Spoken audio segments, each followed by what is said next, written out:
Indiscretions of Archie Indiscretions of Archie by P.G. Wodehouse. Contents Chapter I Distressing Scene Chapter 2 A Shock for Mr. Brewster Chapter 3 Mr. Brewster Delivers Sentence Chapter 4 Work Wanted Chapter V Strange Experiences of an Artist's Model Chapter 6 The Bomb Chapter 7 Mr. Roscoe Sheriff Has an Idea Chapter 8 A Disturbed Night for Dear Old Squiffy Chapter 9 A Letter from Parker Chapter X Doing Father a Bit of Good Chapter 11 Salvatore Chooses the Wrong Moment Chapter 12 Bright Eyes and a Fly Chapter 13 Rallying Round Percy Chapter 14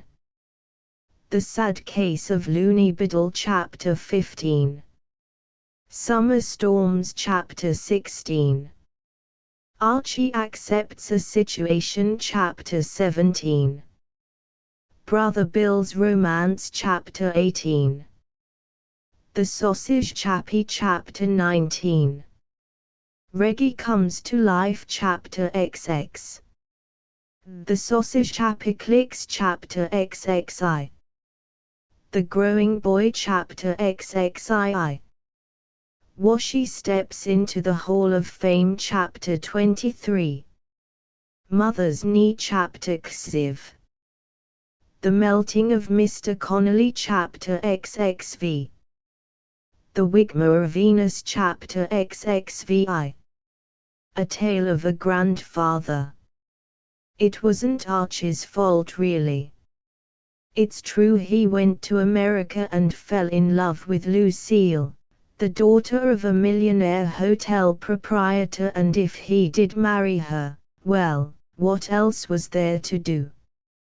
From his point of view, the whole thing was a thoroughly good egg, but Mr. Brewster, his father-in-law, thought differently. Archie had neither money nor occupation, which was distasteful in the eyes of the industrious Mr. Brewster, but the real bar was the fact that he had once adversely criticized one of his hotels.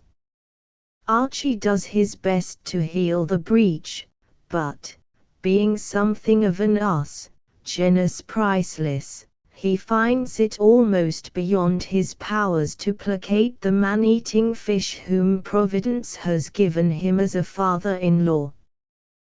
P.G. Wodehouse, author of The Little Warrior, A Damsel in Distress, Uneasy Money etc. New York, George H. Doran Company. Copyright 1921, by George H. Doran Company. Copyright 1920, by International Magazine Company, Cosmopolitan Magazine, printed in the United States of America. Dedication to B.W. King Hall. My dear buddy, we have been friends for 18 years. A considerable proportion of my books were written under your hospitable roof. And yet I have never dedicated one to you. What will be the verdict of posterity on this? The fact is, I have become rather superstitious about dedications.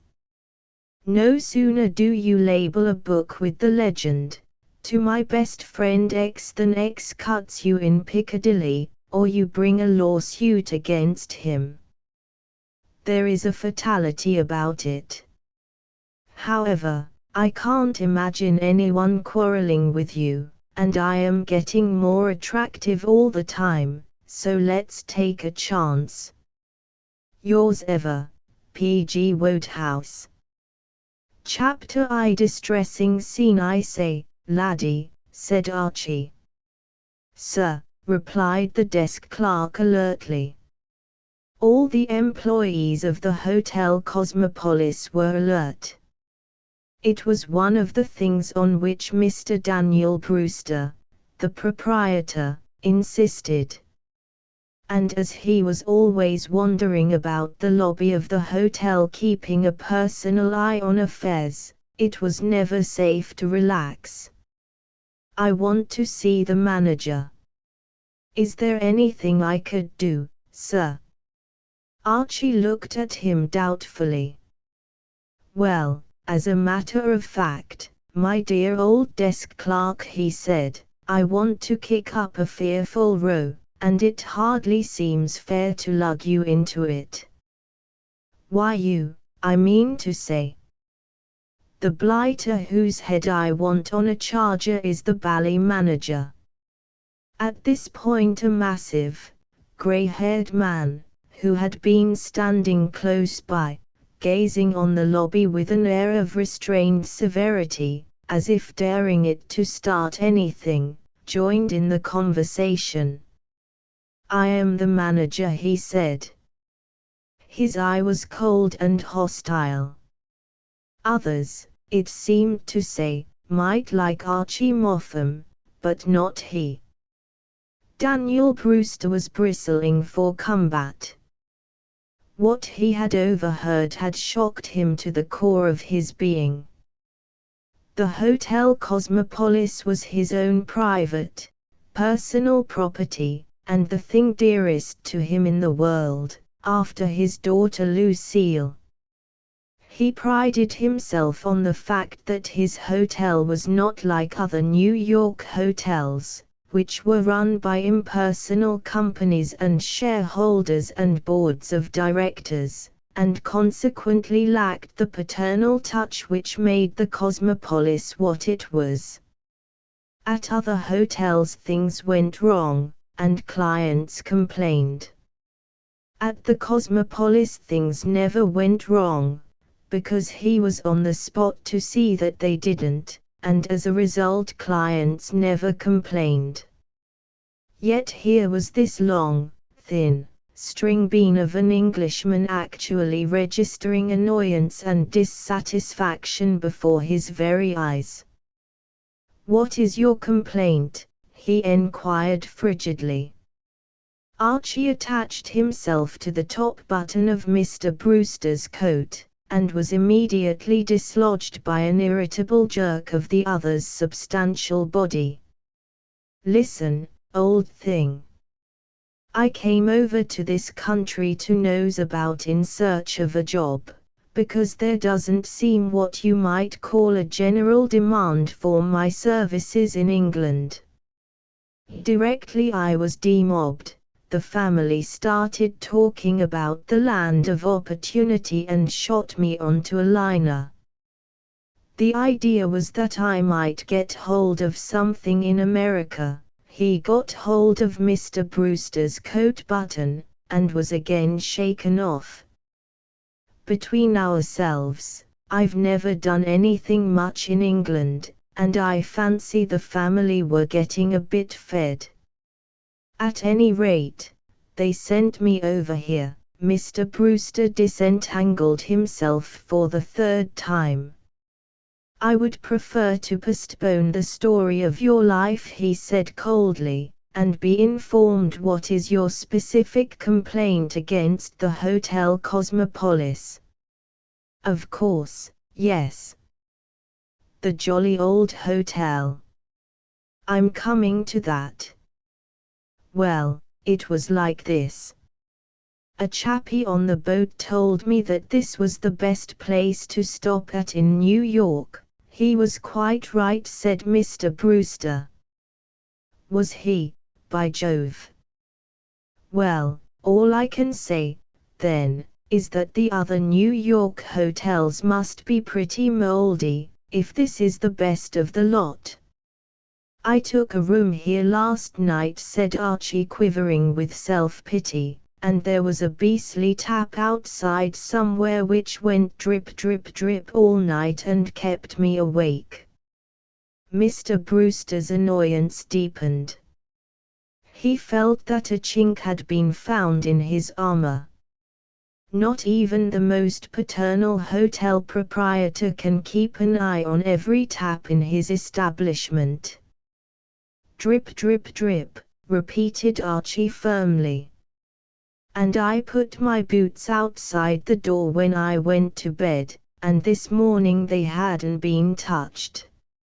I give you my solemn word. Not touched. Naturally, said Mr. Brewster. My employees are honest. But I wanted them cleaned, dash it.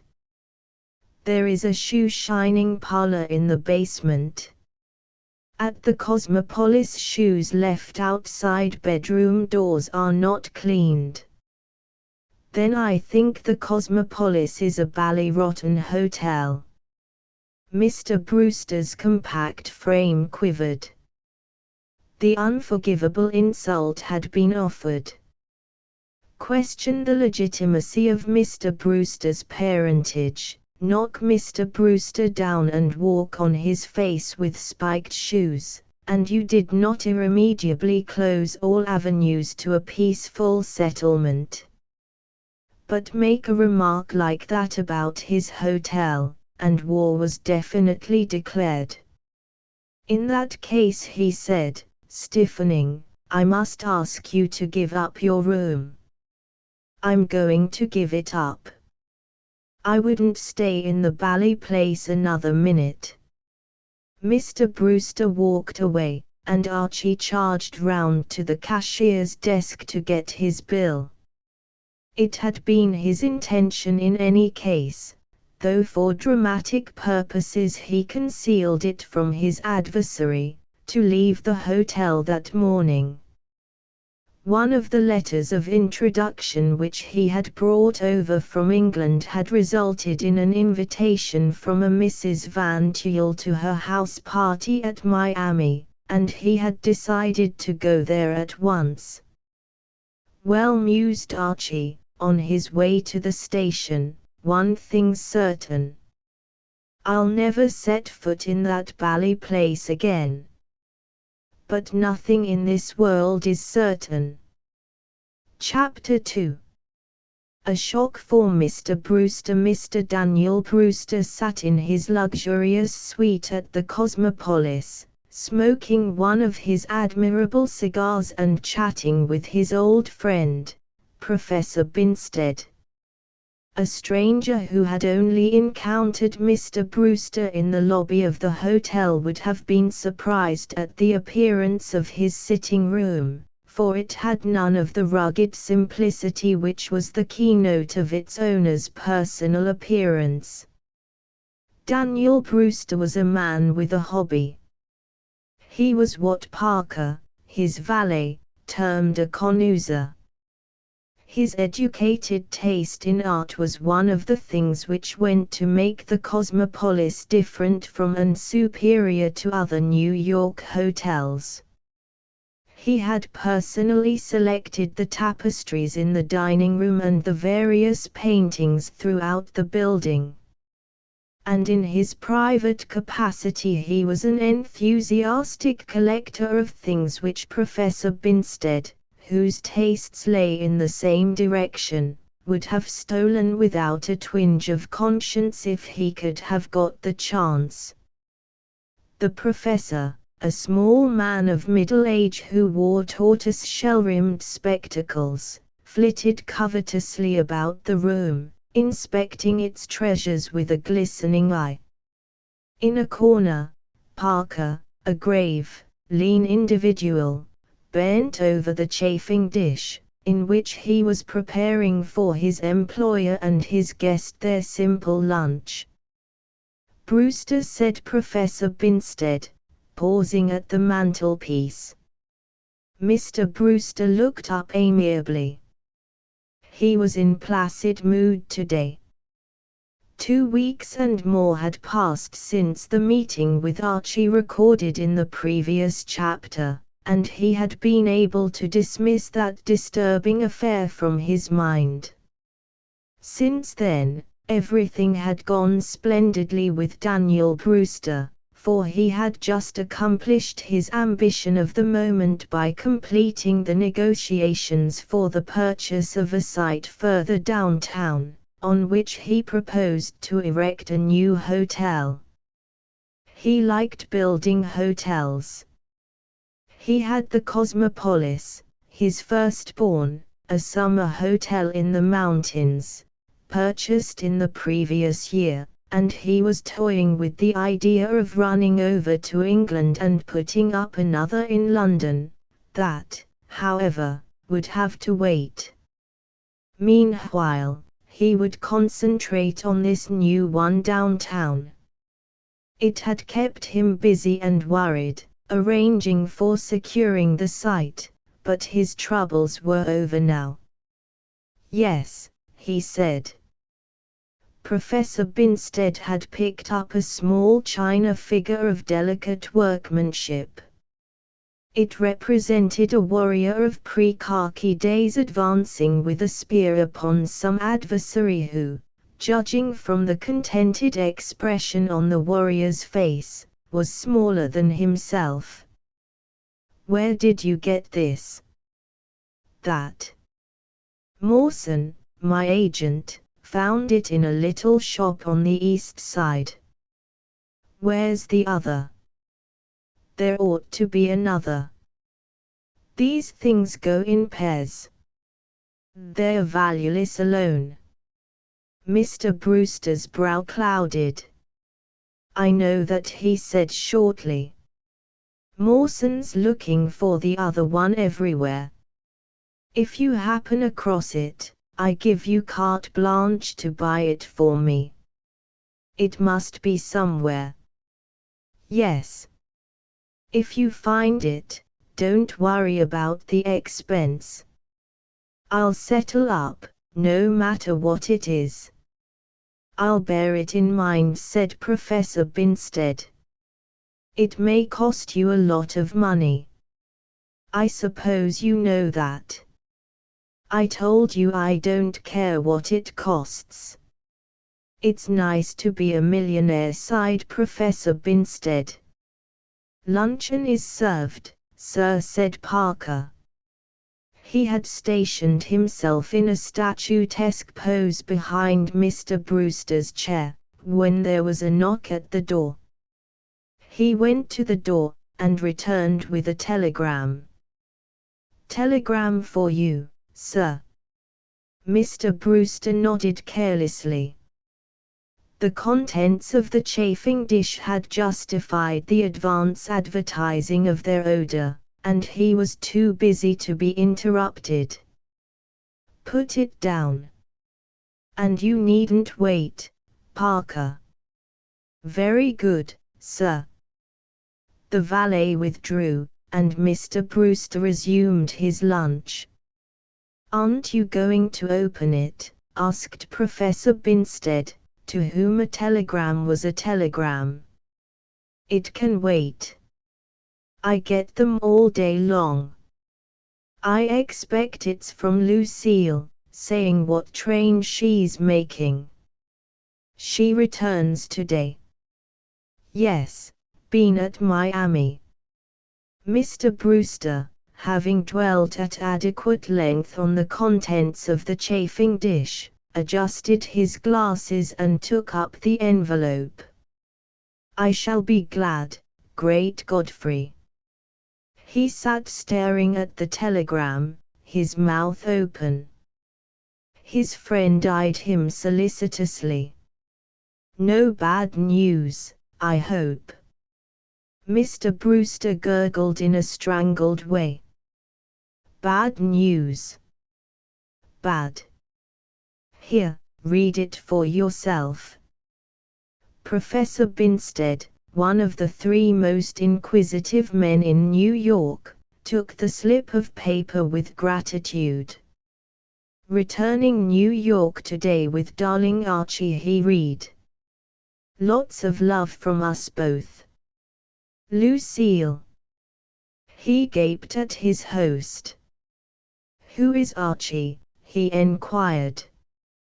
"Who is Archie?" echoed Mr. Brewster helplessly. "Who is?" "That's just what I would like to know." "Darling Archie," murmured the professor, musing over the telegram. "Returning today with darling Archie. Strange. Mr. Brewster continued to stare before him. When you send your only daughter on a visit to Miami minus any entanglements and she mentions in a telegram that she has acquired a darling Archie, you are naturally startled. He rose from the table with a bound.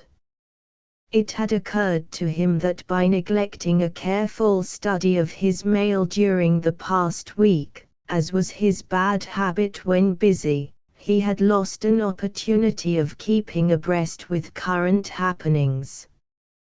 He recollected now that a letter had arrived from Lucille some time ago, and that he had put it away unopened till he should have leisure to read it.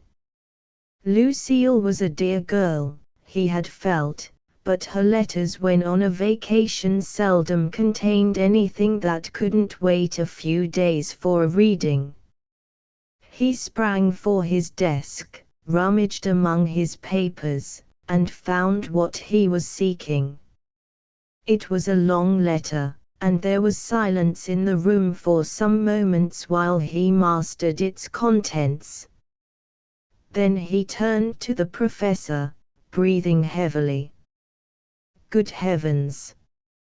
Yes, said Professor Binstead eagerly. Yes. Good Lord! Well! Good gracious! What is it? Demanded the professor in an agony. Mr. Brewster sat down again with a thud.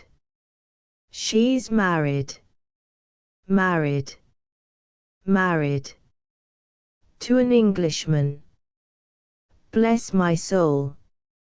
She says, proceeded Mr. Brewster, referring to the letter again, that they were both so much in love that they simply had to slip off and get married, and she hopes I won't be cross. Cross, gasped Mr. Brewster, gazing wildly at his friend. Very disturbing. Disturbing. You bet it's disturbing. I don't know anything about the fellow. Never heard of him in my life. She says he wanted a quiet wedding because he thought a fellow looked such a chump getting married. And I must love him, because he's all set to love me very much. Extraordinary. Mr. Brewster put the letter down. An Englishman. I have met some very agreeable Englishmen, said Professor Binstead. I don't like Englishmen, growled Mr. Brewster. Parker's an Englishman. Your valet? Yes. I believe he wears my shirts on the sly, said Mr. Brewster broodingly, if I catch him. What would you do about this, Binstead? Do. The professor considered the point judicially. Well, really, Brewster, I do not see that there is anything you can do. You must simply wait and meet the man. Perhaps he will turn out an admirable son-in-law. H.M. Mr. Brewster declined to take an optimistic view. But an Englishman, Binstead, he said with pathos. Why, he went on, memory suddenly stirring, there was an Englishman at this hotel only a week or two ago who went about knocking it in a way that would have amazed you. Said it was a rotten place. My hotel. Professor Binstead clicked his tongue sympathetically. He understood his friend's warmth. Chapter 3. Mr. Brewster delivers sentence at about the same moment that Professor Binstead was clicking his tongue in Mr. Brewster's sitting room. Archie Moffam sat contemplating his bride in a drawing room on the express from Miami. He was thinking that this was too good to be true. His brain had been in something of a whirl these last few days, but this was one thought that never failed to emerge clearly from the welter. Mrs. Archie Moffam, née Lucille Brewster, was small and slender. She had a little animated face, set in a cloud of dark hair. She was so altogether perfect that Archie had frequently found himself compelled to take the marriage certificate out of his inside pocket and study it furtively, to make himself realize that this miracle of good fortune had actually happened to him. Honestly, old bean, I mean, dear old thing, I mean, darling, said Archie, I can't believe it. What? What I mean is, I can't understand why you should have married a blighter like me. Lucille's eyes opened. She squeezed his hand. Why, you're the most wonderful thing in the world, precious, surely you know that. Absolutely escaped my notice. Are you sure? Of course I'm sure. You wonder child. Nobody could see you without loving you. Archie heaved an ecstatic sigh. Then a thought crossed his mind. It was a thought which frequently came to mar his bliss. I say, I wonder if your father will think that. Of course he will. We rather sprung this, as it were, on the old lad, said Archie dubiously. What sort of a man is your father? Father's a darling, too. Rummy thing he should own that hotel, said Archie. I had a frightful row with a blighter of a manager there just before I left for Miami. Your father ought to sack that chap. He was a blot on the landscape. It had been settled by Lucille during the journey that Archie should be broken gently to his father-in-law.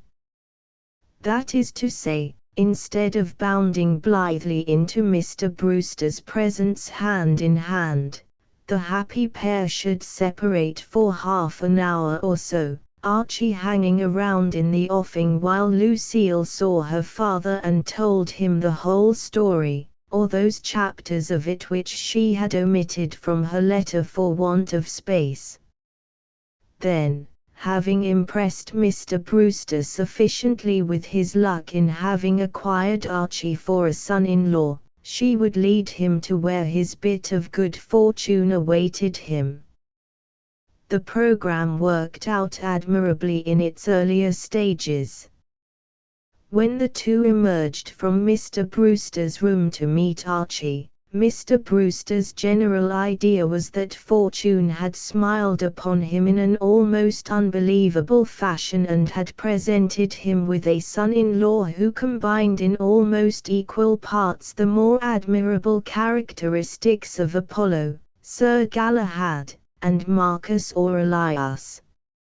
True, he had gathered in the course of the conversation that dear Archie had no occupation and no private means, but Mr. Brewster felt that a great-souled man like Archie didn't need them.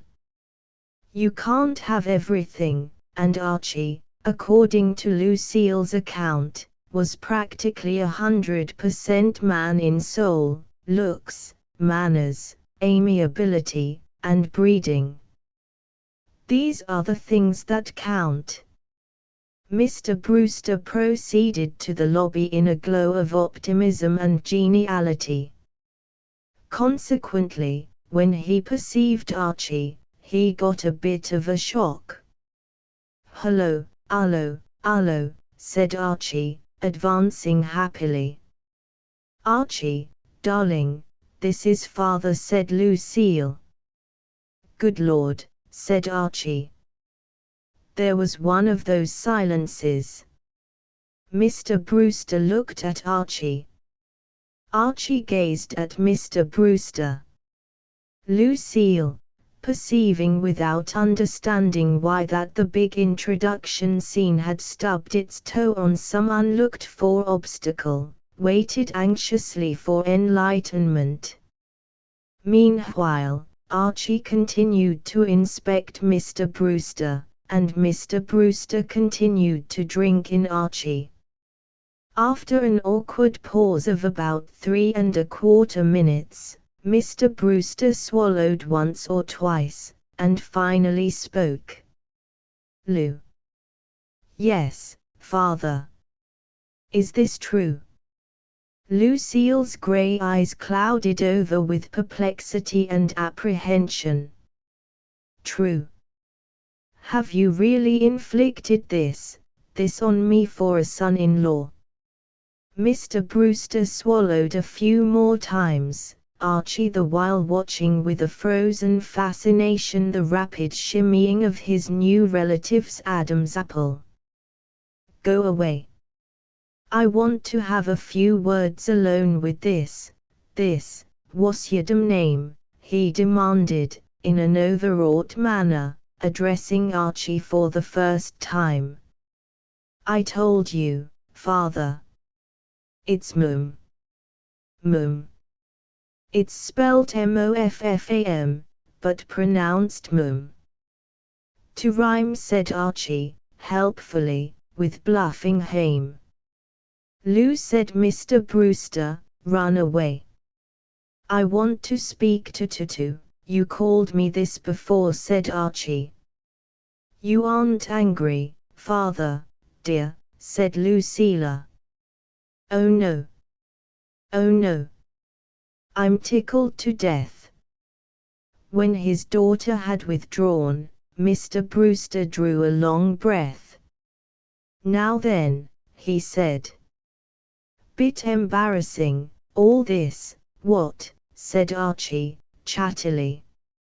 "I mean to say, having met before in less happy cirques and what not. Rum coincidence and so forth. How would it be to bury the jolly old hatchet, start a new life, forgive and forget, learn to love each other, and all that sort of rot? I'm game if you are. How do we go? Is it a bet?" Mr. Brewster remained entirely unsoftened by this manly appeal to his better feelings. "What the devil do you mean by marrying my daughter?" Archie reflected. "Well, it sort of happened, don't you know? You know how these things are. Young yourself once, and all that. I was most frightfully in love, and Lou seemed to think it wouldn't be a bad scheme, and one thing led to another, and, well, there you are, don't you know? And I suppose you think you've done pretty well for yourself." "Oh, absolutely. As far as I'm concerned, everything's topping. I've never felt so braced in my life." "Yes," said Mr. Brewster, with bitterness, "I suppose, from your viewpoint, everything is topping. You haven't a cent to your name, and you've managed to fool a rich man's daughter into marrying you. I suppose you looked me up in Brad Street before committing yourself." This aspect of the matter had not struck Archie until this moment. "I say," he observed, with dismay. "I never looked at it like that before. I can see that, from your point of view, this must look like a bit of a washout. How do you propose to support Lucille, anyway?" Archie ran a finger round the inside of his collar. He felt embarrassed. His father-in-law was opening up all kinds of new lines of thought. "Well, there, old bean," he admitted, frankly, "you rather have me." He turned the matter over for a moment. I had a sort of idea of, as it were, working, if you know what I mean. Working at what? Now, there again you stump me somewhat. The general scheme was that I should kind of look round, you know, and nose about and buzz to and fro till something turned up. That was, broadly speaking, the notion. And how did you suppose my daughter was to live while you were doing all this? Well, I think, said Archie, I think we rather expected you to rally round a bit for the nonce. I see. You expected to live on me. Well, you put it a bit crudely, but, as far as I had mapped anything out, that was what you might call the general scheme of procedure. You don't think much of it, what? Yes. No. Mr. Brewster exploded. No. I do not think much of it. Good God. You go out of my hotel, calling it all the names you could think of, roasting it to beat the band, trifle hasty, murmured Archie, apologetically. Spoke without thinking. Dashed tap had gone drip drip drip all night, kept me awake, hadn't had breakfast, bygones be bygones. Don't interrupt. I say, you go out of my hotel, knocking it as no one has ever knocked it since it was built, and you sneak straight off and marry my daughter without my knowledge. Did think of wiring for blessing. Slipped the old bean, somehow. You know how one forgets things. And now you come back and calmly expect me to fling my arms round you and kiss you, and support you for the rest of your life. Only while I'm nosing about and buzzing to and fro. Well, I suppose I've got to support you. There seems no way out of it. I'll tell you exactly what I propose to do. You think my hotel is a pretty poor hotel, eh? Well, you'll have plenty of opportunity of judging, because you're coming to live here. I'll let you have a suite and I'll let you have your meals, but outside of that, nothing doing. Nothing doing. Do you understand what I mean? Absolutely. You mean, Napu. You can sign bills for a reasonable amount in my restaurant, and the hotel will look after your laundry. But not a cent do you get out of me. And, if you want your shoes shined, you can pay for it yourself in the basement. If you leave them outside your door, I'll instruct the floor waiter to throw them down the air shaft. Do you understand? Good. Now, is there anything more you want to ask? Archie smiled a propitiatory smile. Well, as a matter of fact, I was going to ask if you would stagger along and have a bite with us in the grill room. I will not. I'll sign the bill, said Archie, ingratiatingly. You don't think much of it. Oh, righto. Chapter 4.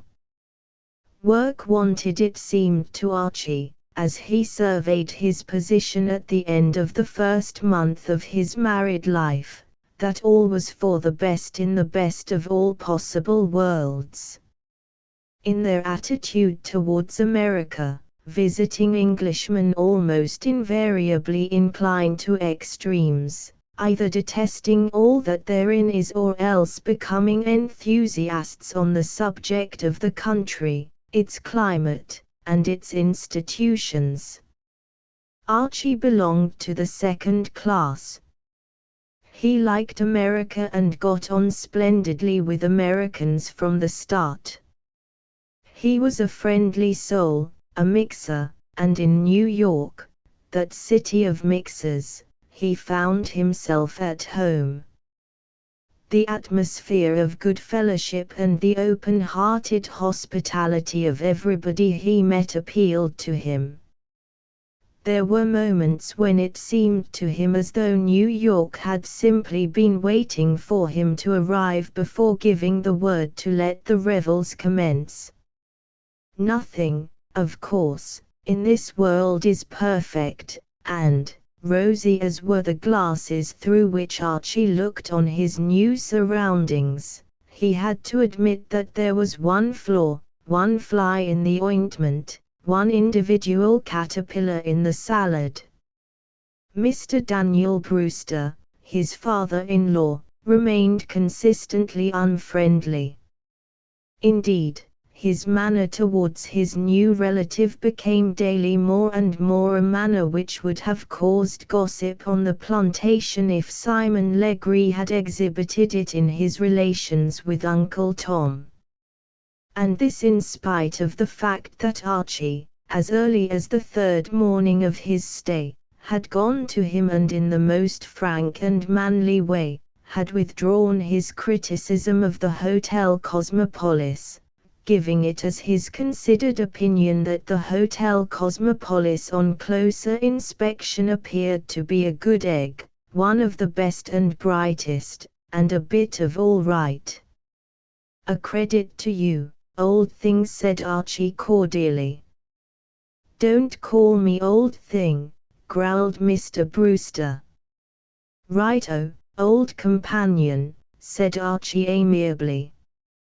Archie, a true philosopher, bore this hostility with fortitude, but it worried Lucille. "I do wish father understood you better," was her wistful comment when Archie had related the conversation. "Well, you know," said Archie, "I'm open for being understood any time he cares to take a stab at it. You must try and make him fond of you." "But how?" I smile winsomely at him and what not, but he doesn't respond. "Well, we shall have to think of something. I want him to realize what an angel you are." "You are an angel, you know." "No, really." "Of course you are." "It's a rummy thing," said Archie, pursuing a train of thought which was constantly with him. "The more I see of you, the more I wonder how you can have a father like, what I mean to say is, I wish I had known your mother. She must have been frightfully attractive." "What would really please him, I know," said Lucille, "would be if you got some work to do. He loves people who work." "Yes," said Archie doubtfully. "Well, you know, I heard him interviewing that chappie behind the desk this morning, who works like the dickens from early morn to dewy eve, on the subject of a mistake in his figures, and, if he loved him, he dissembled it all right. Of course, I admit that so far I haven't been one of the toilers, but the dashed difficult thing is to know how to start. I'm nosing round, but the openings for a bright young man seem so scarce." "Well, keep on trying. I feel sure that, if you could only find something to do, it doesn't matter what, father would be quite different." It was possibly the dazzling prospect of making Mr. Brewster quite different that stimulated Archie. He was strongly of the opinion that any change in his father-in-law must inevitably be for the better. A chance meeting with James B. Wheeler, the artist, at the Pen and Ink Club seemed to open the way.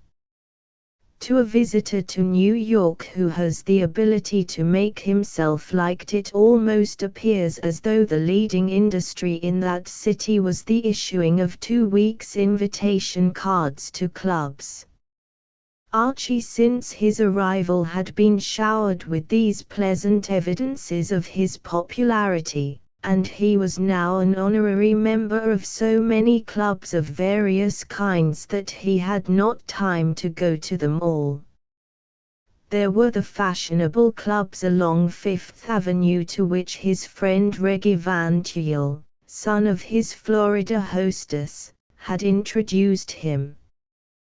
There were the businessmen's clubs of which he was made free by more solid citizens.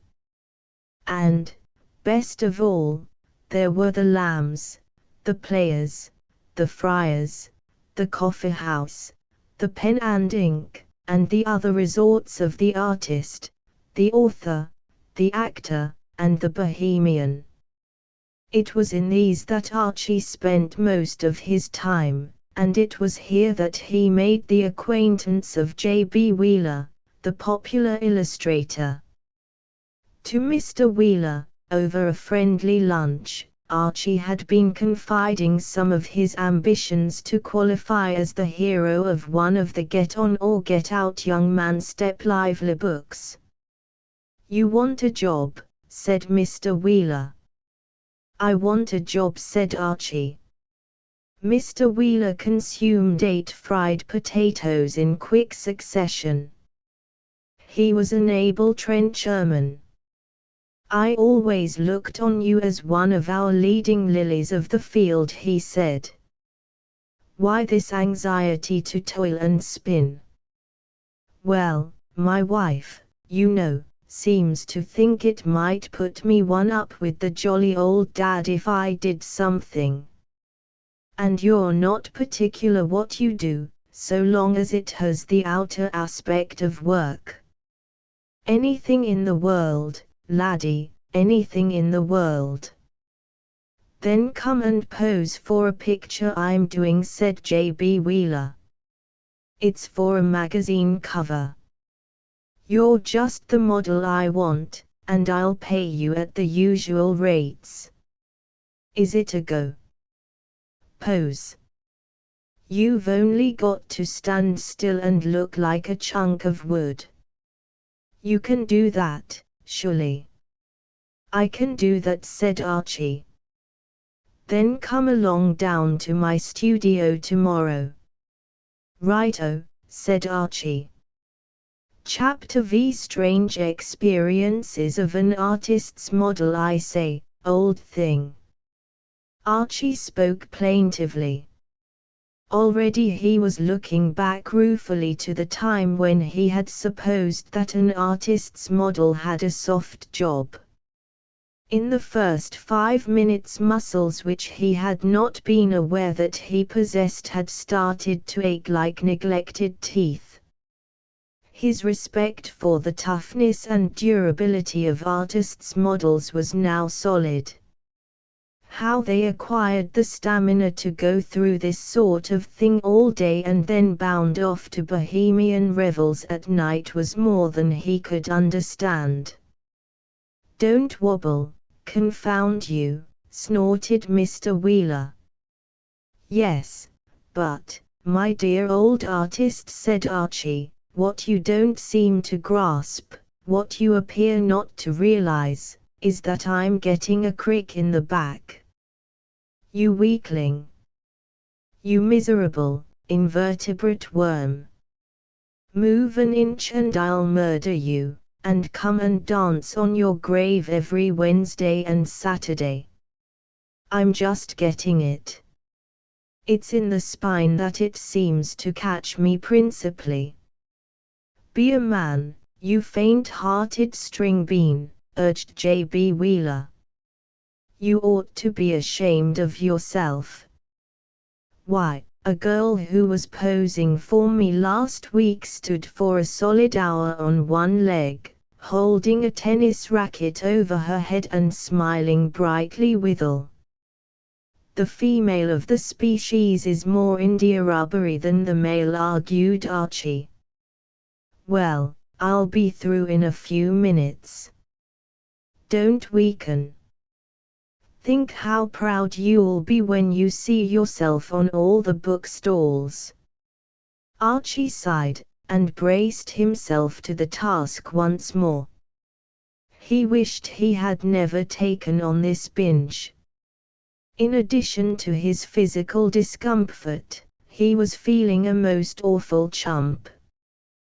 The cover on which Mr. Wheeler was engaged was for the August number of the magazine, and it had been necessary for Archie to drape his reluctant form in a two-piece bathing suit of a vivid lemon color, for he was supposed to be representing one of those jolly dogs belonging to the best families who dive off floats at exclusive seashore resorts. J.B. Wheeler, a stickler for accuracy, had wanted him to remove his socks and shoes, but there Archie had stood firm. He was willing to make an ass of himself, but not a silly ass. "All right," said J.B. Wheeler, laying down his brush. "That will do for today." Though, speaking without prejudice and with no wish to be offensive, if I had had a model who wasn't a weak-kneed, jelly-backboned son of Belial, I could have got the darned thing finished without having to have another sitting. "I wonder why you chappies call this sort of thing sitting," said Archie, pensively, as he conducted tentative experiments in osteopathy on his aching back. "I say, old thing, I could do with a restorative, if you have one handy. But, of course, you haven't, I suppose," he added, resignedly. Abstemious as a rule, there were moments when Archie found the 18th Amendment somewhat trying. J.B. Wheeler shook his head. "You're a little previous," he said. "But come round in another day or so, and I may be able to do something for you." He moved with a certain conspirator-like caution to a corner of the room, and, lifting to one side a pile of canvases, revealed a stout barrel, which he regarded with a fatherly and benignant eye. "I don't mind telling you that, in the fullness of time, I believe this is going to spread a good deal of sweetness and light." "Oh," said Archie, interested. "Home brew, what? Made with these hands?" "I added a few more raisins yesterday, to speed things up a bit." "There is much virtue in your raisin. And, talking of speeding things up, for goodness sake try to be a bit more punctual tomorrow. We lost an hour of good daylight today." "I like that. I was here on the absolute minute. I had to hang about on the landing waiting for you." Well, that doesn't matter," said J.B. Wheeler, impatiently, for the artist soul is always annoyed by petty details. "The point is that we were an hour late in getting to work. Mind you're here tomorrow at 11 sharp." It was, therefore, with a feeling of guilt and trepidation that Archie mounted the stairs on the following morning, for in spite of his good resolutions he was half an hour behind time. He was relieved to find that his friend had also lagged by the wayside. The door of the studio was ajar, and he went in, to discover the place occupied by a lady of mature years, who was scrubbing the floor with a mop. He went into the bedroom and donned his bathing suit. When he emerged, 10 minutes later, the charwoman had gone, but J.B. Wheeler was still absent. Rather glad of the respite, he sat down to kill time by reading the morning paper, whose sporting page alone he had managed to master at the breakfast table. There was not a great deal in the paper to interest him.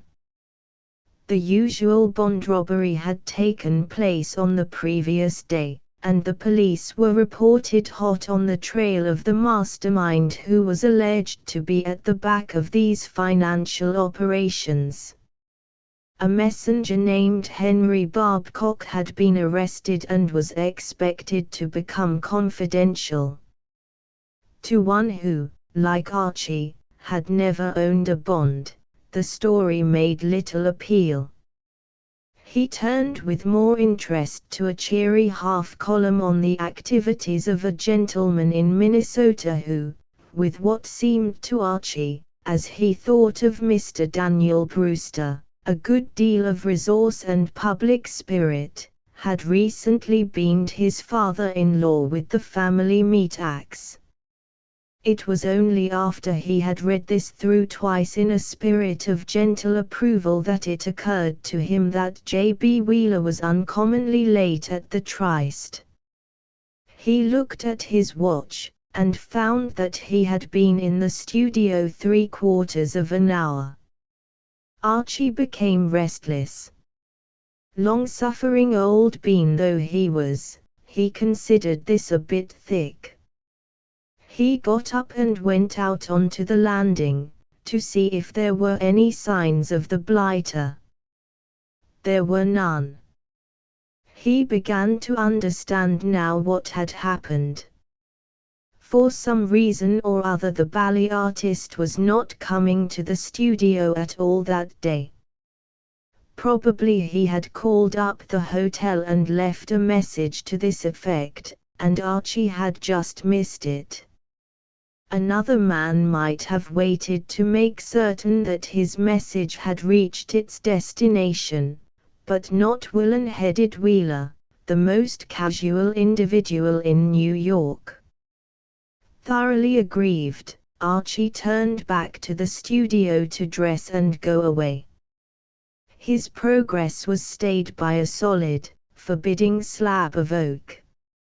Somehow or other, since he had left the room, the door had managed to get itself shut. "Oh, dash it," said Archie. The mildness of the expletive was proof that the full horror of the situation had not immediately come home to him.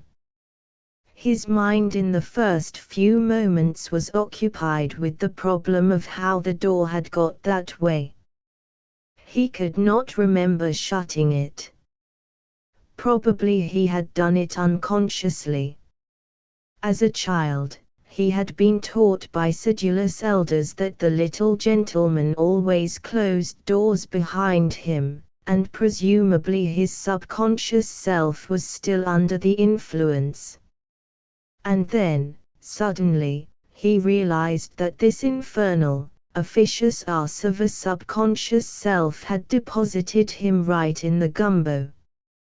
Behind that closed door, unattainable as youthful ambition, lay his gents' heather mixture with the green twill, and here he was, out in the world, alone, in a lemon-colored bathing suit. In all crises of human affairs there are two broad courses open to a man. He can stay where he is or he can go elsewhere. Archie, leaning on the banisters, examined these alternatives narrowly. If he stayed where he was he would have to spend the night on this dashed landing. If he legged it, in this kit, he would be gathered up by the constabulary before he had gone 100 yards. He was no pessimist, but he was reluctantly forced to the conclusion that he was up against it. It was while he was musing with a certain tenseness on these things that the sound of footsteps came to him from below. But almost in the first instant the hope that this might be J.B. Wheeler, the curse of the human race, died away. Whoever was coming up the stairs was running, and J.B. Wheeler never ran upstairs. He was not one of your lean, haggard, spiritual-looking geniuses. He made a large income with his brush and pencil, and spent most of it in creature comforts. This couldn't be J.B. Wheeler. It was not. It was a tall, thin man whom he had never seen before. He appeared to be in a considerable hurry. He let himself into the studio on the floor below, and vanished without even waiting to shut the door. He had come and disappeared in almost record time, but, brief though his passing had been, it had been long enough to bring consolation to Archie. A sudden bright light had been vouchsafed to Archie, and he now saw an admirably ripe and fruity scheme for ending his troubles. What could be simpler than to toddle down one flight of stairs and in an easy and debonair manner ask the chappie's permission to use his telephone? And what could be simpler, once he was at the phone, than to get in touch with somebody at the Cosmopolis who would send down a few trousers and what not in a kit bag? It was a priceless solution, thought Archie, as he made his way downstairs. Not even embarrassing, he meant to say. This chappie, living in a place like this, wouldn't bat an eyelid at the spectacle of a fellow trickling about the place in a bathing suit. They would have a good laugh about the whole thing. I say, I hate to bother you. Dare say you're busy and all that sort of thing, but would you mind if I popped in for half a second and used your phone? That was the speech, the extremely gentlemanly and well-phrased speech which Archie had prepared to deliver the moment the man appeared. The reason he did not deliver it was that the man did not appear. He knocked, but nothing stirred. I say. Archie now perceived that the door was ajar, and that on an envelope attached with a tack to one of the panels was the name Elmer M. Moon. He pushed the door a little farther open and tried again. Oh, Mr. Moon. Mr. Moon. He waited a moment. Oh, Mr. Moon. Mr. Moon. Are you there, Mr. Moon? He blushed hotly. To his sensitive ear the words had sounded exactly like the opening line of the refrain of a vaudeville song hit. He decided to waste no further speech on a man with such an unfortunate surname until he could see him face to face and get a chance of lowering his voice a bit. Absolutely absurd to stand outside a chappie's door singing song hits in a lemon-colored bathing suit. He pushed the door open and walked in, and his subconscious self, always the gentleman, closed it gently behind him. Up, said a low, sinister, harsh, unfriendly, and unpleasant voice. Said Archie, revolving sharply on his axis. He found himself confronting the hurried gentleman who had run upstairs. This sprinter had produced an automatic pistol, and was pointing it in a truculent manner at his head. Archie stared at his host, and his host stared at him. "Put your hands up," he said. "Oh, righto." "Absolutely," said Archie. "But I mean to say," the other was drinking him in with considerable astonishment. Archie's costume seemed to have made a powerful impression upon him. "Who the devil are you?" he enquired. "Me. Oh, my name's..." "Never mind your name. What are you doing here?" Well, as a matter of fact, I popped in to ask if I might use your phone. You see, a certain relief seemed to temper the austerity of the other's gaze. As a visitor, Archie, though surprising, seemed to be better than he had expected. I don't know what to do with you, he said, meditatively. If you'd just let me toddle to the phone, likely, said the man. He appeared to reach a decision. Here, go into that room. He indicated with a jerk of his head the open door of what was apparently a bedroom at the farther end of the studio. I take it, said Archie, chattily, that all this may seem to you not a little rummy. Get on.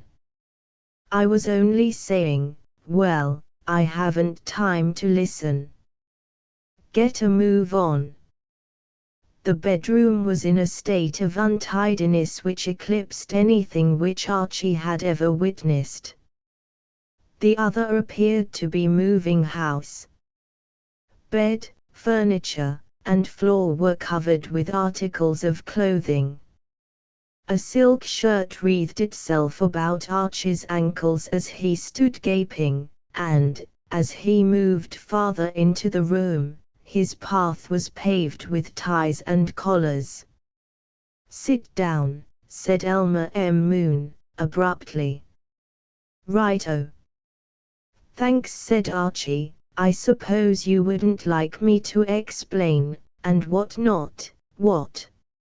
No, said Mr. Moon. I haven't got your spare time. Put your hands behind that chair. Archie did so, and found them immediately secured by what felt like a silk tie. His assiduous host then proceeded to fasten his ankles in a like manner. This done, he seemed to feel that he had done all that was required of him, and he returned to the packing of a large suitcase which stood by the window. I say, said Archie. Mr. Moon, with the air of a man who has remembered something which he had overlooked, shoved a sock in his guest's mouth and resumed his packing. He was what might be called an impressionist packer. His aim appeared to be speed rather than neatness. He bundled his belongings in, closed the bag with some difficulty, and, stepping to the window, opened it. Then he climbed out onto the fire escape, dragged the suitcase after him, and was gone. Archie, left alone, addressed himself to the task of freeing his prisoned limbs. The job proved much easier than he had expected. Mr. Moon, that hustler, had wrought for the moment, not for all time. A practical man, he had been content to keep his visitor shackled merely for such a period as would permit him to make his escape unhindered. In less than 10 minutes Archie, after a good deal of snake-like writhing, was pleased to discover that the thingummy attached to his wrists had loosened sufficiently to enable him to use his hands. He untied himself and got up. He now began to tell himself that out of evil cometh good. His encounter with the elusive Mr. Moon had not been an agreeable one, but it had had this solid advantage, that it had left him right in the middle of a great many clothes. And Mr. Moon, whatever his moral defects, had the one excellent quality of taking about the same size as himself. Archie, casting a covetous eye upon a tweed suit which lay on the bed, was on the point of climbing into the trousers when on the outer door of the studio there sounded a forceful knocking. Open up here. Chapter 6. the bomb. Archie bounded silently out into the other room and stood listening tensely. He was not a naturally querulous man, but he did feel at this point that fate was picking on him with a somewhat undue severity. In th name avth law. There are times when the best of us lose our heads. At this juncture Archie should undoubtedly have gone to the door, opened it, explained his presence in a few well-chosen words, and generally have passed the whole thing off with ready tact.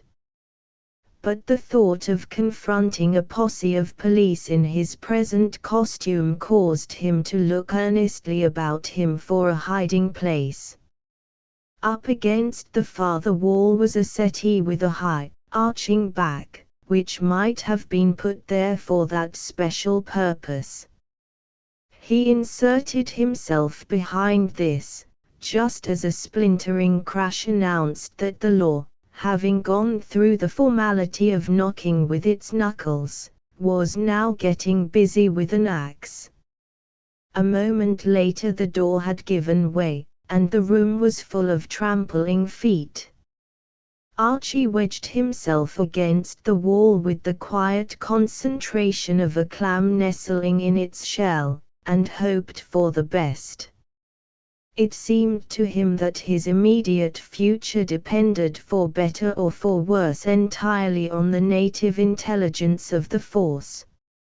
If they were the bright, alert men he hoped they were, they would see all that junk in the bedroom and, deducing from it that their quarry had stood not upon the order of his going but had hopped it, would not waste time in searching a presumably empty apartment.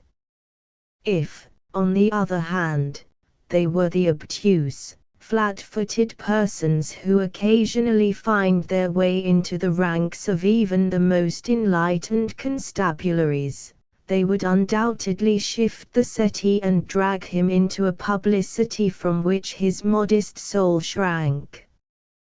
He was enchanted, therefore, a few moments later, to hear a gruff voice state that Th Mutt had beaten it down Th fire escape. His opinion of the detective abilities of the New York police force rose with a bound.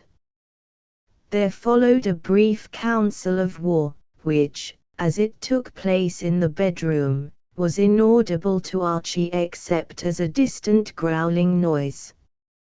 He could distinguish no words, but, as it was succeeded by a general trampling of large boots in the direction of the door and then by silence, he gathered that the pack, having drawn the studio and found it empty, had decided to return to other and more profitable duties. He gave them a reasonable interval for removing themselves, and then poked his head cautiously over the settee. All was peace. The place was empty. No sound disturbed the stillness. Archie emerged. For the first time in this morning of disturbing occurrences he began to feel that God was in his heaven and all right with the world. At last things were beginning to brighten up a bit, and life might be said to have taken on some of the aspects of a good egg. He stretched himself, for it is cramping work lying under settees, and, proceeding to the bedroom, picked up the tweed trousers again. Clothes had a fascination for Archie. Another man, in similar circumstances, might have hurried over his toilet, but Archie, faced by a difficult choice of ties, rather strung the thing out.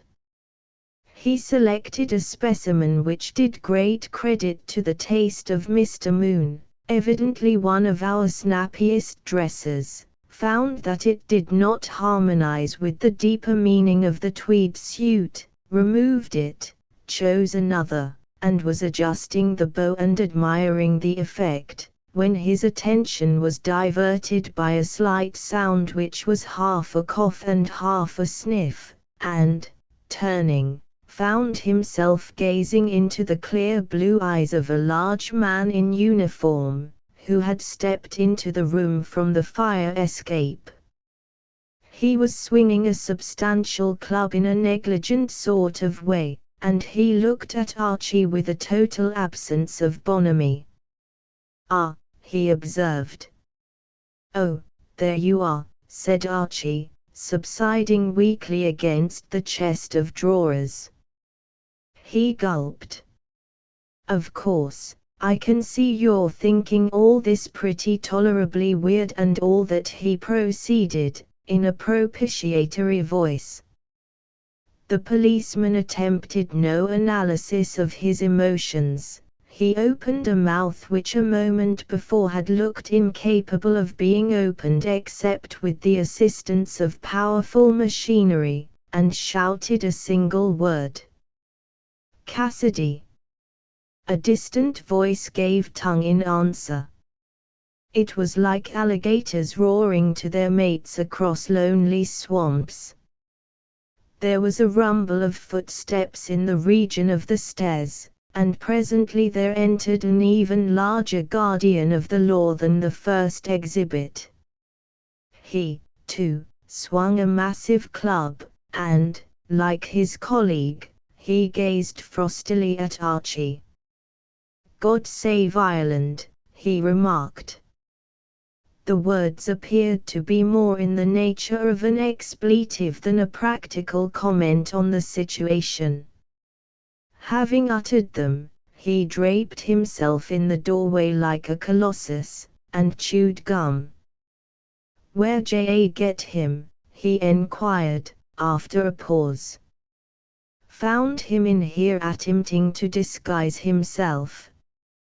I told Cap he was hiding somewheres, but he would have it that he'd beat it down escape," said the gum chewer, with the somber triumph of the underling whose sound advice has been overruled by those above him. He shifted his wholesome, or, as some say, unwholesome, morsel to the other side of his mouth, and for the first time addressed Archie directly. "Ye pinched," he observed. Archie started violently. The bleak directness of the speech roused him with a jerk from the dreamlike state into which he had fallen. He had not anticipated this. He had assumed that there would be a period of tedious explanations to be gone through before he was at liberty to depart to the cozy little lunch for which his interior had been sighing wistfully this long time past, but that he should be arrested had been outside his calculations. Of course, he could put everything right eventually. He could call witnesses to his character and the purity of his intentions, but in the meantime the whole dashed business would be in all the papers, embellished with all those unpleasant flippancies to which your newspaper reporter is so prone to stoop when he sees half a chance. He would feel a frightful chump. Chappies would rot him about it to the most fearful extent. Old Brewster's name would come into it, and he could not disguise it from himself that his father-in-law, who liked his name in the papers as little as possible, would be sorer than a sunburned neck. "No, I say, you know. I mean to say." "Pinched," repeated the rather larger policeman. "And anything ye say," added his slightly smaller colleague, "will be used against you at the trial. And if you try to escape," said the first speaker, twiddling his club, "you'll get your block knocked off." And, having sketched out this admirably clear and neatly constructed scenario, the two relapsed into silence. Officer Cassidy restored his gum to circulation. Officer Donahue frowned sternly at his boots. "But, I say," said Archie, "it's all a mistake, you know. Absolutely a frightful error, my dear old constables. I'm not the lad you're after at all. The chappie you want is a different sort of fellow altogether. Another blighter entirely. New York policemen never laugh when on duty. There is probably something in the regulations against it." But Officer Donahue permitted the left corner of his mouth to twitch slightly, and a momentary muscular spasm disturbed the calm of Officer Cassidy's granite features, as a passing breeze ruffles the surface of some bottomless lake. "That's what they all say," observed Officer Donahue. "It's no use trying that line of talk," said Officer Cassidy. Babcock squealed. "Sure. Squealed s morning," said Officer Donahue. Archie's memory stirred vaguely. "Babcock," he said. "Do you know, that name seems familiar to me, somehow. I'm almost sure I've read it in the paper or something."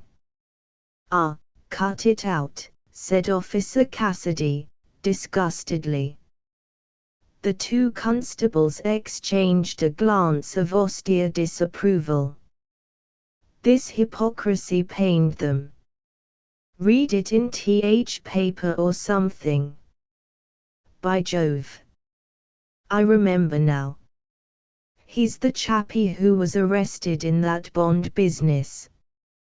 "For goodness sake, my dear, merry old constables," said Archie, astounded, "you surely aren't laboring under the impression that I'm the mastermind they were talking about in the paper? Why, what an absolutely priceless notion! I mean to say, I ask you, what? Frankly, laddies, do I look like a mastermind?" Officer Cassidy heaved a deep sigh, which rumbled up from his interior like the first muttering of a cyclone. "If I'd known," he said, regretfully, "that this guy was going to turn out a ruddy Englishman, I'd have taken a slap at him with stick and chanced it." Officer Donahue considered the point well taken. "Ah," he said, understandingly. He regarded Archie with an unfriendly eye. "I know sort well. Trampling on face avth paw." "You trample on the poor man's face," said Officer Cassidy, severely, "but don't be surprised if one day he bites you in the leg." "But, my dear old sir," protested Archie, "I've never trampled." "One of these days," said Officer Donahue, moodily, "the Shannon will flow in blood to the sea." "Absolutely." "But," Officer Cassidy uttered a glad cry. "Why couldn't we hit him a lick?" he suggested, brightly, "and tell Cap he resisted us in exercise of our duty." An instant gleam of approval and enthusiasm came into Officer Donahue's eyes. Officer Donahue was not a man who got these luminous inspirations himself, but that did not prevent him appreciating them in others and bestowing commendation in the right quarter. There was nothing petty or grudging about Officer Donahue. "Ye're the lad with the head, Tim," he exclaimed admiringly. "It just sorta came to me," said Mr. Cassidy, modestly. "It's a great idea, Timmy." "Just happened to think of it," said Mr. Cassidy, with a coy gesture of self-effacement. Archie had listened to the dialogue with growing uneasiness. Not for the first time since he had made their acquaintance, he became vividly aware of the exceptional physical gifts of these two men. The New York police force demands from those who would join its ranks an extremely high standard of stature and sinew, but it was obvious that jolly old Donahue and Cassidy must have passed in first shot without any difficulty whatever. "I say, you know," he observed, apprehensively. And then a sharp and commanding voice spoke from the outer room. "Donahue. Cassidy. What the devil does this mean?" Archie had a momentary impression that an angel had fluttered down to his rescue. If this was the case, the angel had assumed an effective disguise, that of a police captain. The new arrival was a far smaller man than his subordinates, so much smaller that it did Archie good to look at him. For a long time he had been wishing that it were possible to rest his eyes with the spectacle of something of a slightly less outsized nature than his two companions. "Why have you left your posts?" The effect of the interruption on the Messrs. Cassidy and Donahue was pleasingly instantaneous. They seemed to shrink to almost normal proportions, and their manner took on an attractive deference. Officer Donahue saluted. "If ye please, sir." Officer Cassidy also saluted, simultaneously. "'Twas like this, sir." The captain froze Officer Cassidy with a glance and, leaving him congealed, turned to Officer Donahue. "I was standing on fire escape, sir," said Officer Donahue, in a tone of obsequious respect which not only delighted, but astounded Archie, who hadn't known he could talk like that, "according to instructions, when I heard a suspicious noise. I crope in, sir, and found this duck," found the accused, sir, in front of the mirror, examining himself. "I then called to Officer Cassidy for assistance. We pinched, arrested sir." The captain looked at Archie. It seemed to Archie that he looked at him coldly and with contempt. "Who is he?" "The mastermind, sir." "The what?" "The accused, sir. The man that's wanted." "You may want him." "I don't," said the captain. Archie, the relieved, thought he might have put it more nicely. "This isn't Moon." "It's not a bit like him." "Absolutely not," agreed Archie, cordially. "It's all a mistake, old companion, as I was trying to cut it out." "Oh, righto. You've seen the photographs at the station. Do you mean to tell me you see any resemblance?" "If ye please, sir," said Officer Cassidy, coming to life. "Well, we thought he'd been disguising himself, the way he wouldn't be recognized." "You're a fool," said the captain. "Yes, sir," said Officer Cassidy, meekly. "So are you, Donahue." "Yes, sir."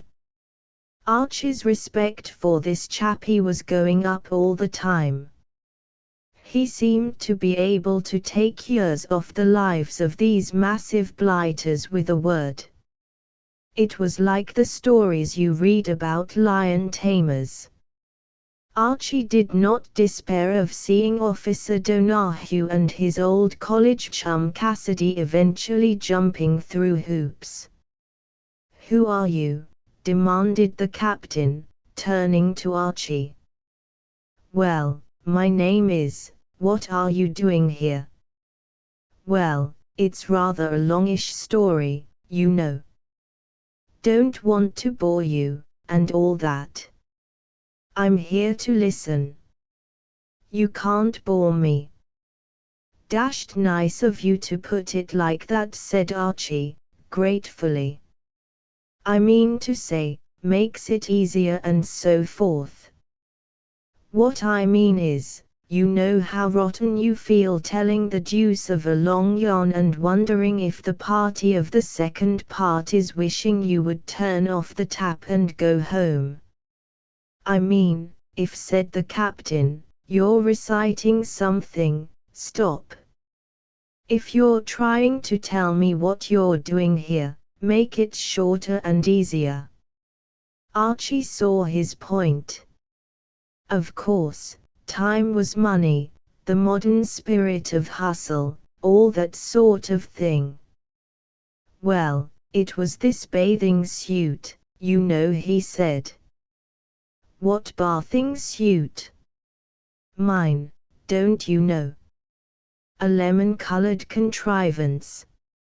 Rather bright and so forth, but in its proper place not altogether a bad egg. Well, the whole thing started, you know, with my standing on a bally pedestal sort of arrangement in a diving attitude, for the cover, you know. I don't know if you have ever done anything of that kind yourself, but it gives you a most fearful crick in the spine. However, that's rather beside the point, I suppose. Don't know why I mentioned it.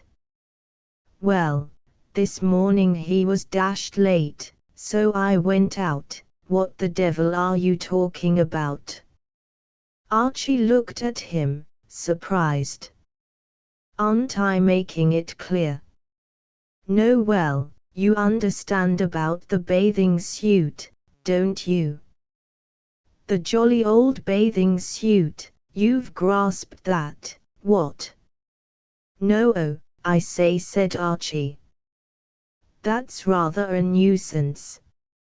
I mean to say, the bathing suit's what you might call the good old pivot of the whole dashed affair, you see. Well, you understand about the cover, what? You're pretty clear on the subject of the cover." "What cover?" "Why, for the magazine." "What magazine?" "Now there you rather have me. One of these bright little periodicals, you know, that you see popping to and fro on the bookstalls." "I don't know what you're talking about," said the captain. He looked at Archie with an expression of distrust and hostility. "And I'll tell you straight out, I don't like the looks of you. I believe you're a pal of his." "No longer," said Archie, firmly. "I mean to say, a chappie who makes you stand on a bally pedestal sort of arrangement and get a crick in the spine, and then doesn't turn up and leaves you biffing all over the countryside in a bathing suit." The reintroduction of the bathing suit motive seemed to have the worst effect on the captain. He flushed darkly. "Are you trying to josh me?" "I've a mind to soak you." "If ye plaze, sir," cried Officer Donahue and Officer Cassidy in chorus. In the course of their professional career they did not often hear their superior make many suggestions with which they saw eye to eye, but he had certainly, in their opinion, spoken a mouthful now. "No, honestly, my dear old thing, nothing was farther from my thoughts." He would have spoken further, but at this moment the world came to an end. At least, that was how it sounded. Somewhere in the immediate neighborhood something went off with a vast explosion, shattering the glass in the window, peeling the plaster from the ceiling, and sending him staggering into the inhospitable arms of Officer Donahue. The three guardians of the law stared at one another. "If ye please, sir," said Officer Cassidy, saluting. "Well. May I speak, sir?" "Well. Something's exploded, sir." The information, kindly meant though it was, seemed to annoy the captain. "What the devil did you think I thought had happened?" he demanded, with not a little irritation. "It was a bomb." Archie could have corrected this diagnosis, for already a faint but appealing aroma of an alcoholic nature was creeping into the room through a hole in the ceiling, and there had risen before his eyes the picture of J.B. Wheeler affectionately regarding that barrel of his on the previous morning in the studio upstairs. J.B. Wheeler had wanted quick results, and he had got them. Archie had long since ceased to regard J.B. Wheeler as anything but a tumor on the social system, but he was bound to admit that he had certainly done him a good turn now. Already these honest men, diverted by the superior attraction of this latest happening, appeared to have forgotten his existence. "Sir," said Officer Donahue. "Well. It came from upstairs, sir." "Of course it came from upstairs." "Cassidy." "Sir." "Get down into the street, call up the reserves, and stand at the front entrance to keep the crowd back. We'll have the whole city here in 5 minutes." "Right, sir." "Don't let anyone in." "No, sir." "Well, see that you don't. Come along, Donahue, now. Look slippy." "On the spot, sir," said Officer Donahue. A moment later Archie had the studio to himself. 2 minutes later he was picking his way cautiously down the fire escape after the manner of the recent Mr. Moon. Archie had not seen much of Mr. Moon, but he had seen enough to know that in certain crises his methods were sound and should be followed. Elmer Moon was not a good man, his ethics were poor and his moral code shaky, but in the matter of legging it away from a situation of peril and discomfort he had no superior. Chapter 7. Mr. Roscoe Sheriff has an idea. Archie inserted a fresh cigarette in his long holder and began to smoke a little moodily. It was about a week after his disturbing adventures in J.B. Wheeler's studio, and life had ceased for the moment to be a thing of careless enjoyment. Mr. Wheeler, mourning over his lost home brew and refusing, like Niobe, to be comforted, has suspended the sittings for the magazine cover, thus robbing Archie of his life work. Mr. Brewster had not been in genial mood of late. And, in addition to all this, Lucille was away on a visit to a school friend. And when Lucille went away, she took with her the sunshine. Archie was not surprised at her being popular and in demand among her friends, but that did not help him to become reconciled to her absence. He gazed rather wistfully across the table at his friend, Roscoe Sheriff, the press agent, another of his pen and ink club acquaintances. They had just finished lunch, and during the meal Sheriff, who, like most men of action, was fond of hearing the sound of his own voice and liked exercising it on the subject of himself, had been telling Archie a few anecdotes about his professional past. From these the latter had conceived a picture of Roscoe Sheriff's life as a prismatic thing of energy and adventure and well paid withal, just the sort of life, in fact, which he would have enjoyed leading himself. He wished that he, too, like the press agent, could go about the place slipping things over and putting things across. Daniel Brewster, he felt, would have beamed upon a son-in-law like Roscoe Sheriff. "The more I see of America," sighed Archie, "the more it amazes me. All you birds seem to have been doing things from the cradle upwards. I wish I could do things." "Well, why don't you?" Archie flicked the ash from his cigarette into the finger bowl. "Oh, I don't know, you know," he said, "somehow, none of our family ever have. I don't know why it is, but whenever a Moffam starts out to do things he infallibly makes a bloomer. There was a Moffam in the Middle Ages who had a sudden spasm of energy and set out to make a pilgrimage to Jerusalem, dressed as a wandering friar. Rum ideas they had in those days. Did he get there? Absolutely not. Just as he was leaving the front door his favorite hound mistook him for a tramp, or a varlet, or a scurvy knave, or whatever they used to call them at that time, and bit him in the fleshy part of the leg. Well, at least he started. Enough to make a chappie start, what?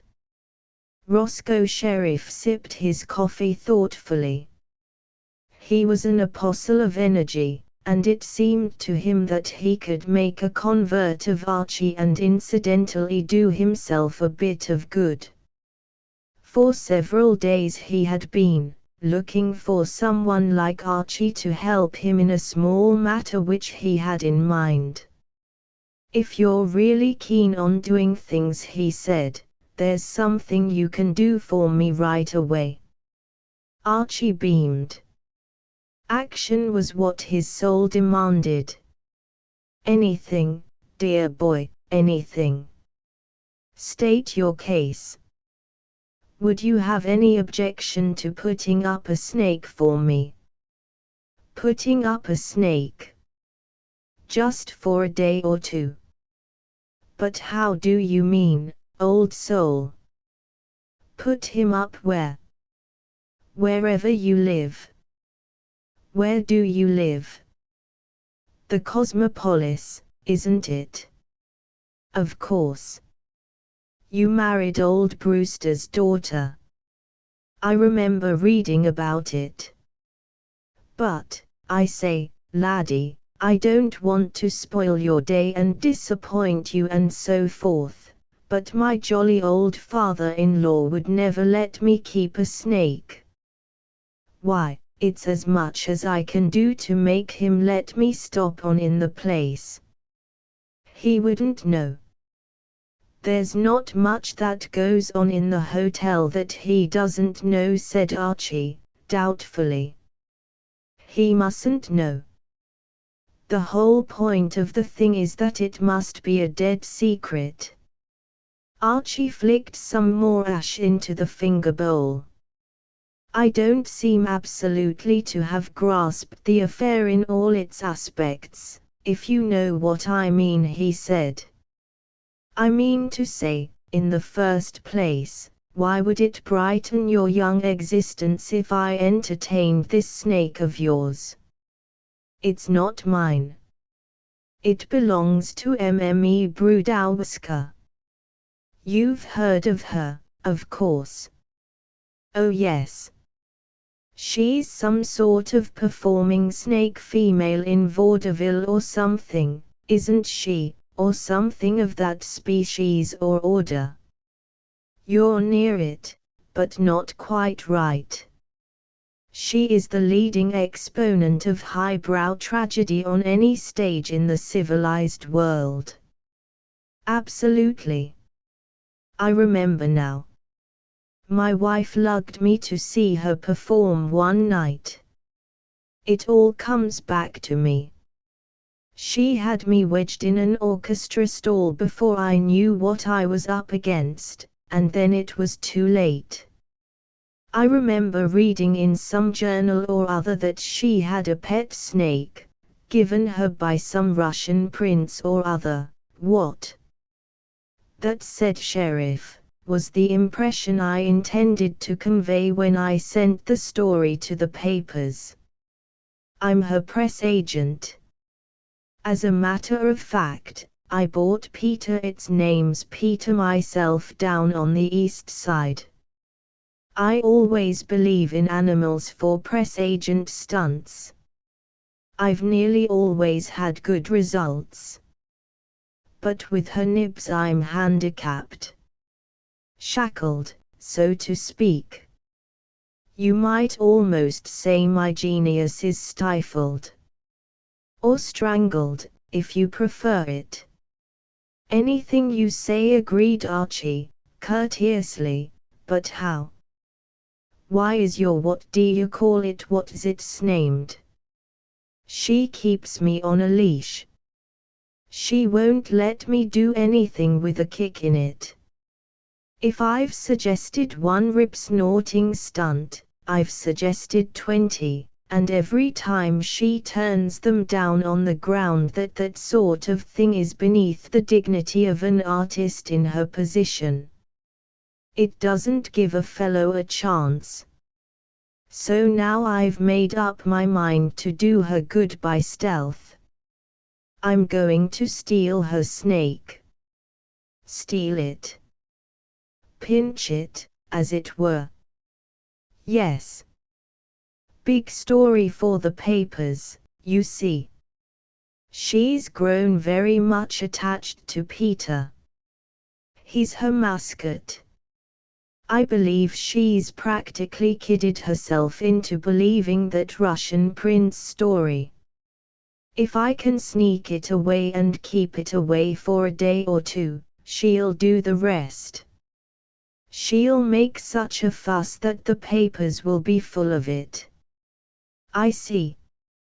Wow, any ordinary woman would work in with me. But not her nibs.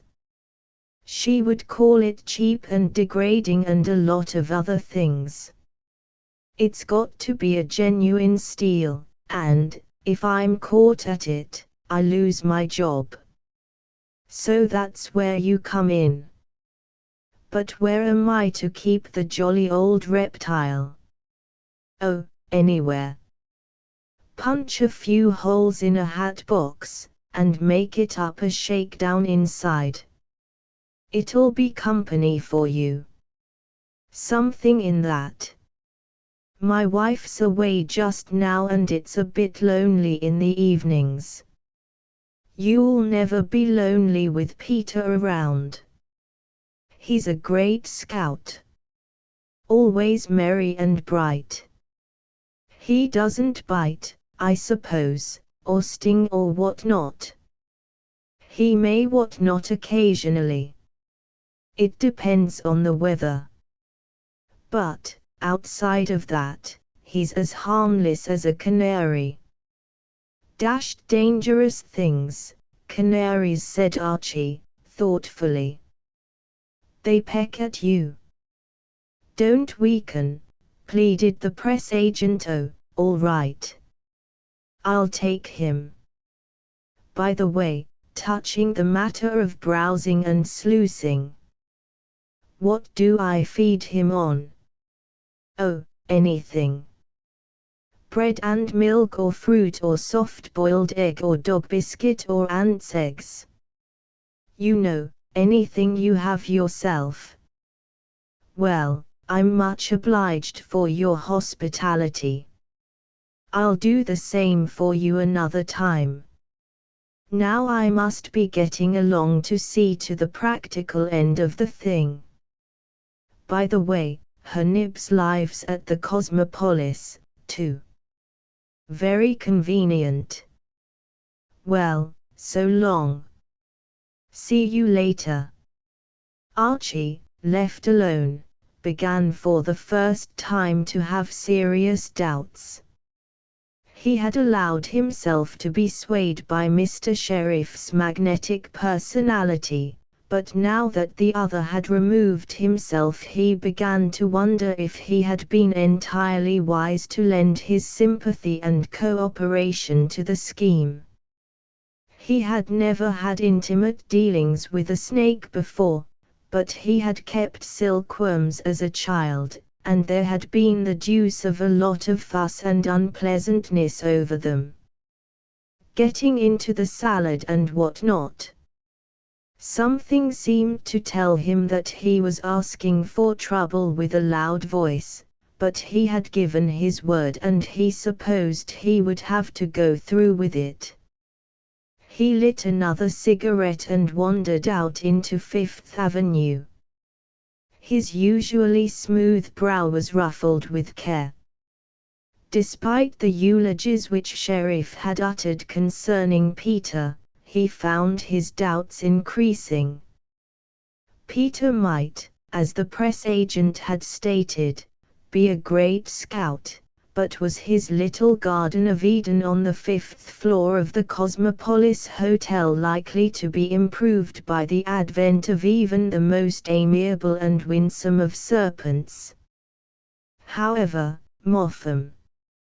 My dear fellow. The voice, speaking suddenly in his ear from behind, roused Archie from his reflections. Indeed, it roused him so effectually that he jumped a clear inch off the ground and bit his tongue. Revolving on his axis, he found himself confronting a middle-aged man with a face like a horse. The man was dressed in something of an old-world style. His clothes had an English cut. He had a drooping grey moustache. He also wore a grey bowler hat flattened at the crown, but who are we to judge him? Archie Motham. I have been trying to find you all the morning. Archie had placed him now. He had not seen General Manister for several years, not, indeed, since the days when he used to meet him at the home of young Lord Seacliff, his nephew. Archie had been at Eton and Oxford with Seacliff, and had often visited him in the long vacation. Hello, General. What ho, what ho. What on earth are you doing over here? Let's get out of this crush, my boy. General Manister steered Archie into a side street. That's better. He cleared his throat once or twice, as if embarrassed. I've brought Seacliff over, he said, finally. Dear old Squiffy here. Oh, I say. Great work. General Manister did not seem to share his enthusiasm. He looked like a horse with a secret sorrow. He coughed 3 times, like a horse who, in addition to a secret sorrow, had contracted asthma. You will find Seacliff changed, he said. Let me see, how long is it since you and he met? Archie reflected. I was demobbed just about a year ago. I saw him in Paris about a year before that. The old egg got a bit of shrapnel in his foot or something, didn't he? Anyhow, I remember he was sent home. His foot is perfectly well again now. But, unfortunately, the enforced inaction led to disastrous results. You recollect, no doubt, that Seacliff always had a tendency, a weakness. It was a family failing. Mopping it up, do you mean? Shifting it. Looking on the jolly old stuff when it was red and what not, what? Exactly. Archie nodded. Dear old Squiffy was always rather a lad for the wassail bowl. When I met him in Paris, I remember, he was quite tolerably blotto. Precisely. And the failing has, I regret to say, grown on him since he returned from the war. My poor sister was extremely worried. In fact, to cut a long story short, I induced him to accompany me to America. I am attached to the British legation in Washington now, you know. Oh, really? I wished Seacliff to come with me to Washington, but he insists on remaining in New York. He stated specifically that the thought of living in Washington gave him the, what was the expression he used? The pip. The pip. Precisely. But what was the idea of bringing him to America? This admirable prohibition enactment has rendered America, to my mind, the ideal place for a young man of his views. The general looked at his watch. It is most fortunate that I happened to run into you, my dear fellow. My train for Washington leaves in another hour, and I have packing to do. I want to leave poor Seacliff in your charge while I am gone. Oh, I say. What? You can look after him. I am credibly informed that even now there are places in New York where a determined young man may obtain the, stuff, and I should be infinitely obliged, and my poor sister would be infinitely grateful, if you would keep an eye on him. He hailed a taxicab. I am sending Seacliff round to the Cosmopolis tonight. I am sure you will do everything you can. Goodbye, my boy, goodbye. Archie continued his walk. This, he felt, was beginning to be a bit thick.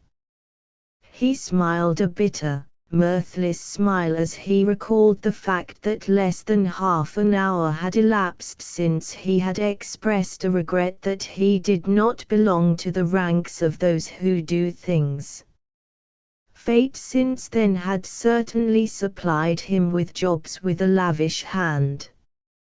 By bedtime he would be an active accomplice to a theft, valet and companion to a snake he had never met, and, as far as could gather the scope of his duties, a combination of nursemaid and private detective to dear old Squiffy.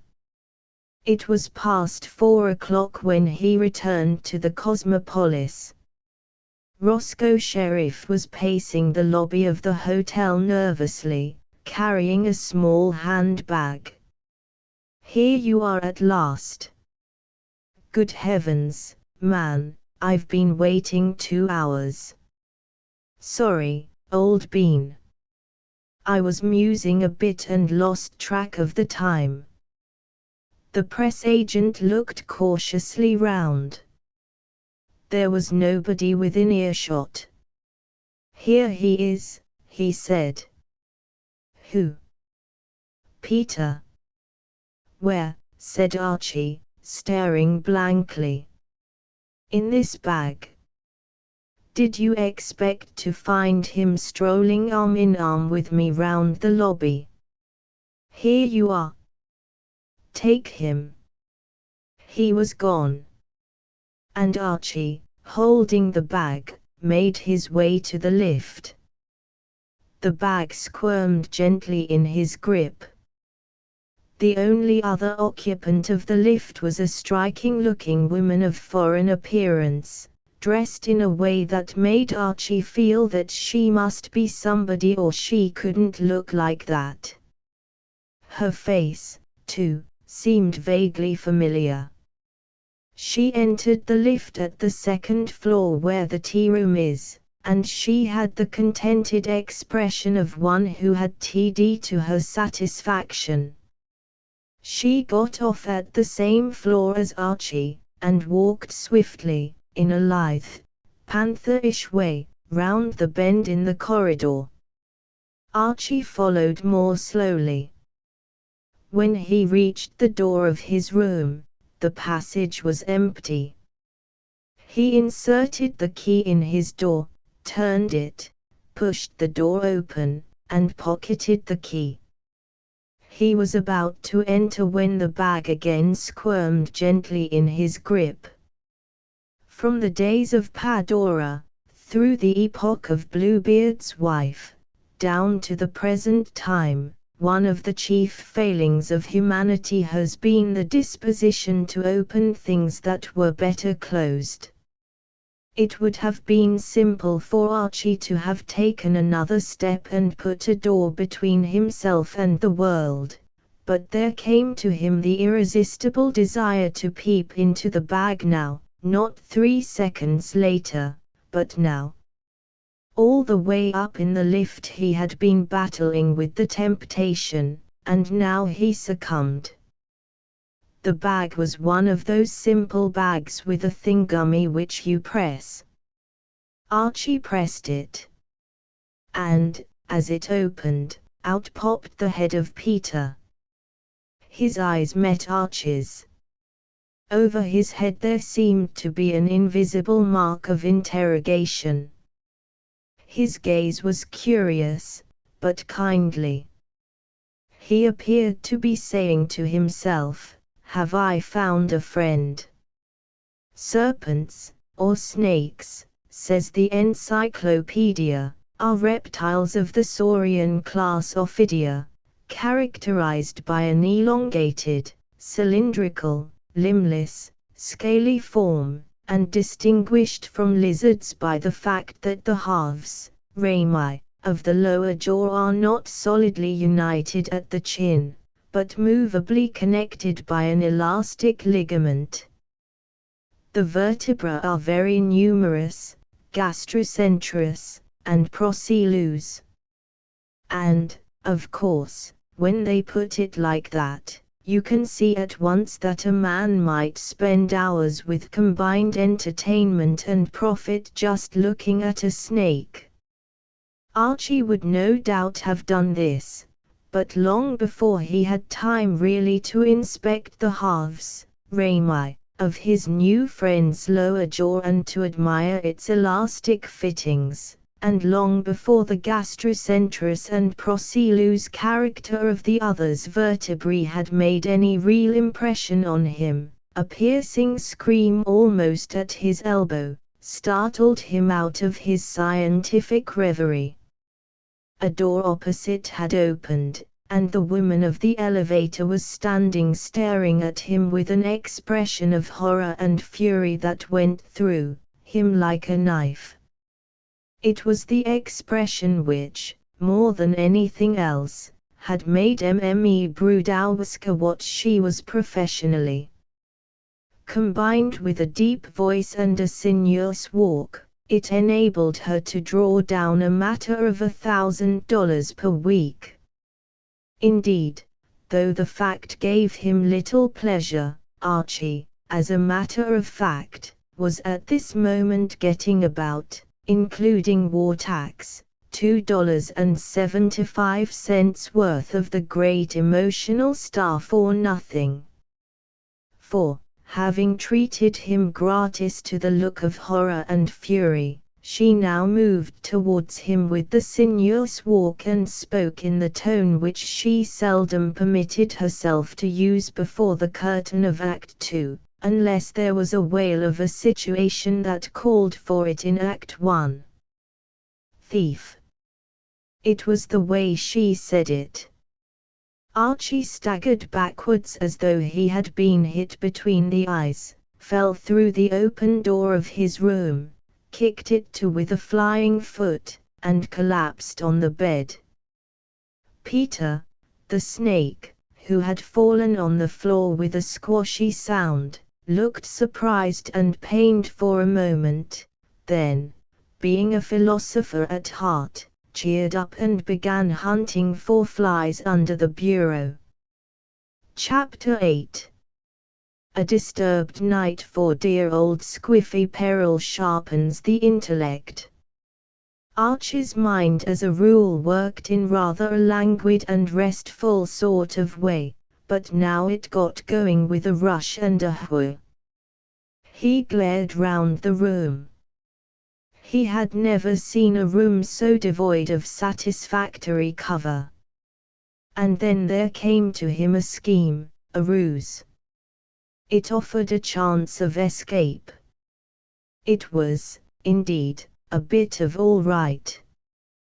Peter, the snake, loafing contentedly about the carpet, found himself seized by what the encyclopedia calls the distensible gullet and looked up reproachfully.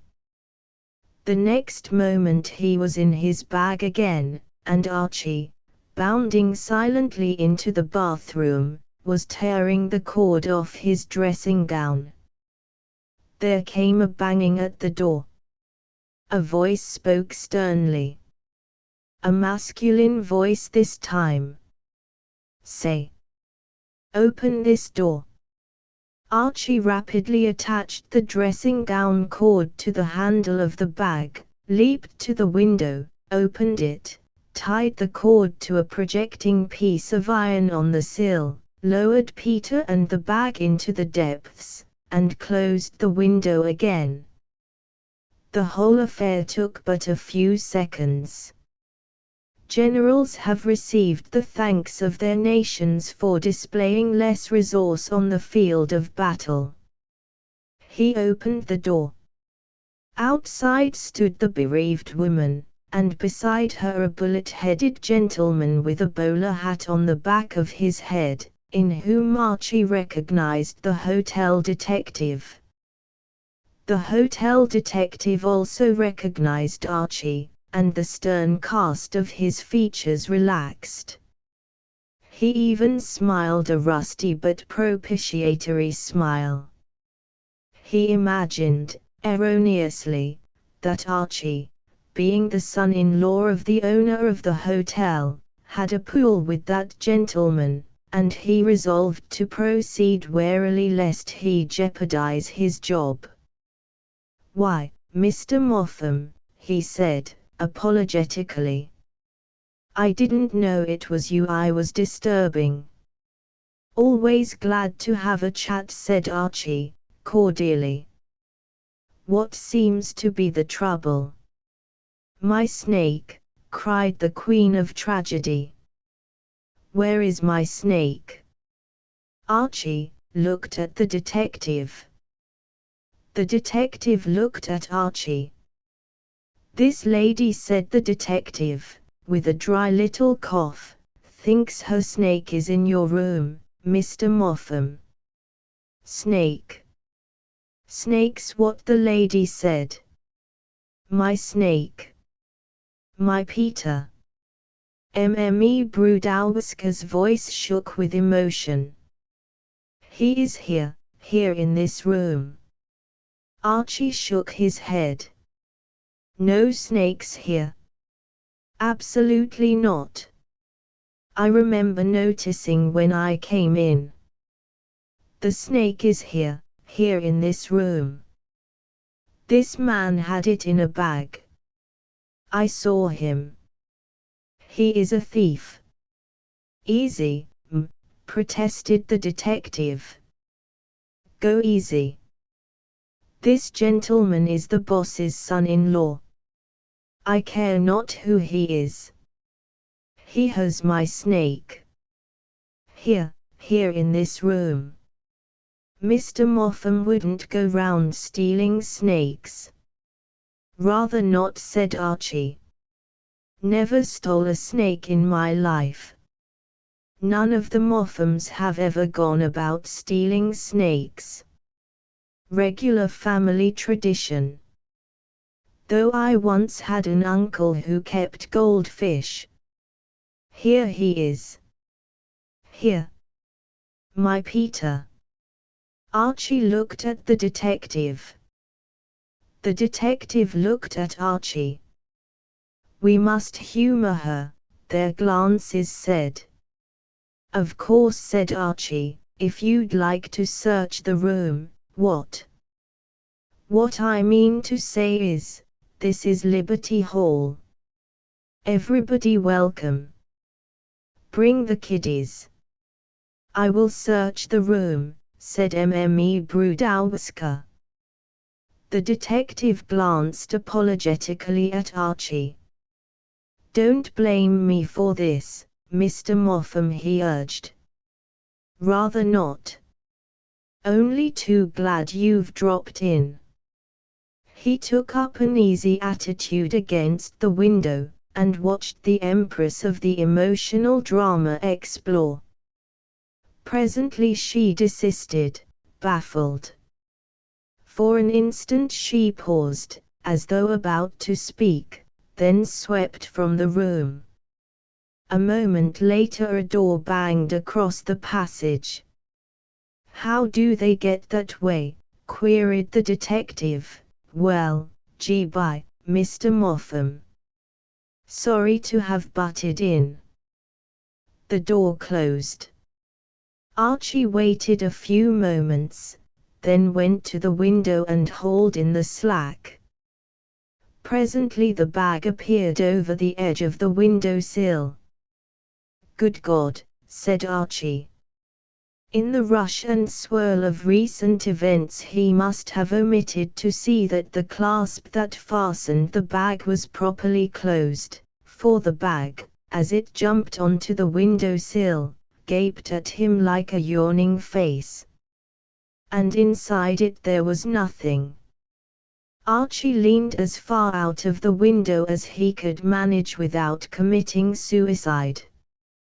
Far below him, the traffic took its usual course and the pedestrians moved to and fro upon the pavements. There was no crowding, no excitement. Yet only a few moments before a long green snake with 300 ribs, a distensible gullet, and gastrocentrous vertebrae must have descended on that street like the gentle rain from heaven upon the place beneath. And nobody seemed even interested. Not for the first time since he had arrived in America, Archie marveled at the cynical detachment of the New Yorker, who permits himself to be surprised at nothing. He shut the window and moved away with a heavy heart. He had not had the pleasure of an extended acquaintanceship with Peter, but he had seen enough of him to realize his sterling qualities. Somewhere beneath Peter's 300 ribs there had lain a heart of gold, and Archie mourned for his loss. Archie had a dinner and theatre engagement that night, and it was late when he returned to the hotel. He found his father-in-law prowling restlessly about the lobby. There seemed to be something on Mr. Brewster's mind. He came up to Archie with a brooding frown on his square face. "Who's this man Seacliff?" he demanded, without preamble. "I hear he's a friend of yours." "Oh, you've met him, what?" said Archie. "Had a nice little chat together, yes. Talked of this and that, no. We have not said a word to each other." "Really? Oh, well, dear old Squiffy is one of those strong, silent fellas you know. You mustn't mind if he's a bit dumb. He never says much, but it's whispered round the clubs that he thinks a lot." It was rumored in the spring of 1913 that Squiffy was on the point of making a bright remark, but it never came to anything. Mr. Brewster struggled with his feelings. "Who is he? You seem to know him." "Oh yes. Great pal of mine, Squiffy. We went through Eton, Oxford, and the bankruptcy court together. And here's a rummy coincidence. When they examined me, I had no assets. And, when they examined Squiffy, he had no assets. Rather extraordinary, what?" Mr. Brewster seemed to be in no mood for discussing coincidences.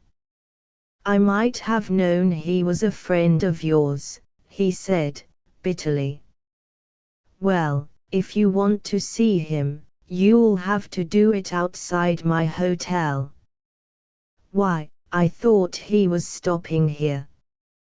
"He is, tonight. Tomorrow he can look for some other hotel to break up." "Great Scott! Has dear old Squiffy been breaking the place up?" Mr. Brewster snorted. "I am informed that this precious friend of yours entered my grill room at 8 o'clock. He must have been completely intoxicated, though the head waiter tells me he noticed nothing at the time." Archie nodded approvingly. "Dear old Squiffy was always like that. It's a gift. However woozled he might be, it was impossible to detect it with the naked eye. I've seen the dear old chap many a time whiffled to the eyebrows, and looking as sober as a bishop." "Soberer? When did it begin to dawn on the lads in the grill room that the old egg had been pushing the boat out?" "The head waiter," said Mr. Brewster, with cold fury, "tells me that he got a hint of the man's condition when he suddenly got up from his table and went the round of the room, pulling off all the tablecloths, and breaking everything that was on them. He then threw a number of rolls at the diners, and left. He seems to have gone straight to bed. Dashed sensible of him, what? Sound, practical chap, Squiffy. But where on earth did he get the materials?" "From his room. I made enquiries. He has 6 large cases in his room.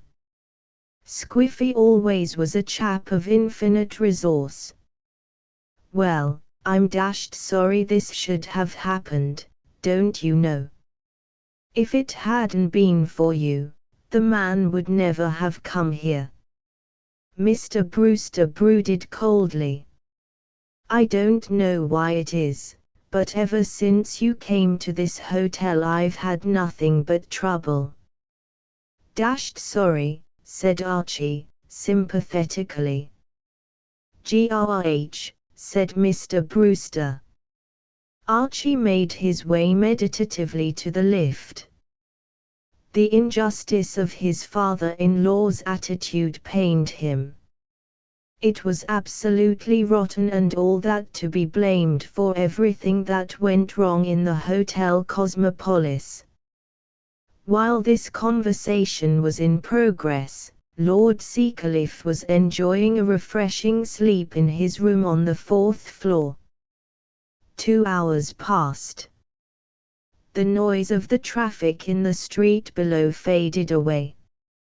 Only the rattle of an occasional belated cab broke the silence. In the hotel all was still. Mr. Brewster had gone to bed. Archie, in his room, smoked meditatively. Peace may have been said to reign. At 2:30 Lord Seacliff awoke. His hours of slumber were always irregular. He sat up in bed and switched the light on. He was a shock-headed young man with a red face and a hot brown eye. He yawned and stretched himself. His head was aching a little. The room seemed to him a trifle close. He got out of bed and threw open the window. Then, returning to bed, he picked up a book and began to read. He was conscious of feeling a little jumpy, and reading generally sent him to sleep. Much has been written on the subject of bed books. The general consensus of opinion is that a gentle, slow-moving story makes the best opiate. If this be so, dear old Squiffy's choice of literature had been rather injudicious. His book was The Adventures of Sherlock Holmes, and the particular story which he selected for perusal was the one entitled, The Speckled Band. He was not a great reader, but, when he read, he liked something with a bit of zip to it. Squiffy became absorbed. He had read the story before, but a long time back, and its complications were fresh to him. The tale, it may be remembered, deals with the activities of an ingenious gentleman who kept a snake, and used to loose it into people's bedrooms as a preliminary to collecting on their insurance. It gave Squiffy pleasant thrills, for he had always had a particular horror of snakes. As a child, he had shrunk from visiting the serpent house at the zoo, and, later, when he had come to man's estate and had put off childish things, and settled down in real earnest to his self-appointed mission of drinking up all the alcoholic fluid in England, the distaste for Ophidia had lingered. To a dislike for real snakes had been added a maturer shrinking from those which existed only in his imagination. He could still recall his emotions on the occasion, scarcely 3 months before, when he had seen a long, green serpent which a majority of his contemporaries had assured him wasn't there. Squiffy read on. Suddenly another sound became audible, a very gentle, soothing sound, like that of a small jet of steam escaping continuously from a kettle. Lord Seacliff looked up from his book with a start. Imagination was beginning to play him tricks.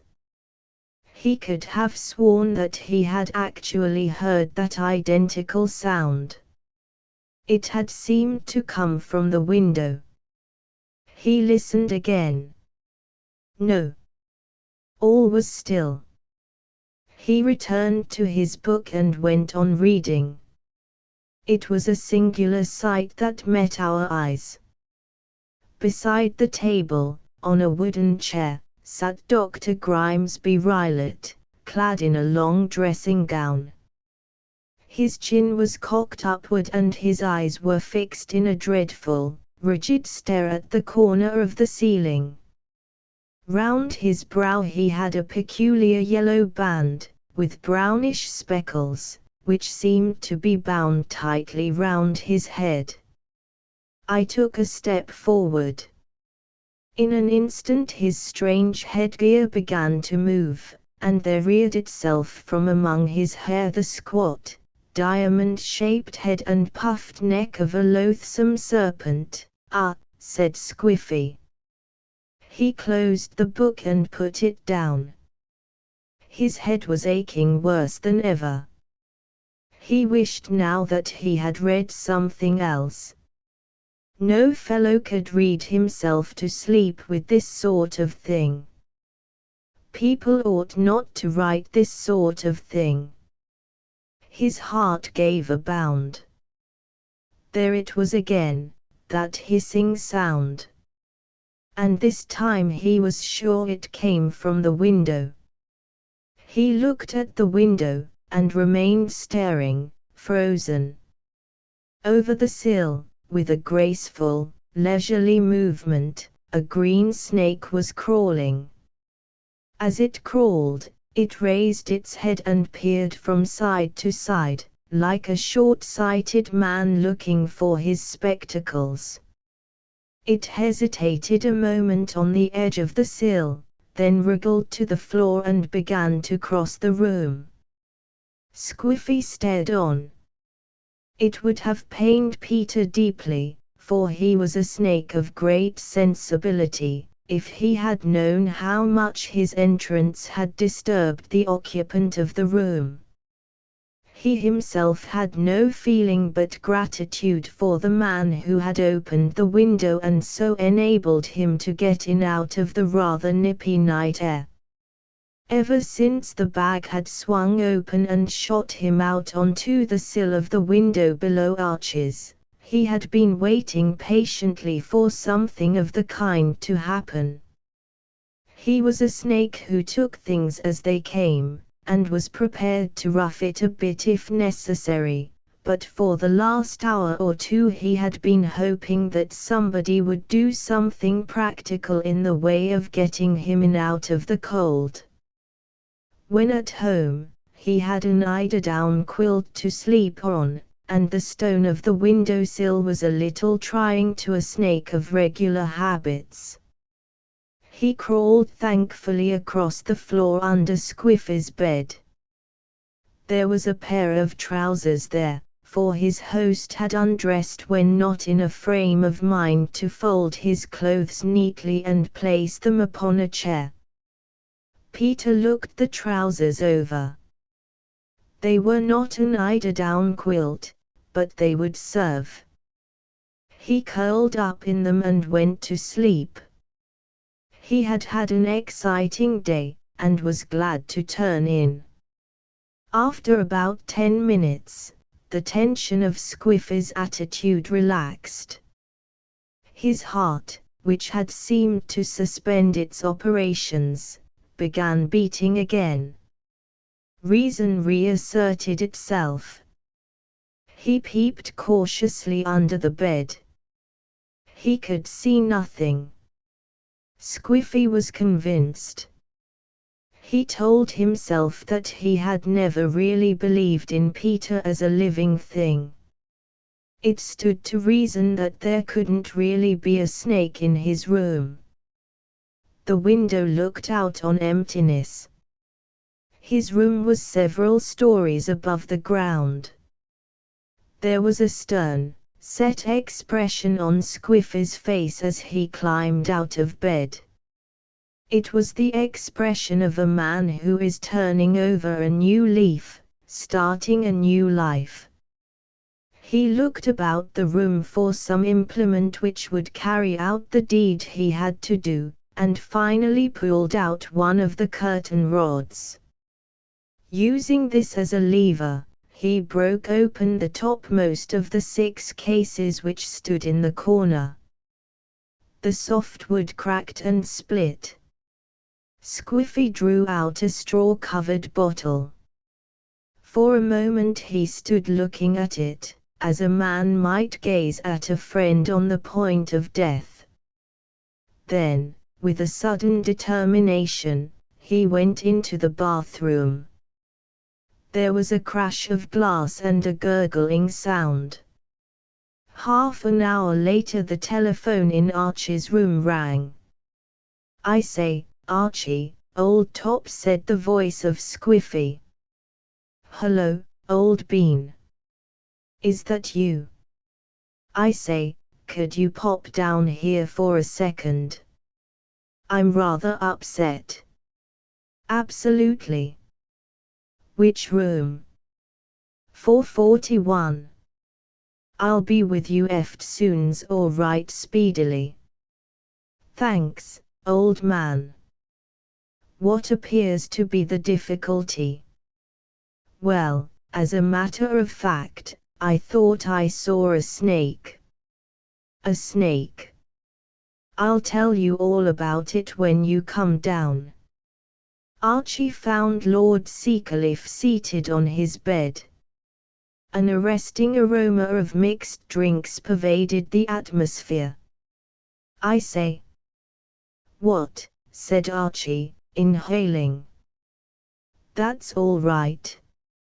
I've been pouring my stock away. Just finished the last bottle." "But why?" "I told you. I thought I saw a snake." "Green?" Squiffy shivered slightly. "Frightfully green." Archie hesitated. He perceived that there are moments when silence is the best policy. He had been worrying himself over the unfortunate case of his friend, and now that fate seemed to have provided a solution, it would be rash to interfere merely to ease the old bean's mind. If Squiffy was going to reform because he thought he had seen an imaginary snake, better not to let him know that the snake was a real one. "Dashed serious," he said. "Bally dashed serious," agreed Squiffy. "I'm going to cut it out." "Great scheme." "You don't think," asked Squiffy, with a touch of hopefulness, "that it could have been a real snake?" "Never heard of the management supplying them. I thought it went under the bed." "Well, take a look." Squiffy shuddered. "Not me. I say, old top, you know, I simply can't sleep in this room now. I was wondering if you could give me a dose somewhere in yours." "Rather. I'm in 541. Just above." "Trot along up. Here's the key. I'll tidy up a bit here, and join you in a minute." Squiffy put on a dressing gown and disappeared. Archie looked under the bed. From the trousers the head of Peter popped up with its usual expression of amiable enquiry. Archie nodded pleasantly, and sat down on the bed. The problem of his little friend's immediate future wanted thinking over. He lit a cigarette and remained for a while in thought. Then he rose. An admirable solution had presented itself.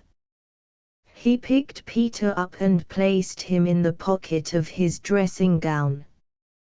Then, leaving the room, he mounted the stairs till he reached the 7th floor.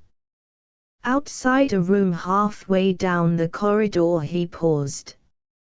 From within, through the open transom, came the rhythmical snoring of a good man taking his rest after the labors of the day.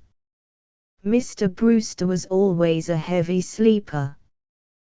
There's always a way, thought Archie, philosophically, if a chappie only thinks of it. His father-in-law's snoring took on a deeper note. Archie extracted Peter from his pocket and dropped him gently through the transom. Chapter 9. A letter from Parker. As the days went by and he settled down at the Hotel Cosmopolis, Archie, looking about him and revising earlier judgments, was inclined to think that of all his immediate circle he most admired Parker, the lean, grave valet of Mr. Daniel Brewster.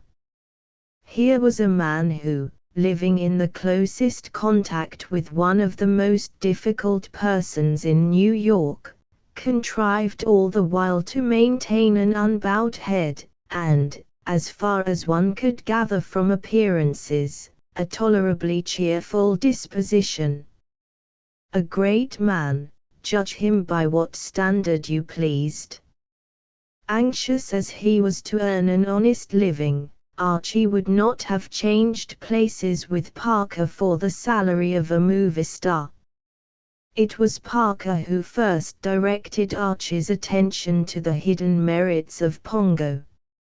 Archie had drifted into his father-in-law's suite one morning, as he sometimes did in the effort to establish more amicable relations, and had found it occupied only by the valet, who was dusting the furniture and bric-a-brac with a feather broom rather in the style of a manservant at the rise of the curtain of an old-fashioned farce.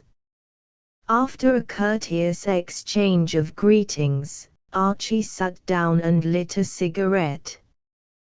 Parker went on dusting.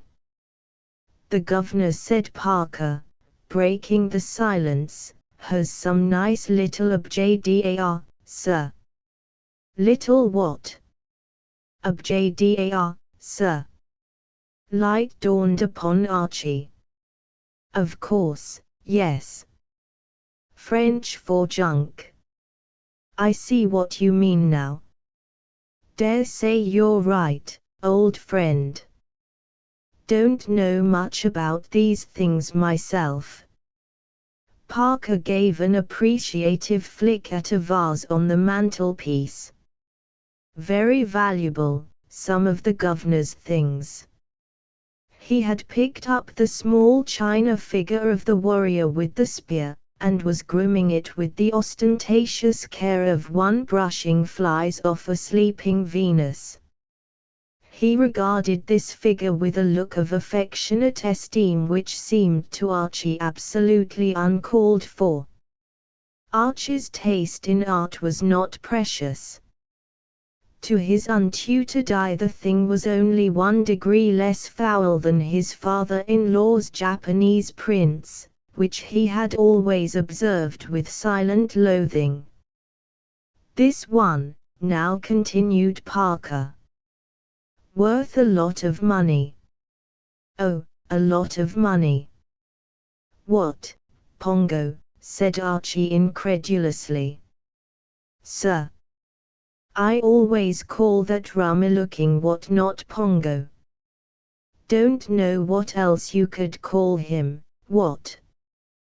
The valet seemed to disapprove of this levity. He shook his head and replaced the figure on the mantelpiece. "Worth a lot of money," he repeated. "Not by itself, no." "Oh, not by itself." "No, sir. Things like this come in pairs. Somewhere or other there's the companion piece to this here, and if the governor could get hold of it, he'd have something worth having. Something that connoisseurs would give a lot of money for. But one's no good without the other. You have to have both, if you understand my meaning, sir." "I see. Like filling a straight flush, what?" "Precisely, sir." Archie gazed at Pongo again, with the dim hope of discovering virtues not immediately apparent to the casual observer. But without success. Pongo left him cold, even chilly. He would not have taken Pongo as a gift, to oblige a dying friend. "How much would the pair be worth?" he asked. $10. Parker smiled a gravely superior smile. "A little more than that, sir. Several $1,000, more like it." "Do you mean to say," said Archie, with honest amazement, "that there are chumps going about loose, absolutely loose, who would pay that for a weird little object like Pongo?" "Undoubtedly, sir. These antique china figures are in great demand among collectors." Archie looked at Pongo once more, and shook his head. "Well, well, well. It takes all sorts to make a world, what? What might be called the revival of Pongo, The restoration of Pongo to the ranks of the things that matter took place several weeks later, when Archie was making holiday at the house which his father-in-law had taken for the summer at Brookport. The curtain of the second act may be said to rise on Archie strolling back from the golf links in the cool of an August evening. From time to time he sang slightly, and wondered idly if Lucille would put the finishing touch upon the all-rightness of everything by coming to meet him and sharing his homeward walk. She came in view at this moment, a trim little figure in a white skirt and a pale blue sweater. She waved to Archie, and Archie, as always at the sight of her, was conscious of that jumpy, fluttering sensation about the heart, which, translated into words, would have formed the question, what on earth could have made a girl like that fall in love with a chump like me? It was a question which he was continually asking himself, and one which was perpetually in the mind also of Mr. Brewster, his father-in-law. The matter of Archie's unworthiness to be the husband of Lucille was practically the only one on which the two men saw eye to eye. "Hello, hello, hello," said Archie. "Here we are, what? I was just hoping you would drift over the horizon." Lucille kissed him. "You're a darling," she said. "And you look like a Greek god in that suit. Glad you like it." Archie squinted with some complacency down his chest. "I always say it doesn't matter what you pay for a suit, so long as it's right. I hope your jolly old father will feel that way when he settles up for it." "Where is father? Why didn't he come back with you?" "Well, as a matter of fact, he didn't seem any too keen on my company. I left him in the locker room chewing a cigar. Gave me the impression of having something on his mind." "Oh, Archie.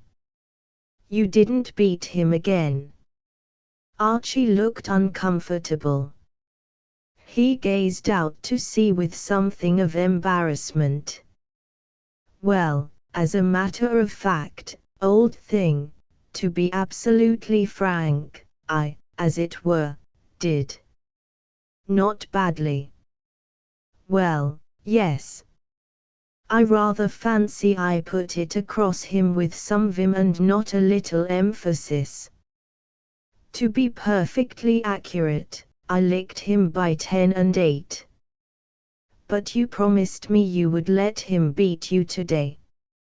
You know how pleased it would have made him."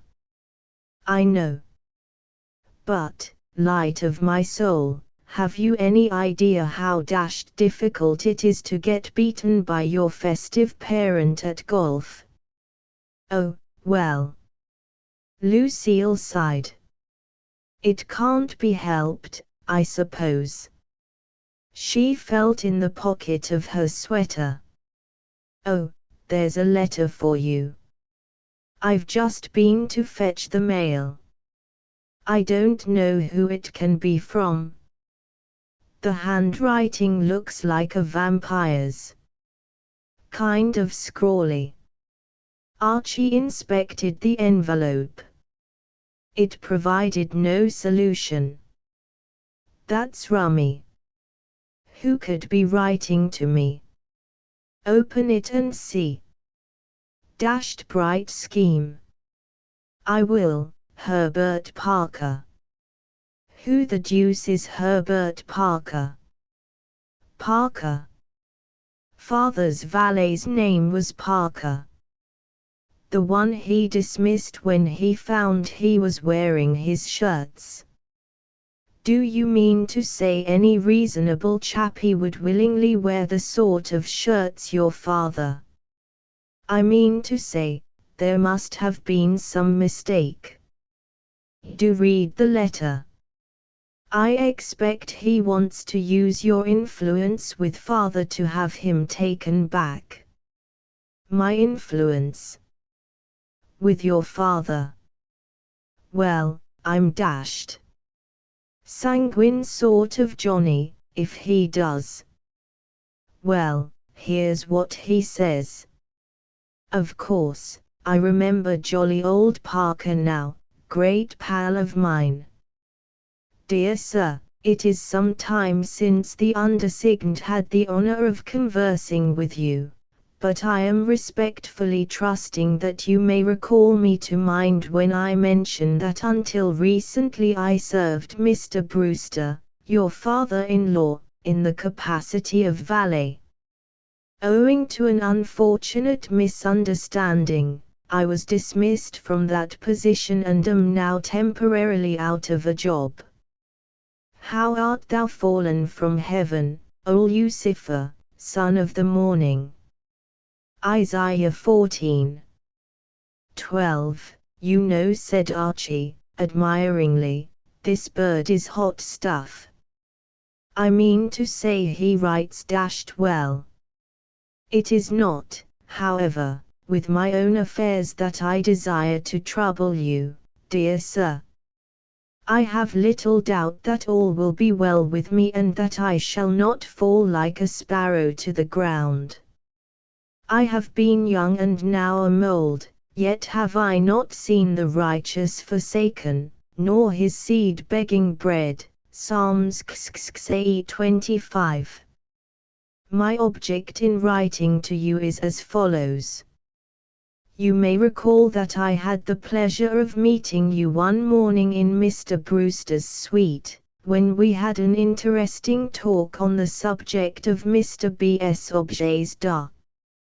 You may recall being particularly interested in a small china figure. To assist your memory, the figure to which I allude is the one which you whimsically referred to as Pongo. I informed you, if you remember, that, could the accompanying figure be secured, the pair would be extremely valuable.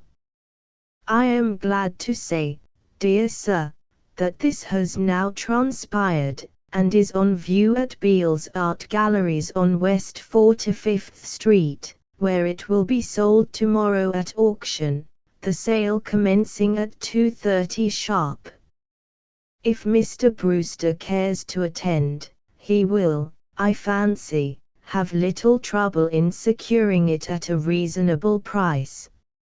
I confess that I had thought of refraining from apprising my late employer of this matter, but more Christian feelings have prevailed. If thine enemy hunger, feed him, if he thirst, give him drink, for in so doing thou shalt heap coals of fire on his head. Romans 12:20.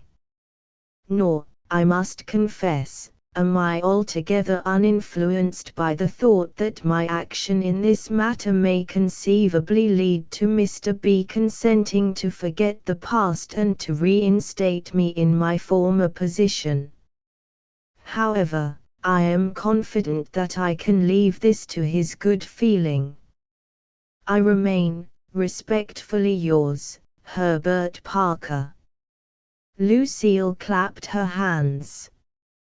How splendid! Father will be pleased. Yes. Friend Parker has certainly found a way to make the old dad fond of him. Wish I could. But you can, silly. He'll be delighted when you show him that letter. Yes, with Parker. Old Herb. Parker's is the neck he'll fall on, not mine. Lucille reflected. I wish, she began. She stopped. Her eyes lit up. Oh, Archie, darling, I've got an idea. Decant it. Why don't you slip up to New York tomorrow and buy the thing, and give it to father as a surprise? Archie patted her hand kindly. He hated to spoil her girlish daydreams. Yes, he said. But reflect, queen of my heart. I have at the moment of going to press just $2.50 in specie, which I took off your father this afternoon. We were playing 25 cents a hole. He coughed it up without enthusiasm, in fact, with a nasty hacking sound, but I've got it. But that's all I have got. That's all right. You can pawn that ring and that bracelet of mine. Oh, I say, what? Pop the family jewels. Only for a day or two. Of course, once you've got the thing, father will pay us back. He would give you all the money we asked him for, if he knew what it was for. But I want to surprise him. And if you were to go to him and ask him for $1,000 without telling him what it was for, he might refuse. He might, said Archie. He might. It all works out splendidly.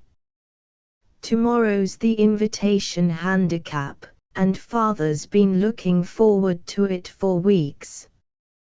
He'd hate to have to go up to town himself and not play in it. But you can slip up and slip back without his knowing anything about it. Archie pondered. It sounds a ripe scheme. Yes, it has all the earmarks of a somewhat fruity wheeze. By Jove, it is a fruity wheeze. It's an egg. An egg. Good egg, you know. Hello, here's a postscript. I didn't see it. P.S. I should be glad if you would convey my most cordial respects to Mrs. Moffam. Will you also inform her that I chanced to meet Mr. William this morning on Broadway, just off the boat? He desired me to send his regards and to say that he would be joining you at Brookport in the course of a day or so. Mr. B will be pleased to have him back. A wise son maketh a glad father, Proverbs X1. Who's Mr. William? Asked Archie. My brother Bill, of course. I've told you all about him. Oh yes, of course. Your brother Bill. Rummy to think I've got a brother-in-law I've never seen. You see, we married so suddenly. When we married, Bill was in Yale. Good God. What for? Not jail, silly. Yale. The university.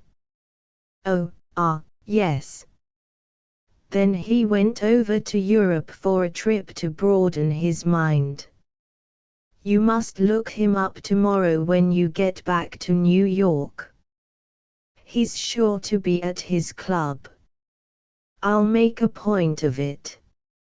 Well, vote of thanks to good old Parker. This really does begin to look like the point in my career where I start to have your forbidding old parent eating out of my hand. Yes, it's an egg, isn't it? Queen of my soul, said Archie enthusiastically, it's an omelette. The business negotiations in connection with the bracelet and the ring occupied Archie on his arrival in New York to an extent which made it impossible for him to call on Brother Bill before lunch.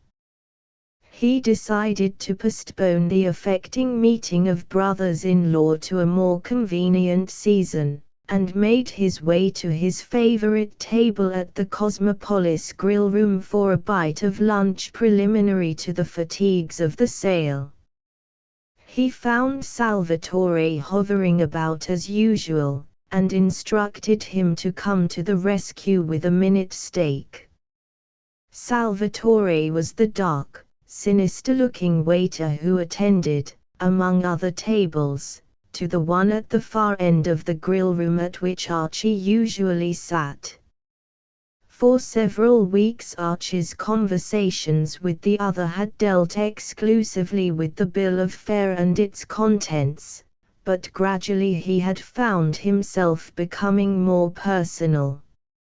Even before the war and its democratizing influences, Archie had always lacked that reserve which characterizes many Britons, and since the war he had looked on nearly everyone he met as a brother. Long since, through the medium of a series of friendly chats, he had heard all about Salvatore's home in Italy, the little newspaper and tobacco shop which his mother owned down on 7th Avenue, and 100 other personal details.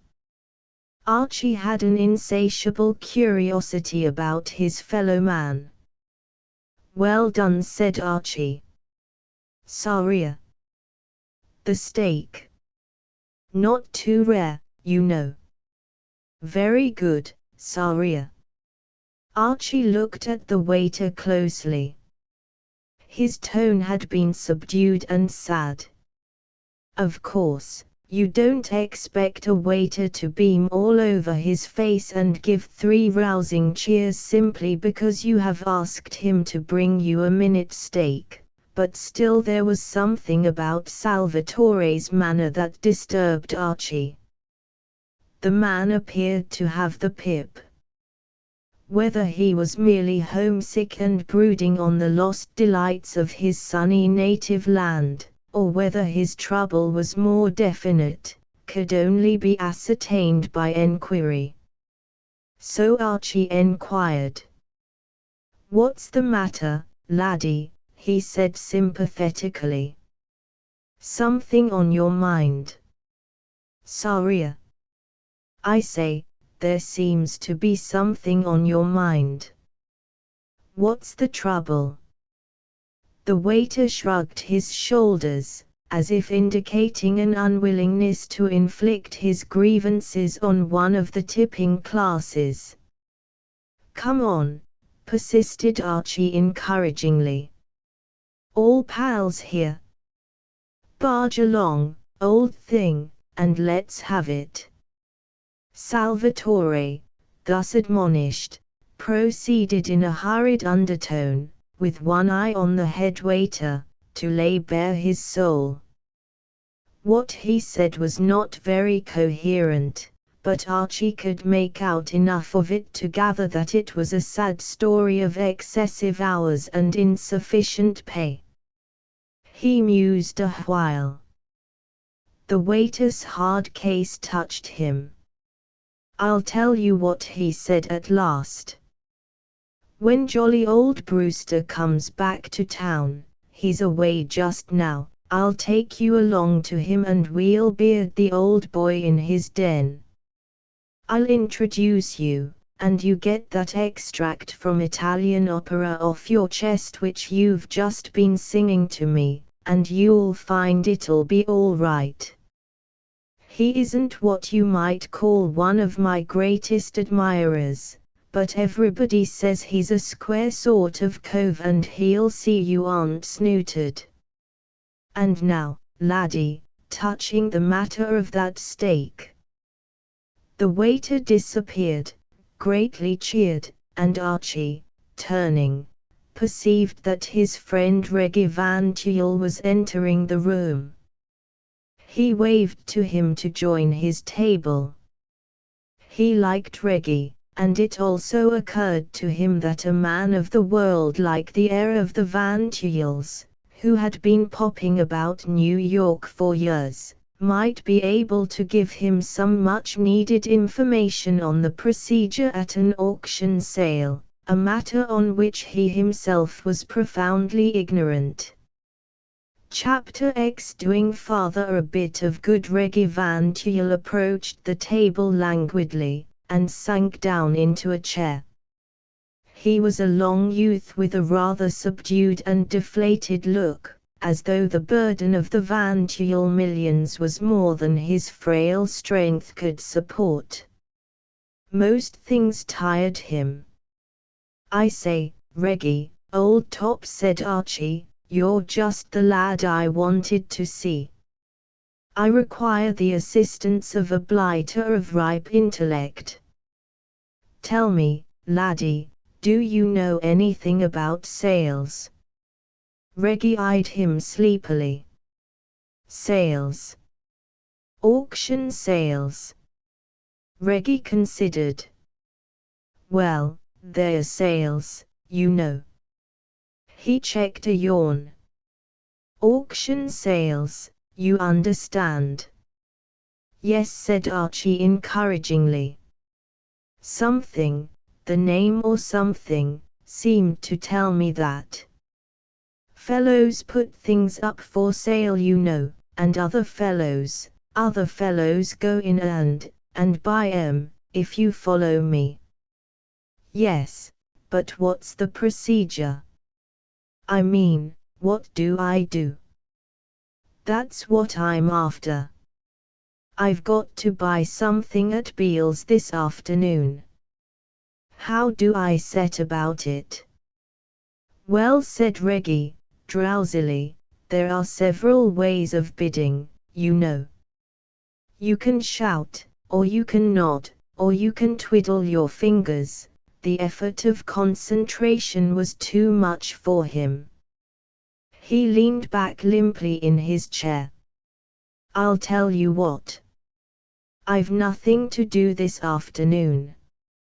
I'll come with you and show you." When he entered the art galleries a few minutes later, Archie was glad of the moral support of even such a wobbly reed as Reggie Van Tuyl. There is something about an auction room which weighs heavily upon the novice.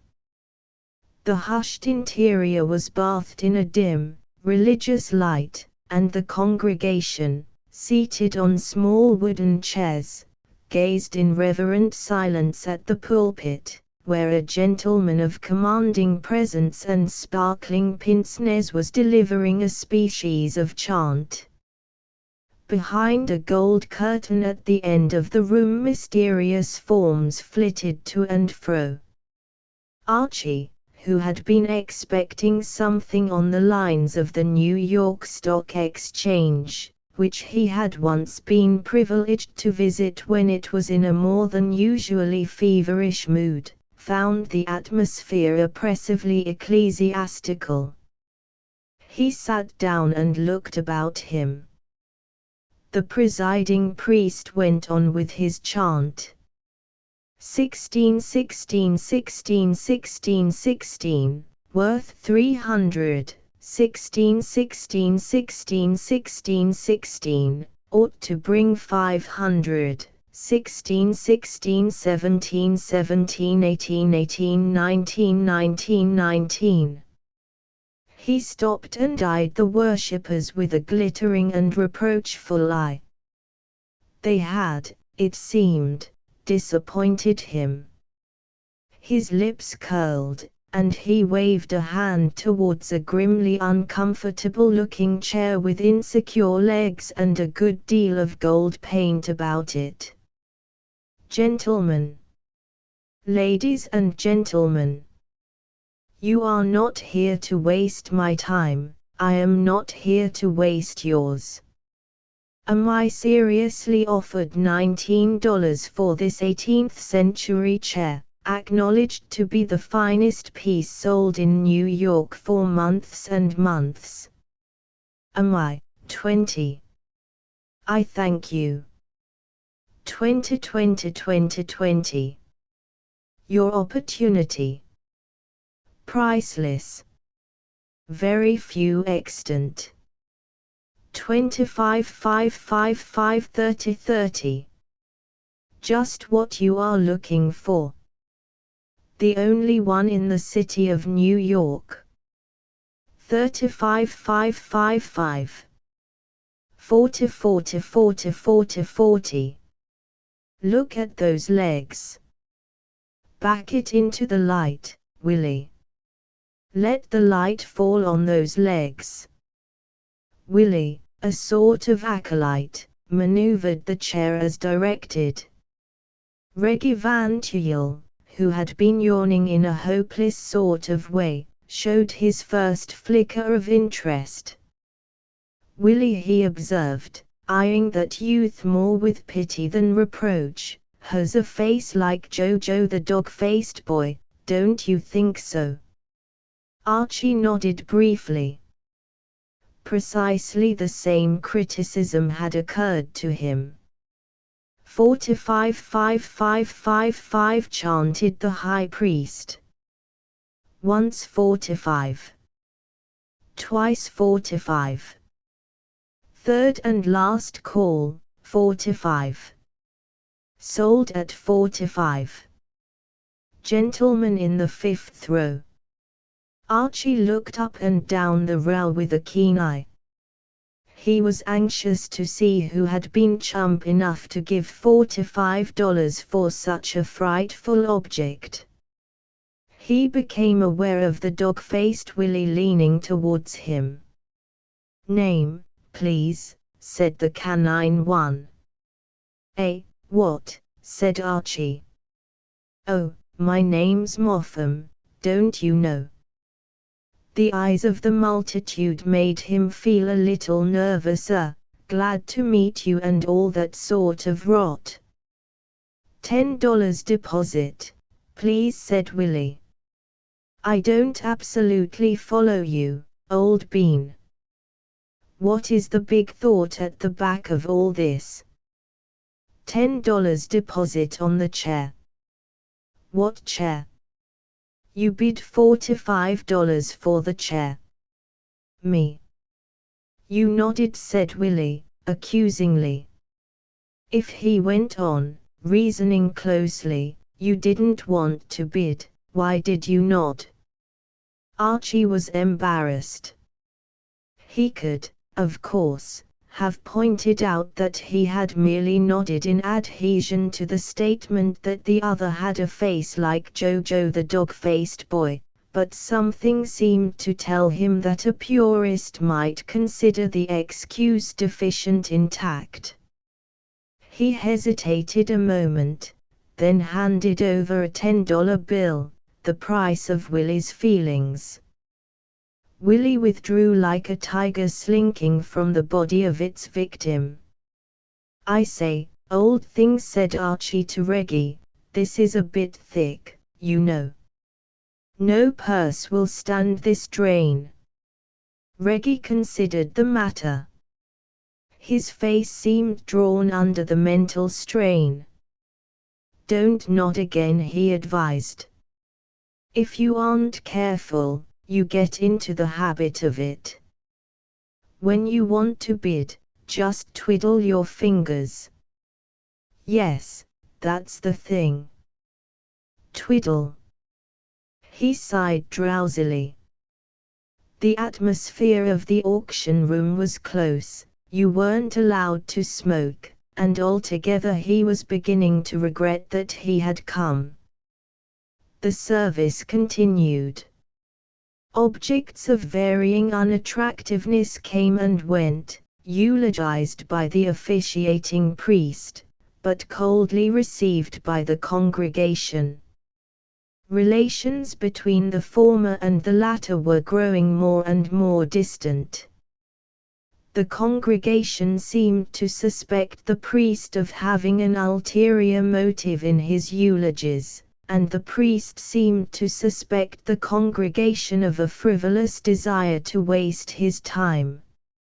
He had begun to speculate openly as to why they were there at all.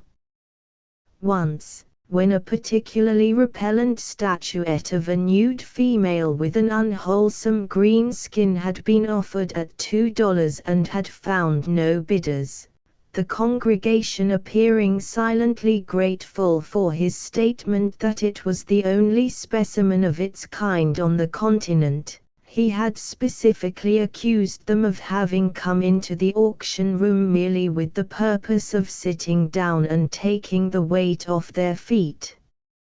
If your thing, your whatever it is, doesn't come up soon, Archie said Reggie, fighting off with an effort the mists of sleep, I rather think I shall be toddling along. What was it you came to get? It's rather difficult to describe. It's a rummy-looking sort of whatnot, made of china or something. I call it Pongo. At least, this one isn't Pongo, don't you know, it's his little brother, but presumably equally foul in every respect. It's all rather complicated, I know, but, hello. He pointed excitedly. By Jove! We're off. There it is. Look. Willie's unleashing it now. Willie, who had disappeared through the gold curtain, had now returned, and was placing on a pedestal a small china figure of delicate workmanship. It was the figure of a warrior in a suit of armor advancing with raised spear upon an adversary. A thrill permeated Archie's frame. Parker had not been mistaken. This was undoubtedly the companion figure to the redoubtable Pongo. The two were identical. Even from where he sat, Archie could detect on the features of the figure on the pedestal the same expression of insufferable complacency which had alienated his sympathies from the original Pongo. The high priest, undaunted by previous rebuffs, regarded the figure with a gloating enthusiasm wholly unshared by the congregation, who were plainly looking upon Pongo's little brother as just another of those things. This, he said, with a shake in his voice, is something very special. China figure, said to date back to the Ming dynasty. Unique. Nothing like it on either side of the Atlantic. If I were selling this at Christie's in London, where people, he said, nastily, have an educated appreciation of the beautiful, the rare, and the exquisite, I should start the bidding at $1,000. This afternoon's experience has taught me that that might possibly be too high. His pince-nez sparkled militantly, as he gazed upon the stolid throng. Will anyone offer me $1 for this unique figure? Leap at it, old top, said Reggie Van Tuyl. Twiddle, dear boy, twiddle. $1's reasonable. Archie twiddled. $1 I am offered, said the high priest, bitterly. One gentleman here is not afraid to take a chance. One gentleman here knows a good thing when he sees one. He abandoned the gently sarcastic manner for one of crisp and direct reproach. Come, come, gentlemen, we are not here to waste time. Will anyone offer me $100 for this superb piece of... He broke off, and seemed for a moment almost unnerved. He stared at someone in one of the seats in front of Archie. Thank you, he said, with a sort of gulp. $100 I am offered. 100, 100, 100, Archie was startled. This sudden, tremendous jump, this wholly unforeseen boom in Pongos, if one might so describe it, was more than a little disturbing. He could not see who his rival was, but it was evident that at least one among those present did not intend to allow Pongo's brother to slip by without a fight.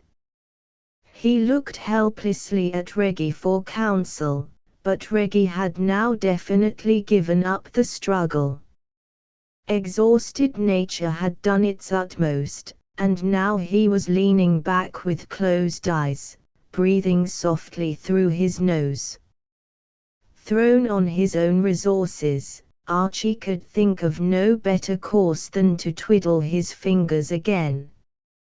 He did so, and the high priest's chant took on a note of positive exuberance.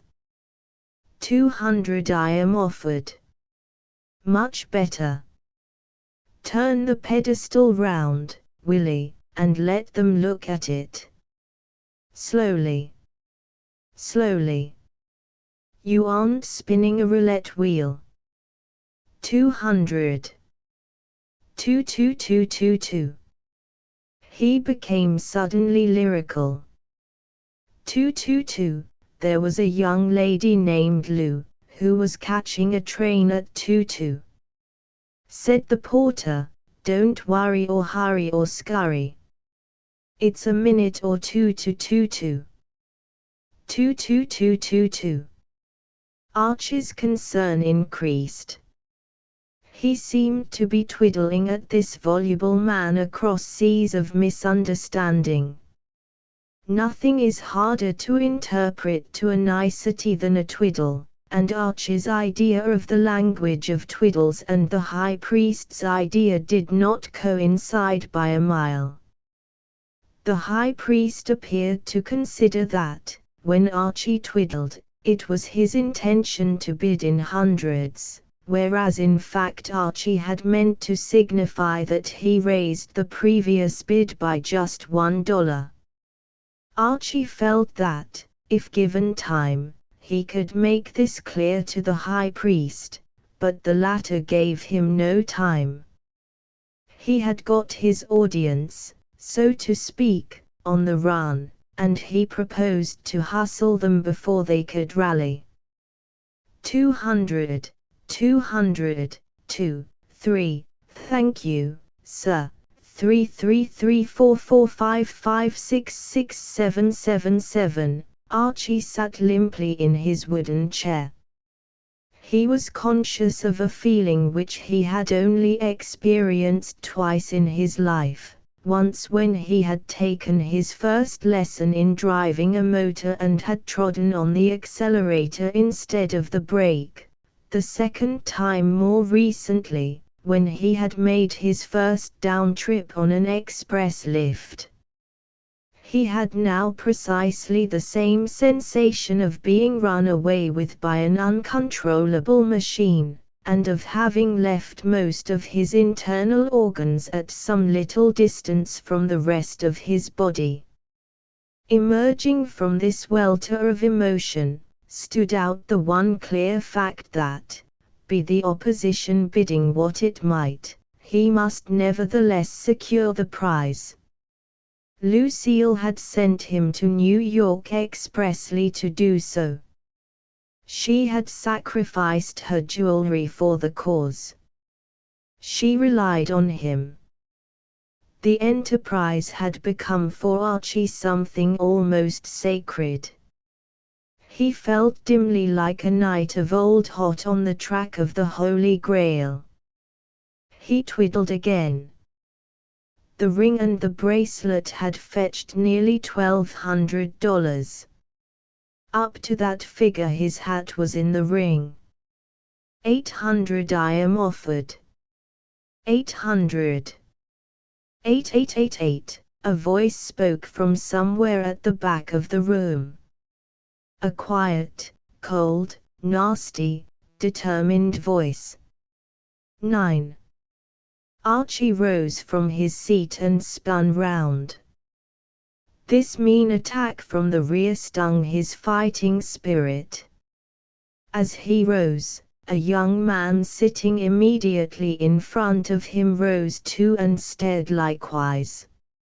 He was a square-built, resolute-looking young man, who reminded Archie vaguely of somebody he had seen before. but Archie was too busy trying to locate the man at the back to pay much attention to him. He detected him at last, owing to the fact that the eyes of everybody in that part of the room were fixed upon him. He was a small man of middle age, with tortoise-shell-rimmed spectacles. He might have been a professor or something of the kind. Whatever he was obviously a man to be reckoned with. He had a rich sort of look, and his demeanor was the demeanor of a man who is prepared to fight it out on these lines if it takes all the summer. 900 I am offered. 9999, Archie glared defiantly at the spectacled man. 1,000, he cried.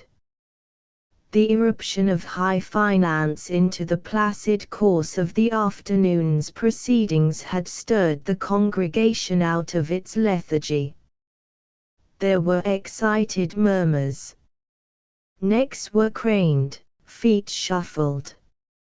As for the high priest, his cheerfulness was now more than restored, and his faith in his fellow man had soared from the depths to a very lofty altitude. He beamed with approval.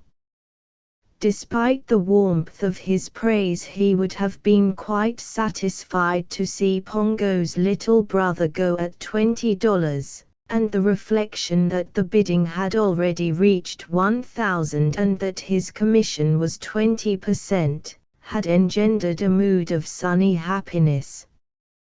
1,000 is bid, he caroled. Now, gentlemen, I don't want to hurry you over this. You are all connoisseurs here, and you don't want to see a priceless china figure of the Ming dynasty get away from you at a sacrifice price. Perhaps you can't all see the figure where it is. Willie, take it round and show it to em. We'll take a little intermission while you look carefully at this wonderful figure. Get a move on, Willie. Pick up your feet. Archie, sitting dazedly, was aware that Reggie Van Tuyl had finished his beauty sleep and was addressing the young man in the seat in front. Why, hello, said Reggie. I didn't know you were back. You remember me, don't you? Reggie Van Tuyl. I know your sister very well. Archie, old man, I want you to meet my friend, Bill Brewster. Why, dash it. He chuckled sleepily. I was forgetting. Of course. How are you, said the young man. Talking of my sister, he said to Reggie, I suppose you haven't met her husband by any chance? I suppose you know she married some awful chump. Me, said Archie. How's that? I married your sister. My name's Moffam. The young man seemed a trifle taken aback. Sorry, he said. Not at all, said Archie. I was only going by what my father said in his letters, he explained, in extenuation. Archie nodded. I'm afraid your jolly old father doesn't appreciate me. But I'm hoping for the best. If I can rope in that rummy-looking little china thing that Jojo the dog-faced boy is showing the customers, he will be all over me. I mean to say, you know, he's got another like it, and, if he can get a full house, as it were, I'm given to understand he'll be bucked, cheered, and even braced. The young man stared. Are you the fellow who's been bidding against me? Eh, what? Were you bidding against me? I wanted to buy the thing for my father. I've a special reason for wanting to get in right with him just now. Are you buying it for him, too? Absolutely. As a surprise. It was Lucille's idea. His valet, a chappie named Parker, tipped us off that the thing was to be sold. Parker? Great Scott! It was Parker who tipped me off. I met him on Broadway, and he told me about it. Rummy he never mentioned it in his letter to me. Why, dash it, we could have got the thing for about $2 if we had pooled our bids. Well, we'd better pool them now, and extinguish that pill at the back there. I can't go above 1100. That's all I've got. I can't go above 1100 myself. There's just one thing. I wish you'd let me be the one to hand the thing over to Father. I've a special reason for wanting to make a hit with him. Absolutely, said Archie, magnanimously. It's all the same to me. I only wanted to get him generally braced, as it were, if you know what I mean. That's awfully good of you. Not a bit, laddie, no, and far from it.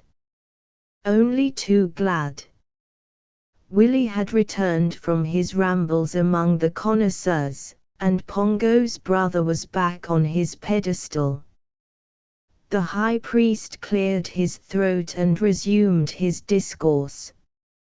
Now that you have all seen this superb figure I was offered 1100.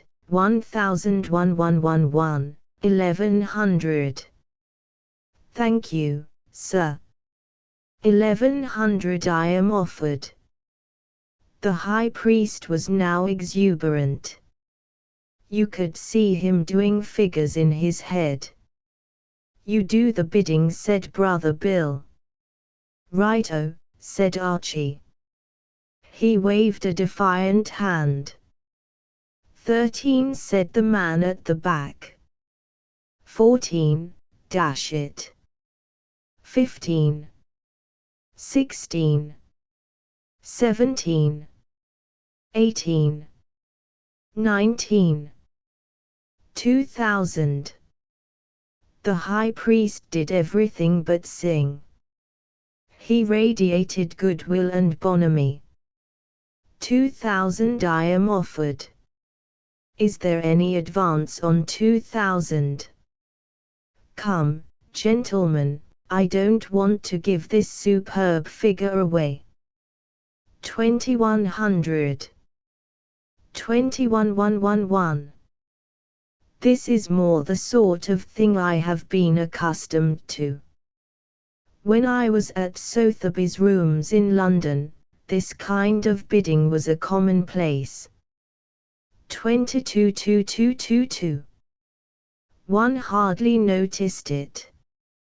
333. 2333. $2,300 I am offered. He gazed expectantly at Archie, as a man gazes at some favorite dog whom he calls upon to perform a trick. But Archie had reached the end of his tether. The hand that had twiddled so often and so bravely lay inert beside his trouser leg, twitching feebly. Archie was through. 2300, said the high priest, ingratiatingly. Archie made no movement. There was a tense pause. The high priest gave a little sigh, like one waking from a beautiful dream. 2300, he said. Once 23. Twice 23. Third, last, and final call, 23. Sold at 2300. I congratulate you. sir, on a genuine bargain." Reggie Van Tuyl had dozed off again. Archie tapped his brother-in-law on the shoulder. "May as well be popping, what?" They threaded their way sadly together through the crowd, and made for the street.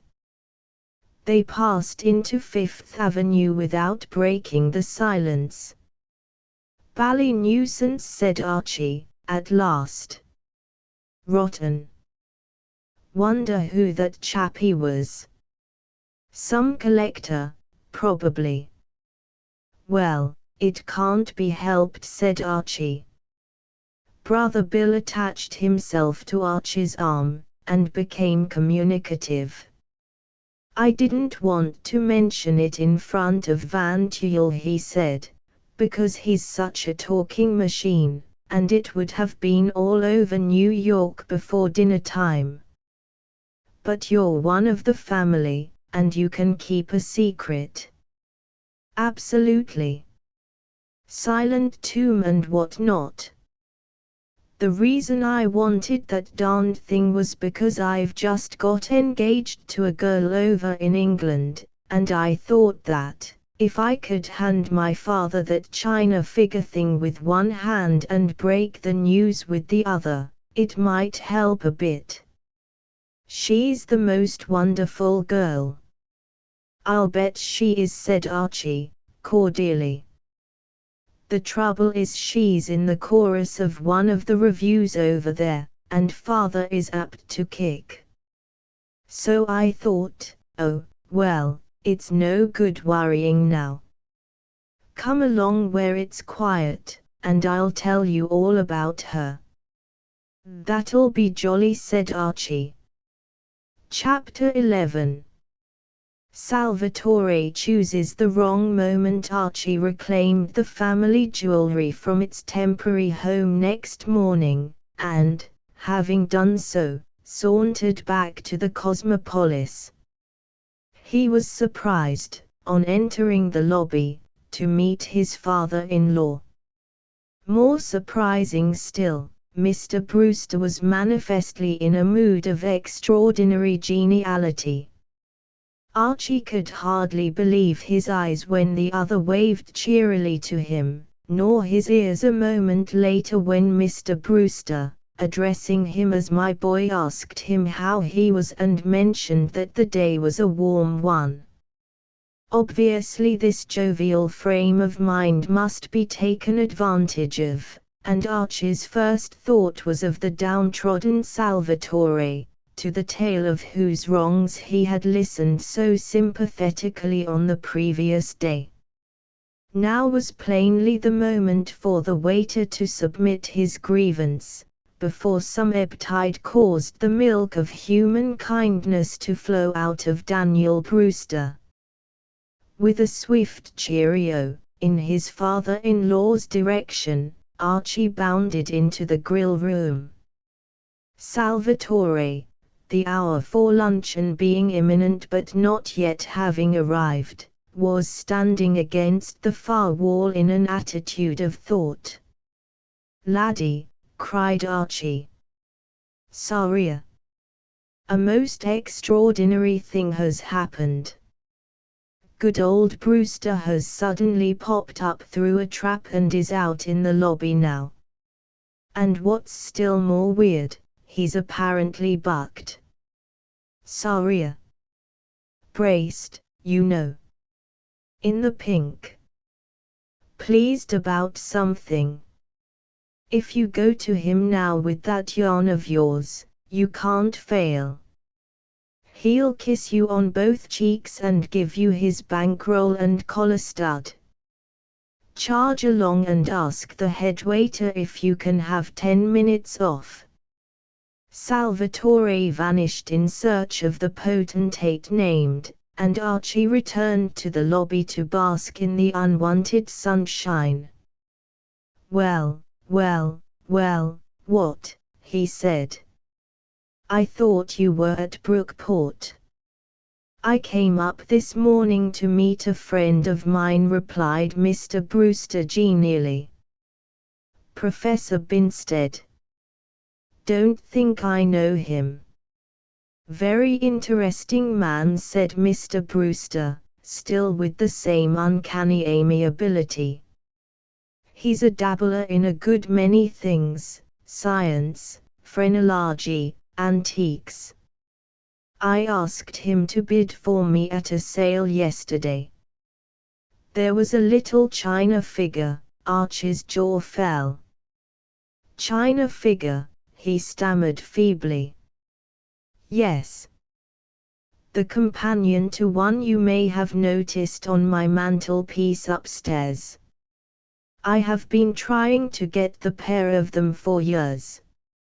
I should never have heard of this one if it had not been for that valet of mine, Parker. Very good of him to let me know of it, considering I had fired him. Ah, here is Binstead. He moved to greet the small, middle-aged man with the tortoise-shell-rimmed spectacles who was bustling across the lobby. Well, Binstead, so you got it. Yes. I suppose the price wasn't particularly stiff. 2,300. 2,300. Mr. Brewster seemed to reel in his tracks. 2,300. You gave me carte blanche. Yes, but 2,300.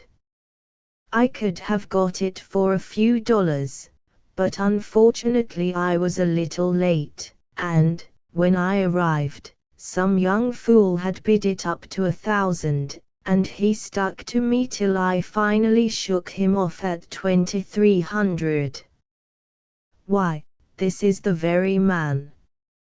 Is he a friend of yours? Archie coughed. More a relation than a friend. What? Son-in-law, don't you know? Mr. Brewster's amiability had vanished. What damned foolery have you been up to now? He demanded. Can't I move a step without stubbing my toe on you? Why the devil did you bid? We thought it would be rather a fruity scheme.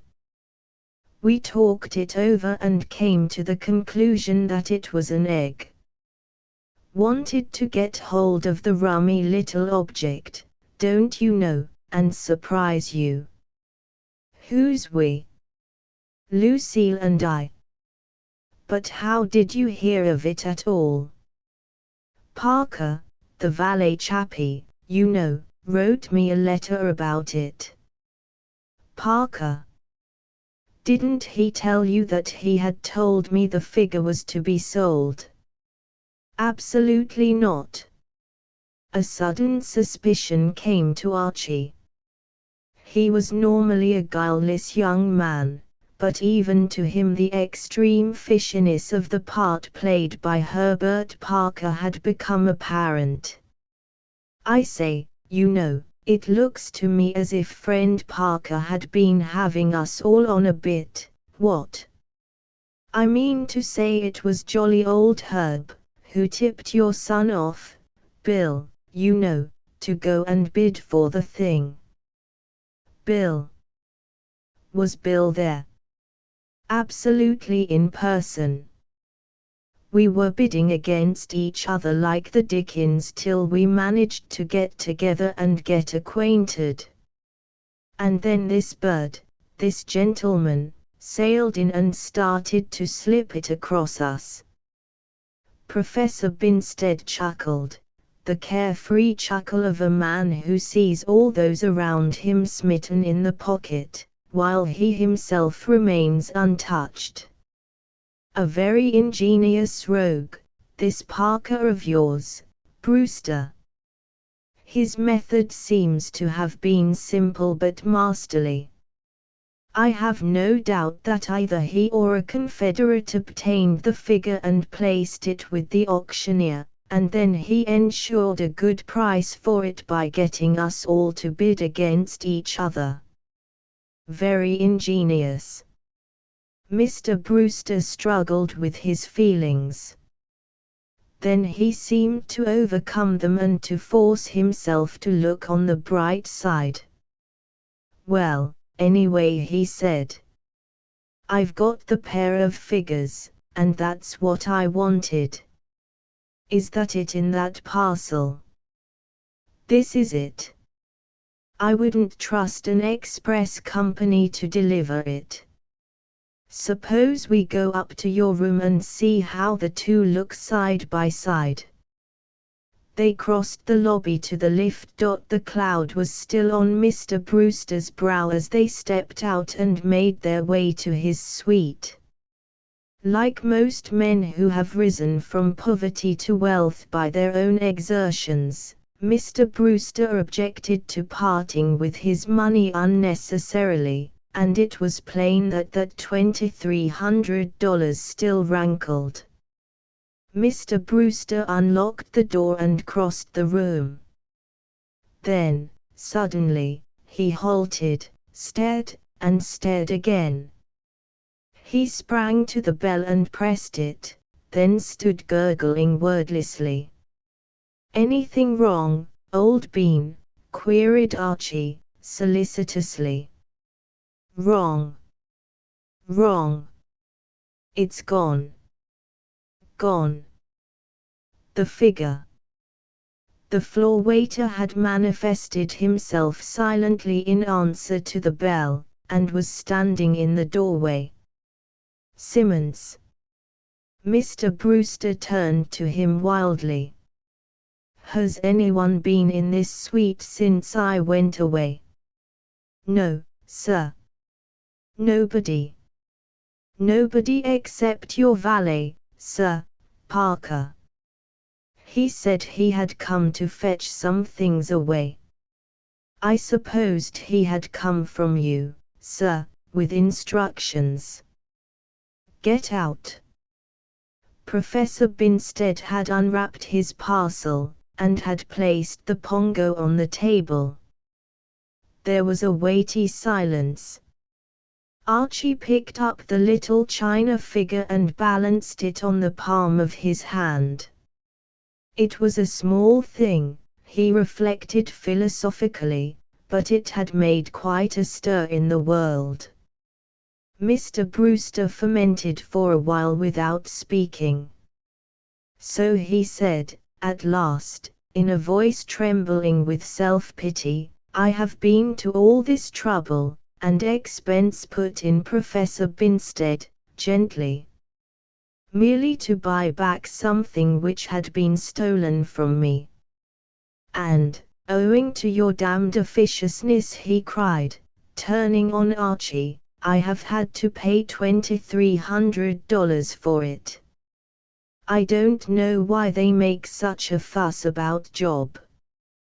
Job never had anything like you around." "Of course," argued Archie, "he had one or two boils." "Boils? What are boils?"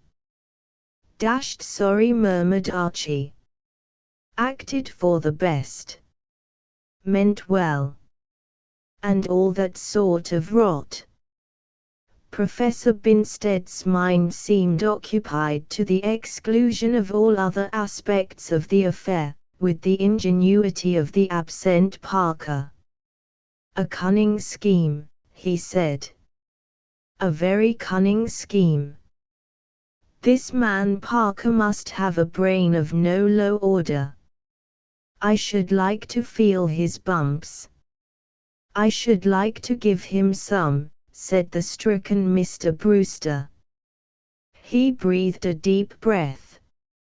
"Oh, well," he said, "situated as I am, with a crook valet and an imbecile son-in-law, I suppose I ought to be thankful that I've still got my own property, even if I have had to pay $2,300 for the privilege of keeping it."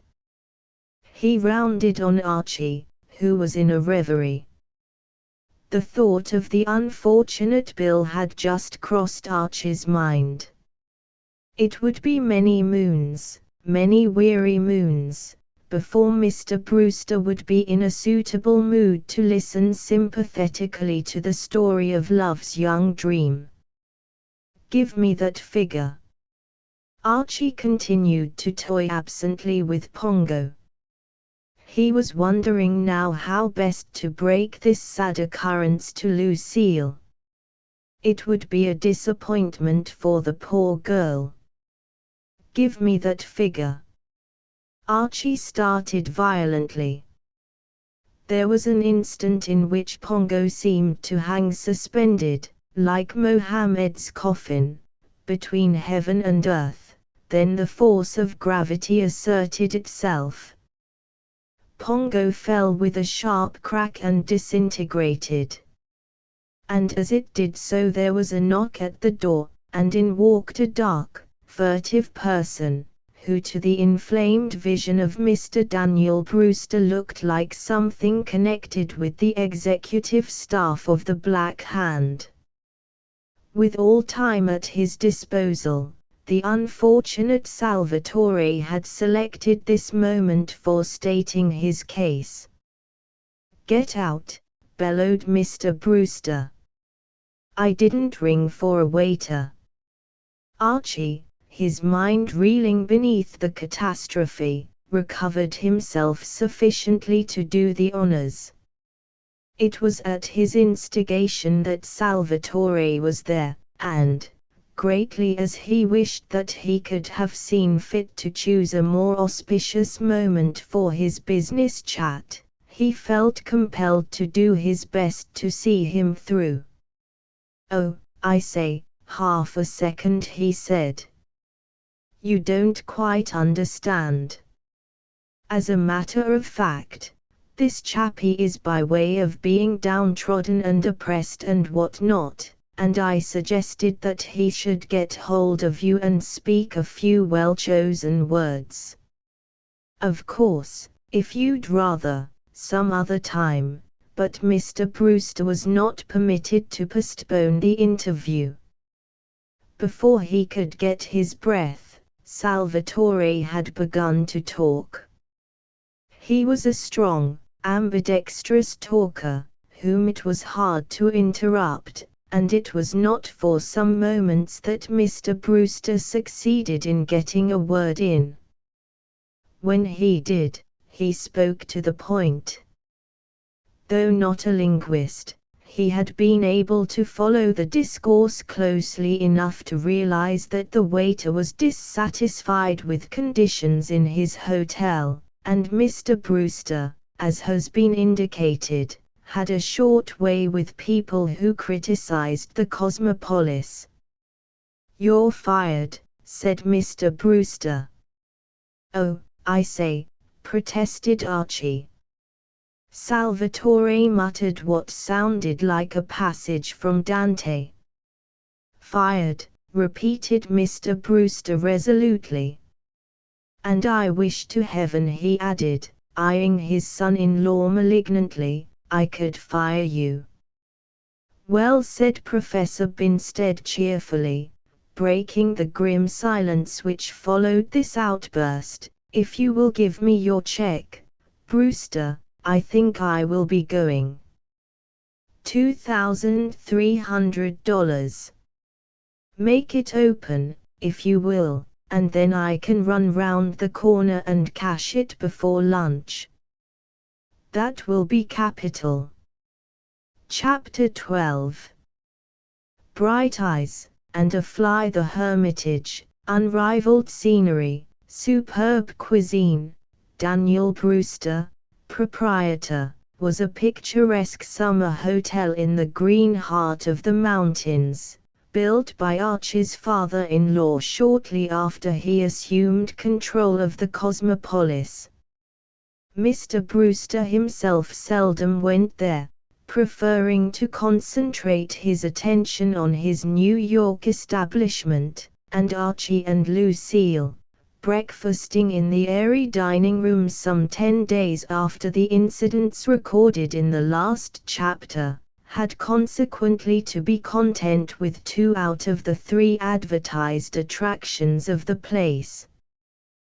Through the window at their side quite a slab of the unrivaled scenery was visible. Some of the superb cuisine was already on the table, and the fact that the eye searched in vain for Daniel Brewster, proprietor, filled Archie, at any rate, with no sense of aching loss. He bore it with equanimity and even with positive enthusiasm. In Archie's opinion, practically all a place needed to make it an earthly paradise was for Mr. Daniel Brewster to be about 4 to 7 miles away from it. It was at Lucille's suggestion that they had come to the Hermitage. Never a human sunbeam, Mr. Brewster had shown such a bleak front to the world, and particularly to his son-in-law, in the days following the Pongo incident, that Lucille had thought that he and Archie would for a time at least be better apart, a view with which her husband cordially agreed.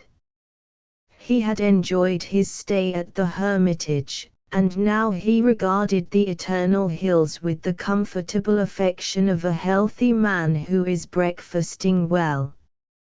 "It's going to be another perfectly topping day," he observed, eyeing the shimmering landscape, from which the morning mists were swiftly shredding away like faint puffs of smoke. "Just the day you ought to have been here." "Yes, it's too bad I've got to go. New York will be like an oven." "Put it off." "I can't, I'm afraid. I've a fitting." Archie argued no further.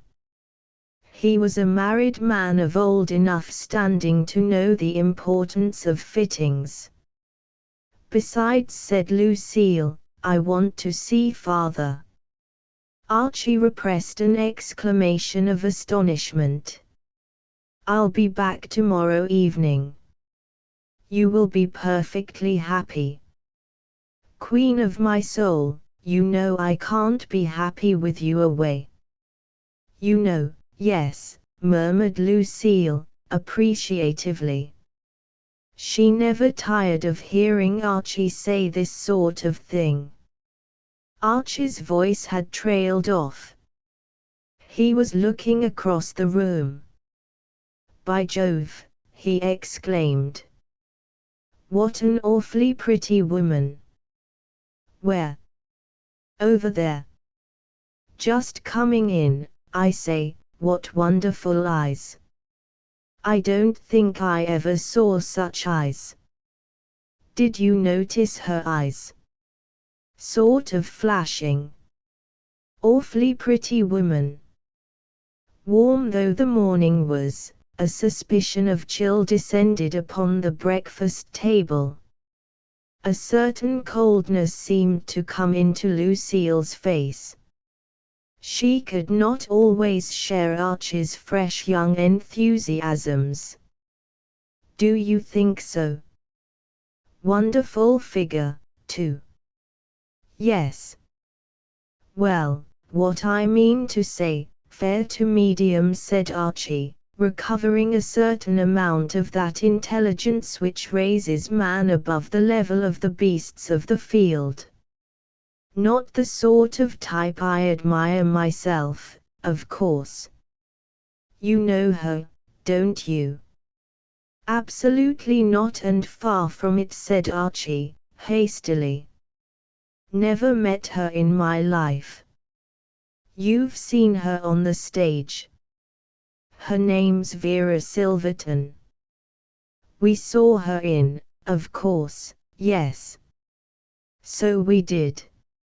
I say, I wonder what she's doing here." "She ought to be in New York, rehearsing." "I remember meeting what's his name, you know, chappie who writes plays and what not, George Benham. I remember meeting George Benham, and he told me she was rehearsing in a piece of his called, I forget the name, but I know it was called something or other." "Well, why isn't she?" She probably lost her temper and broke her contract and came away. She's always doing that sort of thing. She's known for it. She must be a horrid woman. Yes. I don't want to talk about her. She used to be married to someone, and she divorced him. And then she was married to someone else, and he divorced her. And I'm certain her hair wasn't that color 2 years ago, and I don't think a woman ought to make up like that, and her dress is all wrong for the country, and those pearls can't be genuine, and I hate the way she rolls her eyes about, and pink doesn't suit her a bit.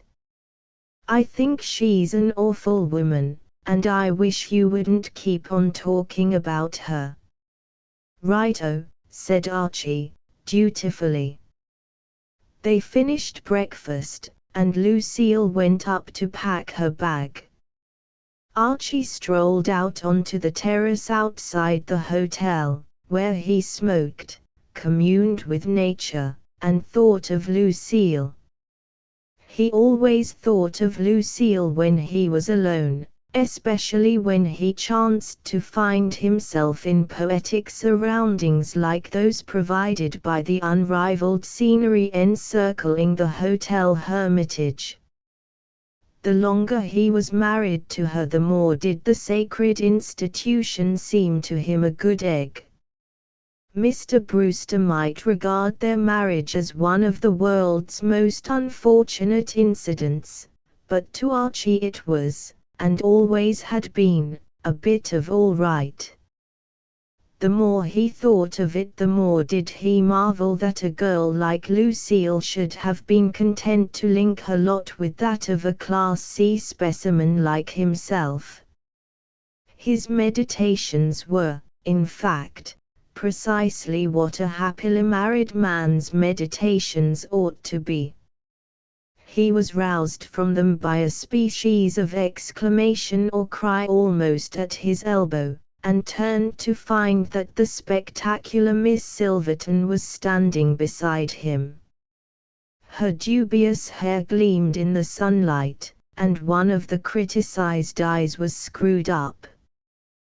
The other gazed at Archie with an expression of appeal. "There's something in my eye," she said. "No, really. I wonder if you would mind." "It would be so kind of you."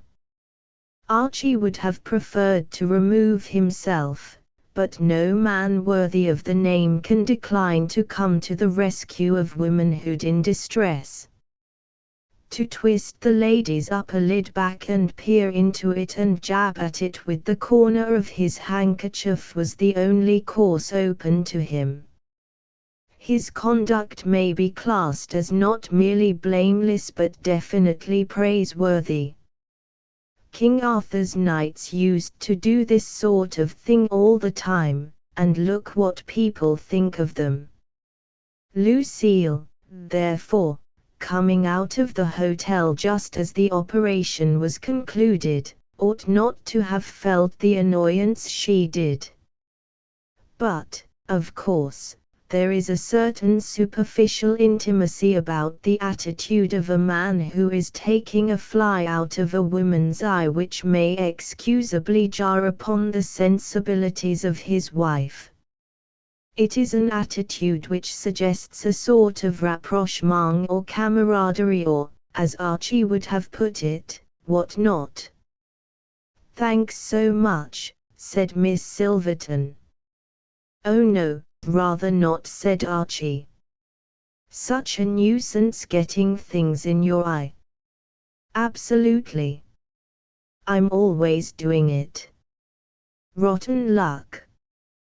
But I don't often find anyone as clever as you to help me." Lucille felt called upon to break in on this feast of reason and flow of soul. "Archie," she said, "if you go and get your clubs now, I shall just have time to walk round with you before my train goes." "Oh, said Archie, perceiving her for the first time. Oh, yes, right, oh, yes, yes, yes.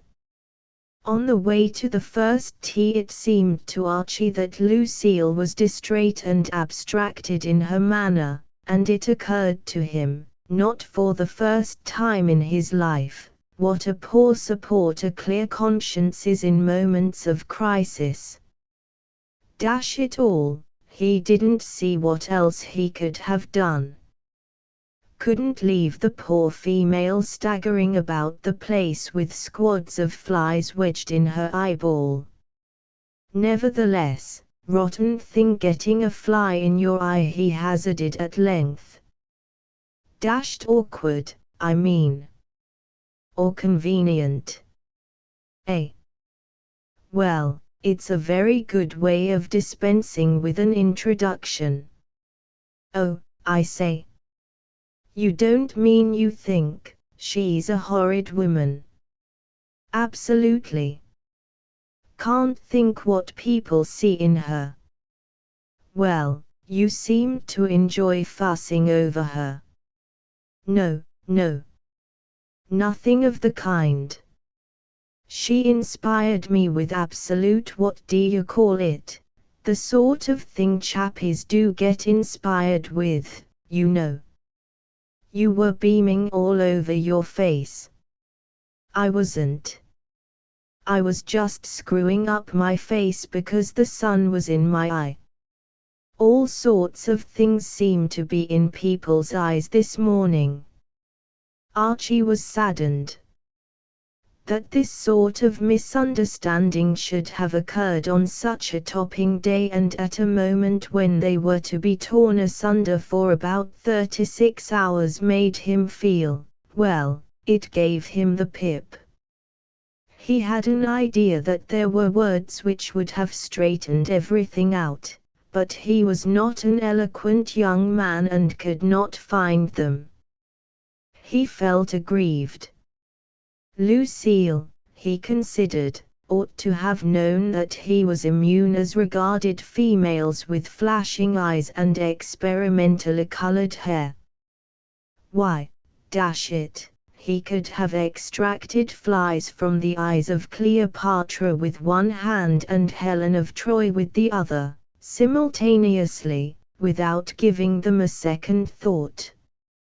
It was in depressed mood that he played a listless 9 holes, nor had life brightened for him when he came back to the hotel 2 hours later, after seeing Lucille off in the train to New York.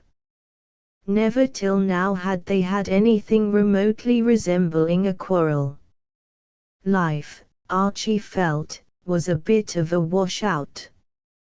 He was disturbed and jumpy, and the sight of Miss Silverton, talking to somebody on a settee in the corner of the hotel lobby, sent him shooting off at right angles and brought him up with a bump against the desk behind which the room clerk sat.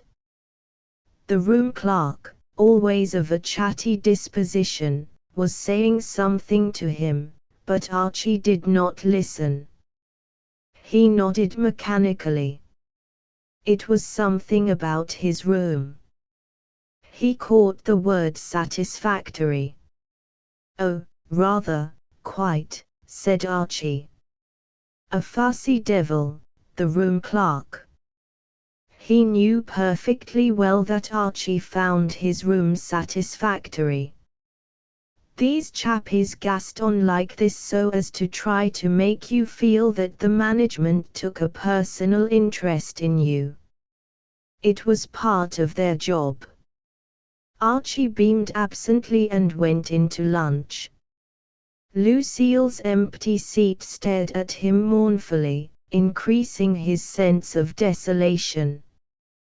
He was halfway through his lunch, when the chair opposite ceased to be vacant. Archie, transferring his gaze from the scenery outside the window, perceived that his friend, George Benham, the playwright, had materialized from nowhere and was now in his midst. "Hello," he said. George Benham was a grave young man whose spectacles gave him the look of a mournful owl. He seemed to have something on his mind besides the artistically straggling mop of black hair which swept down over his brow. He sighed wearily, and ordered fish pie.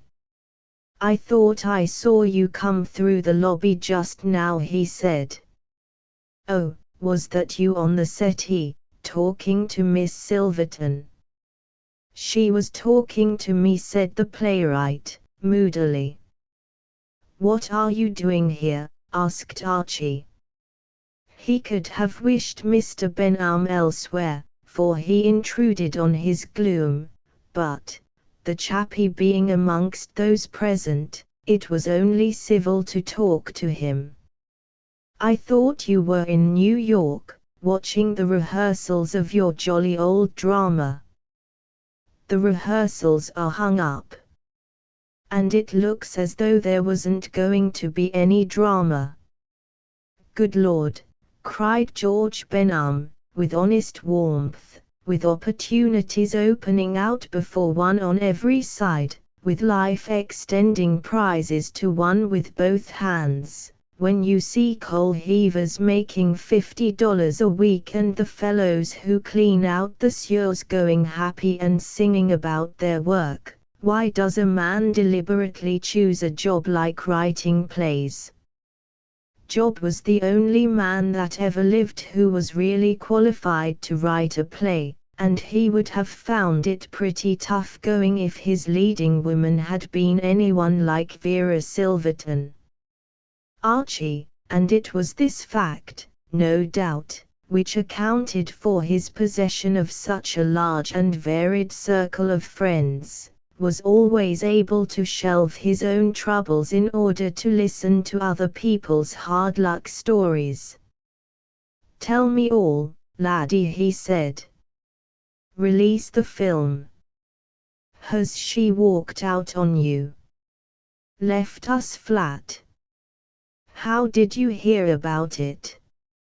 "Oh, she told you, of course." Archie hastened to try to dispel the idea that he was on any such terms of intimacy with Miss Silverton. "No, no. My wife said she thought it must be something of that nature or order when we saw her come in to breakfast." "I mean to say," said Archie, reasoning closely, "women can't come in to breakfast here and be rehearsing in New York at the same time."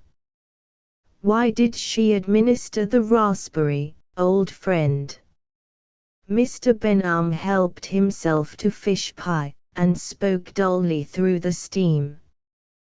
"Well, what happened was this. Knowing her as intimately as you do, I don't know her. Well, anyway, it was like this. As you know, she has a dog." "I didn't know she had a dog," protested Archie. It seemed to him that the world was in conspiracy to link him with this woman. "Well, she has a dog. A beastly great whacking brute of a bulldog. And she brings it to rehearsal." Mr. Benham's eyes filled with tears, as in his emotion he swallowed a mouthful of fish pie some 83 degrees Fahrenheit hotter than it looked. In the intermission caused by this disaster his agile mind skipped a few chapters of the story, and, when he was able to speak again, he said, "So then there was a lot of trouble. Everything broke loose." "Why?" Archie was puzzled. "Did the management object to her bringing the dog to rehearsal?" "A lot of good that would have done. She does what she likes in the theater." "Then why was there trouble?" "You weren't listening," said Mr. Benham, reproachfully. "I told you. This dog came snuffling up to where I was sitting, It was quite dark in the body of the theatre, you know, and I got up to say something about something that was happening on the stage, and somehow I must have given it a push with my foot. I see, said Archie, beginning to get the run of the plot. You kicked her dog. Pushed it. Accidentally. With my foot. I understand. And when you brought off this kick, push, said Mr. Benham, austerely. This kick or push? When you administered this kick or push, it was more a sort of light shove. Well, when you did whatever you did, the trouble started. Mr. Benham gave a slight shiver. She talked for a while, and then walked out, taking the dog with her. You see, this wasn't the first time it had happened. Good Lord! Do you spend your whole time doing that sort of thing? It wasn't me the first time. It was the stage manager. He didn't know whose dog it was, and it came waddling onto the stage, and he gave it a sort of pat, a kind of flick, a slosh. Not a slosh, corrected Mr. Benham, firmly. You might call it a tap, with the prompt script. Well, we had a lot of difficulty smoothing her over that time. Still, we managed to do it, but she said that if anything of the sort occurred again she would chuck up her part. She must be fond of the dog, said Archie, for the first time feeling a touch of goodwill and sympathy towards the lady. She's crazy about it. That's what made it so awkward when I happened, quite inadvertently, to give it this sort of accidental shove. Well, we spent the rest of the day trying to get her on the phone at her apartment, and finally we heard that she had come here. So I took the next train, and tried to persuade her to come back. She wouldn't listen. And that's how matters stand. Pretty rotten, said Archie, sympathetically. You can bet it's pretty rotten, for me. There's nobody else who can play the part. Like a chump, I wrote the thing specially for her. It means the play won't be produced at all, if she doesn't do it. So you're my last hope. Archie, who was lighting a cigarette, nearly swallowed it. I am. I thought you might persuade her. Point out to her what a lot hangs on her coming back. Jolly her along, you know, the sort of thing. But, my dear old friend, I tell you I don't know her. Mr. Benham's eyes opened behind their Zara bar of glass. Well, she knows you. When you came through the lobby just now she said that you were the only real human being she had ever met. Well, as a matter of fact, I did take a fly out of her eye. But, you did. Well, then, the whole thing's simple. All you have to do is to ask her how her eye is, and tell her she has the most beautiful eyes you ever saw, and coo a bit. But, my dear old son. The frightful program which his friend had mapped out stunned Archie. I simply can't. Anything to oblige and all that sort of thing, but when it comes to cooing, distinctly napu. Nonsense. It isn't hard to coo. You don't understand, laddie. You're not a married man. I mean to say, whatever you say for or against marriage, Personally, I'm all for it and consider it a ripe egg. The fact remains that it practically makes a chappie a spent force as a cooer. I don't want to dish you in any way, old bean, but I must firmly and resolutely decline to coo. Mr. Benham rose and looked at his watch. I'll have to be moving, he said. I've got to get back to New York and report. I'll tell them that I haven't been able to do anything myself, but that I've left the matter in good hands. I know you will do your best. But, laddie, think, said Mr. Benham, solemnly, of all that depends on it. The other actors. The small part people thrown out of a job. Myself, but no.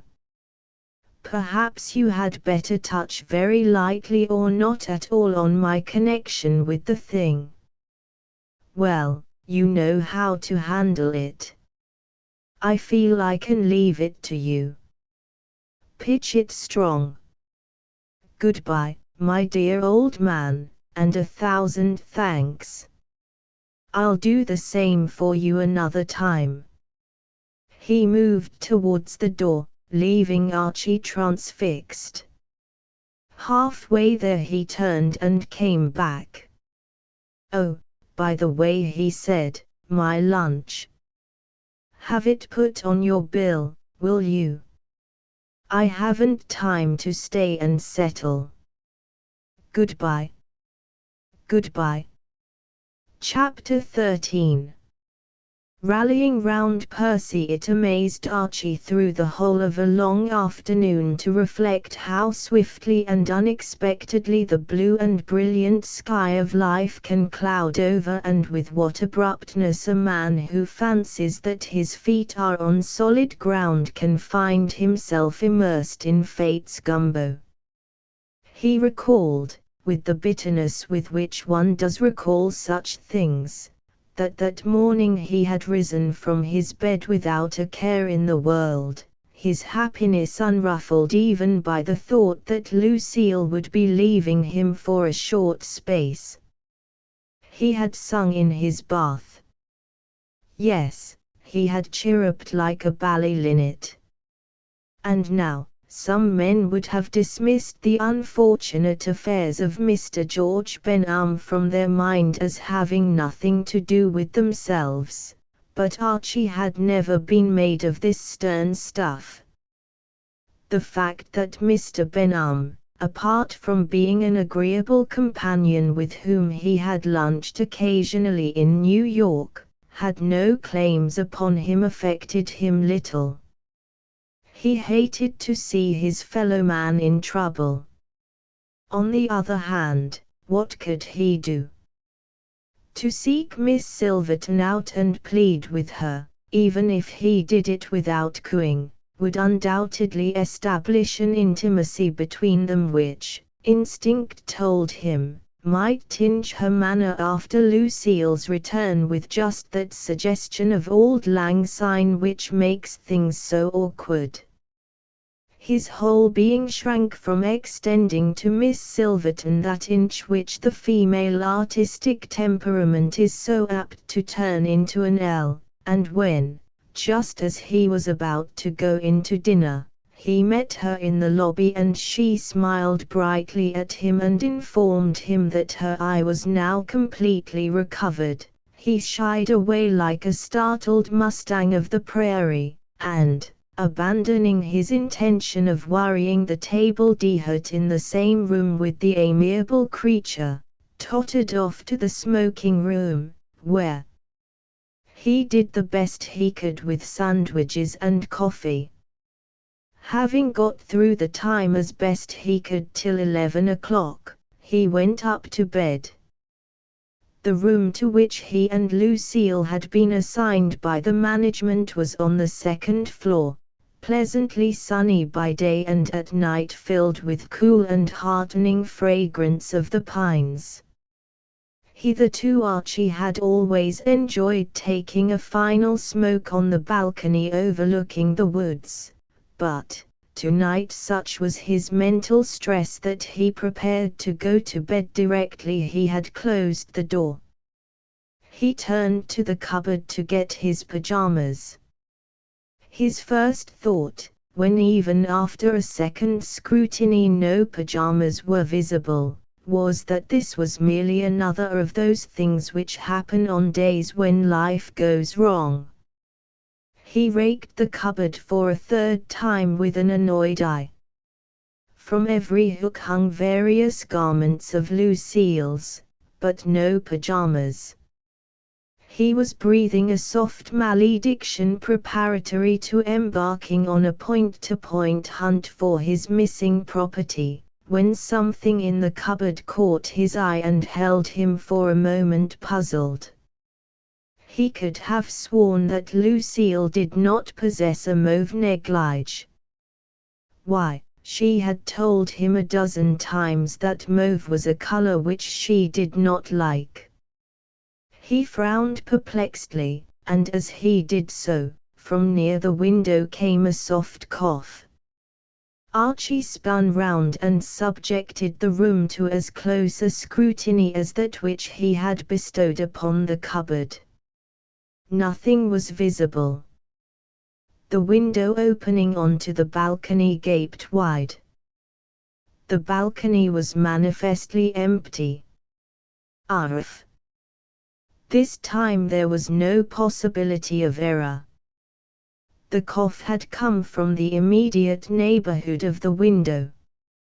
Archie was conscious of a prickly sensation about the roots of his closely cropped back hair, as he moved cautiously across the room. The affair was becoming uncanny, and, as he tiptoed towards the window, old ghost stories, read in lighter moments before cheerful fires with plenty of light in the room, flitted through his mind. He had the feeling, precisely as every chappie in those stories had had, that he was not alone. Nor was he. In a basket behind an armchair, curled up, with his massive chin resting on the edge of the wickerwork, lay a fine bulldog. "Arf," said the bulldog. "Good God," said Archie.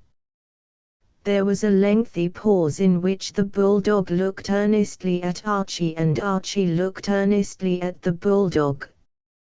Normally, Archie was a dog lover. His hurry was never so great as to prevent him stopping, when in the street, and introducing himself to any dog he met. In a strange house, his first act was to assemble the canine population, roll it on its back or backs, and punch it in the ribs. As a boy, his earliest ambition had been to become a veterinary surgeon, and, though the years had cheated him of his career, he knew all about dogs, their points, their manners, their customs, and their treatment in sickness and in health. In short, he loved dogs, and, had they met under happier conditions, he would undoubtedly have been on excellent terms with this one within the space of a minute. But, as things were, he abstained from fraternizing and continued to goggle dumbly. And then his eye, wandering aside, collided with the following objects: a fluffy pink dressing gown, hung over the back of a chair, an entirely strange suitcase, and, on the bureau, a photograph in a silver frame of a stout gentleman in evening dress whom he had never seen before in his life. Much has been written of the emotions of the wanderer who, returning to his childhood home, finds it altered out of all recognition, but poets have neglected the theme, far more poignant, of the man who goes up to his room in an hotel and finds it full of somebody else's dressing gowns and bulldogs. Bulldogs. Archie's heart jumped sideways and upwards with a wiggling movement, turning 2 somersaults, and stopped beating. The hideous truth, working its way slowly through the concrete, had at last penetrated to his brain. He was not only in somebody else's room, and a woman's at that. He was in the room belonging to Miss Vera Silverton. He could not understand it. He would have been prepared to stake the last cent he could borrow from his father-in-law on the fact that he had made no error in the number over the door. Yet, nevertheless, such was the case, and, below par though his faculties were at the moment, he was sufficiently alert to perceive that it behoved him to withdraw. He leaped to the door, and, as he did so, the handle began to turn. The cloud which had settled on Archie's mind lifted abruptly. For an instant he was enabled to think about 100 times more quickly than was his leisurely wont. Good fortune had brought him to within easy reach of the electric light switch. He snapped it back, and was in darkness. Then, diving silently and swiftly to the floor, he wriggled under the bed. The thud of his head against what appeared to be some sort of joist or support, unless it had been placed there by the maker as a practical joke, on the chance of this kind of thing happening some day, coincided with the creak of the opening door. Then the light was switched on again, and the bulldog in the corner gave a welcoming woof. "And how is Mamma's precious angel?" Rightly concluding that the remark had not been addressed to himself and that no social obligation demanded that he reply, Archie pressed his cheek against the boards and said nothing.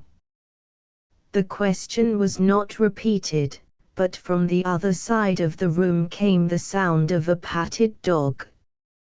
Did he think his mother had fallen down dead and was never coming up? The beautiful picture which these words conjured up filled Archie with that yearning for the might have been which is always so painful. He was finding his position physically as well as mentally distressing. It was cramped under the bed, and the boards were harder than anything he had ever encountered. Also, it appeared to be the practice of the housemaids at the Hotel Hermitage to use the space below the beds as a depository for all the dust which they swept off the carpet, and much of this was insinuating itself into his nose and mouth. The 2 things which Archie would have liked most to do at that moment were first to kill Miss Silverton, if possible, painfully, and then to spend the remainder of his life sneezing.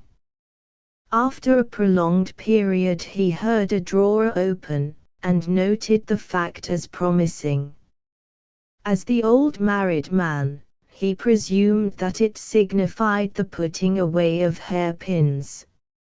About now the dashed woman would be looking at herself in the glass with her hair down. Then she would brush it. Then she would twiddle it up into thingummies. Say, 10 minutes for this. And after that she would go to bed and turn out the light, and he would be able, after giving her a bit of time to go to sleep, to creep out and leg it. Allowing at a conservative estimate 3/4 of, come out. Archie stiffened. For an instant a feeble hope came to him that this remark, like the others, might be addressed to the dog. "Come out from under that bed," said a stern voice. "And mind how you come. I've got a pistol." "Well, I mean to say, you know," said Archie, in a propitiatory voice, emerging from his lair like a tortoise and smiling as winningly as a man can who has just bumped his head against the leg of a bed. "I suppose all this seems fairly rummy, but, for the love of Mike," said Miss Silverton. The point seemed to Archie well taken and the comment on the situation neatly expressed. "What are you doing in my room?" "Well, if it comes to that, shouldn't have mentioned it if you hadn't brought the subject up in the course of general chit-chat. What are you doing in mine?" "Yours?" "Well, apparently there's been a bloomer of some species somewhere, but this was the room I had last night," said Archie. "But the desk clerk said that he had asked you if it would be quite satisfactory to you giving it up to me, and you said yes." "I come here every summer, when I'm not working, and I always have this room." "By Jove! I remember now. The chappie did say something to me about the room, but I was thinking of something else and it rather went over the top." "So that's what he was talking about, was it?" Miss Silverton was frowning. A moving picture director, scanning her face, would have perceived that she was registering disappointment. "Nothing breaks right for me in this darned world," she said, regretfully. "When I caught sight of your leg sticking out from under the bed, I did think that everything was all lined up for a real find and, at last, I could close my eyes and see the thing in the papers. On the front page, with photographs, 'Plucky actress captures burglar.' Darn it. Fearfully sorry, I just needed something like that. I've got a press agent, and I will say for him that he eats well and sleeps well and has just enough intelligence to cash his monthly check without forgetting what he went into the bank for, but outside of that you can take it from me, he's not one of the world's workers. He's about as much solid use to a girl with aspirations as a pain in the lower ribs. It's 3 weeks since he got me into print at all, and then the brightest thing he could think up was that my favorite breakfast fruit was an apple. Well, I ask you." "Rotten," said Archie. "I did think that for once my guardian angel had gone back to work and was doing something for me." "Stage star and midnight marauder," murmured Miss Silverton, wistfully. "Footlight favorite foils felon." "Bit thick," agreed Archie, sympathetically. "Well, you'll probably be wanting to get to bed and all that sort of rot, so I may as well be popping, what?" "Cheerio." A sudden gleam came into Miss Silverton's compelling eyes. "Wait. Wait. I've got an idea." The wistful sadness had gone from her manner. She was bright and alert. "Sit down. Sit down." "Sure. Sit down and take the chill off the armchair. I've thought of something." Archie sat down as directed. At his elbow the bulldog eyed him gravely from the basket. "Do they know you in this hotel?" "Know me? Well, I've been here about a week." "I mean, do they know who you are? Do they know you're a good citizen?" "Well, if it comes to that, I suppose they don't." "But, fine," said Miss Silverton, appreciatively. "Then it's all right." We can carry on. Carry on. Why, sure. All I want is to get the thing into the papers. It doesn't matter to me if it turns out later that there was a mistake and that you weren't a burglar trying for my jewels after all. It makes just as good a story either way. I can't think why that never struck me before. Here have I been kicking because you weren't a real burglar, when it doesn't amount to a hill of beans whether you are or not.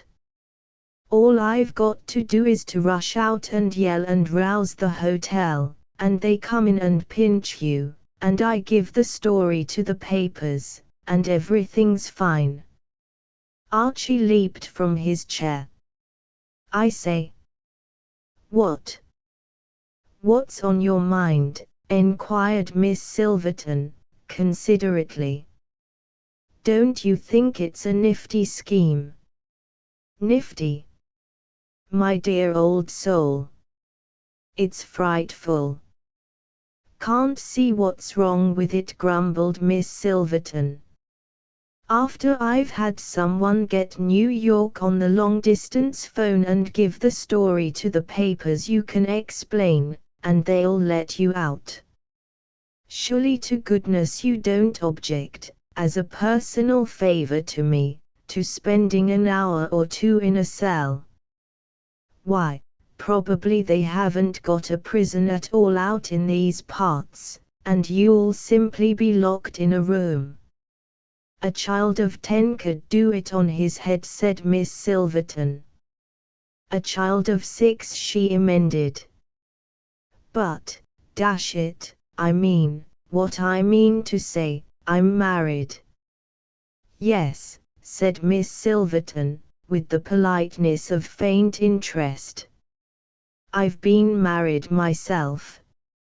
I wouldn't say it's altogether a bad thing, mind you, for those that like it, but a little of it goes a long way. My first husband, she proceeded, reminiscently, was a traveling man. I gave him a 2 weeks tryout, and then I told him to go on traveling. My second husband, now, he wasn't a gentleman in any sense of the word. I remember once, you don't grasp the point. The jolly old point. You fail to grasp it. If this bally thing comes out, my wife will be most frightfully sick. Miss Silverton regarded him with pained surprise. Do you mean to say you would let a little thing like that stand in the way of my getting on the front page of all the papers, with photographs? Where's your chivalry? Never mind my dashed chivalry. Besides, what does it matter if she does get a little sore?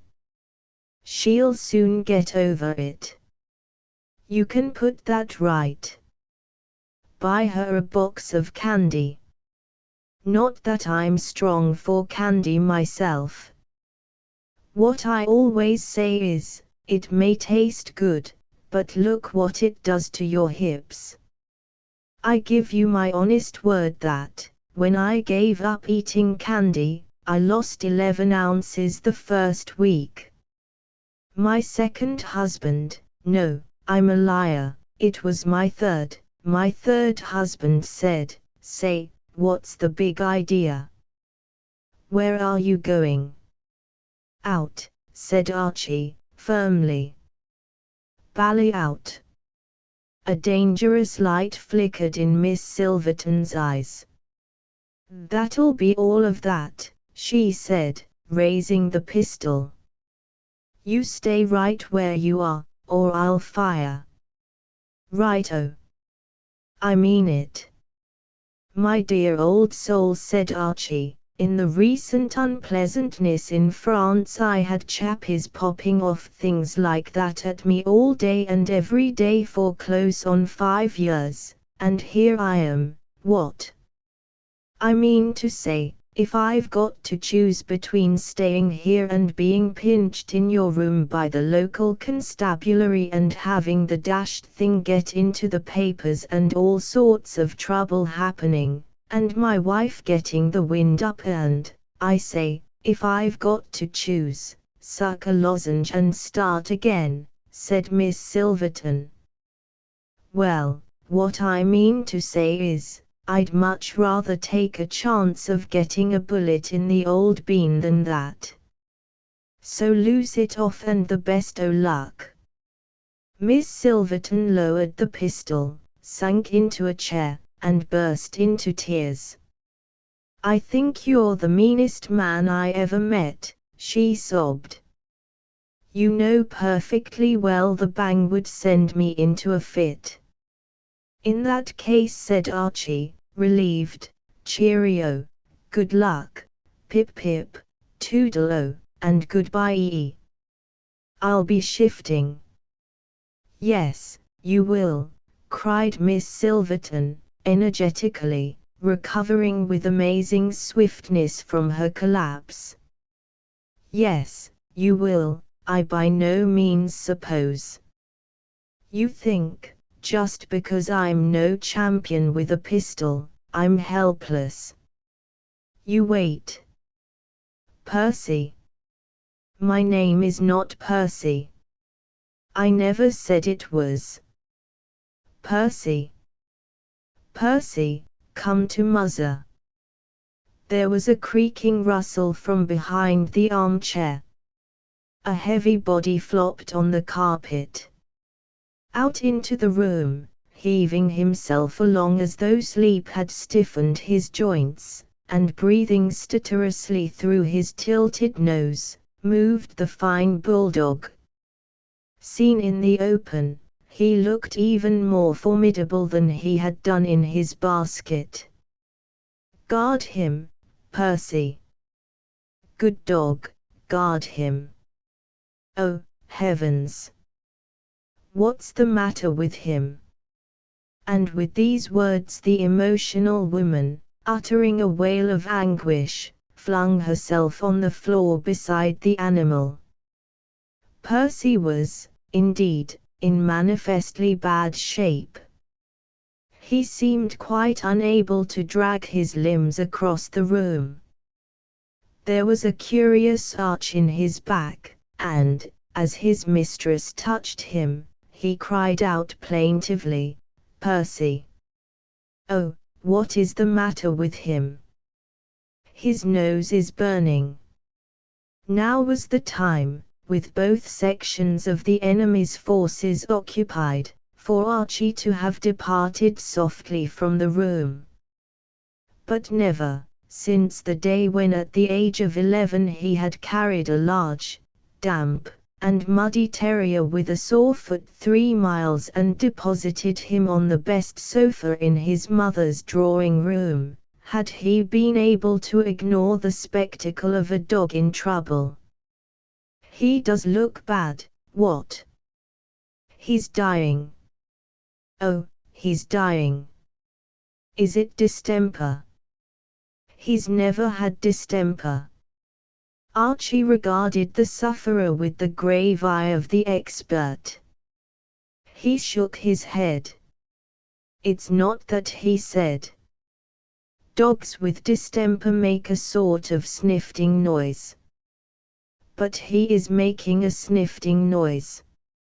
No, he's making a snuffling noise. Great difference between snuffling and sniffing. Not the same thing at all. I mean to say, when they sniffed, and when they snuffle they, as it were, snuffle. That's how you can tell. If you ask me, he passed his hand over the dog's back. Percy uttered another cry. I know what's the matter with him. A brute of a man kicked him at rehearsal. Do you think he's injured internally? It's rheumatism, said Archie. Jolly old rheumatism. That's all, that's the trouble. Are you sure? Absolutely.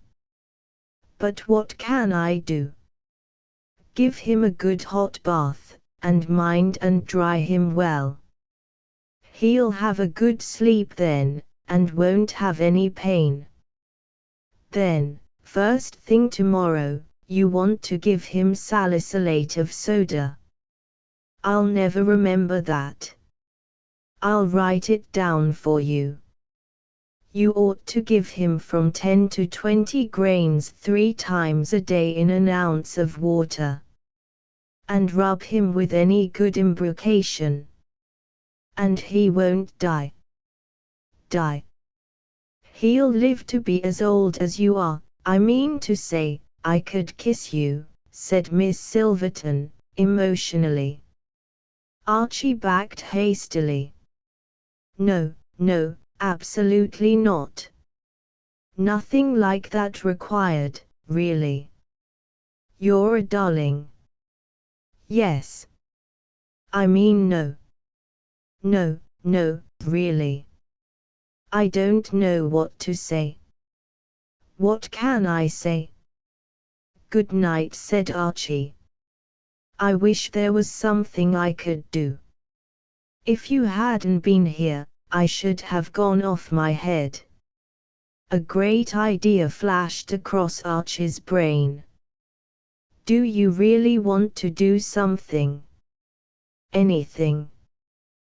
Then I do wish, like a dear sweet soul, you would pop straight back to New York tomorrow and go on with those rehearsals.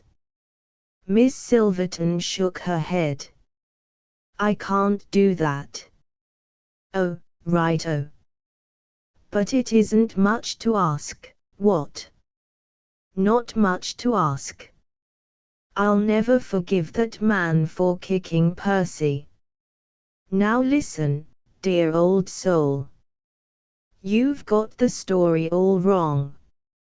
As a matter of fact, jolly old Benham told me himself that he has the greatest esteem and respect for Percy, and wouldn't have kicked him for the world. And, you know, it was more a sort of push than a kick. You might almost call it a light shove. The fact is, it was beastly dark in the theatre, and he was legging it sideways for some reason or other, no doubt with the best motives, and unfortunately he happened to stub his toe on the poor old bean. Then why didn't he say so? As far as I could make out, you didn't give him a chance. Miss Silverton wavered. I always hate going back after I've walked out on a show, she said. It seems so weak. Not a bit of it. They'll give 3 hearty cheers and think you a topper. Besides, you've got to go to New York in any case. To take Percy to a vet, you know, what? Of course. How right you always are. Miss Silverton hesitated again. Would you really be glad if I went back to the show? I'd go singing about the hotel. Great pal of mine, Benham. A thoroughly cheery old bean, and very cut up about the whole affair. Besides, think of all the coves thrown out of work, the thingamabobs and the poor what-do-you-call-ems. Very well. You'll do it. Yes. I say, you really are one of the best. Absolutely like Mother Maid. That's fine. Well, I think I'll be saying good night. Good night. And thank you so much. Oh, no, rather not. Archie moved to the door. Oh, by the way. Yes. If I were you, I think I should catch the very first train you can get to New York. You see, you ought to take Percy to the vet. As soon as ever you can. You really do think of everything, said Miss Silverton. Yes, said Archie, meditatively. Chapter 14. The sad case of Looney Biddle. Archie was a simple soul, and, as is the case with most simple souls, gratitude came easily to him. He appreciated kind treatment. And when, on the following day, Lucille returned to the Hermitage, all smiles and affection, and made no further reference to Beauty's eyes and the flies that got into them, he was conscious of a keen desire to show some solid recognition of this magnanimity.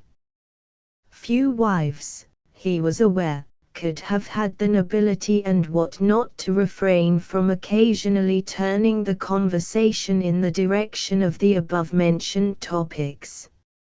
It had not needed this behavior on her part to convince him that Lucille was a topper and a corker and one of the very best, for he had been cognizant of these facts since the first moment he had met her. But what he did feel was that she deserved to be rewarded in no uncertain manner. And it seemed a happy coincidence to him that her birthday should be coming along in the next week or so. Surely, felt Archie, he could whack up some sort of a not unjuicy gift for that occasion, something pretty ripe that would make a substantial hit with the dear girl. Surely something would come along to relieve his chronic impecuniosity for just sufficient length of time to enable him to spread himself on this great occasion. And, as if in direct answer to prayer, an almost forgotten aunt in England suddenly, out of an absolutely blue sky, shot no less a sum than $500 across the ocean. The present was so lavish and unexpected that Archie had the odd feeling of one who participates in a miracle. He felt, like Herbert Parker, that the righteous was not forsaken. It was the sort of thing that restored a fellow's faith in human nature. For nearly a week he went about in a happy trance, and when, by thrift and enterprise, that is to say, by betting Reggie Van Tuyl that the New York Giants would win the opening game of the series against the Pittsburgh baseball team, he contrived to double his capital. What it amounted to was simply that life had nothing more to offer. He was actually in a position to go to $1,000 for Lucille's birthday present. He gathered in Mr. Van Tuyl, of whose taste in these matters he had a high opinion, and dragged him off to a jeweler's on Broadway. The jeweler, a stout, comfortable man, leaned on the counter and fingered lovingly the bracelet which he had lifted out of its nest of blue plush.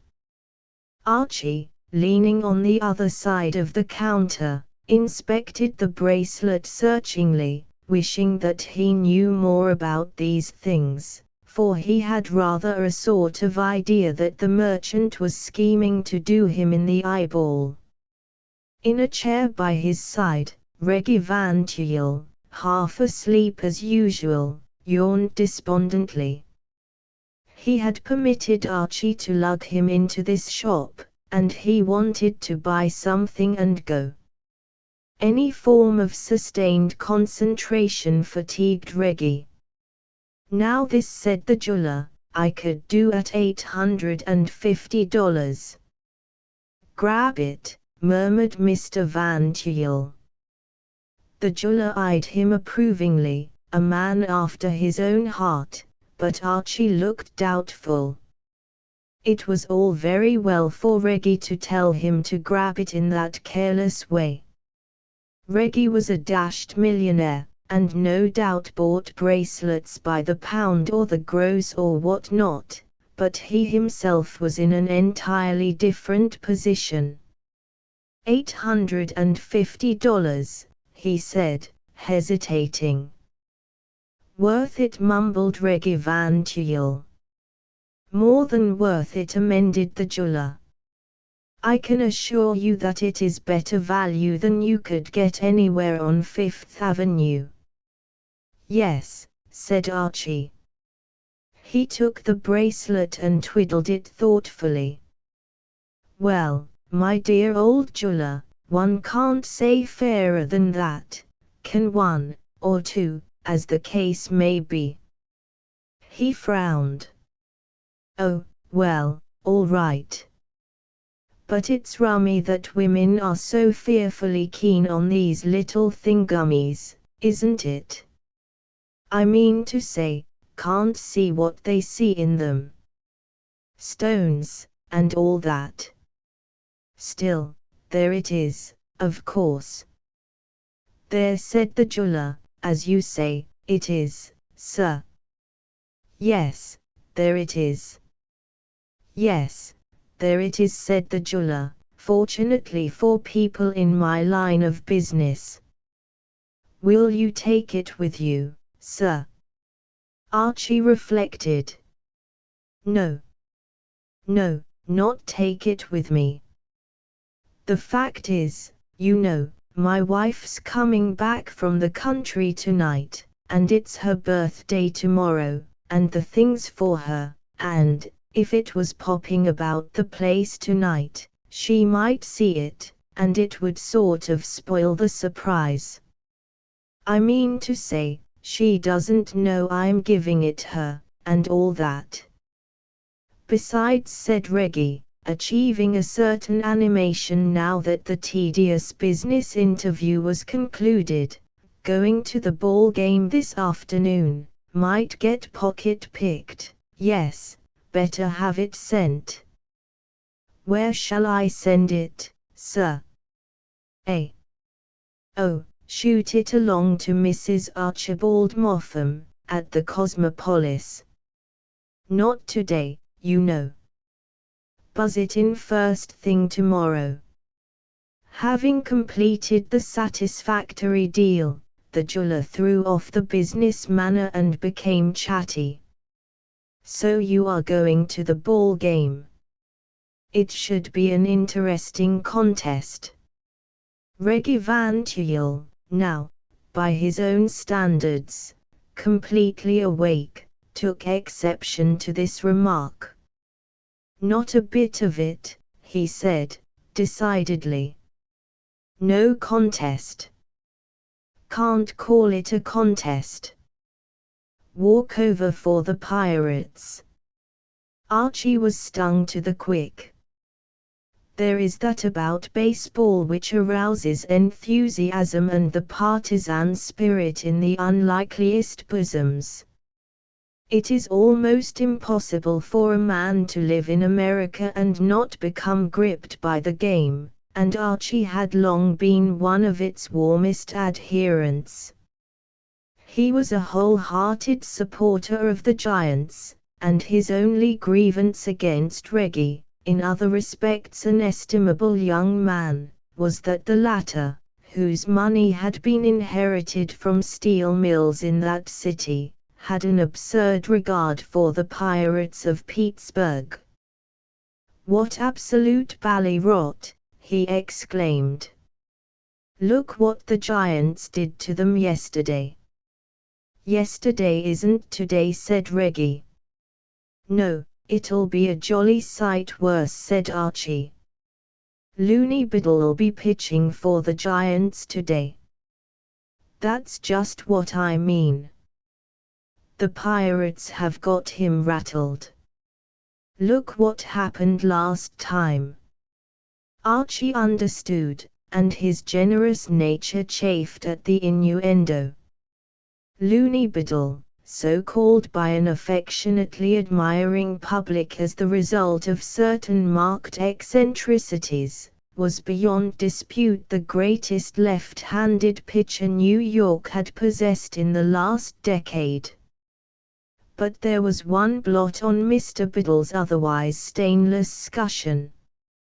5 weeks before, on the occasion of the Giants' invasion of Pittsburgh, he had gone mysteriously to pieces. Few native-born partisans, brought up to baseball from the cradle, had been plunged into a profounder gloom on that occasion than Archie, but his soul revolted at the thought that that sort of thing could ever happen again. "I'm not saying," continued Reggie, "that Biddle isn't a very fair pitcher, but it's cruel to send him against the Pirates, and somebody ought to stop it. His best friends should interfere. Once a team gets a pitcher rattled, he's never any good against them again. He loses his nerve." The jeweler nodded approval of this sentiment. "They never come back," he said, sententiously. The fighting blood of the Moffams was now thoroughly stirred. Archie eyed his friend sternly. Reggie was a good chap, in many respects an extremely sound egg, but he must not be allowed to talk rot of this description about the greatest left-handed pitcher of the age. "It seems to me, old companion," he said, "that a small bet is indicated at this juncture. How about it? Don't want to take your money. You won't have to." In the cool twilight of the merry old summer evening I, friend of my youth and companion of my riper years, shall be trousering yours. Reggie yawned. The day was very hot, and this argument was making him feel sleepy again. "Well, just as you like, of course. Double or quits on yesterday's bet, if that suits you." For a moment Archie hesitated. Firm as his faith was in Mr. Biddle's stout left arm, he had not intended to do the thing on quite this scale. That $1,000 of his was earmarked for Lucille's birthday present, and he doubted whether he ought to risk it. Then the thought that the honor of New York was in his hands decided him. Besides, the risk was negligible. Betting on Looney Biddle was like betting on the probable rise of the sun in the east. The thing began to seem to Archie a rather unusually sound and conservative investment. He remembered that the jeweler, until he drew him firmly but kindly to earth and urged him to curb his exuberance and talk business on a reasonable plane, had started brandishing bracelets that cost about $2,000. There would be time to pop in at the shop this evening after the game and change the one he had selected for one of those. Nothing was too good for Lucille on her birthday. "Righto," he said. "Make it so, old friend." Archie walked back to the Cosmopolis. No misgivings came to mar his perfect contentment. He felt no qualms about separating Reggie from another $1,000. Except for a little small change in the possession of the Messrs. Rockefeller and Vincent Astor, Reggie had all the money in the world and could afford to lose. He hummed a gay air as he entered the lobby and crossed to the cigar stand to buy a few cigarettes to see him through the afternoon.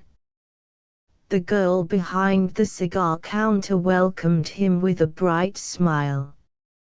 Archie was popular with all the employees of the Cosmopolis. "A great day, Mr. Moffam." "One of the brightest and best," agreed Archie. "Could you dig me out 2, or possibly 3, cigarettes of the usual description? I shall want something to smoke at the ball game." You going to the ball game? Rather. Wouldn't miss it for a fortune. No. Absolutely no. Not with jolly old Biddle pitching. The cigar stand girl laughed amusedly. Is he pitching this afternoon? Say, that fella's a nut. Do you know him? Know him? Well, I've seen him pitch and so forth. I've got a girlfriend who's engaged to him. Archie looked at her with positive respect. It would have been more dramatic, of course, if she had been engaged to the great man herself, but still the mere fact that she had a girlfriend in that astounding position gave her a sort of halo. No, really, he said. I say, by Jove, really. Fancy that. Yes, she's engaged to him all right. Been engaged close on a couple months now. I say. That's frightfully interesting. Fearfully interesting, really. It's funny about that guy, said the cigar stand girl. He's a nut. The fellow who said there's plenty of room at the top must have been thinking of Gus Biddle's head. He's crazy about girlfriend, why no, and, whenever they have a fuss, it seems like he sort of flies right off the handle. Goes in off the deep end, eh? Yes, sir. Loses what little sense he's got. Why, the last time him and girlfriend got to scrapping was when he was going on to Pittsburgh to play, about a month ago. He'd been out with her the day he left for there, and he had a grouch or something, and he started making low, sneaky cracks about her Uncle Sigsby. Well, girlfriend's got a nice disposition, but she seen get mad, and she just left him flat and told him all was over. And he went off to Pittsburgh, and, when he started in to pitch the opening game, he just couldn't keep his mind on his job, and look what the Assassins done to him. 5 runs in the first innings. Yes sir, he's a nut all right. Archie was deeply concerned. So this was the explanation of that mysterious disaster, that weird tragedy which had puzzled the sporting press from coast to coast. Good God! Is he often taken like that? Oh, he's all right when he hasn't had a fuss with girlfriend, said the cigar stand girl, indifferently. Her interest in baseball was tepid.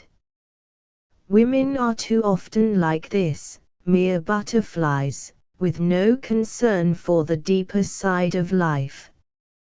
Yes, but I say. What I mean to say, you know. Are they pretty pally now? The good old dove of peace flapping its little wings fairly briskly and all that. Oh, I guess everything's nice and smooth just now. I seen girlfriend yesterday, and Gus was taking her to the movies last night, so I guess everything's nice and smooth. Archie breathed a sigh of relief. Took her to the movies, did he? Stout fellow. I was at the funniest picture last week, said the cigar stand girl. Honest, it was a scream.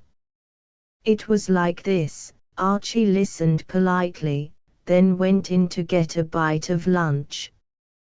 His equanimity, shaken by the discovery of the rift in the Peerless One's armor, was restored. Good old Biddle had taken the girl to the movies last night. Probably he had squeezed her hand a goodish bit in the dark. With what result? Why, the fellow would be feeling like one of those chappies who used to joust for the smiles of females in the Middle Ages. What he meant to say, presumably the girl would be at the game this afternoon, whooping him on, and good old Biddle would be so full of beans and buck that there would be no holding him. Encouraged by these thoughts, Archie lunched with an untroubled mind. Luncheon concluded, he proceeded to the lobby to buy back his hat and stick from the boy brigand with whom he had left them. It was while he was conducting this financial operation that he observed that at the cigar stand, which adjoined the coat and hat alcove, his friend behind the counter had become engaged in conversation with another girl. This was a determined-looking young woman in a blue dress and a large hat of a bold and flowery species. Archie happening to attract her attention, she gave him a glance out of a pair of fine brown eyes, then, as if she did not think much of him, turned to her companion and resumed their conversation, which, being of an essentially private and intimate nature, she conducted, after the manner of her kind, in a ringing soprano which penetrated into every corner of the lobby. Archie, waiting while the brigand reluctantly made change for $1 bill, was privileged to hear every word. Right from the start I seen he was in a ugly mood. You know how he gets, dearie. Chewing his upper lip and looking at you as if you were so much dirt beneath his feet. How was I to know he'd lost $15.55 playing poker, and anyway, I don't see where he gets a license to work off his grouches on me. And I told him so. I said to him, Gus, I said, if you can't be bright and smiling and cheerful when you take me out, why do you come round at all? Was I wrong or right, dearie? The girl behind the counter heartily endorsed her conduct. Once you let a man think he could use you as a doormat, where were you? What happened then, honey? Well, after that we went to the movies. Archie started convulsively. The change from his dollar bill leaped in his hand. Some of it sprang overboard and tinkled across the floor, with the brigand in pursuit. A monstrous suspicion had begun to take root in his mind. Well, we got good seats, but, well, you know how it is, once things start going wrong. You know that hat of mine, the one with the daisies and cherries and the feather, I'd taken it off and given it him to hold when we went in, and what do you think that fellardy done? Put it on the floor and crammed it under the seat, just to save himself the trouble of holding it on his lap. And, when I showed him I was upset, all he said was that he was a pitcher and not a hat stand. Archie was paralyzed. He paid no attention to the hat check boy, who was trying to induce him to accept treasure trove to the amount of 45 cents. His whole being was concentrated on this frightful tragedy which had burst upon him like a tidal wave. No possible room for doubt remained. Gus was the only Gus in New York that mattered, and this resolute and injured female before him was the girl-friend, in whose slim hands rested the happiness of New York's baseball followers, the destiny of the unconscious Giants, and the fate of his $1,000. A strangled croak proceeded from his parched lips. Well, I didn't say anything at the moment. It just shows how the movies can work on a girl's feelings. It was a Bryant Washburn film, and somehow, whenever I see him on the screen, nothing else seems to matter. I just get that gooey feeling, and couldn't start a fight if you asked me to. So we go off to have a soda, and I said to him, that sure was a lovely film, Gus, and would you believe me, he says straight out that he didn't think it was such a much, and he thought Bryant Washburn was a pill. A pill. The girlfriend's penetrating voice shook with emotion. He never, exclaimed the shocked cigar stand girl. He did, if I die the next moment. I wasn't more than halfway through my vanilla and maple, but I got up without a word and left him. And I ain't seen a sight of him since. So there you are, dearie. Was I right or wrong? The cigar stand girl gave unqualified approval. What men like Gus Biddle needed for the salvation of their souls was an occasional good jolt right where it would do most good. I'm glad you think I acted right, dearie, said the girlfriend. I guess I've been too weak with Gus, and he's took advantage of it. I suppose I'll have to forgive him one of these old days, but, believe me, it won't be for a week. The cigar stand girl was in favor of a fortnight. No, said the girlfriend, regretfully. I don't believe I could hold out that long. But, if I speak to him inside a week, well, I gotta be going. Goodbye, honey.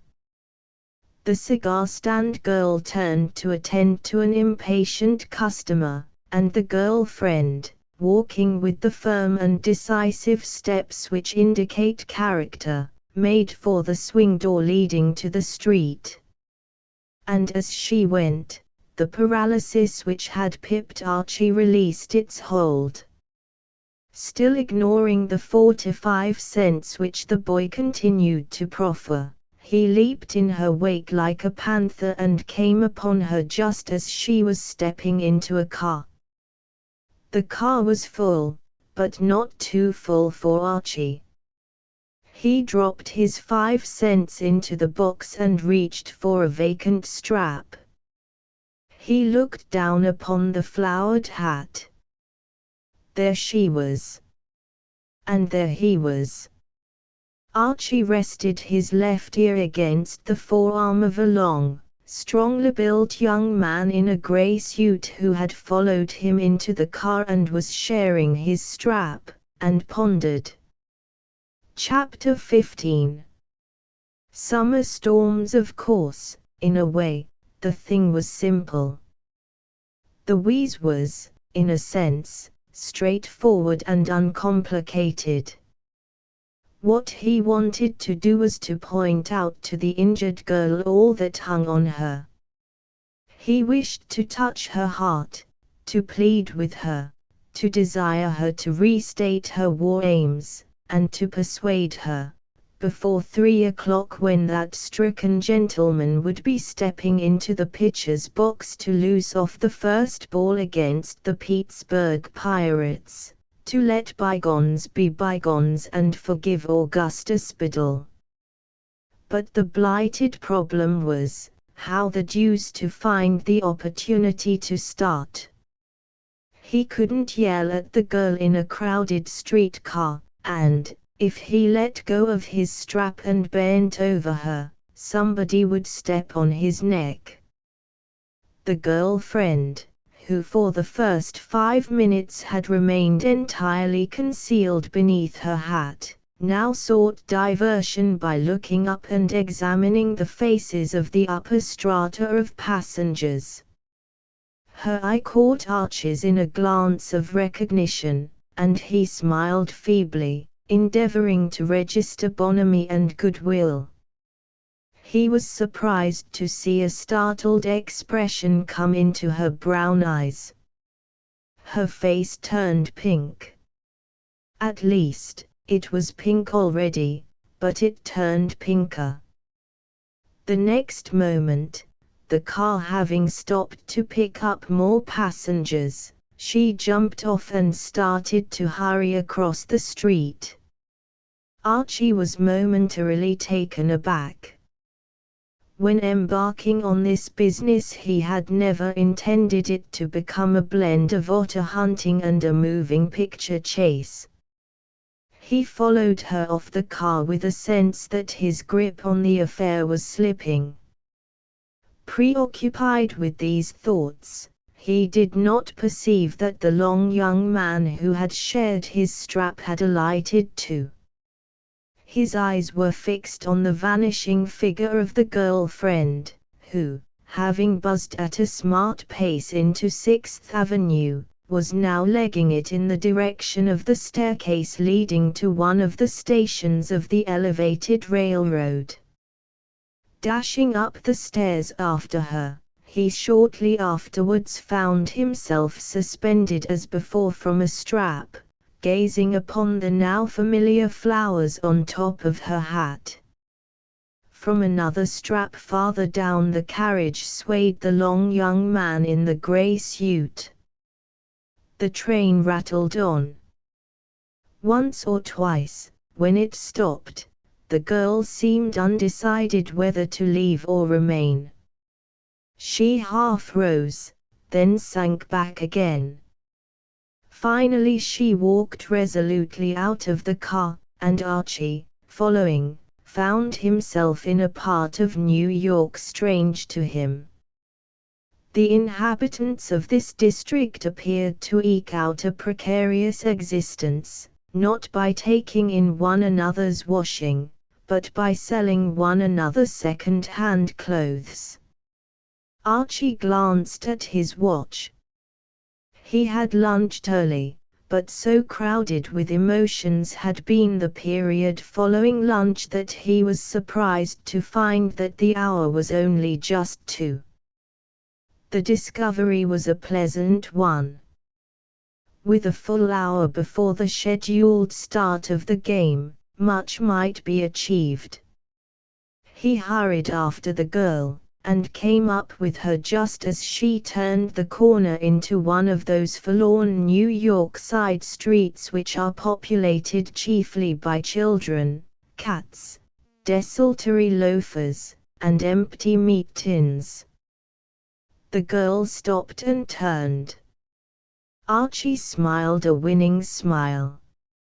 "I say, my dear sweet creature," he said. "I say, my dear old thing, one moment."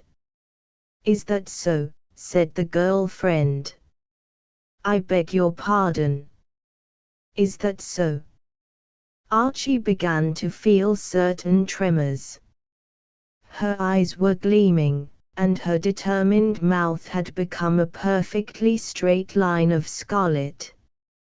It was going to be difficult to be chatty to this girl. She was going to be a hard audience. Would mere words be able to touch her heart? The thought suggested itself that, properly speaking, one would need to use a pickaxe. "If you could spare me a couple of minutes of your valuable time, say." The lady drew herself up menacingly. "You tirekin to yourself and disappear. Fade away, or I'll call a cop." Archie was horrified at this misinterpretation of his motives. One or two children, playing close at hand, and a loafer who was trying to keep the wall from falling down, seemed pleased. Theirs was a colourless existence, and to the rare purple moments which had enlivened it in the past the calling of a cop had been the unfailing preliminary. The loafer nudged a fellow loafer, sunning himself against the same wall. The children, abandoning the meat tin round which their game had centered, drew closer. "My dear old soul," said Archie. "You don't understand." "Don't I? I know your sort, you trailing arbutus." "No, no. My dear old thing, believe me. I wouldn't dream." "Are you going or aren't you?" 11 more children joined the ring of spectators. The loafers stared silently, like awakened crocodiles. "But, I say, listen. I only wanted," at this point another voice spoke. "Say." The word say, more almost than any word in the American language, is capable of a variety of shades of expression. It can be genial, it can be jovial, it can be appealing. It can also be truculent. The say, which at this juncture smote upon Archie's eardrum with a suddenness which made him leap in the air, was truculent, and the 2 loafers and 27 children who now formed the audience were well satisfied with the dramatic development of the performance. To their experienced ears the word had the right ring. Archie spun round. At his elbow stood a long, strongly built young man in a grey suit. "Well," said the young man, nastily. And he extended a large, freckled face toward Archie's. It seemed to the latter, as he backed against the wall, that the young man's neck must be composed of india rubber. It appeared to be growing longer every moment.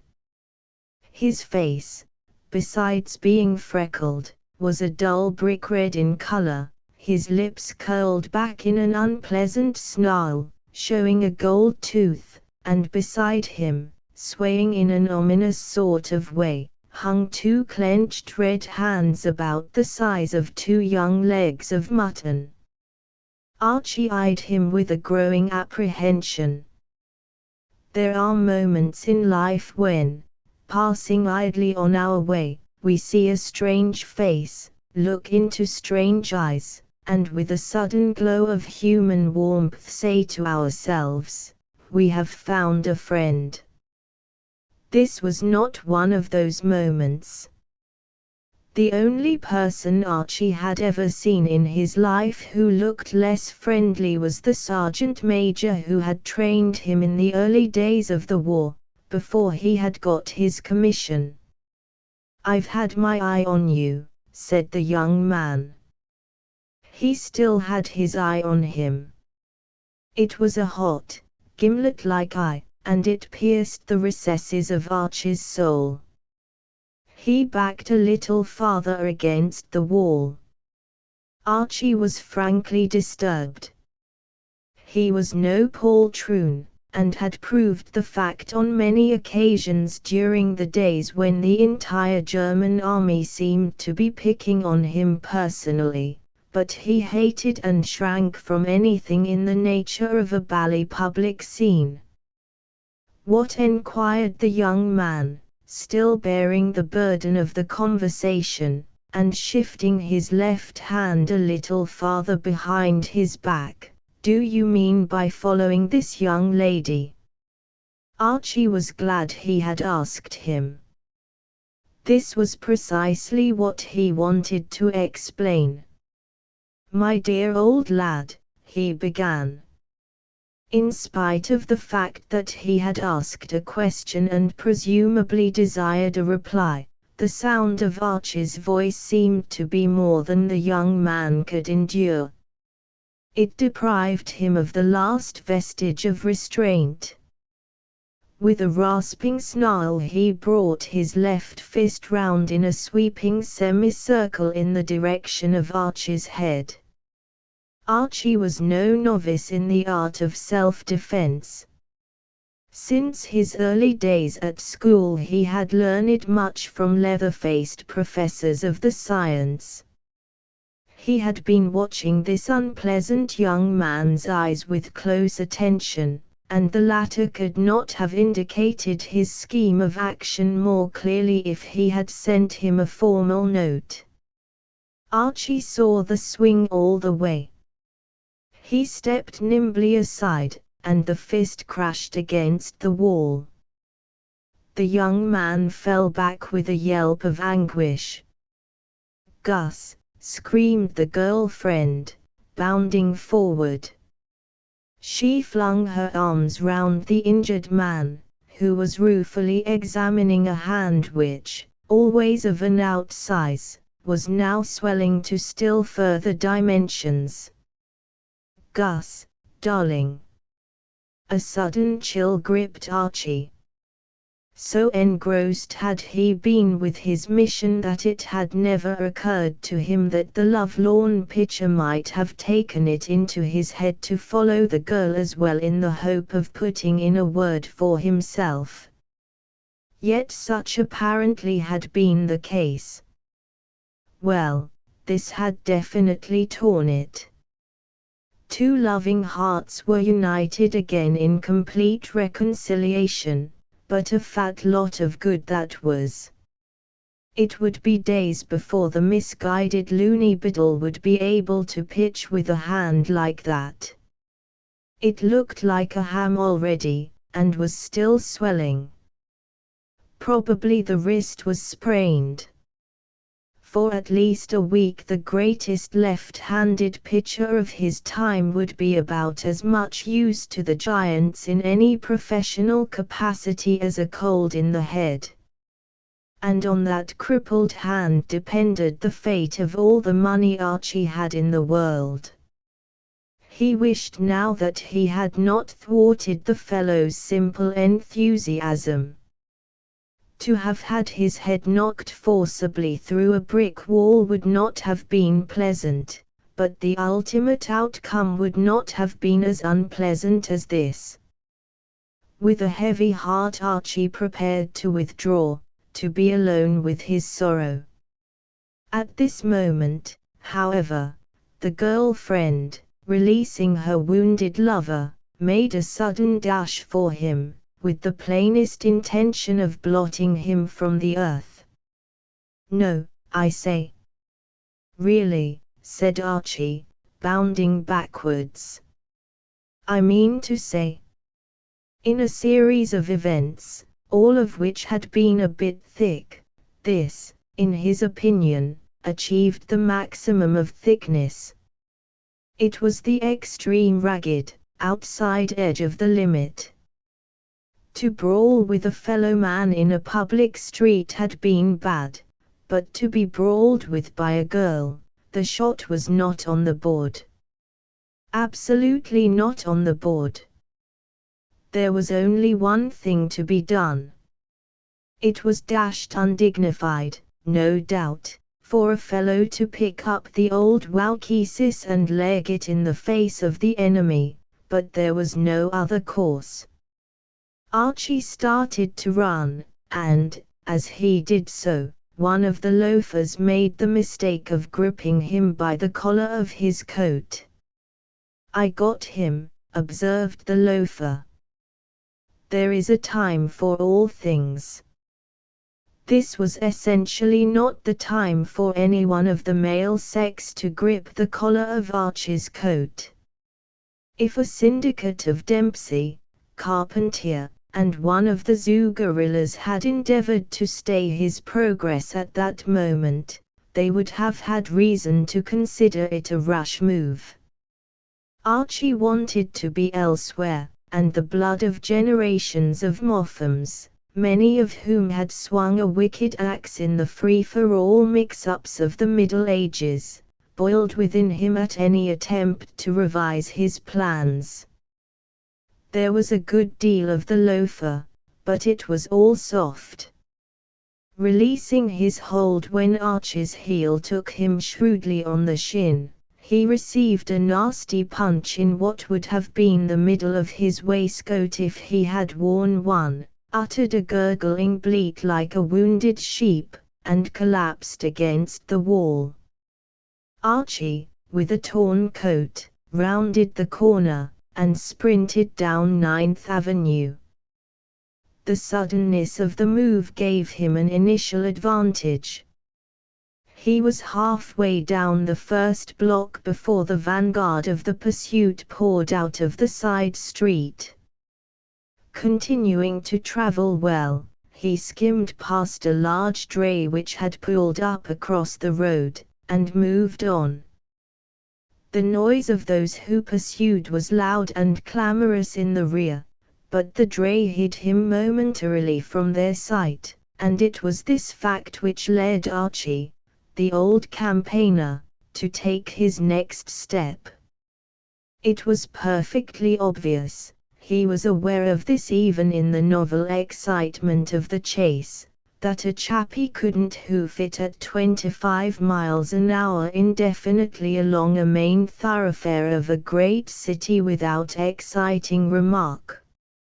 He must take cover. Cover. That was the wheeze. He looked about him for cover. You want a nice suit. It takes a great deal to startle your commercial New Yorker. The small tailor, standing in his doorway, seemed in no way surprised at the spectacle of Archie, whom he had seen pass at a conventional walk some 5 minutes before, returning like this at top speed. He assumed that Archie had suddenly remembered that he wanted to buy something. This was exactly what Archie had done. More than anything else in the world, what he wanted to do now was to get into that shop and have a long talk about gents' clothing. Pulling himself up abruptly, he shot past the small tailor into the dim interior. A confused aroma of cheap clothing greeted him. Except for a small oasis behind a grubby counter, practically all the available space was occupied by suits. Stiff suits, looking like the body when discovered by the police, hung from hooks. Limp suits, with the appearance of having swooned from exhaustion, lay about on chairs and boxes. The place was a cloth morgue, a Sargasso Sea of serge. Archie would not have had it otherwise. In these quiet groves of clothing a regiment could have lain hid. "Something nifty in tweeds?" enquired the business-like proprietor of this haven, following him amiably into the shop, "or, maybe, yes, a nice serge. Say, mister, I got a sweet thing in blue serge that'll fit you like the paper on the wall." Archie wanted to talk about clothes, but not yet. "I say, laddie," he said, hurriedly. "Lend me your ear for half a jiffy." Outside the baying of the pack had become imminent. "Stow me away for a moment in the undergrowth, and I'll buy anything you want." He withdrew into the jungle. The noise outside grew in volume. The pursuit had been delayed for a priceless few instants by the arrival of another dray, moving northwards, which had drawn level with the first dray and dexterously bottled up the fairway. This obstacle had now been overcome, and the original searchers, their ranks swelled by a few dozen more of the leisured classes, were hot on the trail again. "You done a murder?" enquired the voice of the proprietor, mildly interested, filtering through a wall of cloth. "Well, boys will be boys," he said, philosophically. See anything there that you like? There's some sweet things there. I'm inspecting them narrowly, replied Archie. If you don't let those chappies find me, I shouldn't be surprised if I bought one.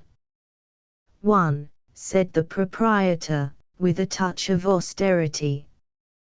Two, said Archie, quickly. Or possibly 3 or 6. The proprietor's cordiality returned. You can't have too many nice suits, he said, approvingly, not a young fella like you that wants to look nice. All the nice girls like a young fella that dresses nice. When you go out of here in a suit I got hanging up there at the back, the girls'll be all over you like flies round a honey pot. Would you mind, said Archie, would you mind, as a personal favor to me, old companion, not mentioning that word girls? He broke off. A heavy foot had crossed the threshold of the shop. Say, uncle, said a deep voice, one of those beastly voices that only the most poisonous blighters have, you seen a young fella run past here? Young fella. The proprietor appeared to reflect. Do you mean a young fella in blue, with a Homburg hat?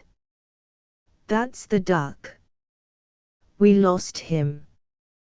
Where did he go? Him. Why, he come running past, quick as he could go. I wondered what he was running for, a hot day like this. He went round the corner at the bottom of the block. There was a silence. Well, I guess he's got away, said the voice, regretfully. The way he was traveling, agreed the proprietor. I wouldn't be surprised if he was in Europe by this. You want a nice suit? The other, curtly expressing a wish that the proprietor would go to eternal perdition and take his entire stock with him, stumped out. This, said the proprietor, tranquilly, burrowing his way to where Archie stood and exhibiting a saffron-colored outrage, which appeared to be a poor relation of the flannel family, would put you back $50. And cheap. $50. 60, I said. I don't speak always distinct. Archie regarded the distressing garment with a shuddering horror. A young man with an educated taste in clothes, it got right in among his nerve centers. But, honestly, old soul, I don't want to hurt your feelings, but that isn't a suit, it's just a regrettable incident. The proprietor turned to the door in a listening attitude.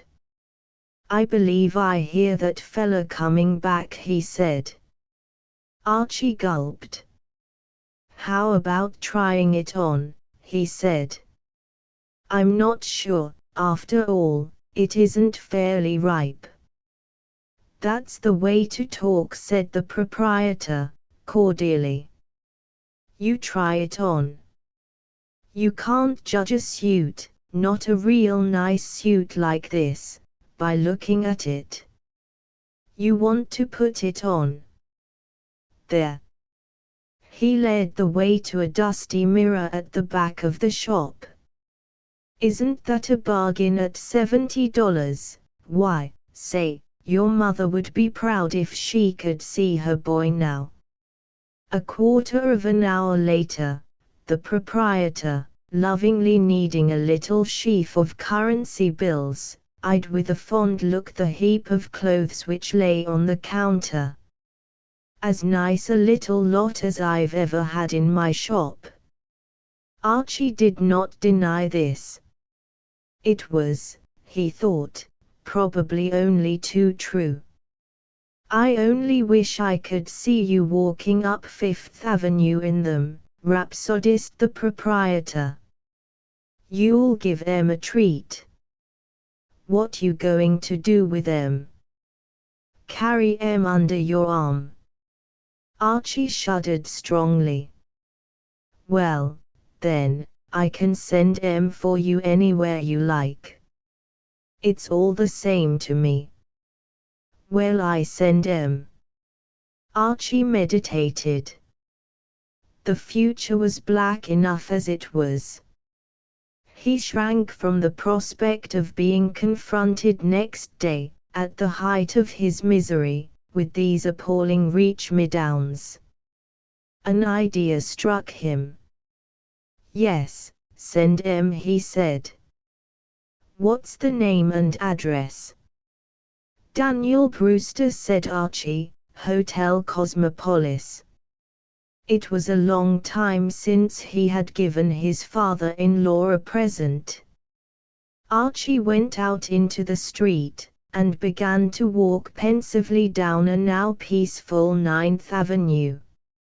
Out of the depths that covered him, black as the pit from pole to pole, no single ray of hope came to cheer him.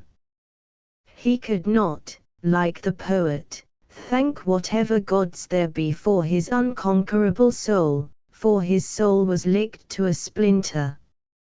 He felt alone and friendless in a rotten world.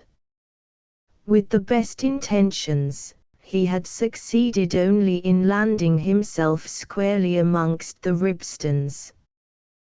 Why had he not been content with his wealth, instead of risking it on that blighted bet with Reggie? Why had he trailed the girlfriend, dash her? He might have known that he would only make an ass of himself.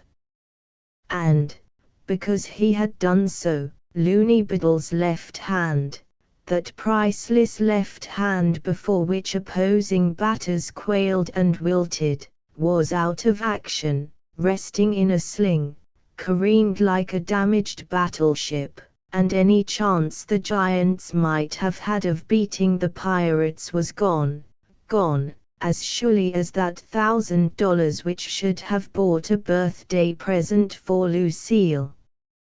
A birthday present for Lucille. He groaned in bitterness of spirit. She would be coming back tonight, dear girl, all smiles and happiness, wondering what he was going to give her tomorrow. And when tomorrow dawned, all he would be able to give her would be a kind smile. A nice state of things. A jolly situation. A thoroughly good egg, he did not think. It seemed to Archie that nature, contrary to her usual custom of indifference to human suffering, was mourning with him.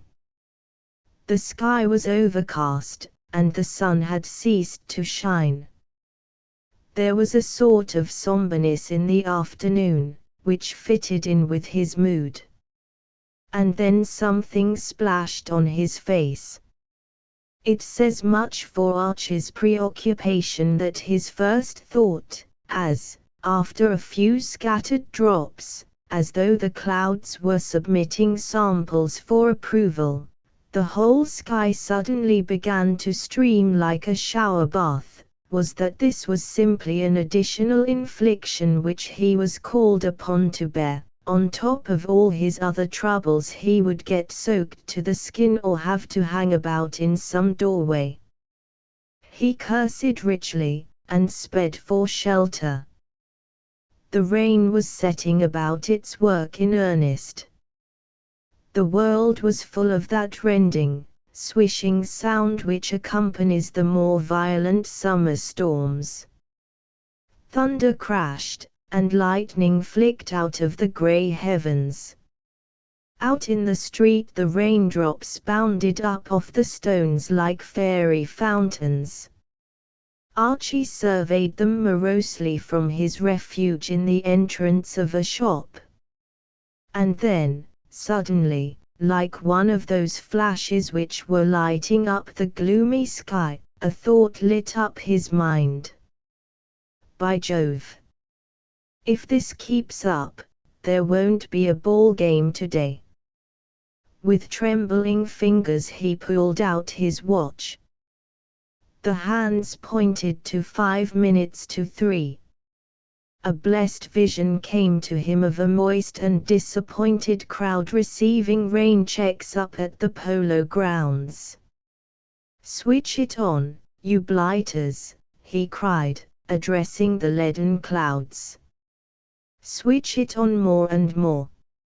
It was shortly before 5 o'clock that a young man bounded into a jeweller's shop near the Hotel Cosmopolis, a young man who, in spite of the fact that his coat was torn near the collar and that he used water from every inch of his drenched clothes, appeared in the highest spirits. It was only when he spoke that the jeweller recognized in the human sponge the immaculate youth who had looked in that morning to order a bracelet. "I say, old lad," said this young man, "you remember that jolly little what-not you showed me before lunch?" "The bracelet, sir?" "As you observe with a manly candor which does you credit, my dear old jeweller, the bracelet." "Well, produce, exhibit, and bring it forth, would you mind? Trot it out. Slip it across on a lordly dish. You wished me, surely, to put it aside and send it to the Cosmopolis tomorrow." The young man tapped the jeweller earnestly on his substantial chest.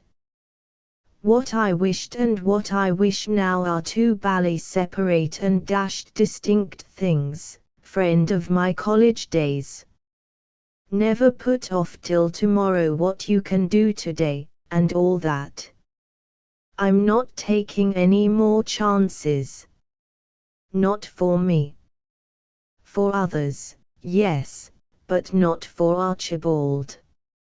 Here are the doubloons. Produce the jolly bracelet." "Thanks." The jeweller counted the notes with the same unction which Archie had observed earlier in the day in the proprietor of the second-hand clothes shop. The process made him genial. "A nasty, wet day, sir, it's been," he observed, chattily. Archie shook his head. "Old friend," he said, "you're all wrong. Far otherwise, and not a bit like it, my dear old trafficker in gems.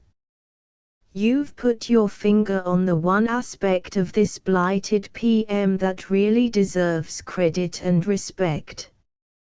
Rarely in the experience of a lifetime have I encountered a day so absolutely bally in nearly every shape and form, but there was one thing that saved it, and that was its merry old wetness. Toodle-o, laddie."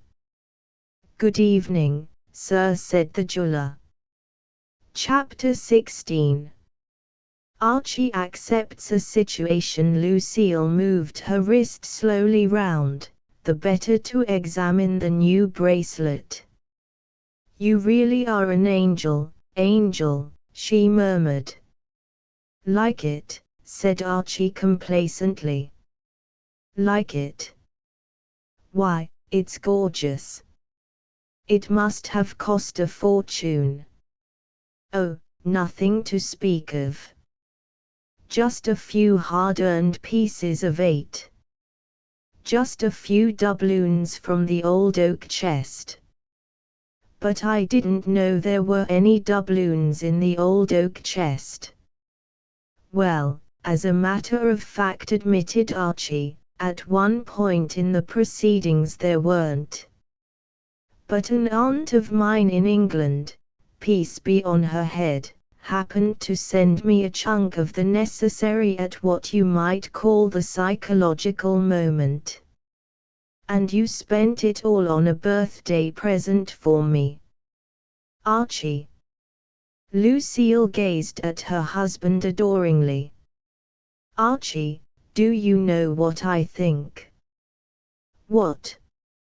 You're the perfect man. No, really. What ho?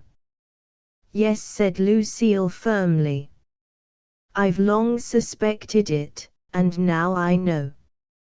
I don't think there's anybody like you in the world. Archie patted her hand. It's a rummy thing, he observed, but your father said almost exactly that to me only yesterday. Only I don't fancy he meant the same as you. To be absolutely frank, his exact expression was that he thanked God there was only one of me. A troubled look came into Lucille's grey eyes. It's a shame about father. I do wish he appreciated you. But you mustn't be too hard on him. Me, said Archie. Hard on your father? Well, dash it all, I don't think I treat him with what you might call actual brutality. What? I mean to say, my whole idea is rather to keep out of the old lad's way and curl up in a ball if I can't dodge him. I'd just as soon be hard on a stampeding elephant. I wouldn't for the world say anything derogatory, as it were, to your jolly old pater, but there is no getting away from the fact that he's by way of being one of our leading man-eating fishes. It would be idle to deny that he considers that you let down the proud old name of Brewster a bit when you brought me in and laid me on the mat. Anyone would be lucky to get you for a son-in-law, precious. I fear me, light of my life, the dad doesn't see eye to eye with you on that point. No, every time I get hold of a daisy, I give him another chance, but it always works out at he loves me not. You must make allowances for him, darling. Righto. But I hope devoutly that he doesn't catch me at it. I've a sort of idea that if the old dad discovered that I was making allowances for him, he would have from 10 to 15 fits. He's worried just now, you know. I didn't know. He doesn't confide in me much. He's worried about that waiter. What waiter, queen of my soul? A man called Salvatore. Father dismissed him some time ago. Salvatore. Probably you don't remember him. He used to wait on this table. Why, and father dismissed him, apparently, and now there's all sorts of trouble. You see, father wants to build this new hotel of his, and he thought he'd got the site and everything and could start building right away, and now he finds that this man Salvatore's mother owns a little newspaper and tobacco shop right in the middle of the site, and there's no way of getting him out without buying the shop, and he won't sell. At least, he's made his mother promise that she won't sell. A boy's best friend is his mother, said Archie approvingly. I had a sort of idea all along, so father's in despair. Archie drew at his cigarette meditatively. I remember a chappie, a policeman he was, as a matter of fact, and incidentally a fairly pronounced blighter, remarking to me some time ago that you could trample on the poor man's face but you mustn't be surprised if he bit you in the leg while you were doing it. Apparently this is what has happened to the old dad. I had a sort of idea all along that old friend Salvatore would come out strong in the end if you only gave him time. Brainy sort of fella. Great pal of mine. Lucille's small face lightened. She gazed at Archie with proud affection. She felt that she ought to have known that he was the one to solve this difficulty. You're wonderful, darling. Is he really a friend of yours? Absolutely. Many's the time he and I have chatted in this very grill room. Then it's all right. If you went to him and argued with him, he would agree to sell the shop, and Father would be happy. Think how grateful Father would be to you. It would make all the difference.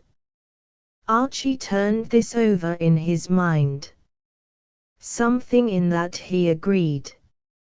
It would make him see what a pet lambkin you really are. Well, said Archie, I'm bound to say that any scheme which what you might call culminates in your father regarding me as a pet lambkin ought to receive one's best attention. How much did he offer Salvatore for his shop? I don't know. There is Father. Call him over and ask him. Archie glanced over to where Mr. Brewster had sunk moodily into a chair at a neighboring table. It was plain even at that distance that Daniel Brewster had his troubles and was bearing them with an ill grace. He was scowling absently at the tablecloth. You call him, said Archie, having inspected his formidable relative. You know him better. Let's go over to him. They crossed the room. Lucille sat down opposite her father. Archie draped himself over a chair in the background. Father, dear, said Lucille. Archie has got an idea. Archie, said Mr. Brewster incredulously. This is me, said Archie, indicating himself with a spoon. The tall, distinguished-looking bud. What new fool thing is he up to now? It's a splendid idea, Father. He wants to help you over your new hotel. Wants to run it for me, I suppose. By Jove, said Archie, reflectively. That's not a bad scheme. I never thought of running an hotel. I shouldn't mind taking a stab at it. He has thought of a way of getting rid of Salvatore and his shop. For the first time Mr. Brewster's interest in the conversation seemed to stir. He looked sharply at his son-in-law. Has he? He said. Archie balanced a roll on a fork and inserted a plate underneath. The roll bounded away into a corner. Sorry, said Archie. My fault, absolutely. I owe you a roll. I'll sign a bill for it. Oh, about this sportsman Salvatore, well, it's like this, you know. He and I are great pals. I've known him for years and years. At least, it seems like years and years. Lou was suggesting that I seek him out in his lair and ensnare him with my diplomatic manner and superior brain power and what not. It was your idea, precious, said Lucille. Mr. Brewster was silent. Much as it went against the grain to have to admit it, there seemed to be something in this. What do you propose to do? Become a jolly old ambassador. How much did you offer the chappie? $3,000. Twice as much as the place is worth. He's holding out on me for revenge. Ah, But how did you offer it to him? What?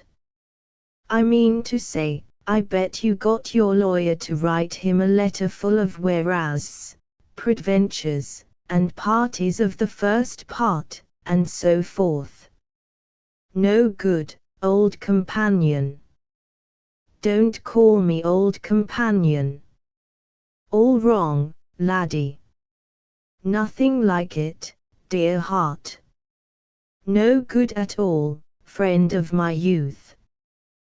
Take it from your Uncle Archibald. I'm a student of human nature, and I know a thing or two. That's not much, growled Mr. Brewster, who was finding his son-in-law's superior manner a little trying. Now, don't interrupt, father, said Lucille, severely. Can't you see that Archie is going to be tremendously clever in a minute? He's got to show me. What you ought to do, said Archie, is to let me go and see him, taking the stuff in crackling bills. I'll roll them about on the table in front of him. That'll fetch him. He prodded Mr. Brewster encouragingly with a roll. I'll tell you what to do. Give me 3,000 of the best and crispest, and I'll undertake to buy that shop. It can't fail, laddie. Don't call me laddie. Mr. Brewster pondered.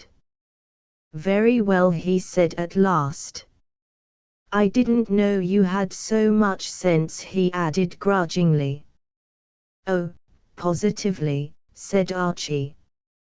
Beneath a rugged exterior I hide a brain like a buzzsaw. Sense.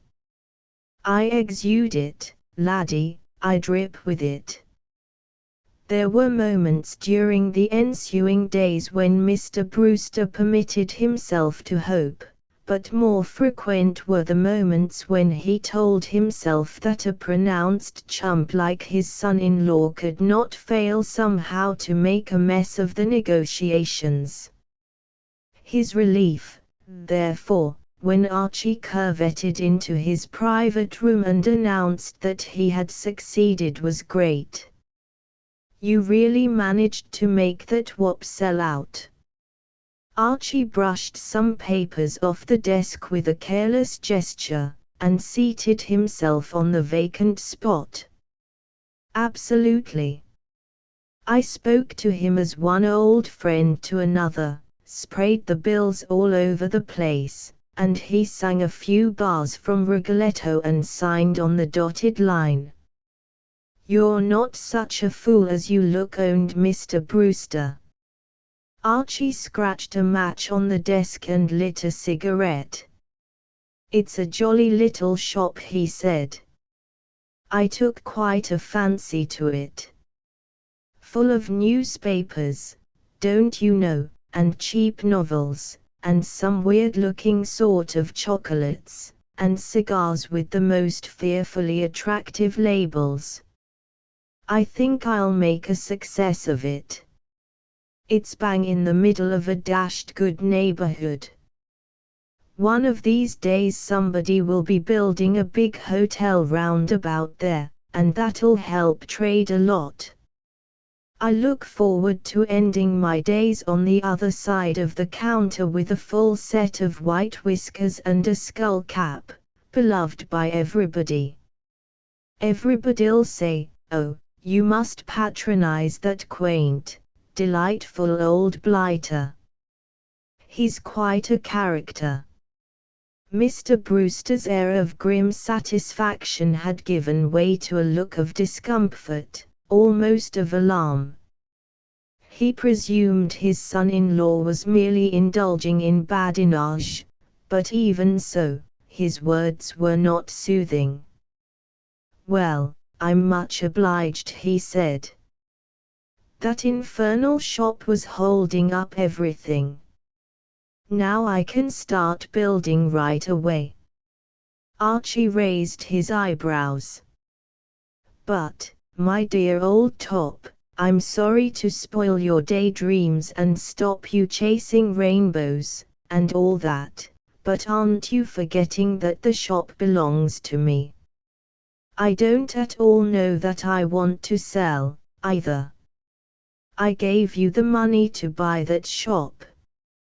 And dashed generous of you it was, too, admitted Archie, unreservedly. It was the first money you ever gave me, and I shall always tell interviewers that it was you who founded my fortunes. Someday, when I'm the newspaper and tobacco shop king, I'll tell the world all about it in my autobiography. Mr. Brewster rose dangerously from his seat. Do you think you can hold me up, you worm? Well, said Archie, the way I look at it is this.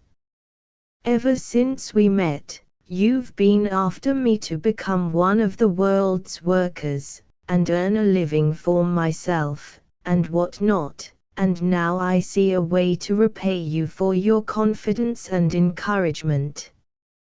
You'll look me up sometimes at the good old shop, won't you? He slid off the table and moved towards the door. There won't be any formalities where you are concerned. You can sign bills for any reasonable amount any time you want a cigar or a stick of chocolate. Well, toodle-o. Stop. Now what? How much do you want for that damned shop? I don't want money, I want a job. If you are going to take my life work away from me, you ought to give me something else to do. What job? You suggested it yourself the other day. I want to manage your new hotel. Don't be a fool. What do you know about managing an hotel? Nothing. It will be your pleasing task to teach me the business while the shanty is being run up. There was a pause, while Mr. Brewster chewed 3 inches off a pen holder. Very well, he said at last. Topping, said Archie. I knew you'd see it. I'll study your methods. What? Adding some of my own, of course. You know, I've thought of one improvement on the Cosmopolis already. Improvement on the Cosmopolis, cried Mr. Brewster, gashed in his finest feelings. Yes. There's one point where the old Cosmop slips up badly, and I'm going to see that it's corrected at my little shack. Customers will be entreated to leave their boots outside their doors at night, and they'll find them cleaned in the morning. Well, Pip. I must be popping. Time is money, you know, with us businessmen. Chapter 17. Brother Bill's romance. Her eyes, said Bill Brewster, are like, what's the word I want? He looked across at Lucille and Archie. Lucille was leaning forward with an eager and interested face. Archie was leaning back with his fingertips together and his eyes closed. This was not the first time since their meeting in Beale's auction rooms that his brother-in-law had touched on the subject of the girl he had become engaged to marry during his trip to England. Indeed, Brother Bill had touched on very little else, and Archie, though of a sympathetic nature and fond of his young relative, was beginning to feel that he had heard all he wished to hear about Mabel Winchester. Lucille, on the other hand, was absorbed. Her brother's recital had thrilled her. Like, said Bill. Like, stars, suggested Lucille. Stars, said Bill gratefully. Exactly the word. Twin stars shining in a clear sky on a summer night. Her teeth are like, what shall I say? Pearls. Pearls. And her hair is a lovely brown, like leaves in autumn. In fact, concluded Bill, slipping down from the heights with something of a jerk, she's a corker. Isn't she, Archie? Archie opened his eyes. Quite right, old top, he said. It was the only thing to do. What the devil are you talking about? Demanded Bill coldly. He had been suspicious all along of Archie's statement that he could listen better with his eyes shut. Eh? Oh, sorry. Thinking of something else. You were asleep. No, no, positively and distinctly not. Frightfully interested and rapt and all that, only I didn't quite get what you said. I said that Mabel was a corker. Oh, absolutely in every respect. There. Bill turned to Lucille triumphantly. You hear that? And Archie has only seen her photograph. Wait till he sees her in the flesh. My dear old chap, said Archie, shocked. Ladies present. I mean to say, what? I'm afraid that father will be the one you'll find it hard to convince.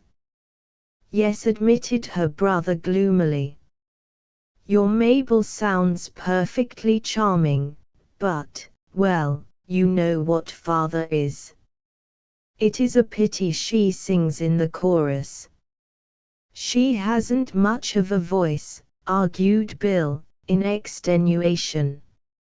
All the same, Archie, the conversation having reached a topic on which he considered himself one of the greatest living authorities, to wit, the unlovable disposition of his father-in-law, addressed the meeting as one who has a right to be heard. Lucille's absolutely right, old thing. Absolutely correcto. Your esteemed progenitor is a pretty tough nut, and it's no good trying to get away from it, and I'm sorry to have to say it, old bird, but if you come bounding in with part of the personnel of the ensemble on your arm and try to dig a father's blessing out of him, he's extremely apt to stab you in the gizzard. I wish, said Bill, annoyed, you wouldn't talk as though Mabel were the ordinary kind of chorus girl. She's only on the stage because her mother's hard up and she wants to educate her little brother. I say, said Archie, concerned. Take my tip, old top. In chatting the matter over with the pater, don't dwell too much on that aspect of the affair. I've been watching him closely, and it's about all he can stick, having to support me. If you ring in a mother and a little brother on him, he'll crack under the strain. Well, I've got to do something about it. Mabel will be over here in a week. Great Scott! You never told us that. Yes. She's going to be in the new Billington show. And, naturally, she will expect to meet my family. I've told her all about you. Did you explain father to her? Asked Lucille. Well, I just said she mustn't mind him, as his bark was worse than his bite. Well, said Archie, thoughtfully, he hasn't bitten me yet, so you may be right. But you've got to admit that he's a bit of a barker. Lucille considered.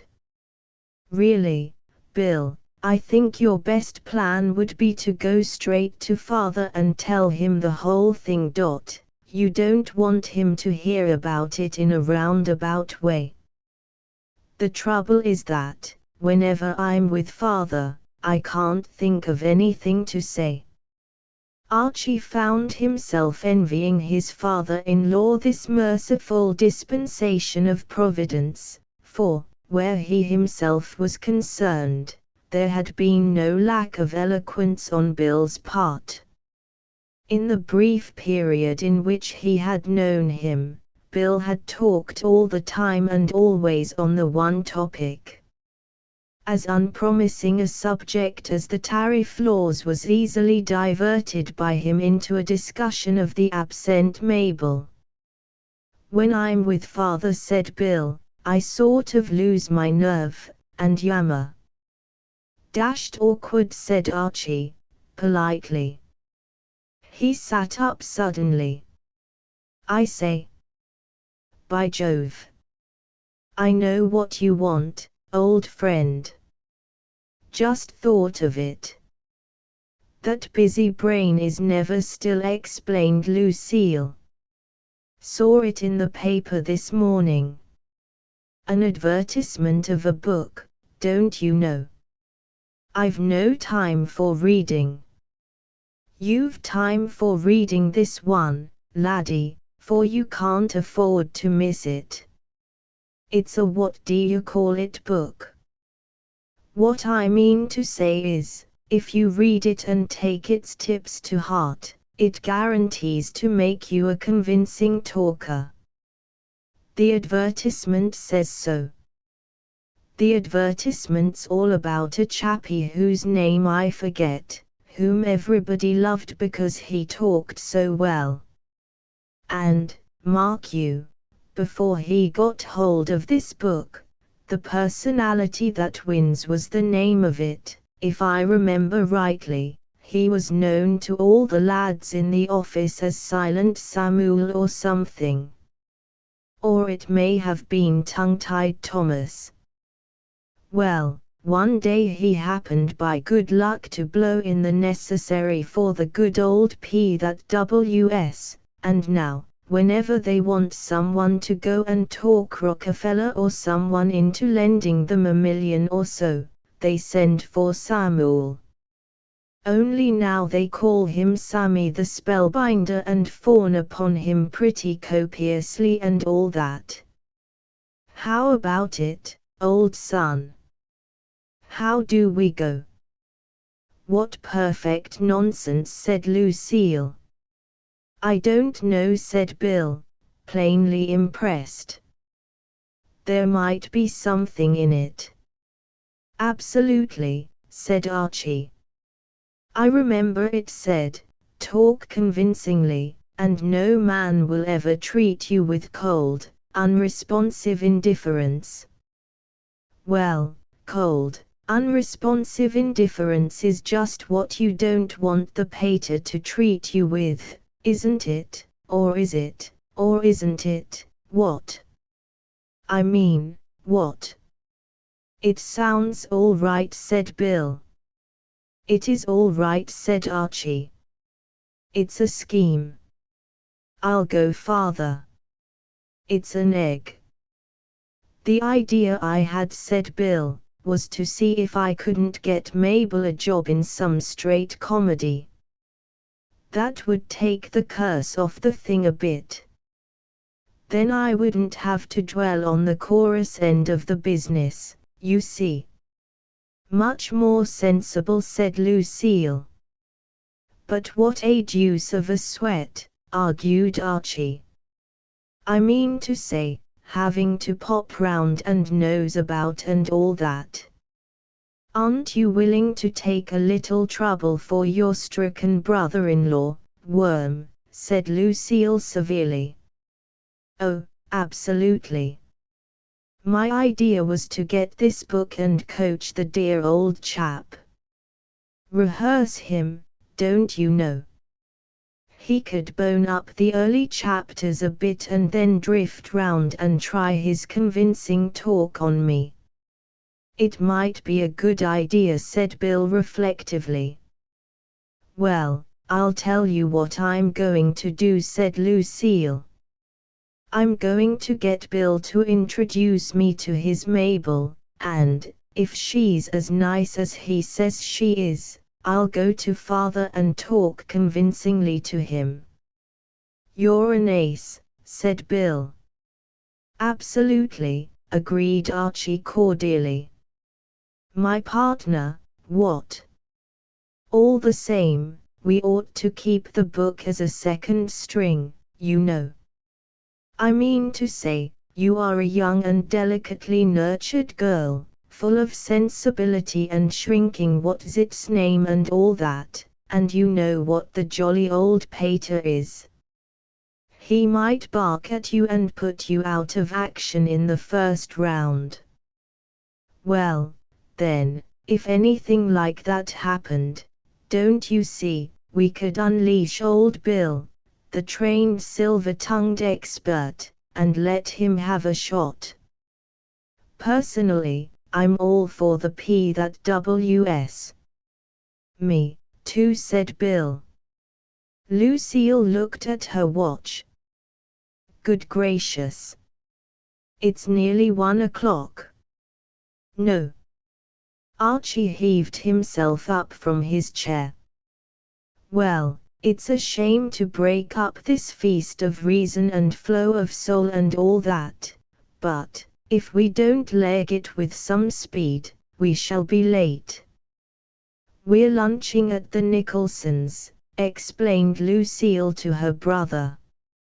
I wish you were coming too. Lunch.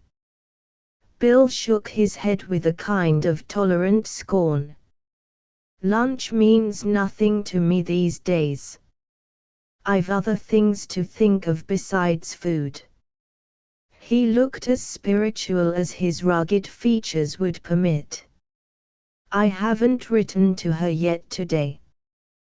But, dash it, old Scream, if she's going to be over here in a week, what's the good of writing? The letter would cross her. I'm not mailing my letters to England, said Bill. I'm keeping them for her to read when she arrives. My sainted aunt, said Archie. Devotion like this was something beyond his outlook. Chapter 18. The sausage chappie. The personality that wins cost Archie $2 in cash and a lot of embarrassment when he asked for it at the store. To buy a treatise of that name would automatically seem to argue that you haven't a winning personality already, and Archie was at some pains to explain to the girl behind the counter that he wanted it for a friend. The girl seemed more interested in his English accent than in his explanation, and Archie was uncomfortably aware, as he receded, that she was practicing it in an undertone for the benefit of her colleagues and fellow workers. However, what is a little discomfort, if endured in friendship's name? He was proceeding up Broadway after leaving the store when he encountered Reggie Van Tuyl, who was drifting along in somnambulistic fashion near 39th Street. "Hello, Reggie, old thing," said Archie. "Hello," said Reggie, a man of few words. "I've just been buying a book for Bill Brewster," went on Archie. "It appears that old Bill, what's the matter?" He broke off his recital abruptly. A sort of spasm had passed across his companion's features. The hand holding Archie's arm had tightened convulsively. One would have said that Reginald had received a shock. "It's nothing," said Reggie. "I'm all right now. I caught sight of that fellow's clothes rather suddenly. They shook me a bit." "I'm all right now," he said, bravely. Archie, following his friend's gaze, understood. Reggie Van Tuyl was never at his strongest in the morning, and he had a sensitive eye for clothes.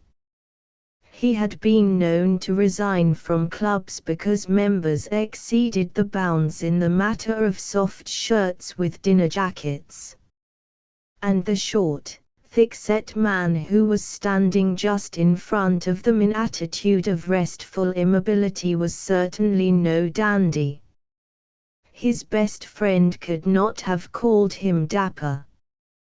Take him for all in all, and on the hoof, he might have been posing as a model for a sketch of what the well-dressed man should not wear. In costume, as in most other things, it is best to take a definite line and stick to it. This man had obviously vacillated. His neck was swathed in a green scarf, he wore an evening dress coat, and his lower limbs were draped in a pair of tweed trousers built for a larger man. To the north he was bounded by a straw hat, to the south by brown shoes.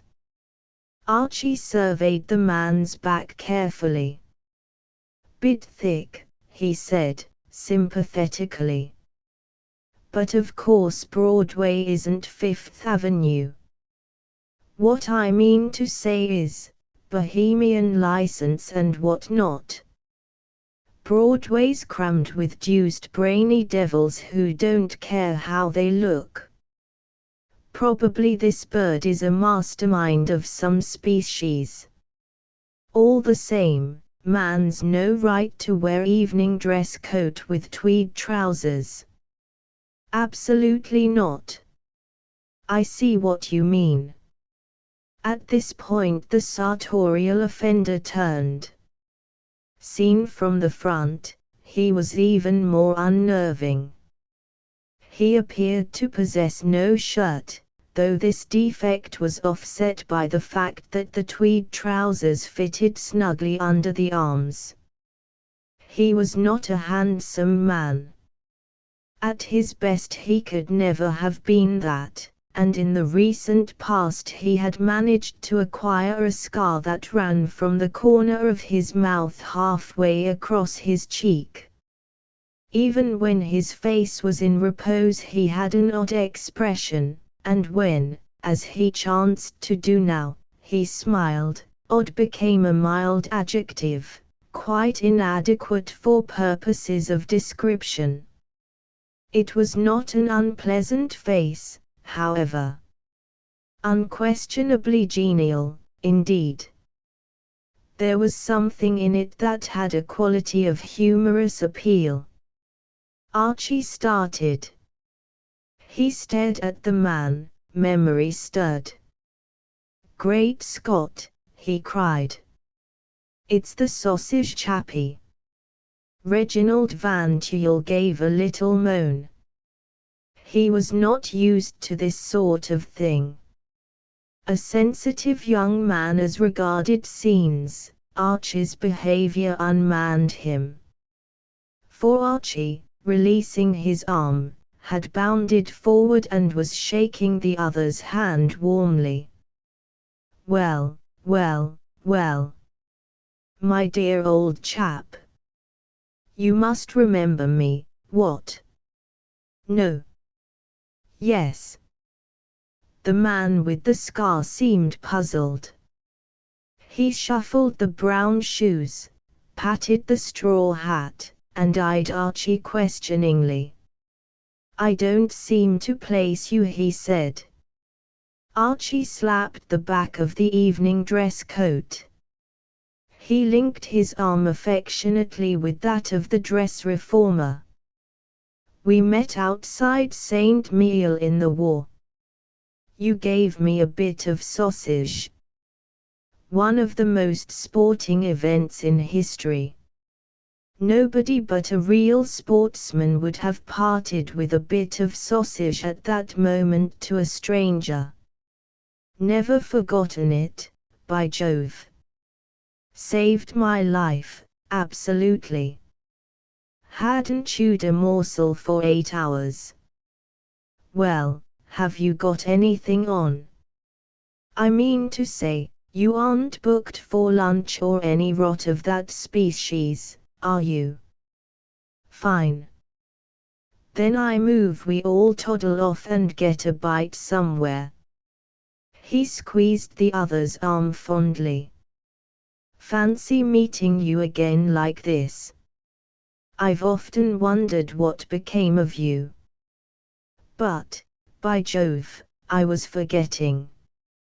Dashed rude of me. My friend, Mr. Van Tuyl. Reggie gulped. The longer he looked at it, the harder this man's costume was to bear. His eye passed shudderingly from the brown shoes to the tweed trousers, to the green scarf, from the green scarf to the straw hat.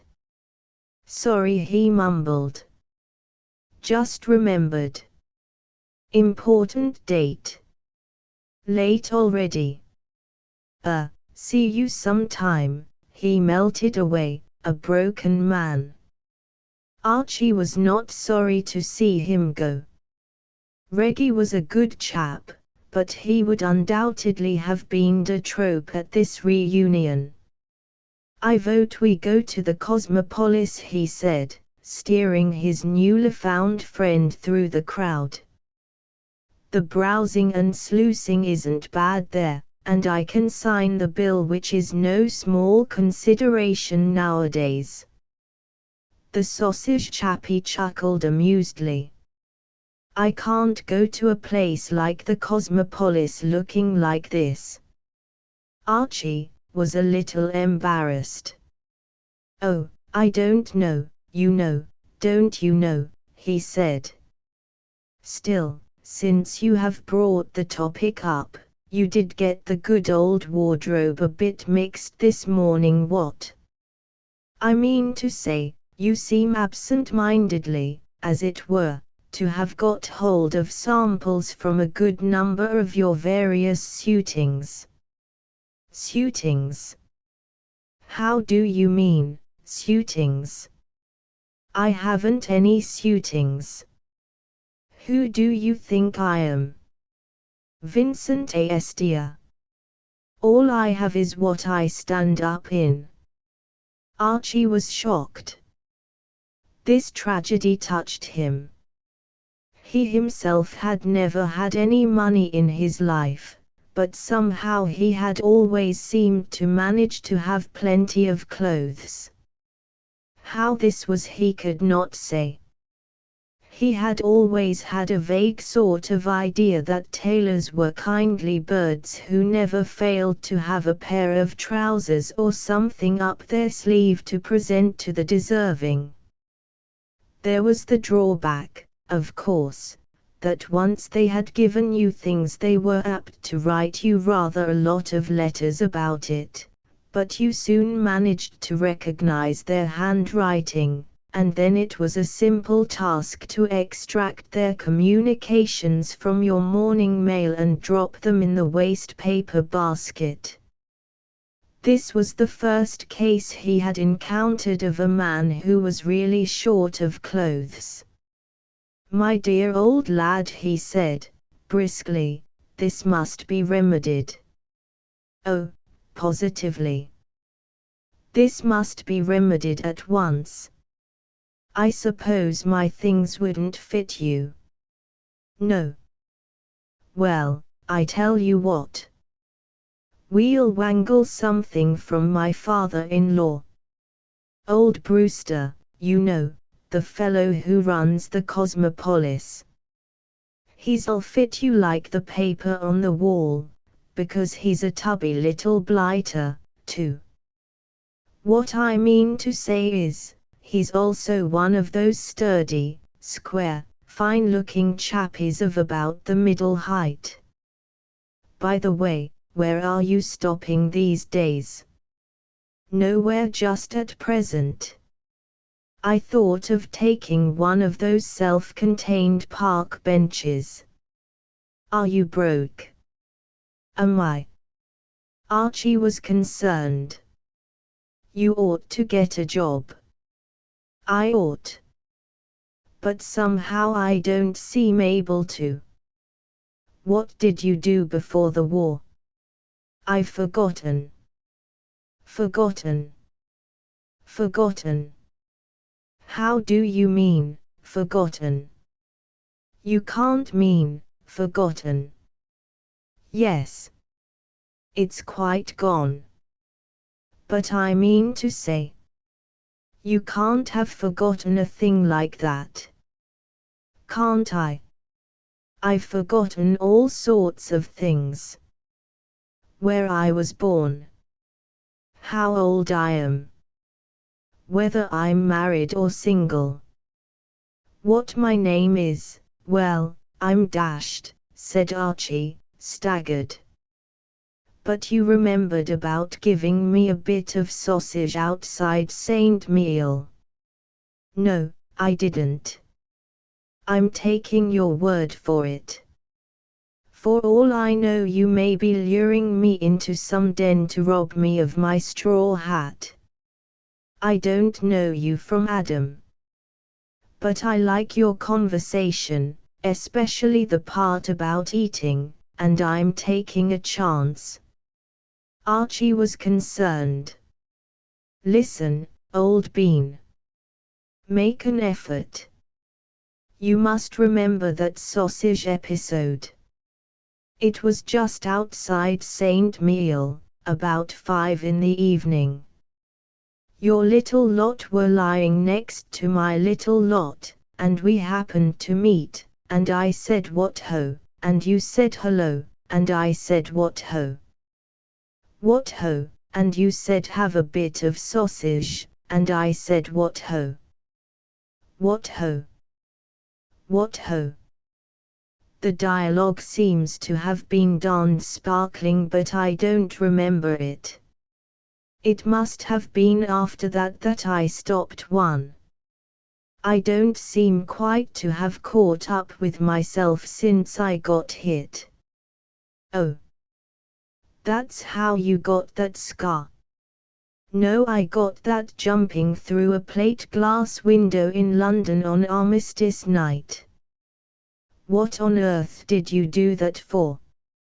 Oh, I don't know. It seemed a good idea at the time.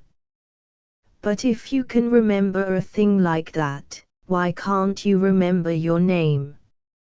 I remember everything that happened after I came out of hospital. It's the part before that's gone. Archie patted him on the shoulder. I know just what you want. You need a bit of quiet and repose, to think things over and so forth. You mustn't go sleeping on park benches. Won't do at all. Not a bit like it. You must shift to the Cosmopolis. It isn't half a bad spot, the old Cosmop. I didn't like it much the first night I was there, because there was a dashed tap that went drip drip drip all night and kept me awake, but the place has its points. Is the Cosmopolis giving free board and lodging these days? Rather. That'll be all right. Well, this is the spot. We'll start by trickling up to the old boy's suite and looking over his reach-me-downs. I know the waiter on his floor. A very sound chappie. He'll let us in with his pass key. And so it came about that Mr. Daniel Brewster, returning to his suite in the middle of lunch in order to find a paper dealing with the subject he was discussing with his guest, the architect of his new hotel, was aware of a murmur of voices behind the closed door of his bedroom. Recognizing the accents of his son-in-law, he breathed an oath and charged in. He objected to Archie wandering at large about his suite. The sight that met his eyes when he opened the door did nothing to soothe him. The floor was a sea of clothes. There were coats on the chairs, trousers on the bed, shirts on the bookshelf. And in the middle of his welter stood Archie, with a man who, to Mr. Brewster's heated eye, looked like a tramp comedian out of a burlesque show. "Great Godfrey!" ejaculated Mr. Brewster. Archie looked up with a friendly smile. "Oh, hello," he said, affably. "We were just glancing through your spare scenery to see if we couldn't find something for my pal here. This is Mr. Brewster, my father-in-law, old man." Archie scanned his relative's twisted features. Something in his expression seemed not altogether encouraging. He decided that the negotiations had better be conducted in private. "One moment, old lad," he said to his new friend. "I just want to have a little talk with my father-in-law in the other room. Just a little friendly business chat. You stay here." In the other room Mr. Brewster turned on Archie like a wounded lion of the desert. "What the?" Archie secured one of his coat buttons and began to massage it affectionately. "Ought to have explained," said Archie, "only didn't want to interrupt your lunch. The sportsman on the horizon is a dear old pal of mine." Mr. Brewster wrenched himself free. "What the devil do you mean, you worm, by bringing tramps into my bedroom and messing about with my clothes?" "That's just what I'm trying to explain, if you'll only listen. This bird is a bird I met in France during the war. He gave me a bit of sausage outside Saint Mihiel. Damn you and him and the sausage." "Absolutely. But listen. He can't remember who he is or where he was born or what his name is, and he's broke, so, dash it, I must look after him. You see, he gave me a bit of sausage." Mr. Brewster's frenzy gave way to an ominous calm. "I'll give him 2 seconds to clear out of here. If he isn't gone by then I'll have him thrown out." Archie was shocked. "You don't mean that?" "I do mean that. But where is he to go?" "Outside." "But you don't understand. This chappie has lost his memory because he was wounded in the war.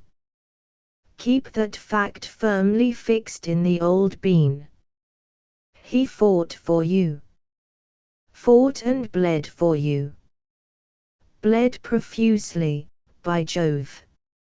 And he saved my life. If I'd got nothing else against him, that would be enough. But you can't sling a chappie out into the cold hard world who bled in gallons to make the world safe for the Hotel Cosmopolis." Mr. Brewster looked ostentatiously at his watch. 2 seconds, he said. There was a silence. Archie appeared to be thinking. "Righto," he said at last. "No need to get the wind up. I know where he can go. It's just occurred to me I'll put him up at my little shop." The purple ebbed from Mr. Brewster's face.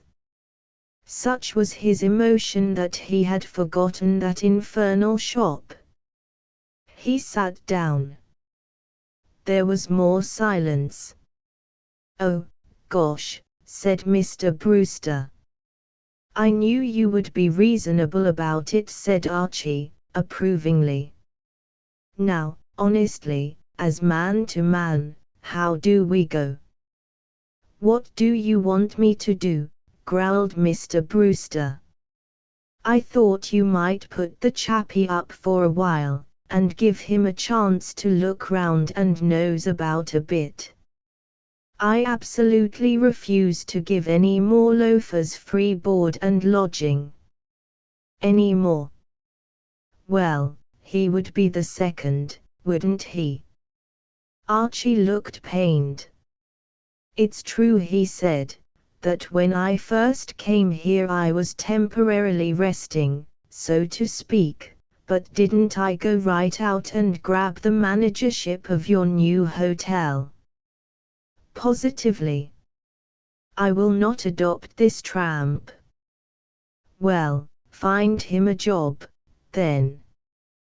"What sort of a job?" "Oh, any old sort. He can be a waiter if he likes." "All right, I'll put the matter before him." He returned to the bedroom. The sausage chappie was gazing fondly into the mirror with a spotted tie draped round his neck. "I say, old top," said Archie, apologetically, "the Emperor of the Blighters out yonder says you can have a job here as waiter, and he won't do another dashed thing for you.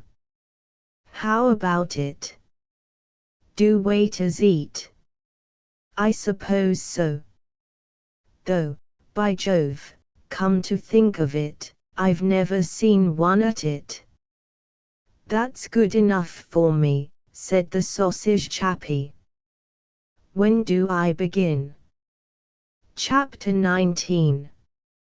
Reggie comes to life. The advantage of having plenty of time on one's hands is that one has leisure to attend to the affairs of all one's circle of friends, and Archie, assiduously as he watched over the destinies of the sausage chappie, did not neglect the romantic needs of his brother-in-law Bill. A few days later, Lucille, returning one morning to their mutual suite, found her husband seated in an upright chair at the table, an unusually stern expression on his amiable face. A large cigar was in the corner of his mouth. The fingers of one hand rested in the armhole of his waistcoat, with the other hand he tapped menacingly on the table. As she gazed upon him, wondering what could be the matter with him, Lucille was suddenly aware of Bill's presence. He had emerged sharply from the bedroom and was walking briskly across the floor. He came to a halt in front of the table. "Father," said Bill. Archie looked up sharply, frowning heavily over his cigar. "Well, my boy," he said in a strange, rasping voice. "What is it? Speak up, my boy, speak up." "Why the devil can't you speak up?" "This is my busy day." "What on earth are you doing?" asked Lucille. Archie waved her away with the large gesture of a man of blood and iron interrupted while concentrating. "Leave us, woman. We would be alone. Retire into the jolly old background and amuse yourself for a bit. Read a book. Do acrostics. Charge ahead, laddie." "Father," said Bill, again. "Yes, my boy, yes." "What is it?" "Father." Archie picked up the red-covered volume that lay on the table. "Half a mo, old son. Sorry to stop you, but I knew there was something. I've just remembered. Your walk. All wrong. All wrong. All wrong. Where's the chapter on the art of walking? Here we are. Listen, dear old soul. Drink this in. In walking, one should strive to acquire that swinging, easy movement from the hips. The correctly poised walker seems to float along, as it were. Now, old bean, you didn't float a damn bit. You just galloped in like a chappie charging into a railway restaurant for a bowl of soup when his train leaves in 2 minutes. Dashed important, this walking business, you know. Get started wrong, and where are you? Try it again. Much better. He turned to Lucille. Notice him float along that time. Absolutely skimmed, what? Lucille had taken a seat and was waiting for enlightenment. Are you and Bill going into vaudeville? She asked. Archie, scrutinizing his brother-in-law closely, had further criticism to make. The man of self-respect and self-confidence, he read, stands erect in an easy, natural, graceful attitude. Heels not too far apart, head erect, eyes to the front with a level gaze. Get your gaze level, old thing, shoulders thrown back, arms hanging naturally at the sides when not otherwise employed. That means that, if he tries to hit you, it's all right to God. Chest expanded naturally, and abdomen. This is no place for you, Lucille. Leg it out of earshot, AB, what I said before, drawn in somewhat and above all not protruded. Now, have you got all that? Yes, you look all right.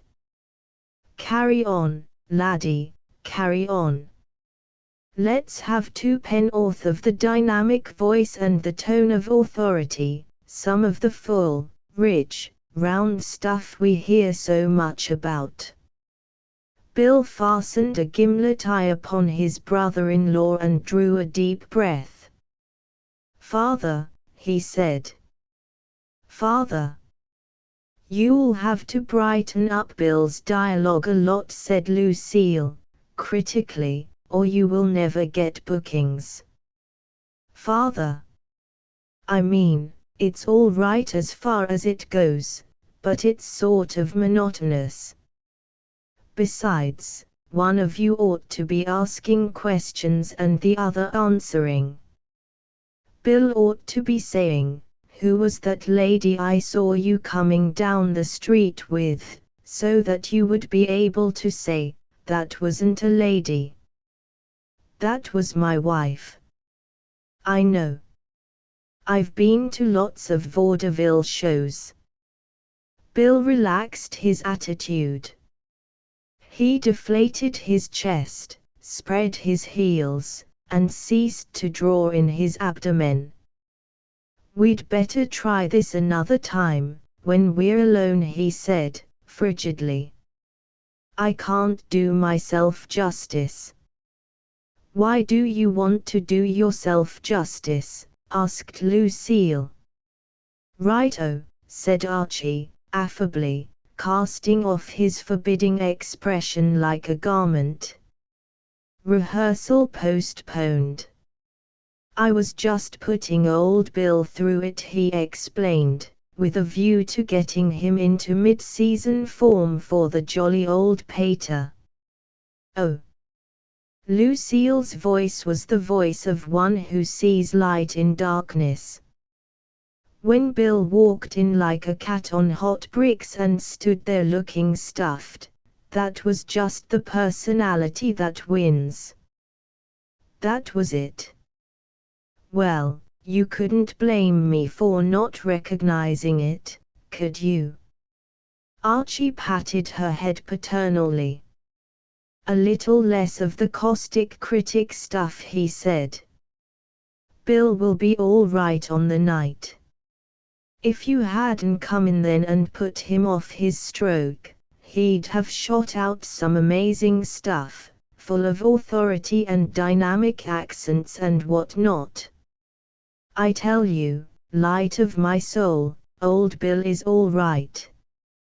He's got the winning personality up a tree, ready whenever he wants to go and get it. Speaking as his backer and trainer, I think he'll twist your father round his little finger. Absolutely. It wouldn't surprise me if at the end of 5 minutes the good old dad started jumping through hoops and sitting up for lumps of sugar. It would surprise me. Ah, that's because you haven't seen old Bill in action. You crabbed his act before he had begun to spread himself. It isn't that at all. The reason why I think that Bill, however winning his personality may be, won't persuade father to let him marry a girl in the chorus is something that happened last night. Last night? Well, at 3 o'clock this morning. It's on the front page of the early editions of the evening papers.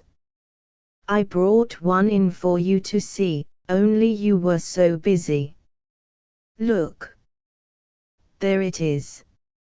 Archie seized the paper. Oh, great Scott! What is it? Asked Bill, irritably. Don't stand goggling there. What the devil is it? Listen to this, old thing. Revelry by night. Spirited battle royal at Hotel Cosmopolis. The hotel detective had a good heart, but Pauline packed the punch.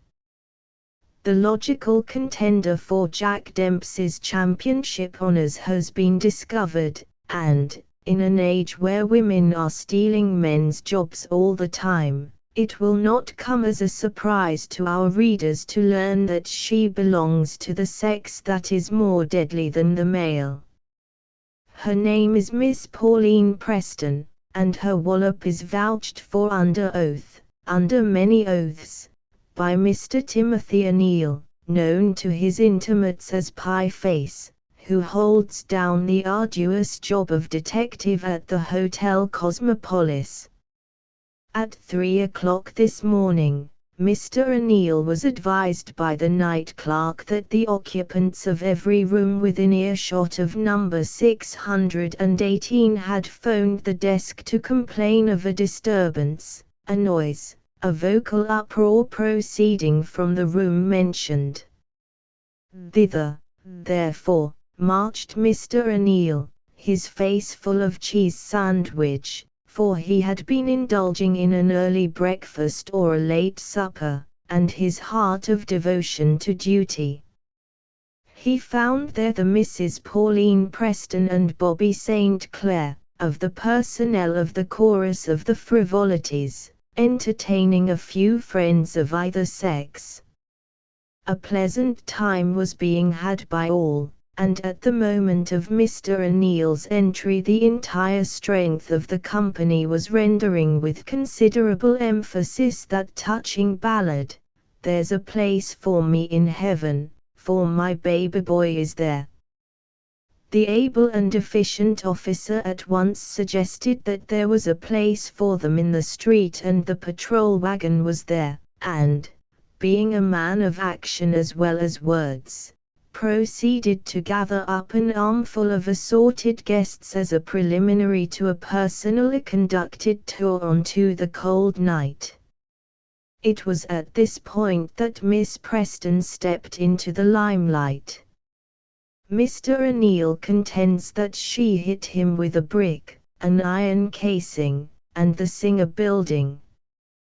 Be that as it may, her efforts were sufficiently able to induce him to retire for reinforcements, which, arriving, arrested the supper party regardless of age or sex. At the police court this morning Miss Preston maintained that she and her friends were merely having a quiet home evening and that Mr. O'Neill was no gentleman.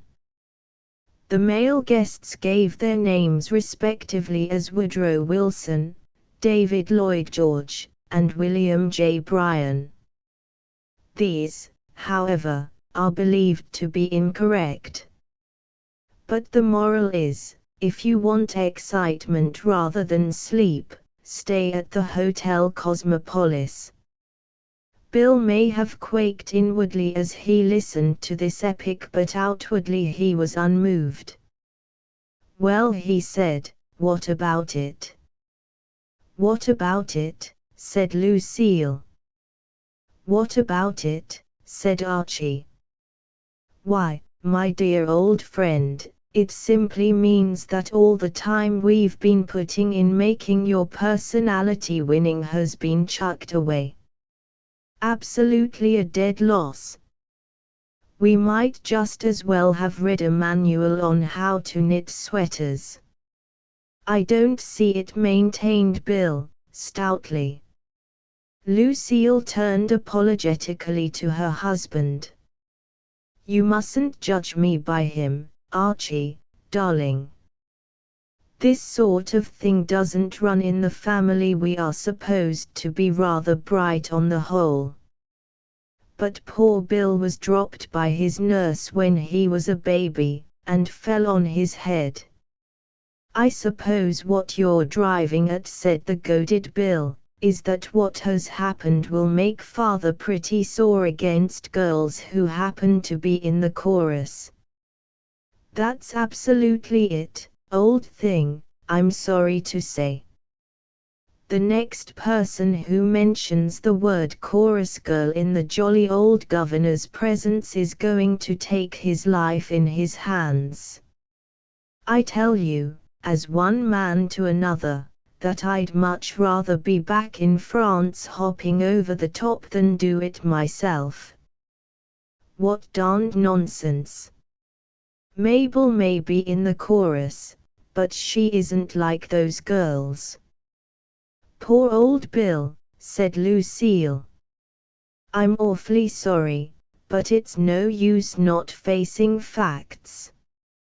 You know perfectly well that the reputation of the hotel is the thing father cares more about than anything else in the world, and that this is going to make him furious with all the chorus girls in creation. It's no good trying to explain to him that your Mabel is in the chorus but not of the chorus, so to speak." "Deuced well put," said Archie, approvingly. "You're absolutely right. A chorus girl by the river's brim, so to speak, a simple chorus girl is to him, as it were, and she is nothing more, if you know what I mean." "So now," said Lucille, "having shown you that the imbecile scheme which you concocted with my poor well-meaning husband is no good at all, I will bring you words of cheer. Your own original plan, of getting your Mabel a part in a comedy, was always the best one. And you can do it. I wouldn't have broken the bad news so abruptly if I hadn't had some consolation to give you afterwards. I met Reggie Van Tuyl just now, wandering about as if the cares of the world were on his shoulders, and he told me that he was putting up most of the money for a new play that's going into rehearsal right away.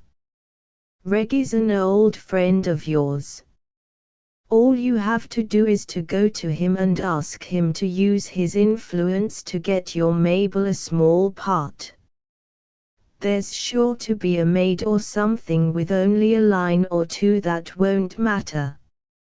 "A ripe scheme," said Archie. "Very sound and fruity." The cloud did not lift from Bill's corrugated brow. "That's all very well," he said. "But you know what a talker Reggie is. He's an obliging sort of chump, but his tongue's fastened on at the middle and waggles at both ends. I don't want the whole of New York to know about my engagement, and have somebody spilling the news to father, before I'm ready." "That's all right," said Lucille.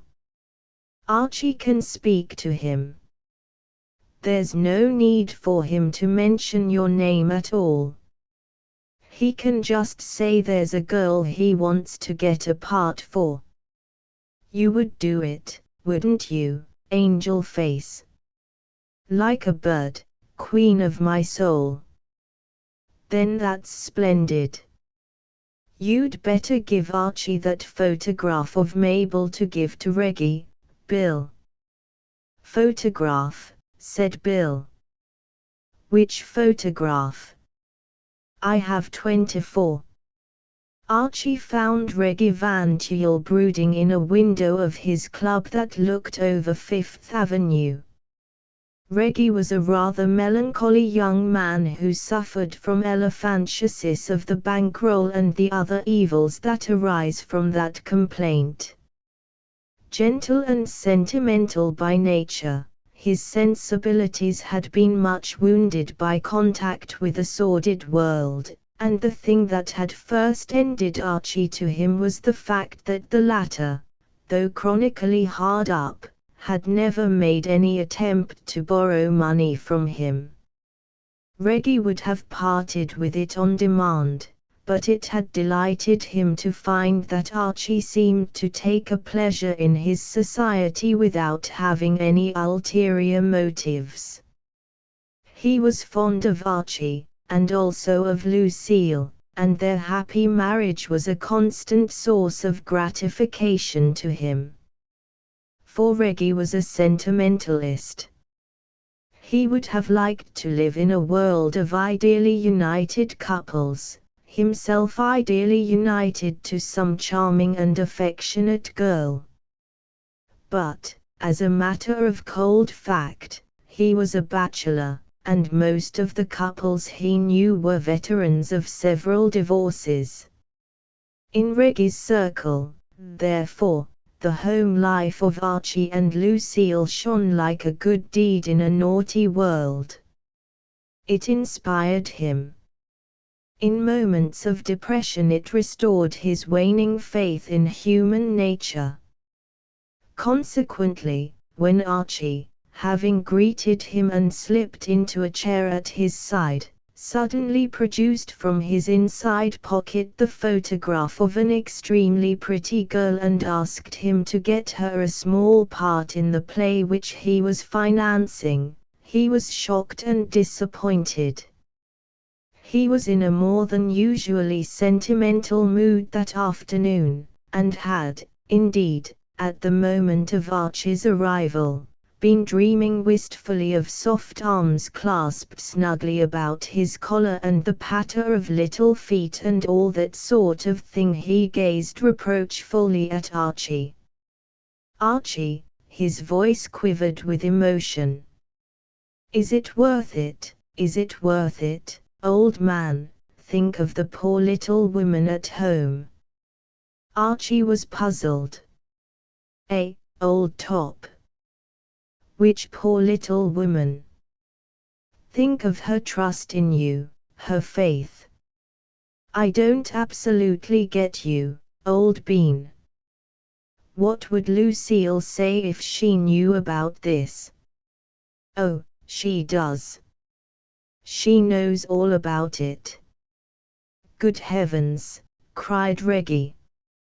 He was shocked to the core of his being. One of the articles of his faith was that the union of Lucille and Archie was different from those loose partnerships which were the custom in his world.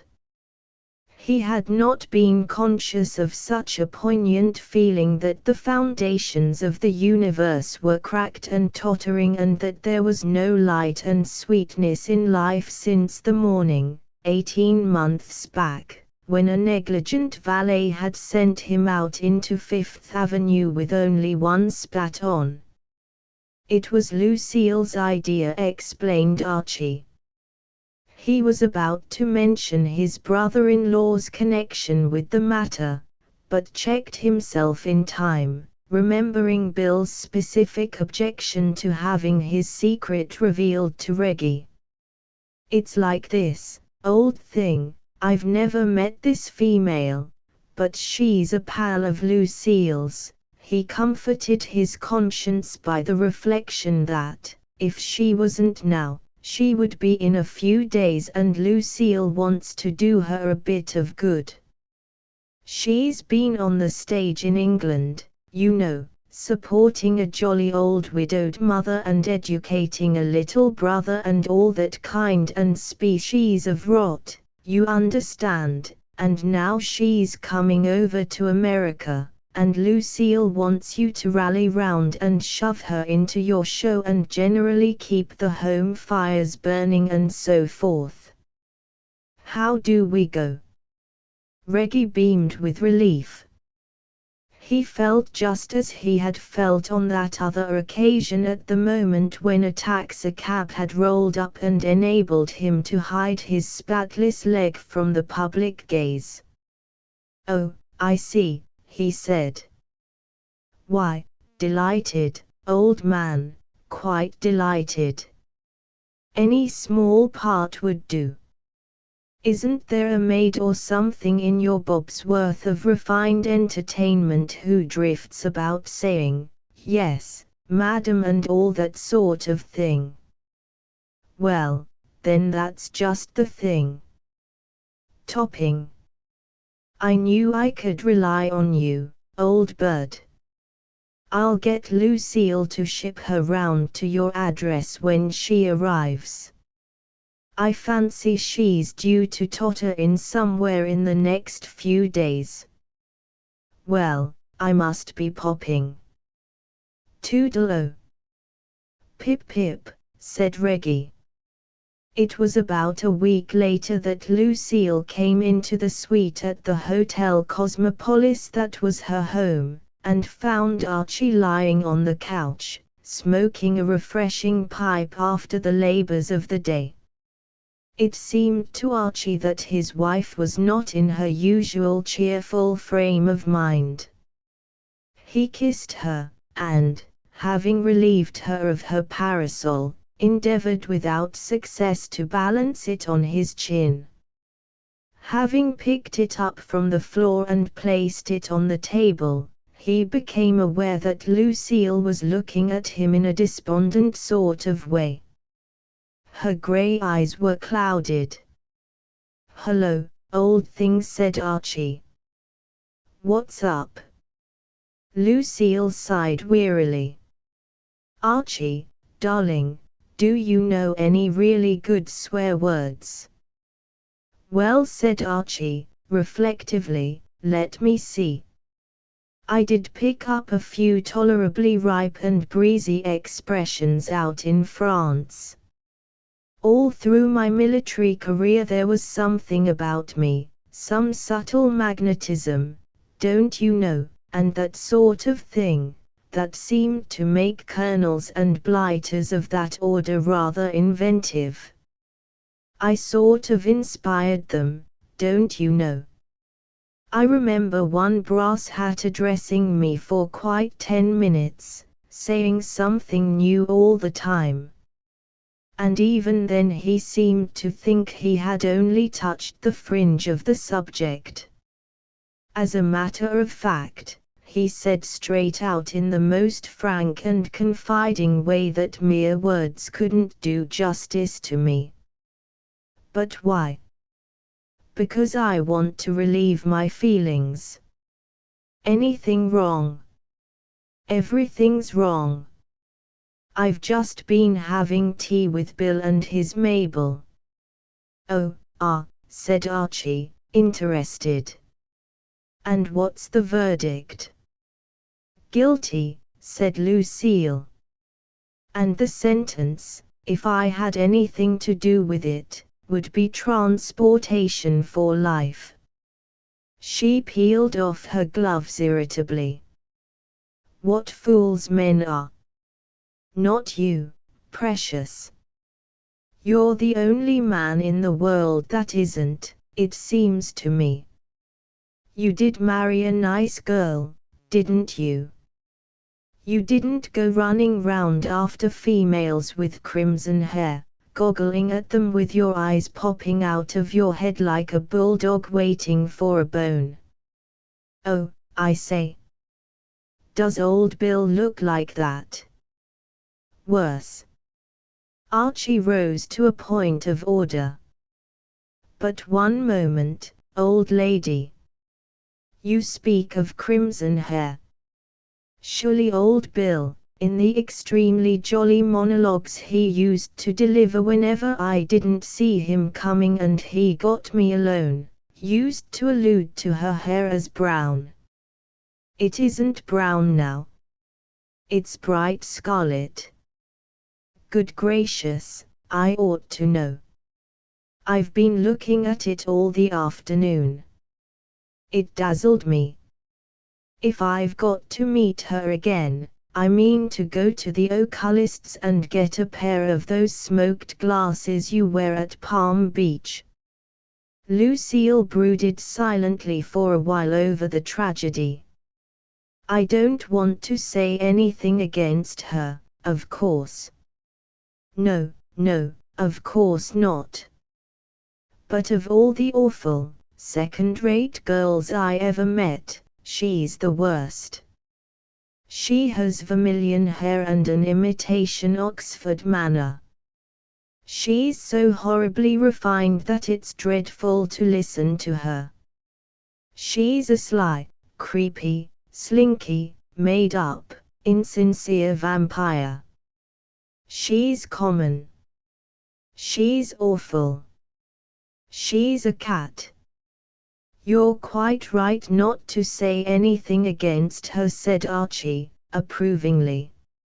It begins to look, he went on, as if the good old pater was about due for another shock. He has a hard life. If Bill dares to introduce that girl to father, he's taking his life in his hands. But surely that was the idea, the scheme, the wheeze, wasn't it? Or do you think there's any chance of his weakening? Weakening? You should have seen him looking at her. It was like a small boy flattening his nose against the window of a candy store. Bit thick. Lucille kicked the leg of the table. And to think she said that. When I was a little girl, I used to look up to Bill as a monument of wisdom. I used to hug his knees and gaze into his face and wonder how anyone could be so magnificent. She gave the unoffending table another kick. If I could have looked into the future, she said, with feeling, I'd have bitten him in the ankle. In the days which followed, Archie found himself a little out of touch with Bill and his romance. Lucille referred to the matter only when he brought the subject up, and made it plain that the topic of her future sister-in-law was not one which she enjoyed discussing. Mr. Brewster, Sr., when Archie, by way of delicately preparing his mind for what was about to befall, asked him if he liked red hair, called him a fool, and told him to go away and bother someone else when they were busy. The only person who could have kept him thoroughly abreast of the trend of affairs was Bill himself, and experience had made Archie wary in the matter of meeting Bill. The position of confidant to a young man in the early stages of love is no sinecure, and it made Archie sleepy even to think of having to talk to his brother-in-law. He sedulously avoided his lovelorn relative, and it was with a sinking feeling one day that, looking over his shoulder as he sat in the Cosmopolis grill room preparatory to ordering lunch, he perceived Bill bearing down upon him, obviously resolved upon joining his meal. To his surprise, however, Bill did not instantly embark upon his usual monologue. Indeed, he hardly spoke at all. He champed a chop, and seemed to Archie to avoid his eye. It was not till lunch was over and they were smoking that he unburdened himself. "Archie," he said. "Hello, old thing," said Archie. "Still there? I thought you'd died or something." "Talk about our old pals, tongue-tied Thomas and Silent Sammy. You could beat 'em both on the same evening. It's enough to make me silent." "What is?" Bill had relapsed into a sort of waking dream. He sat frowning somberly, lost to the world. Archie, having waited what seemed to him a sufficient length of time for an answer to his question, bent forward and touched his brother-in-law's hand gently with the lighted end of his cigar. Bill came to himself with a howl. "What is?" said Archie. "What is what?" said Bill. "Now listen, old thing," protested Archie. "Life is short and time is flying. Suppose we cut out the cross-talk. You hinted there was something on your mind, something worrying the old bean, and I'm waiting to hear what it is." Bill fiddled a moment with his coffee spoon. "I'm in an awful hole," he said at last. "What's the trouble?" "It's about that darned girl." Archie blinked. "What?" "That darned girl." Archie could scarcely credit his senses. He had been prepared, indeed, he had steeled himself, to hear Bill allude to his affinity in a number of ways. But that darned girl was not one of them. "Companion of my riper years," he said, "let's get this thing straight. When you say that darned girl, do you by any possibility allude to—" "Of course I do."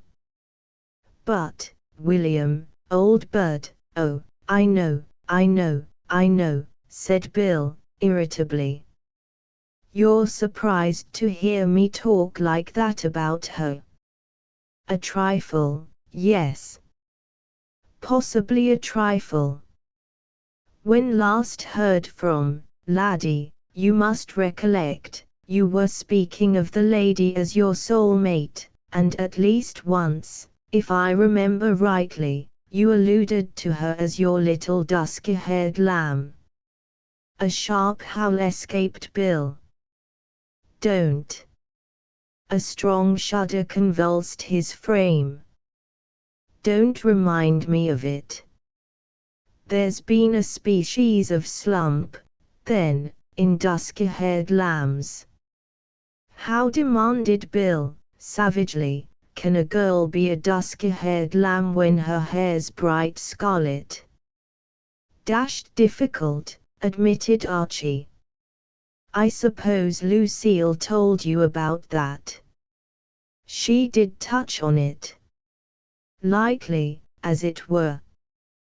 With a sort of gossamer touch, so to speak." Bill threw off the last fragments of reserve. "Archie, I'm in the devil of a fix.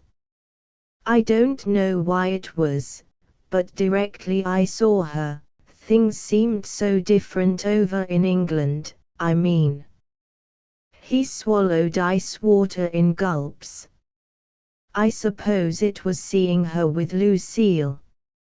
Old Lou is such a thoroughbred. Seemed to kind of show her up. Like seeing imitation pearls by the side of real pearls. And that crimson hair. It sort of put the lid on it." Bill brooded morosely. "It ought to be a criminal offense for women to dye their hair. Especially red."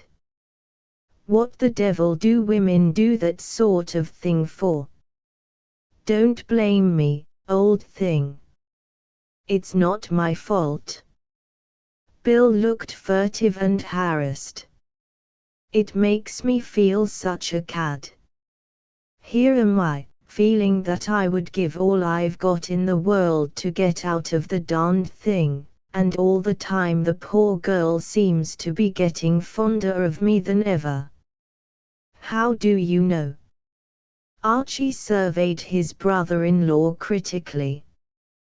Perhaps her feelings have changed too. Very possibly she may not like the color of your hair. I don't myself. Now if you were to dye yourself crimson, oh, shut up. Of course a man knows when a girl's fond of him. By no means, laddie. When you're my age, I am your age. So you are. I forgot that. Well, now, approaching the matter from another angle, let us suppose, old son, that Miss What's her name, the party of the second part. Stop it, said Bill suddenly. Here comes Reggie. Here comes Reggie Van Tuyl. I don't want him to hear us talking about the darned thing. Archie looked over his shoulder and perceived that it was indeed so. Reggie was threading his way among the tables. Well, he looks pleased with things, anyway, said Bill, enviously. Glad somebody's happy. He was right. Reggie Van Tuyl's usual mode of progress through a restaurant was a somnolent slouch. Now he was positively bounding along. Furthermore, the usual expression on Reggie's face was a sleepy sadness. Now he smiled brightly and with animation.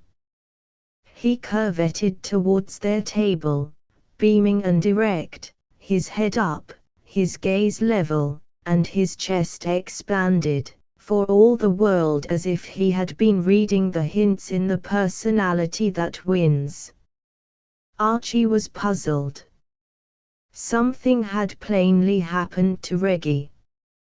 But what? It was idle to suppose that somebody had left him money, for he had been left practically all the money there was a matter of 10 years before. Hello, old bean, he said, as the newcomer, radiating goodwill and bonhomie, arrived at the table and hung over it like a noonday sun. We've finished. But rally round and we'll watch you eat. Dashed interesting, watching old Reggie eat. Why go to the zoo? Reggie shook his head. Sorry, old man. Can't. Just on my way to the Ritz. Stepped in because I thought you might be here. I wanted you to be the first to hear the news. News. I'm the happiest man alive. You look it, darn you, growled Bill, on whose mood of grey gloom this human sunbeam was jarring heavily. I'm engaged to be married. Congratulations, old egg. Archie shook his hand cordially. Dash it, don't you know, as an old married man I like to see you young fellows settling down. I don't know how to thank you enough, Archie, old man, said Reggie, fervently. Thank me. It was through you that I met her. Don't you remember the girl you sent to me? You wanted me to get her a small part. He stopped, puzzled.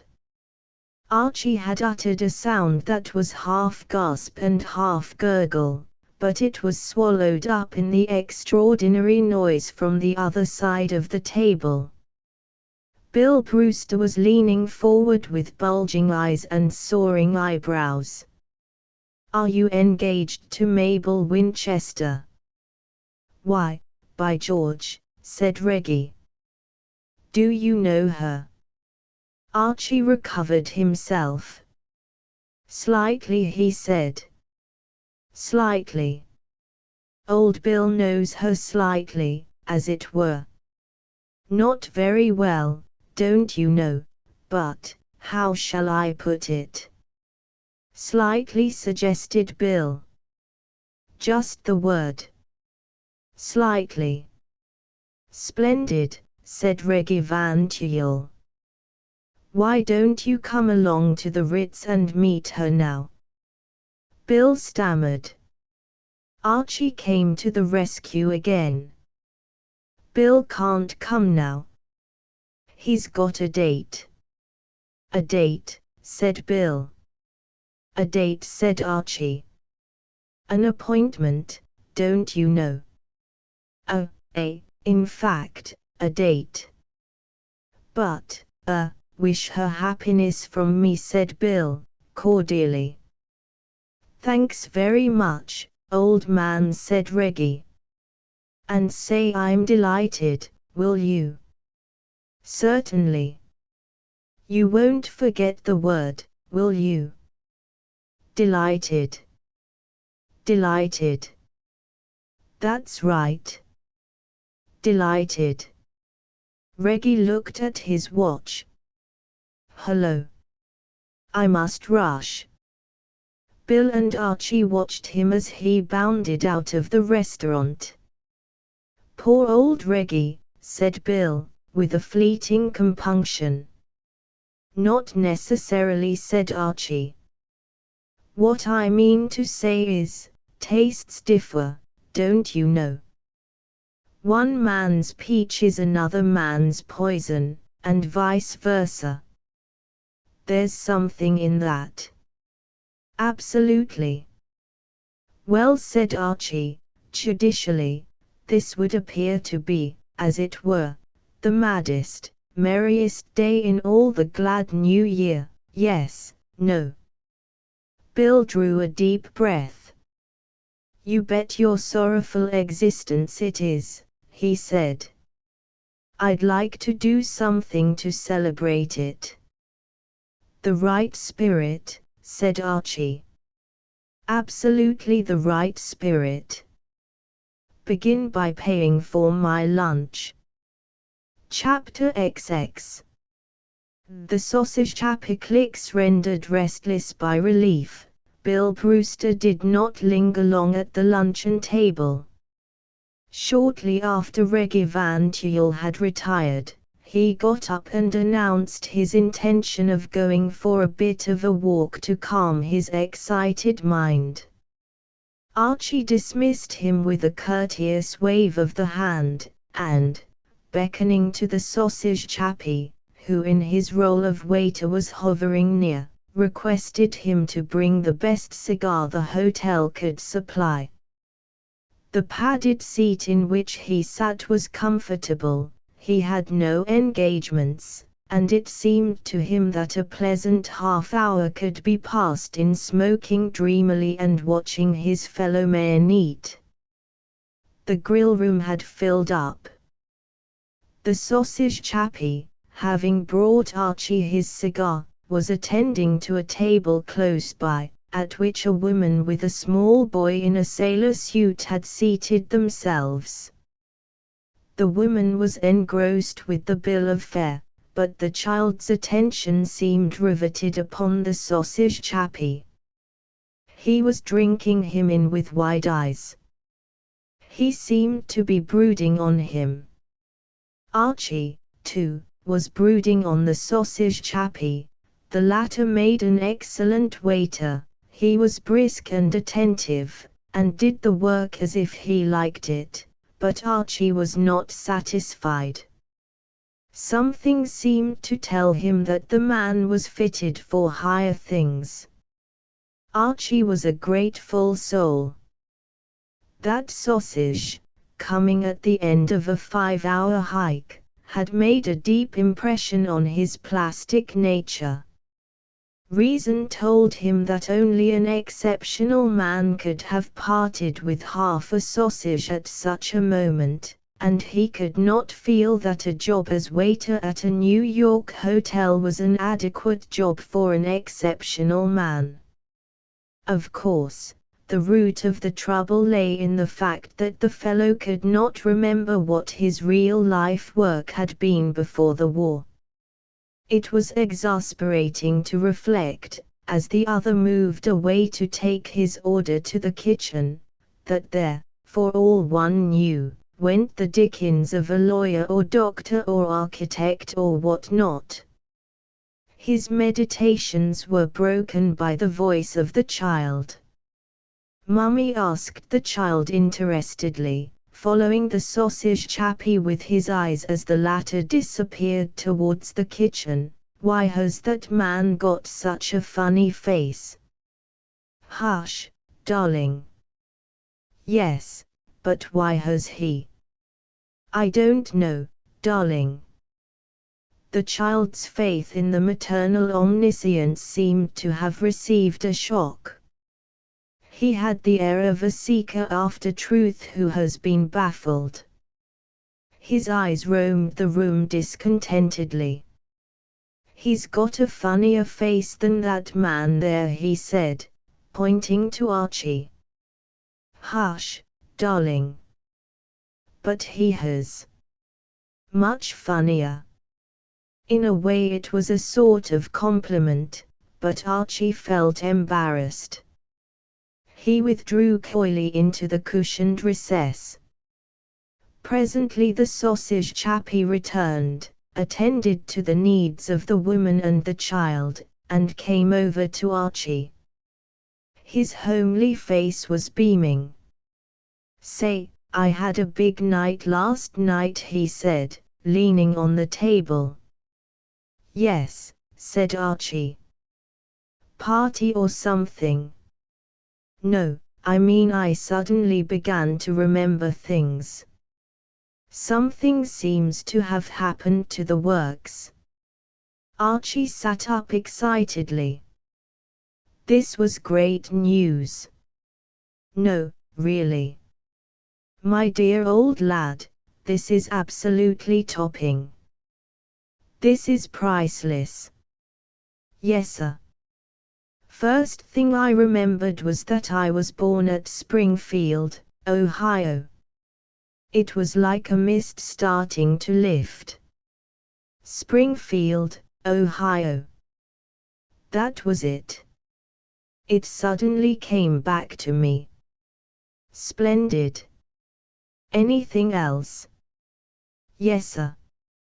Just before I went to sleep I remembered my name as well."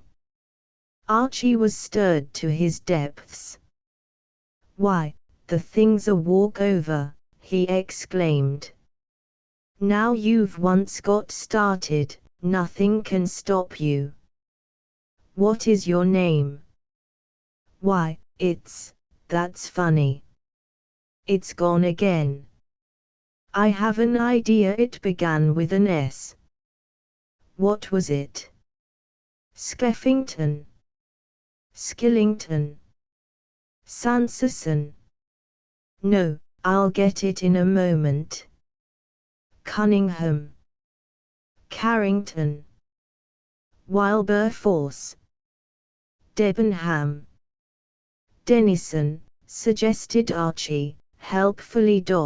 "No, no, no. It's on the tip of my tongue." "Barrington." "Montgomery." "Hepplethwaite." "I've got it." "Smith." "By Jove." "Really?" "Certain of it." "What's the first name?" An anxious expression came into the man's eyes. He hesitated. He lowered his voice. "I have a horrible feeling that it's Lancelot." "Good God," said Archie. "It couldn't really be that, could it?" Archie looked grave. He hated to give pain, but he felt he must be honest. It might, he said. People give their children all sorts of rummy names. My second name's Tracy. And I have a pal in England who was christened Cuthbert de la Haye Horace. Fortunately everyone calls him Stinker. The headwaiter began to drift up like a bank of fog, and the sausage chappie returned to his professional duties. When he came back, he was beaming again. Something else I remembered, he said, removing the cover. I'm married. Good Lord. At least I was before the war. She had blue eyes and brown hair and a Pekingese dog. What was her name? I don't know. Well, you're coming on, said Archie. I'll admit that. You've still got a bit of a way to go before you become like one of those blighters who take the memory training courses in the magazine advertisements. I mean to say, you know, the lads who meet a fellow once for 5 minutes, and then come across him again 10 years later and grasp him by the hand and say, surely this is Mr. Watkins of Seattle. Still, you're doing fine. You only need patience. Everything comes to him who waits. Archie sat up, electrified. I say, by Jove, that's rather good. What? Everything comes to him who waits, and you're a waiter. What? I mean to say, what? Mummy, said the child at the other table, still speculative. Do you think something trod on his face? Hush, darling. Perhaps it was bitten by something. Eat your nice fish, darling, said the mother, who seemed to be one of those dull-witted persons whom it is impossible to interest in a discussion on first causes. Archie felt stimulated. Not even the advent of his father-in-law, who came in a few moments later and sat down at the other end of the room, could depress his spirits.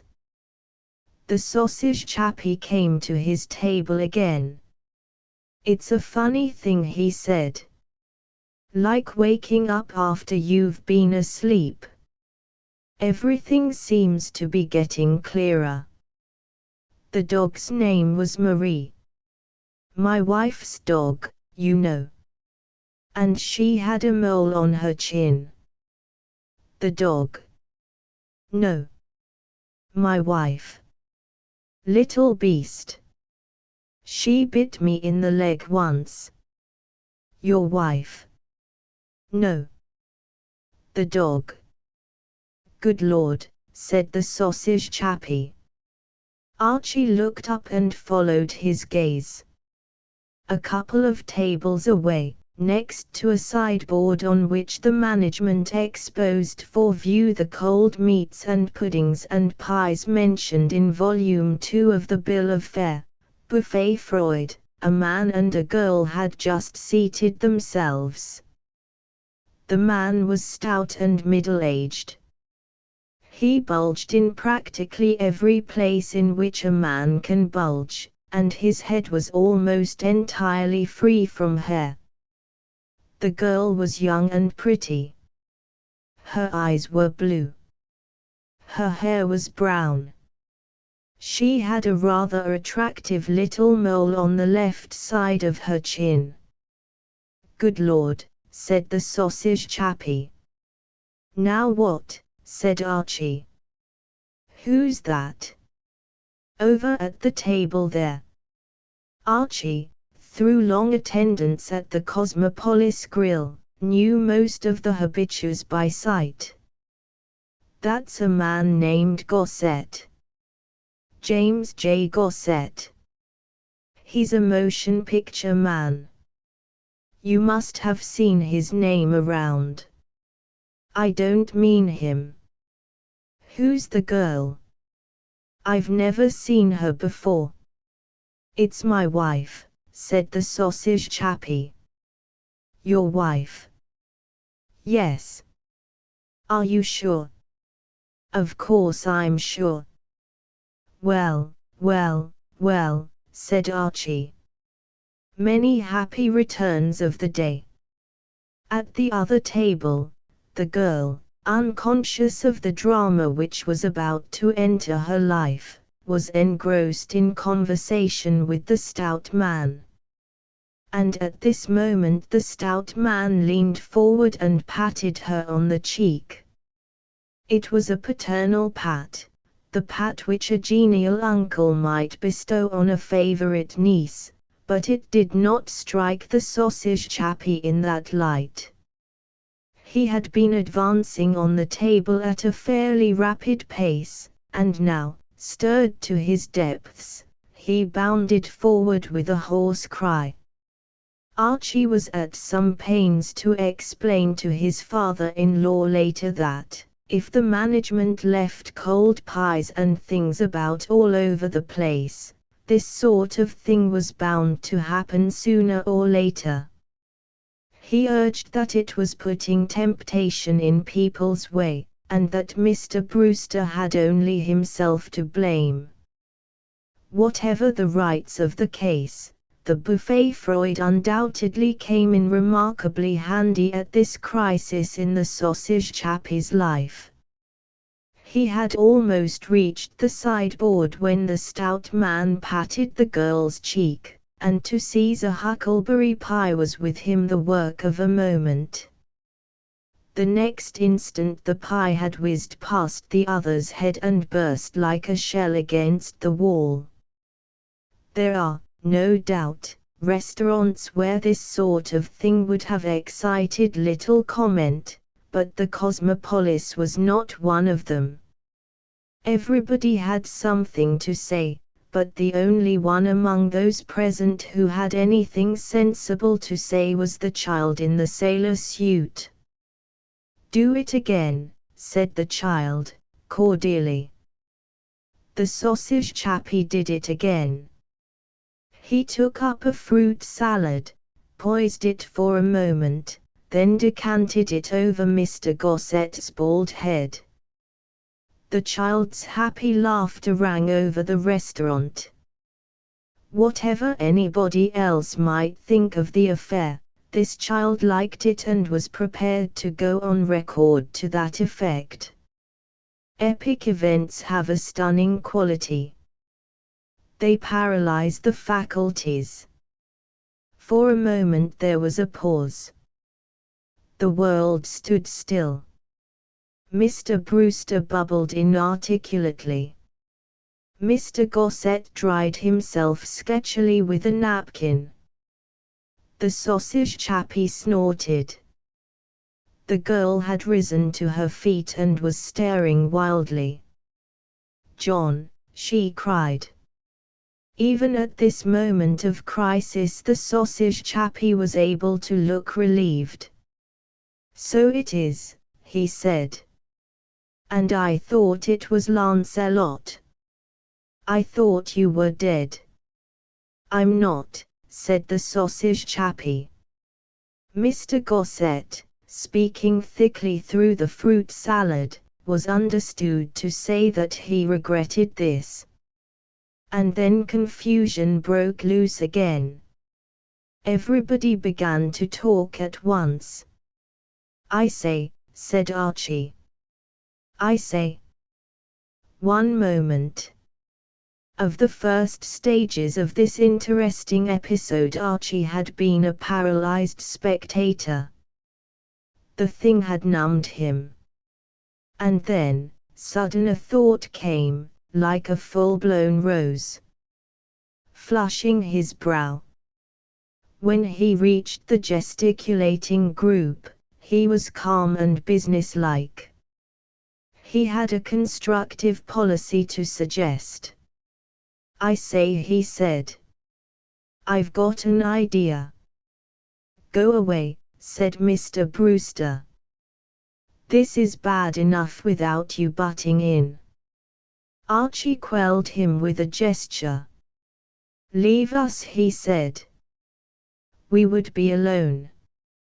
I want to have a little business talk with Mr. Gossett.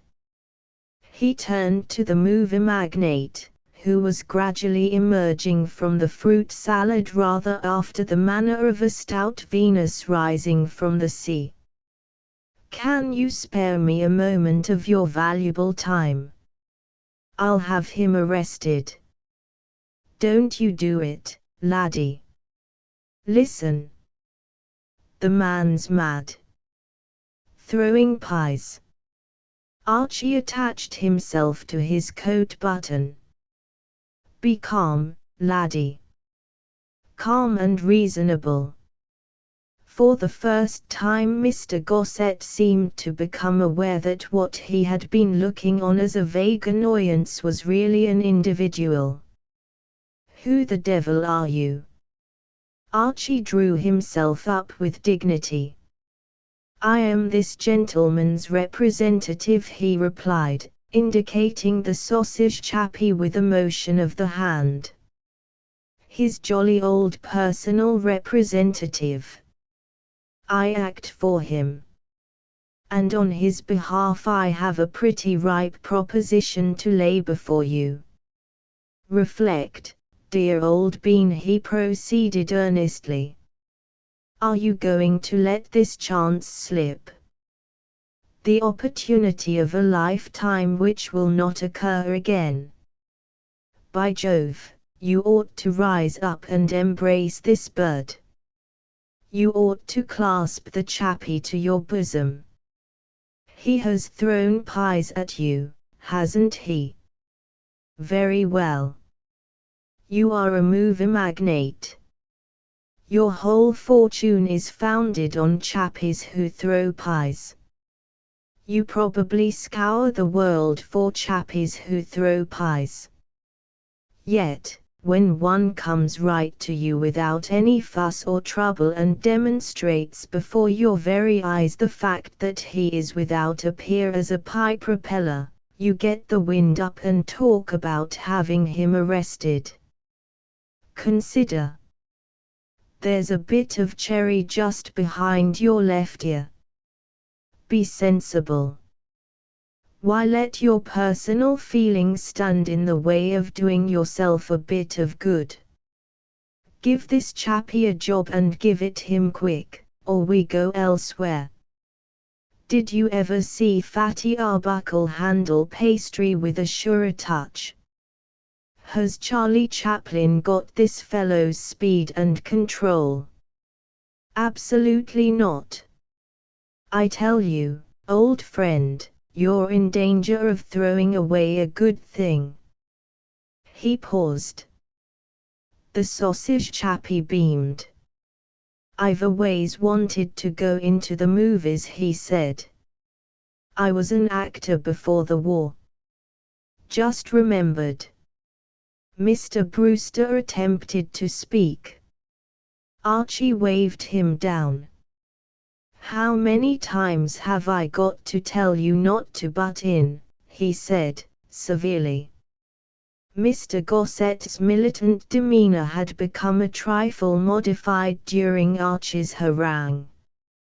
First and foremost a man of business, Mr. Gossett was not insensible to the arguments which had been put forward. He brushed a slice of orange from the back of his neck, and mused a while. How do I know this fellow would screen well, he said, at length. Screen well, cried Archie. Of course he'll screen well. Look at his face. I ask you. The map. I call your attention to it. He turned apologetically to the sausage chappie. Awfully sorry, old lad, for dwelling on this, but it's business, you know. He turned to Mr. Gossett. Did you ever see a face like that? Of course not. Why should I, as this gentleman's personal representative, let a face like that go to waste? There's a fortune in it. By Jove, I'll give you 2 minutes to think the thing over, and, if you don't talk business then, I'll jolly well take my man straight round to Max Enit or someone. We don't have to ask for jobs. We consider offers. There was a silence. And then the clear voice of the child in the sailor suit made itself heard again. Mummy. Yes, darling. Is the man with the funny face going to throw any more pies? No, darling. The child uttered a scream of disappointed fury. I want the funny man to throw some more pies. I want the funny man to throw some more pies. A look almost of awe came into Mr. Gosset's face. He had heard the voice of the public. He had felt the beating of the public's pulse. Out of the mouths of babes and sucklings, he said, picking a piece of banana off his right eyebrow, out of the mouths of babes and sucklings. Come round to my office. Chapter XXI. The growing boy. The lobby of the Cosmopolis Hotel was a favorite stamping ground of Mr. Daniel Brewster, its proprietor. He liked to wander about there, keeping a paternal eye on things, rather in the manner of the jolly innkeeper, hereinafter to be referred to as mine host, of the old-fashioned novel. Customers who, hurrying into dinner, tripped over Mr. Brewster, were apt to mistake him for the hotel detective, for his eye was keen and his aspect a trifle austere, but, nevertheless, he was being as jolly an innkeeper as he knew how. His presence in the lobby supplied a personal touch to the Cosmopolis which other New York hotels lacked, and it undeniably made the girl at the bookstall extraordinarily civil to her clients, which was all to the good. Most of the time Mr. Brewster stood in one spot and just looked thoughtful, but now and again he would wander to the marble slab behind which he kept the desk clerk and run his eye over the register, to see who had booked rooms, like a child examining the stocking on Christmas morning to ascertain what Santa Claus had brought him. As a rule, Mr. Brewster concluded this performance by shoving the book back across the marble slab and resuming his meditations. But one night a week or two after the sausage chappie's sudden restoration to the normal, he varied this procedure by starting rather violently, turning purple, and uttering an exclamation which was manifestly an exclamation of chagrin. He turned abruptly and cannoned into Archie, who, in company with Lucille, happened to be crossing the lobby at the moment on his way to dine in their suite. Mr. Brewster apologized gruffly, then, recognizing his victim, seemed to regret having done so. "Oh, it's you. Why can't you look where you're going?" he demanded. He had suffered much from his son-in-law. "Frightfully sorry," said Archie, amiably. "Never thought you were going to foxtrot backwards all over the fairway." "You mustn't bully Archie," said Lucille, severely, attaching herself to her father's back hair and giving it a punitive tug, "because he's an angel, and I love him, and you must learn to love him, too." "Give you lessons at a reasonable rate," murmured Archie. Mr. Brewster regarded his young relative with a lowering eye.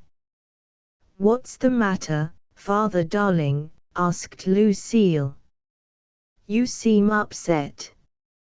"I am upset," Mr. Brewster snorted. "Some people have got a nerve." He glowered forbiddingly at an inoffensive young man in a light overcoat who had just entered, and the young man, though his conscience was quite clear and Mr. Brewster an entire stranger to him, stopped dead, blushed, and went out again, to dine elsewhere. "Some people have got the nerve of an army mule." "Why, what's happened?" "Those darned McCalls have registered here." "No." "Bit beyond me, this," said Archie, insinuating himself into the conversation.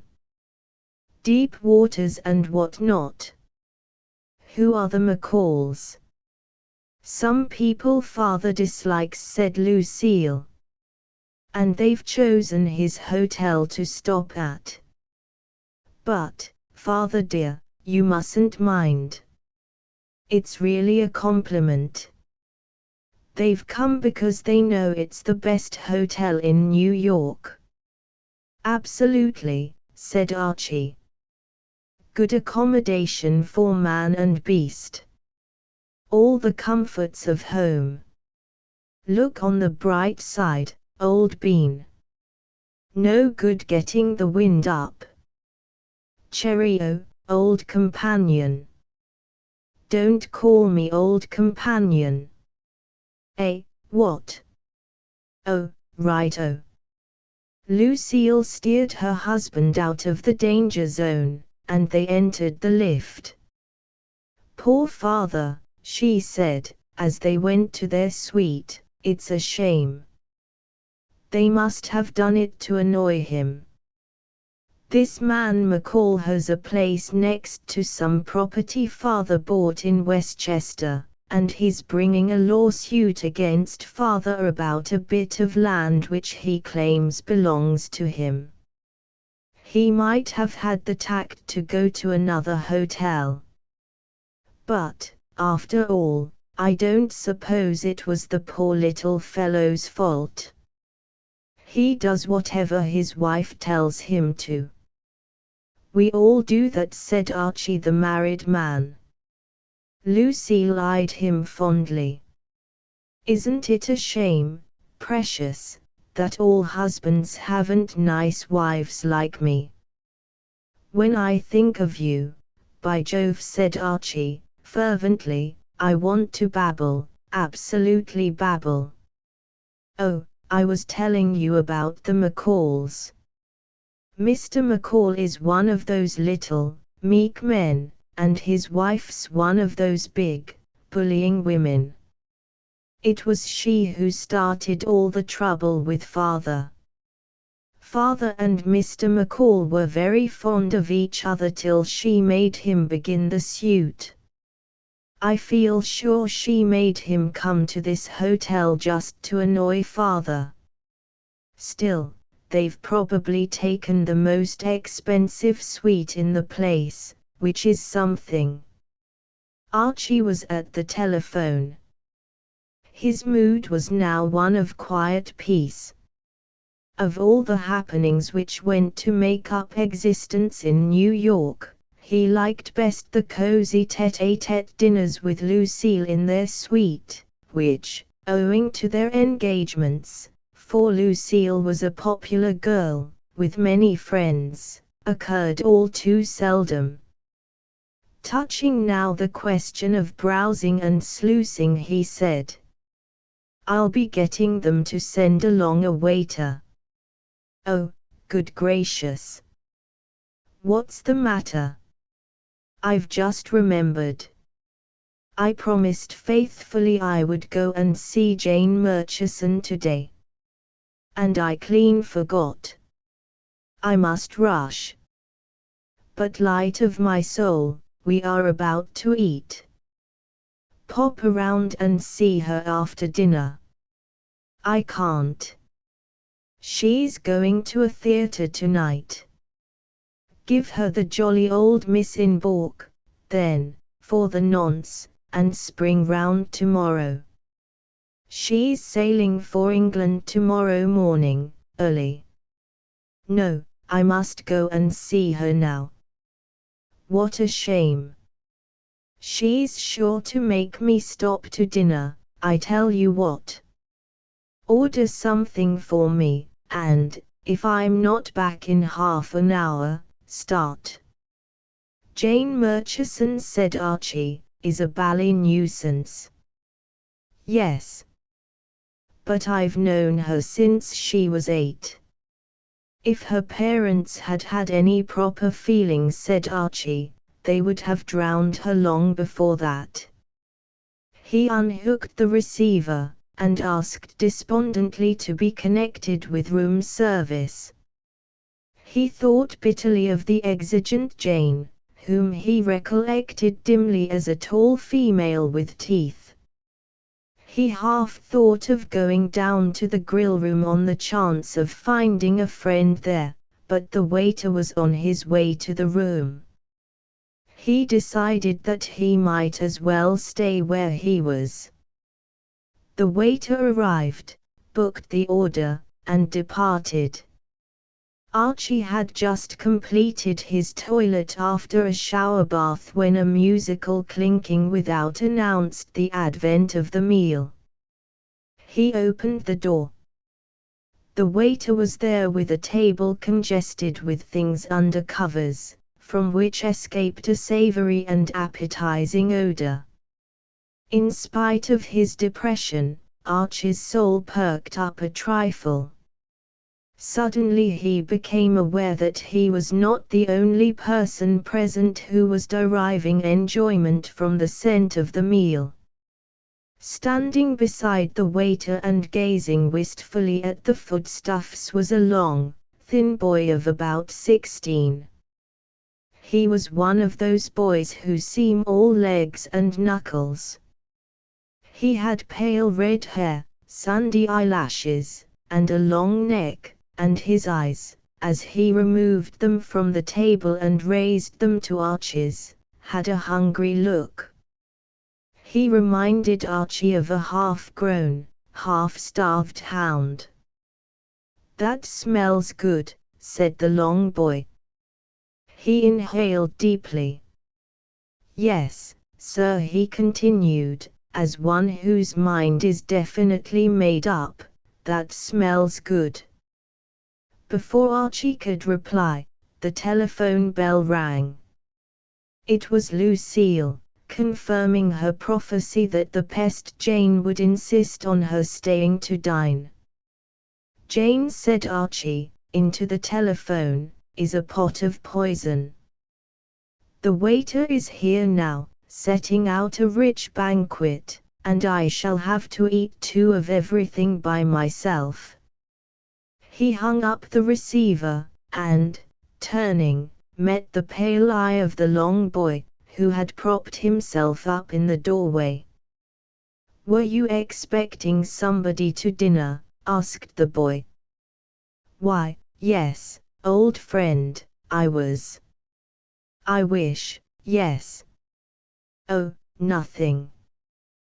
The waiter left. The long boy hitched his back more firmly against the doorpost, and returned to his original theme. "That surely does smell good." He basked a moment in the aroma. "Yes, sir. I'll tell the world it does." Archie was not an abnormally rapid thinker, but he began at this point to get a clearly defined impression that this lad, if invited, would waive the formalities and consent to join his meal. Indeed, the idea Archie got was that, if he were not invited pretty soon, he would invite himself. Yes, he agreed. "It doesn't smell bad, what?" "It smells good," said the boy. "Oh, doesn't it? Wake me up in the night and ask me if it doesn't." Poulet en casserole, said Archie. Golly, said the boy, reverently. There was a pause.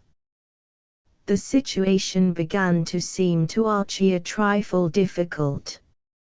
He wanted to start his meal, but it began to appear that he must either do so under the penetrating gaze of his new friend or else eject the latter forcibly. The boy showed no signs of ever wanting to leave the doorway. "You've dined, I suppose." "What?" said Archie. "I never dine." "What?" "Not really dine, I mean. I only get vegetables and nuts and things." "Dieting." "Mother is." "I don't absolutely catch the drift, old bean," said Archie. The boy sniffed with half-closed eyes as a wave of perfume from the poulet en casserole floated past him. He seemed to be anxious to intercept as much of it as possible before it got through the door. "Mother's a food reformer," he vouchsafed. "She lectures on it. She makes Pop and me live on vegetables and nuts and things." Archie was shocked. It was like listening to a tale from the abyss. "My dear old chap, you must suffer agonies, absolute shooting pains." He had no hesitation now. Common humanity pointed out his course. "Would you care to join me in a bite now?" "Would I?" The boy smiled a wan smile. "Would I? Just stop me on the street and ask me." "Come on in, then," said Archie, rightly taking this peculiar phrase for a formal acceptance. "And close the door. The fatted calf is getting cold." Archie was not a man with a wide visiting list among people with families, and it was so long since he had seen a growing boy in action at the table that he had forgotten what 16 is capable of doing with a knife and fork, when it really squares its elbows, takes a deep breath, and gets going.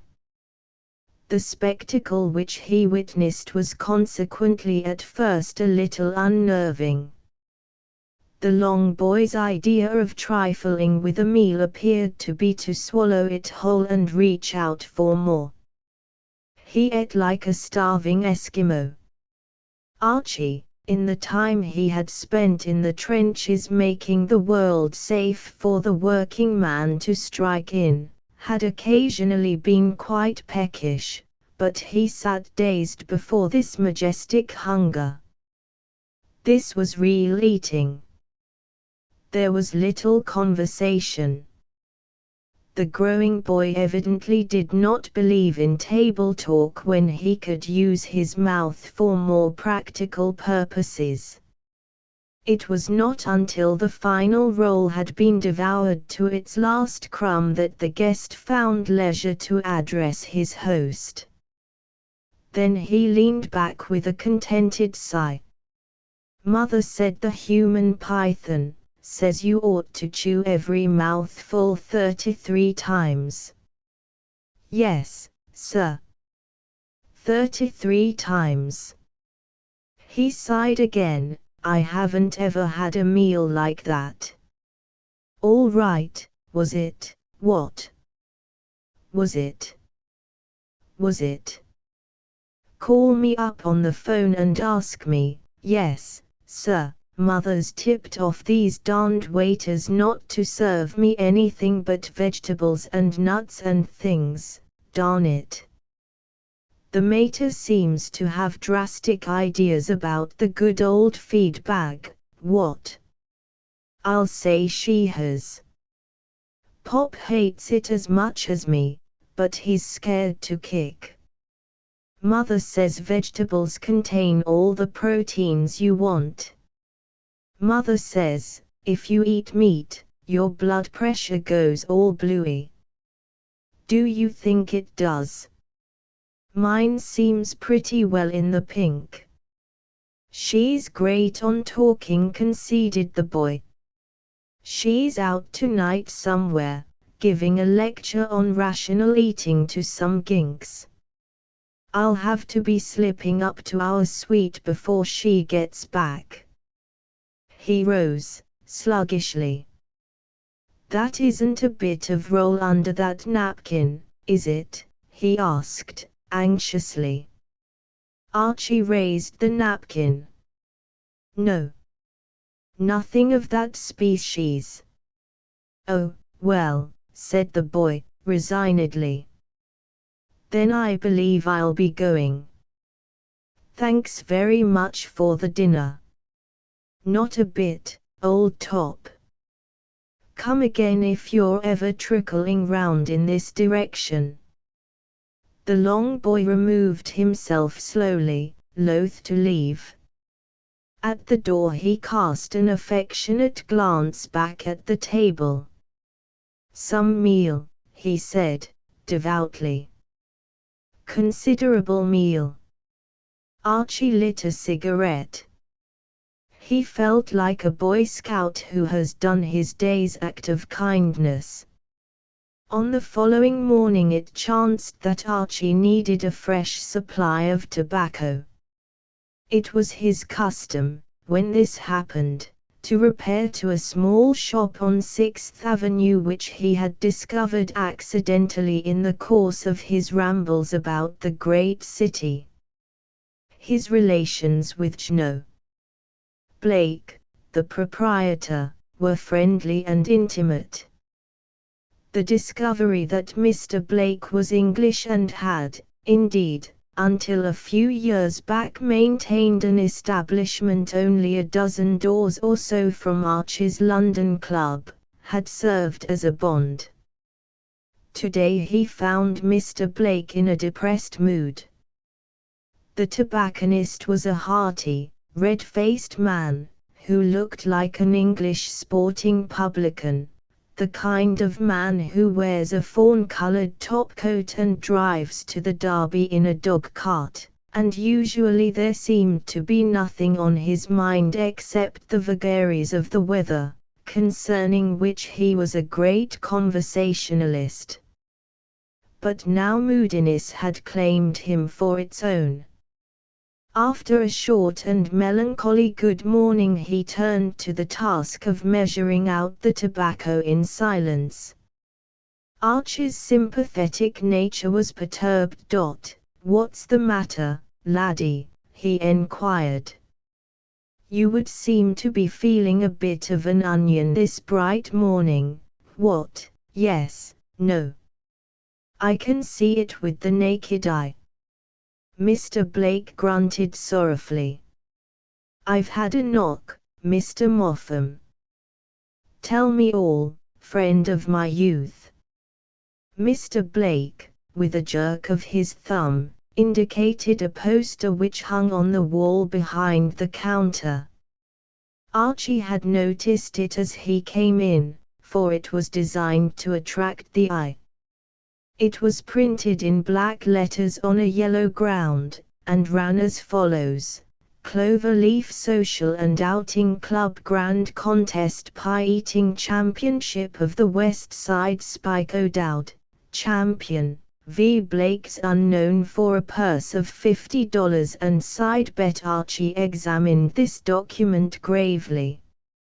It conveyed nothing to him except what he had long suspected, that his sporting-looking friend had sporting blood as well as that kind of exterior.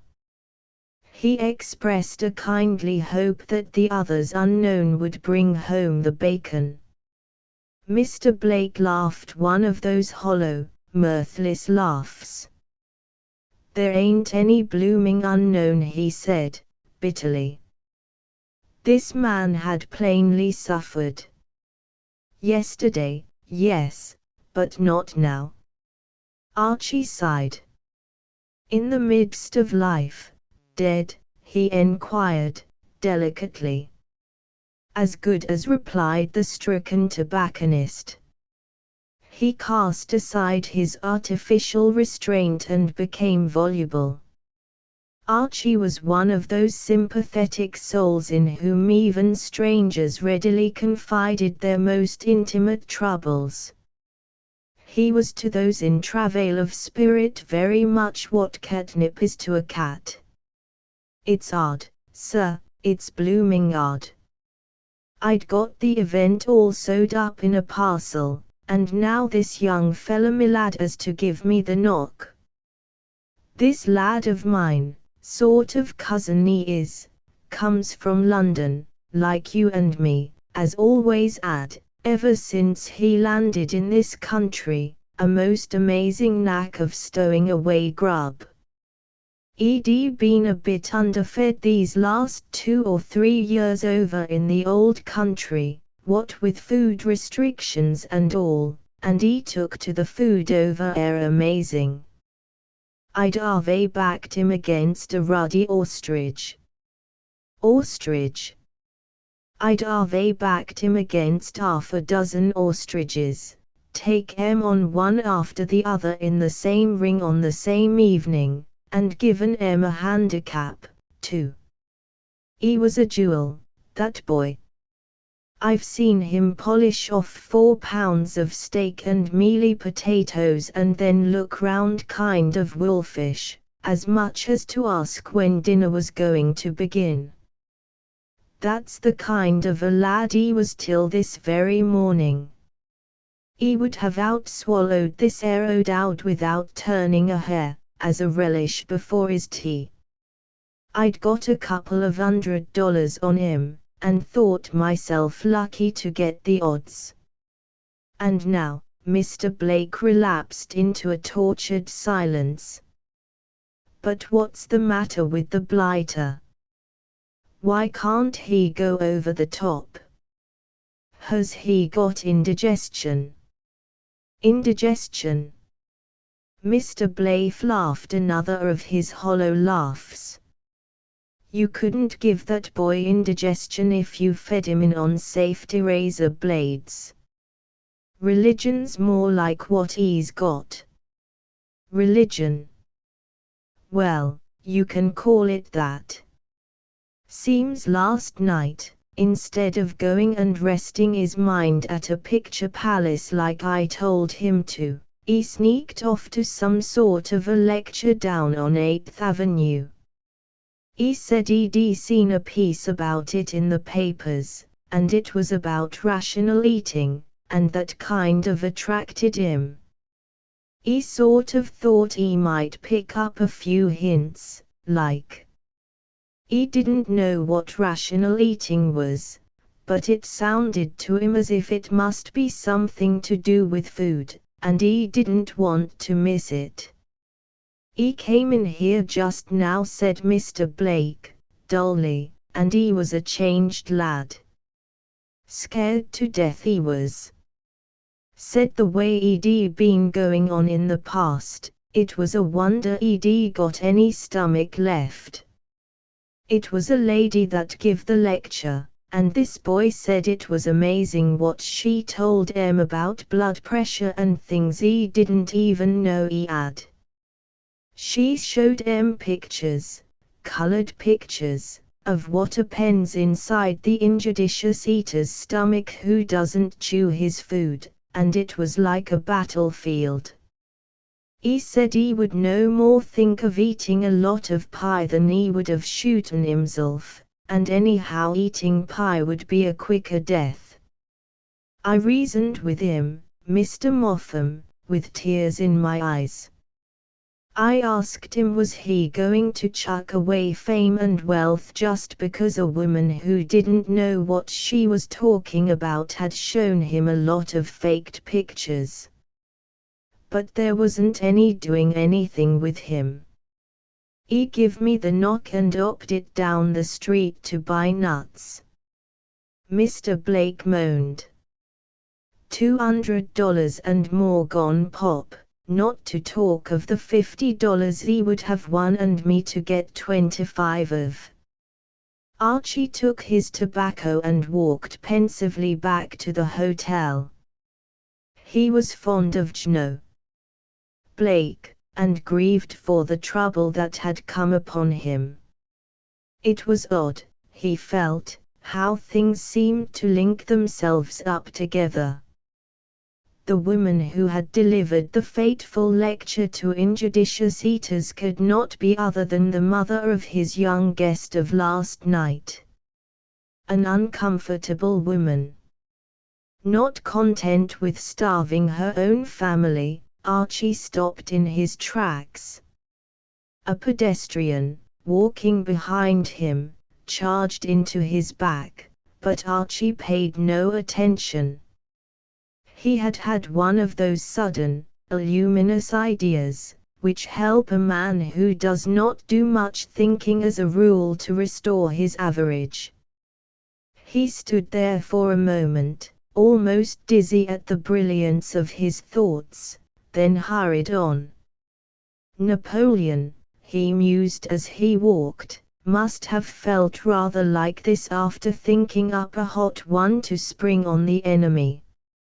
As if destiny were suiting her plans to his, one of the first persons he saw as he entered the lobby of the Cosmopolis was the long boy. He was standing at the bookstall, reading as much of a morning paper as could be read free under the vigilant eyes of the presiding girl. Both he and she were observing the unwritten rules which govern these affairs, to wit, that you may read without interference as much as can be read without touching the paper. If you touch the paper, you lose, and have to buy. Well, well, well, said Archie. Here we are again, what? He prodded the boy amiably in the lower ribs. You're just the chap I was looking for. Got anything on for the time being? The boy said he had no engagements.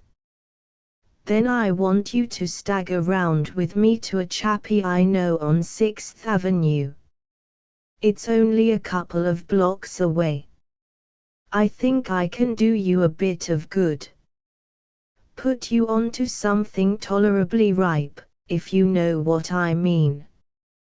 Trickle along, laddie. You don't need a hat. They found Mr. Blake brooding over his troubles in an empty shop. Cheer up, old thing, said Archie. The relief expedition has arrived. He directed his companion's gaze to the poster. Cast your eye over that.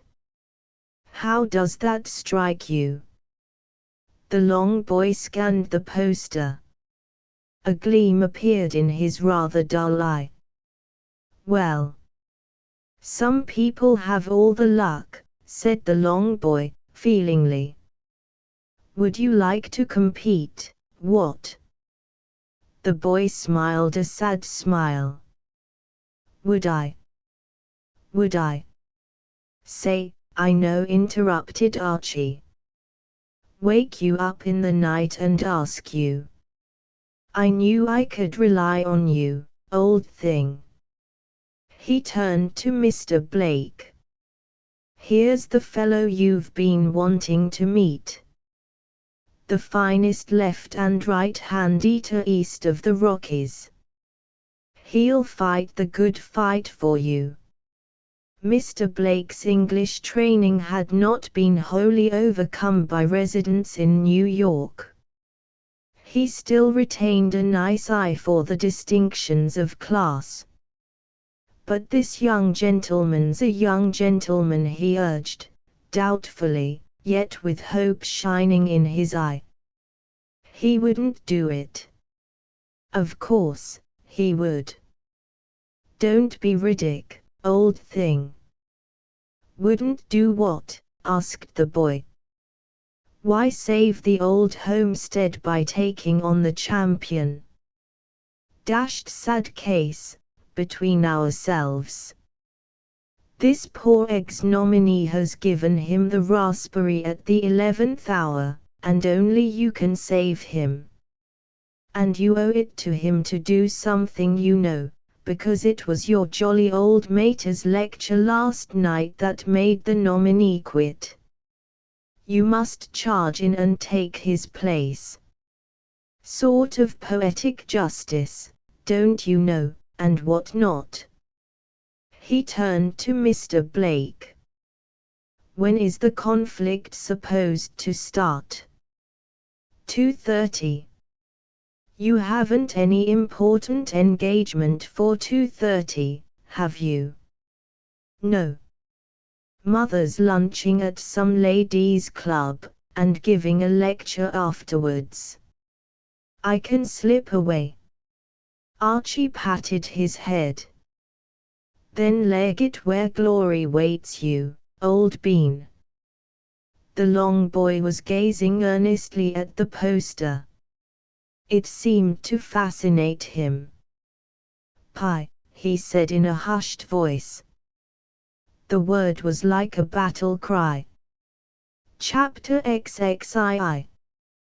Washi steps into the Hall of Fame at about 9 o'clock next morning, in a suite at the Hotel Cosmopolis. Mrs. Cora Bates McCall, the eminent lecturer on rational eating, was seated at breakfast with her family. Before her sat Mr. McCall, a little hunted-looking man, the natural peculiarities of whose face were accentuated by a pair of glasses of semicircular shape, like half-moons with the horns turned up. Behind these, Mr. McCall's eyes played a perpetual game of peekaboo, now peering over them, anon ducking down and hiding behind them. He was sipping a cup of anticaffeine. On his right, toying listlessly with a plate full of cereal, sat his son, Washington. Mrs. McCall herself was eating a slice of health bread and nut butter. For she practiced as well as preached the doctrines which she had striven for so many years to inculcate in an unthinking populace. Her day always began with a light but nutritious breakfast, at which a peculiarly uninviting cereal, which looked and tasted like an old straw hat that had been run through a meat chopper, competed for first place in the dislike of her husband and son with a more than usually offensive brand of imitation coffee. Mr. McCall was inclined to think that he loathed the imitation coffee rather more than the cereal, but Washington held strong views on the latter's superior ghastliness. Both Washington and his father, however, would have been fair-minded enough to admit that it was a close thing. Mrs. McCall regarded her offspring with grave approval. "I am glad to see, Lindsay," she said to her husband, whose eyes sprang dutifully over the glass fence as he heard his name, "that Washi has recovered his appetite. When he refused his dinner last night, I was afraid that he might be sickening for something. Especially as he had quite a flushed look." "You noticed his flushed look?" "He did look flushed. Very flushed. And his breathing was almost stertorous. And, when he said that he had no appetite, I am bound to say that I was anxious. But he is evidently perfectly well this morning." "You do feel perfectly well this morning, Washi?" The heir of the McCalls looked up from his cereal. He was a long, thin boy of about 16, with pale red hair, sandy eyelashes, and a long neck. "Aha," he said. Mrs. McCall nodded. "Surely now you will agree, Lindsay, that a careful and rational diet is what a boy needs. Wash's constitution is superb. He has a remarkable stamina, and I attribute it entirely to my careful supervision of his food. I shudder when I think of the growing boys who are permitted by irresponsible people to devour meat, candy, pie." She broke off. "What is the matter, Washi?" It seemed that the habit of shuddering at the thought of pie ran in the McCall family, for at the mention of the word a kind of internal shimmy had convulsed Washington's lean frame, and over his face there had come an expression that was almost one of pain. He had been reaching out his hand for a slice of health bread, but now he withdrew it rather hurriedly and sat back breathing hard. "I'm all right," he said, huskily. "Pie," proceeded Mrs. McCall, in her platform voice. She stopped again abruptly. "Whatever is the matter, Washington? You are making me feel nervous." "I'm all right." Mrs. McCall had lost the thread of her remarks. Moreover, having now finished her breakfast, she was inclined for a little light reading. One of the subjects allied to the matter of dietary on which she felt deeply was the question of reading at meals. She was of the opinion that the strain on the eye, coinciding with the strain on the digestion, could not fail to give the latter the short end of the contest, and it was a rule at her table that the morning paper should not even be glanced at till the conclusion of the meal. She said that it was upsetting to begin the day by reading the paper, and events were to prove that she was occasionally right. All through breakfast the New York Chronicle had been lying neatly folded beside her plate.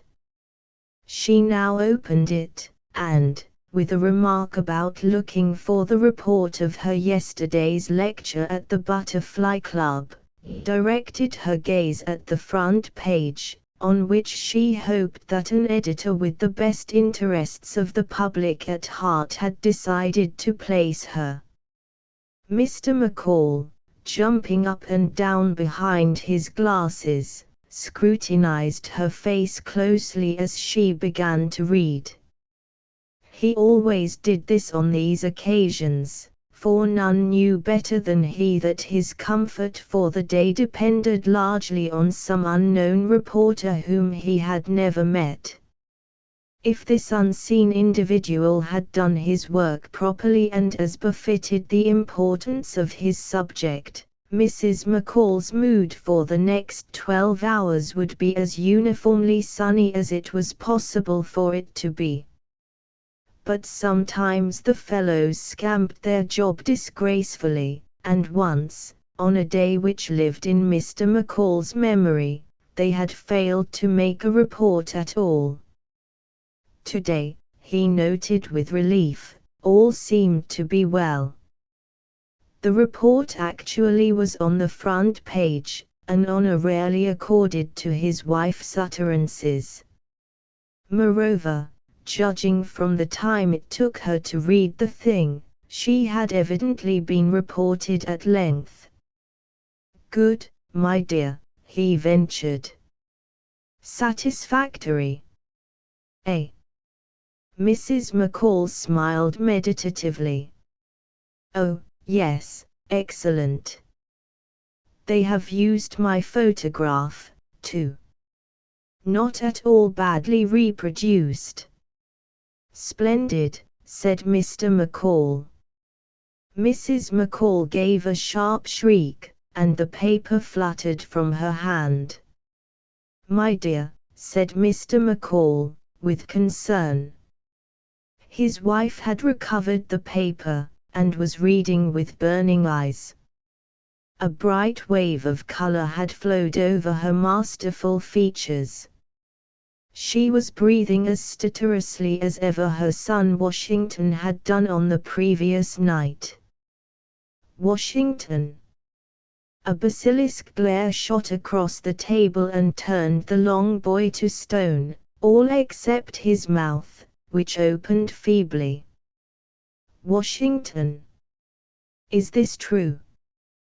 Washi closed his mouth, then let it slowly open again. My dear. Mr. McCall's voice was alarmed. What is it? His eyes had climbed up over his glasses and remained there. What is the matter? Is anything wrong? Wrong. Read for yourself. Mr. McCall was completely mystified.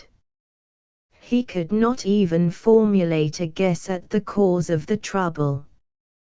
That it appeared to concern his son Washington seemed to be the one solid fact at his disposal, and that only made the matter still more puzzling. Where, Mr. McCall asked himself, did Washington come in? He looked at the paper, and received immediate enlightenment. Headlines met his eyes. Good stuff in this boy. About a ton of it. Son of Cora Bates McCall, famous food reform lecturer, wins pie-eating championship of West Side. There followed a lyrical outburst. So uplifted had the reporter evidently felt by the importance of his news that he had been unable to confine himself to prose. My children, if you fail to shine or triumph in your special line, if, let us say, your hopes are bent on someday being president, and folks ignore your proper worth, and say you've not a chance on earth, cheer up. For in these stirring days fame may be won in many ways. Consider, when your spirits fall, the case of Washington McCall. Yes, cast your eye on Washi, please.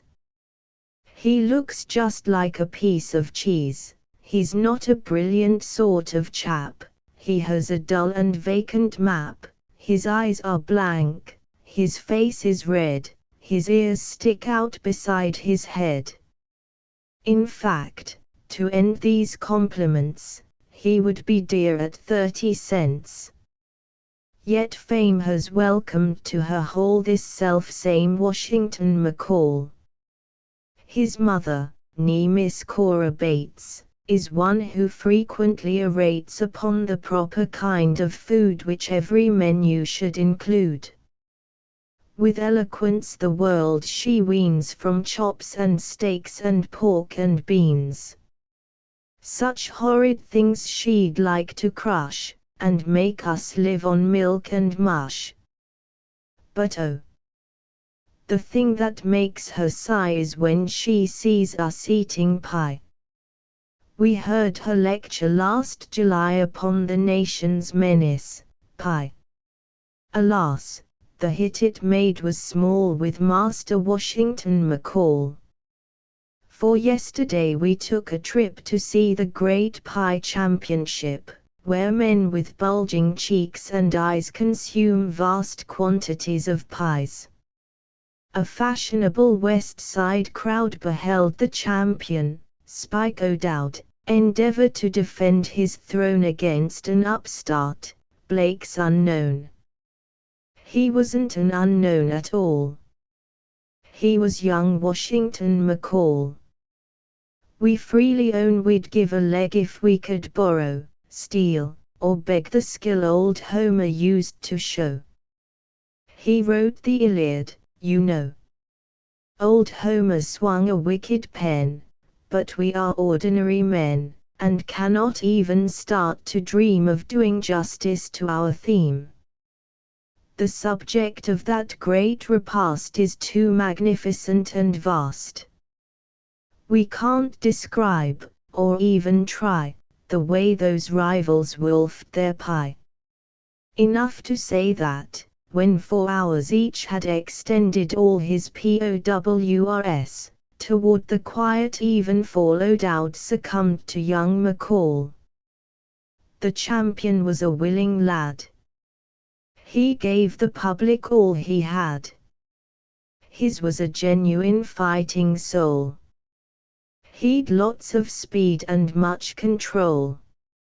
No yellow streak did he evince. He tackled apple pie and mince. This was the motto on his shield: a doubts may burst, they never yield. His eyes began to start and roll. He eased his belt another hole. Poor fellow! With a single glance one saw that he had not a chance. A python would have had to crawl and own defeat from young McCall. At last, long last, the finish came. His features overcast with shame, O'Dowd, who'd faltered once or twice, declined to eat another slice. He tottered off, and kindly men rallied around with oxygen. But Washy, Cora Bates's son, seemed disappointed it was done. He somehow made those present feel he'd barely started on his meal.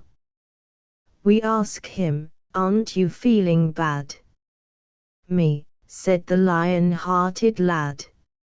"Lead me," he started for the street, "where I can get a bite to eat." Oh, what a lesson does it teach to all of us, that splendid speech!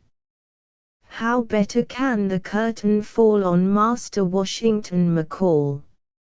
Mr. McCall read this epic through, then he looked at his son. He first looked at him over his glasses, then through his glasses, then over his glasses again, then through his glasses once more. A curious expression was in his eyes. If such a thing had not been so impossible, one would have said that his gaze had in it something of respect, of admiration, even of reverence. "But how did they find out your name?" he asked, at length. Mrs. McCall exclaimed impatiently. "Is that all you have to say?" "No, no, my dear, of course not, quite so. But the point struck me as curious." "Wretched boy," cried Mrs. McCall, "were you insane enough to reveal your name?" Washington wriggled uneasily. Unable to endure the piercing stare of his mother, he had withdrawn to the window, and was looking out with his back turned. But even there he could feel her eyes on the back of his neck. "I didn't think it you'd matter," he mumbled.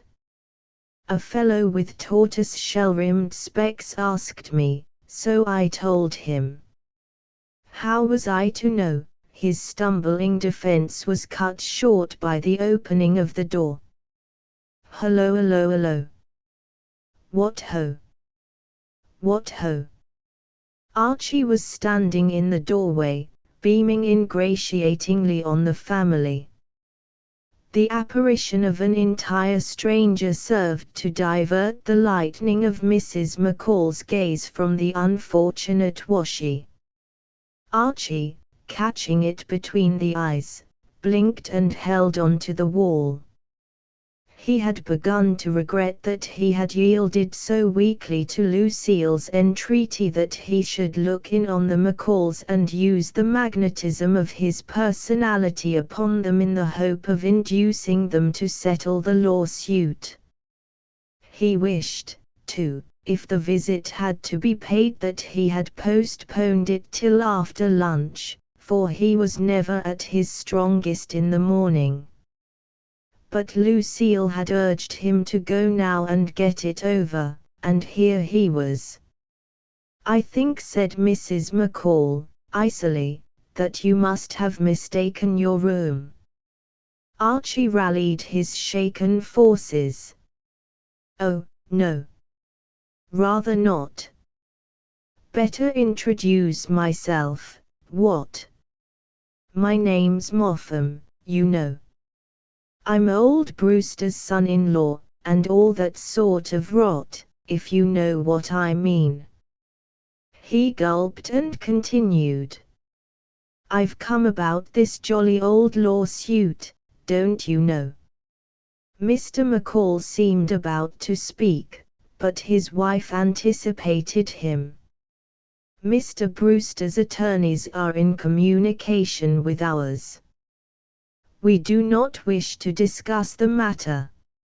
Archie took an uninvited seat, eyed the health bread on the breakfast table for a moment with frank curiosity, and resumed his discourse. No, but I say, you know. I'll tell you what happened. I hate to totter in where I'm not wanted and all that, but my wife made such a point of it. Rightly or wrongly she regards me as a bit of a hound in the diplomacy line, and she begged me to look you up and see whether we couldn't do something about settling the jolly old thing. I mean to say, you know, the old bird, old Brewster, you know, is considerably perturbed about the affair, hates the thought of being in a position where he has either got to bite his old pal McCall in the neck or be bitten by him, and, well, and so forth, don't you know? How about it? He broke off. Great Scott! I say, what? So engrossed had he been in his appeal that he had not observed the presence of the pie-eating champion, between whom and himself a large potted plant intervened. But now Washington, hearing the familiar voice, had moved from the window and was confronting him with an accusing stare. He made me do it, said Washi, with the stern joy a 16-year-old boy feels when he sees somebody onto whose shoulders he can shift trouble from his own. That's the fellow who took me to the place. What are you talking about, Washington? I'm telling you. He got me into the thing. Do you mean this, Mrs. McCall shuddered. Are you referring to this pie-eating contest? You bet I am. Is this true? Mrs. McCall glared stonily at Archie. Was it you who lured my poor boy into that? Oh, absolutely. The fact is, don't you know, a dear old pal of mine who runs a tobacco shop on 6th Avenue was rather in the soup. He had backed a chappie against the champion, and the chappie was converted by one of your lectures and swore off pie at the 11th hour. Dashed hard luck on the poor chap, don't you know? And then I got the idea that our little friend here was the one to step in and save the situation, so I broached the matter to him. And I'll tell you one thing, said Archie, handsomely, I don't know what sort of a capacity the original chappie had, but I'll bet he wasn't in your son's class. Your son has to be seen to be believed. Absolutely. You ought to be proud of him. He turned in friendly fashion to Washi. Rummy we should meet again like this. Never dreamed I should find you here. And, by Jove, it's absolutely marvelous how fit you look after yesterday. I had a sort of idea you would be groaning on a bed of sickness and all that. There was a strange gurgling sound in the background. It resembled something getting up steam. And this, curiously enough, is precisely what it was. The thing that was getting up steam was Mr. Lindsay McCall. The first effect of the Washi revelations on Mr. McCall had been merely to stun him. It was not until the arrival of Archie that he had had leisure to think, but since Archie's entrance he had been thinking rapidly and deeply. For many years Mr. McCall had been in a state of suppressed revolution. He had smouldered, but had not dared to blaze. But this startling upheaval of his fellow sufferer, Washi, had acted upon him like a high explosive. There was a strange gleam in his eye, a gleam of determination. He was breathing hard. Washi. His voice had lost its deprecating mildness. It rang strong and clear. Yes, Pop. How many pies did you eat yesterday? Washi considered. A good few. How many? 20. More than that. I lost count. A good few. And you feel as well as ever? I feel fine. Mr. McCall dropped his glasses. He glowered for a moment at the breakfast table. His eye took in the health bread, the imitation coffee pot, the cereal, the nut butter. Then with a swift movement he seized the cloth, jerked it forcibly, and brought the entire contents rattling and crashing to the floor. Lindsay. Mr. McCall met his wife's eye with quiet determination. It was plain that something had happened in the hinterland of Mr. McCall's soul. Cora, he said, resolutely, I have come to a decision. I've been letting you run things your own way a little too long in this family. I'm going to assert myself. For one thing, I've had all I want of this food reform foolery. Look at Washi.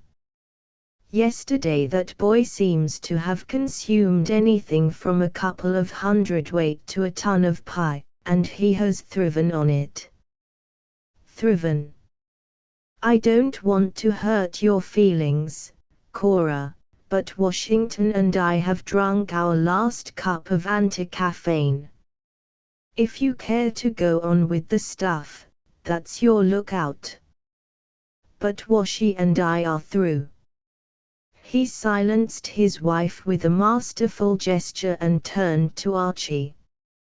And there's another thing. I never liked the idea of that lawsuit, but I let you talk me into it. Now I'm going to do things my way.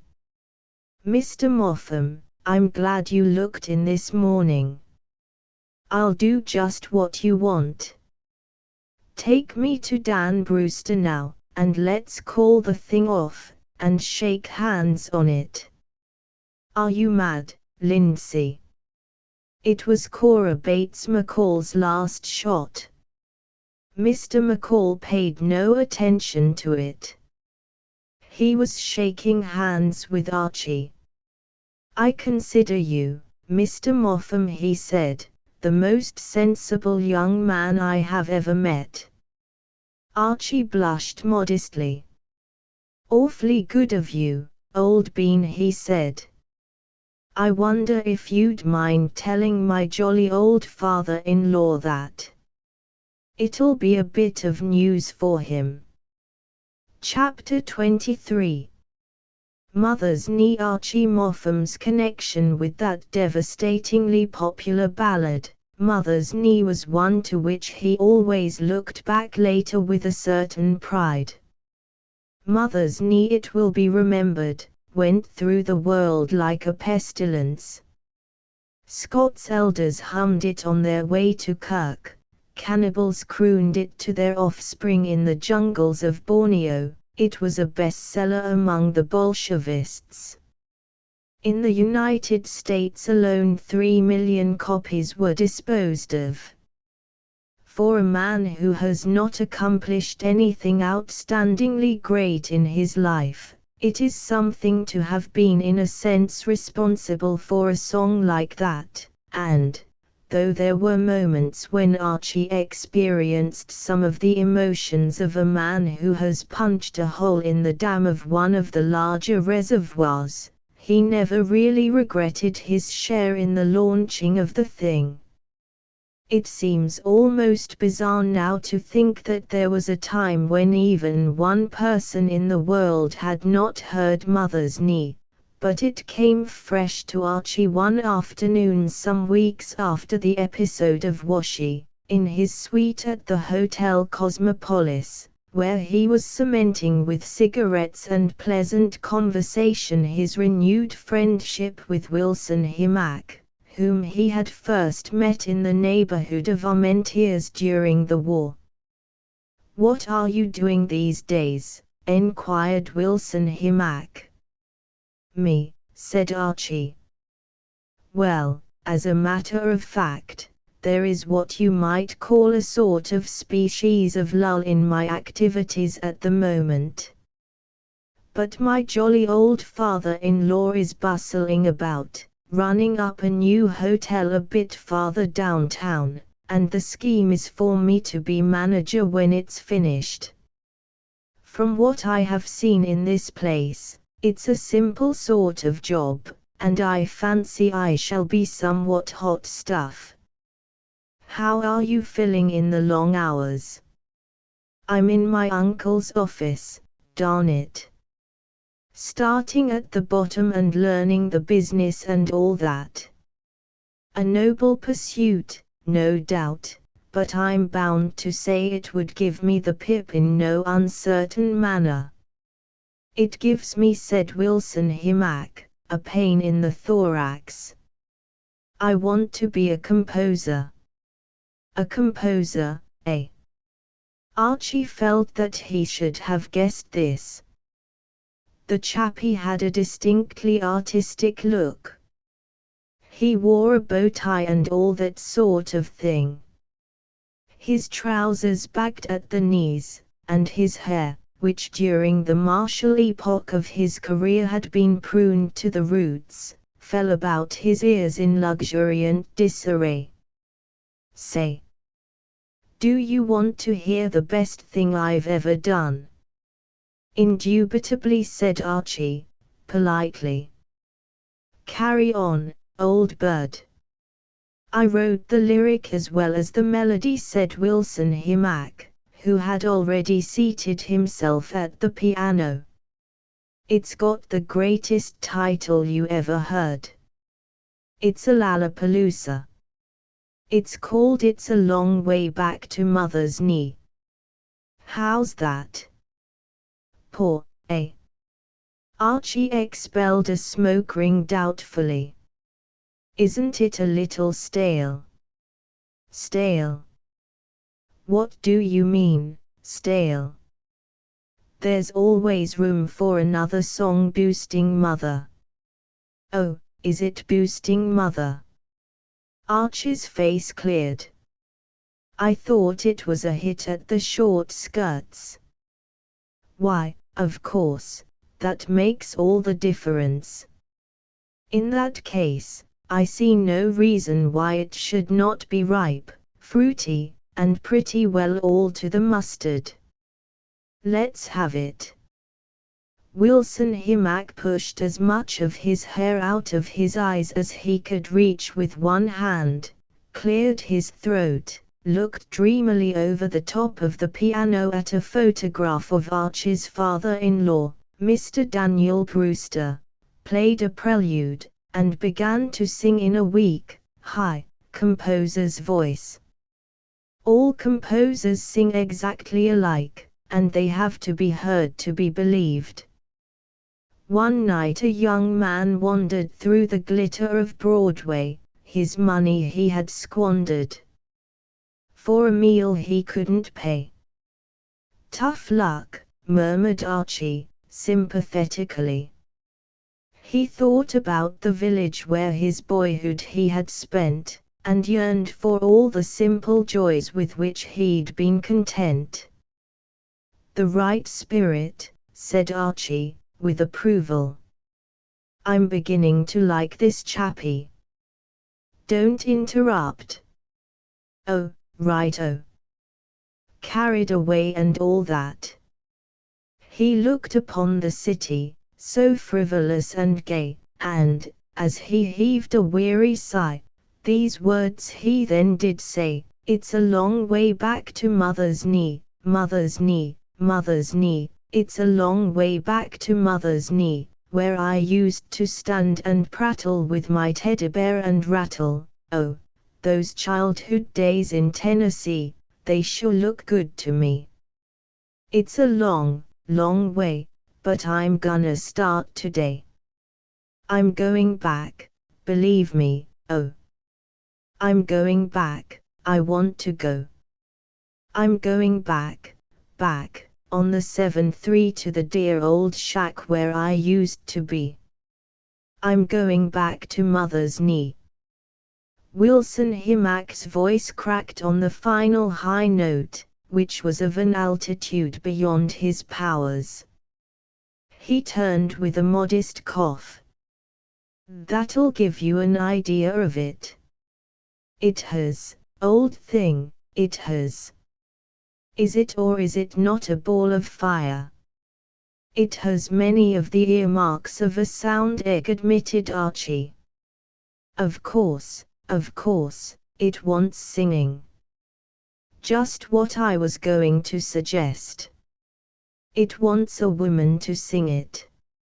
A woman who could reach out for that last high note and teach it to take a joke. The whole refrain is working up to that. You need Tetrazzini or someone who would just pick that note off the roof and hold it till the janitor came round to lock up the building for the night. I must buy a copy for my wife." "Where can I get it?" "You can't get it. It isn't published. Writing music's the darndest job." Wilson Himack snorted fiercely. It was plain that the man was pouring out the pent-up emotion of many days. "You write the biggest thing in years and you go round trying to get someone to sing it, and they say you're a genius and then shove the song away in a drawer and forget about it." Archie lit another cigarette. "I'm a jolly old child in these matters, old lad," he said, "but why don't you take it direct to a publisher? As a matter of fact, if it would be any use to you, I was foregathering with a music publisher only the other day.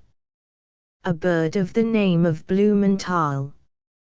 He was lunching in here with a pal of mine, and we got tolerably matey. Why not let me tool you round to the office tomorrow and play it to him?" "No, thanks.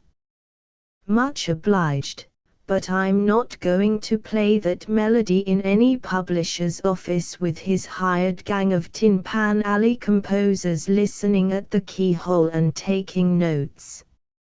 I'll have to wait till I can find somebody to sing it. Well, I must be going along. Glad to have seen you again. Sooner or later I'll take you to hear that high note sung by someone in a way that'll make your spine tie itself in knots round the back of your neck." "I'll count the days," said Archie, courteously. Pip pip. Hardly had the door closed behind the composer when it opened again to admit Lucille. "Hello, light of my soul," said Archie, rising and embracing his wife. "Where have you been all the afternoon? I was expecting you this many an hour past. I wanted you to meet. I've been having tea with a girl down in Greenwich Village. I couldn't get away before." "Who was that who went out just as I came along the passage?" "Chappie of the name of Himack. I met him in France." a composer and what not. We seem to have been moving in artistic circles this afternoon. The girl I went to see is a singer. At least, she wants to sing, but gets no encouragement. Precisely the same with my bud. He wants to get his music sung but nobody'll sing it. But I didn't know you knew any Greenwich Village warblers, sunshine of my home. How did you meet this female? Lucille sat down and gazed forlornly at him with her big grey eyes. She was registering something, but Archie could not gather what it was. Archie, darling, when you married me you undertook to share my sorrows, didn't you? Absolutely. It's all in the book of words. For better or for worse, in sickness and in health, all down set 'em up in the other alley. Regular ironclad contract. Then share 'em, said Lucille. Bill's in love again. Archie blinked. Bill. When you say Bill, do you mean Bill? Your brother Bill. My brother-in-law Bill. Jolly old William, the son and heir of the Brewsters. I do. You say he's in love. Cupid's dart. Even so. But, I say, isn't this rather, what I mean to say is, the lad's an absolute scourge. The great lover, what? Also ran, Brigham Young, and all that sort of thing. Why, it's only a few weeks ago that he was moaning brokenly about that vermilion-haired female who subsequently hooked onto old Reggie Van Tuyl. She's a little better than that girl, thank goodness. All the same, I don't think father will approve. Of what caliber is the latest exhibit? Well, she comes from the Middle West, and seems to be trying to be twice as bohemian as the rest of the girls down in Greenwich Village. She wears her hair bobbed and goes about in a kimono. She's probably read magazine stories about Greenwich Village, and has modeled herself on them. It's so silly, when you can see Hicks corners sticking out of her all the time. That one got past me before I could grab it. What did you say she had sticking out of her? I meant that anybody could see that she came from somewhere out in the wilds. As a matter of fact, Bill tells me that she was brought up in Snakebite, Michigan. Snakebite? What rummy names you have in America. Still, I'll admit there's a village in England called Netherwallop, so who am I to cast the first stone? How is old Bill? Pretty feverish. He says this time it is the real thing. That's what they all say.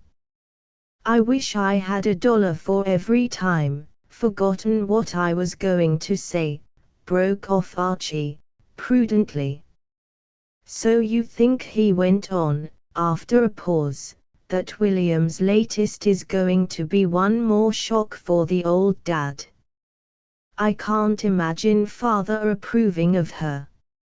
I've studied your merry old progenitor pretty closely, said Archie, and, between you and me, I can't imagine him approving of anybody. I can't understand why it is that Bill goes out of his way to pick these horrors. I know at least 20 delightful girls, all pretty and with lots of money, who would be just the thing for him, but he sneaks away and goes falling in love with someone impossible. And the worst of it is that one always feels one's got to do one's best to see him through. Absolutely. One doesn't want to throw a spanner into the works of love's young dream. It behoves us to rally round. Have you heard this girl sing? Yes. She sang this afternoon. What sort of a voice has she got? Well, it's loud. Could she pick a high note off the roof and hold it till the janitor came round to lock up the building for the night? What on earth do you mean? Answer me this, woman, frankly. How is her high note? Pretty lofty. Why, yes. Then say no more, said Archie. Leave this to me, my dear old better 4/5. Hand the whole thing over to Archibald, the man who never lets you down. I have a scheme. As Archie approached his suite on the following afternoon, he heard through the closed door the drone of a gruff male voice, and, going in, discovered Lucille in the company of his brother-in-law. Lucille, Archie thought, was looking a trifle fatigued. Bill, on the other hand, was in great shape. His eyes were shining, and his face looked so like that of a stuffed frog that Archie had no difficulty in gathering that he had been lecturing on the subject of his latest enslaver. "Hello, Bill, old crumpet," he said. "Hello, Archie. I'm so glad you've come," said Lucille. "Bill is telling me all about Spectatia." "Who?" "Spectatia. The girl, you know. Her name is Spectatia Huskisson." "It can't be," said Archie, incredulously. "Why not?" growled Bill. "Well, how could it?" said Archie, appealing to him as a reasonable man. "I mean to say, Spectatia Huskisson. I gravely doubt whether there is such a name." "What's wrong with it?" demanded the incensed Bill. "It's a darned sight better name than Archibald Moffam." "Don't fight, you two children," intervened Lucille, firmly. "It's a good old Middle West name. Everybody knows the Huskissons of Snakebite, Michigan. Besides, Bill calls her Tootles." "Pootles," corrected Bill, austerely. "Oh, yes, Pootles. He calls her Pootles. Young blood." "Young blood," sighed Archie. "I wish you wouldn't talk as if you were my grandfather. I look on you as a son, laddie, a favorite son. If I had a father like you." But you haven't, young fella me lad, and that's the trouble. If you had, everything would be simple. But as your actual father, if you'll allow me to say so, is one of the finest specimens of the human vampire bat in captivity, something has got to be done about it, and you're dashed lucky to have me in your corner, a guide, philosopher, and friend, full of the fruitiest ideas. Now, if you'll kindly listen to me for a moment, I've been listening to you ever since you came in. You wouldn't speak in that harsh tone of voice if you knew all. William, I have a scheme." "Well?" "The scheme to which I allude is what Maeterlinck would call a Lollapalooza." "What a little marvel he is," said Lucille, regarding her husband affectionately. He eats a lot of fish, Bill. That's what makes him so clever. Shrimps, diagnosed Bill, churlishly. Do you know the leader of the orchestra in the restaurant downstairs? Asked Archie, ignoring the slur. I know there is a leader of the orchestra. What about him? A sound fellow. Great pal of mine. I've forgotten his name. Call him Pootles, suggested Lucille.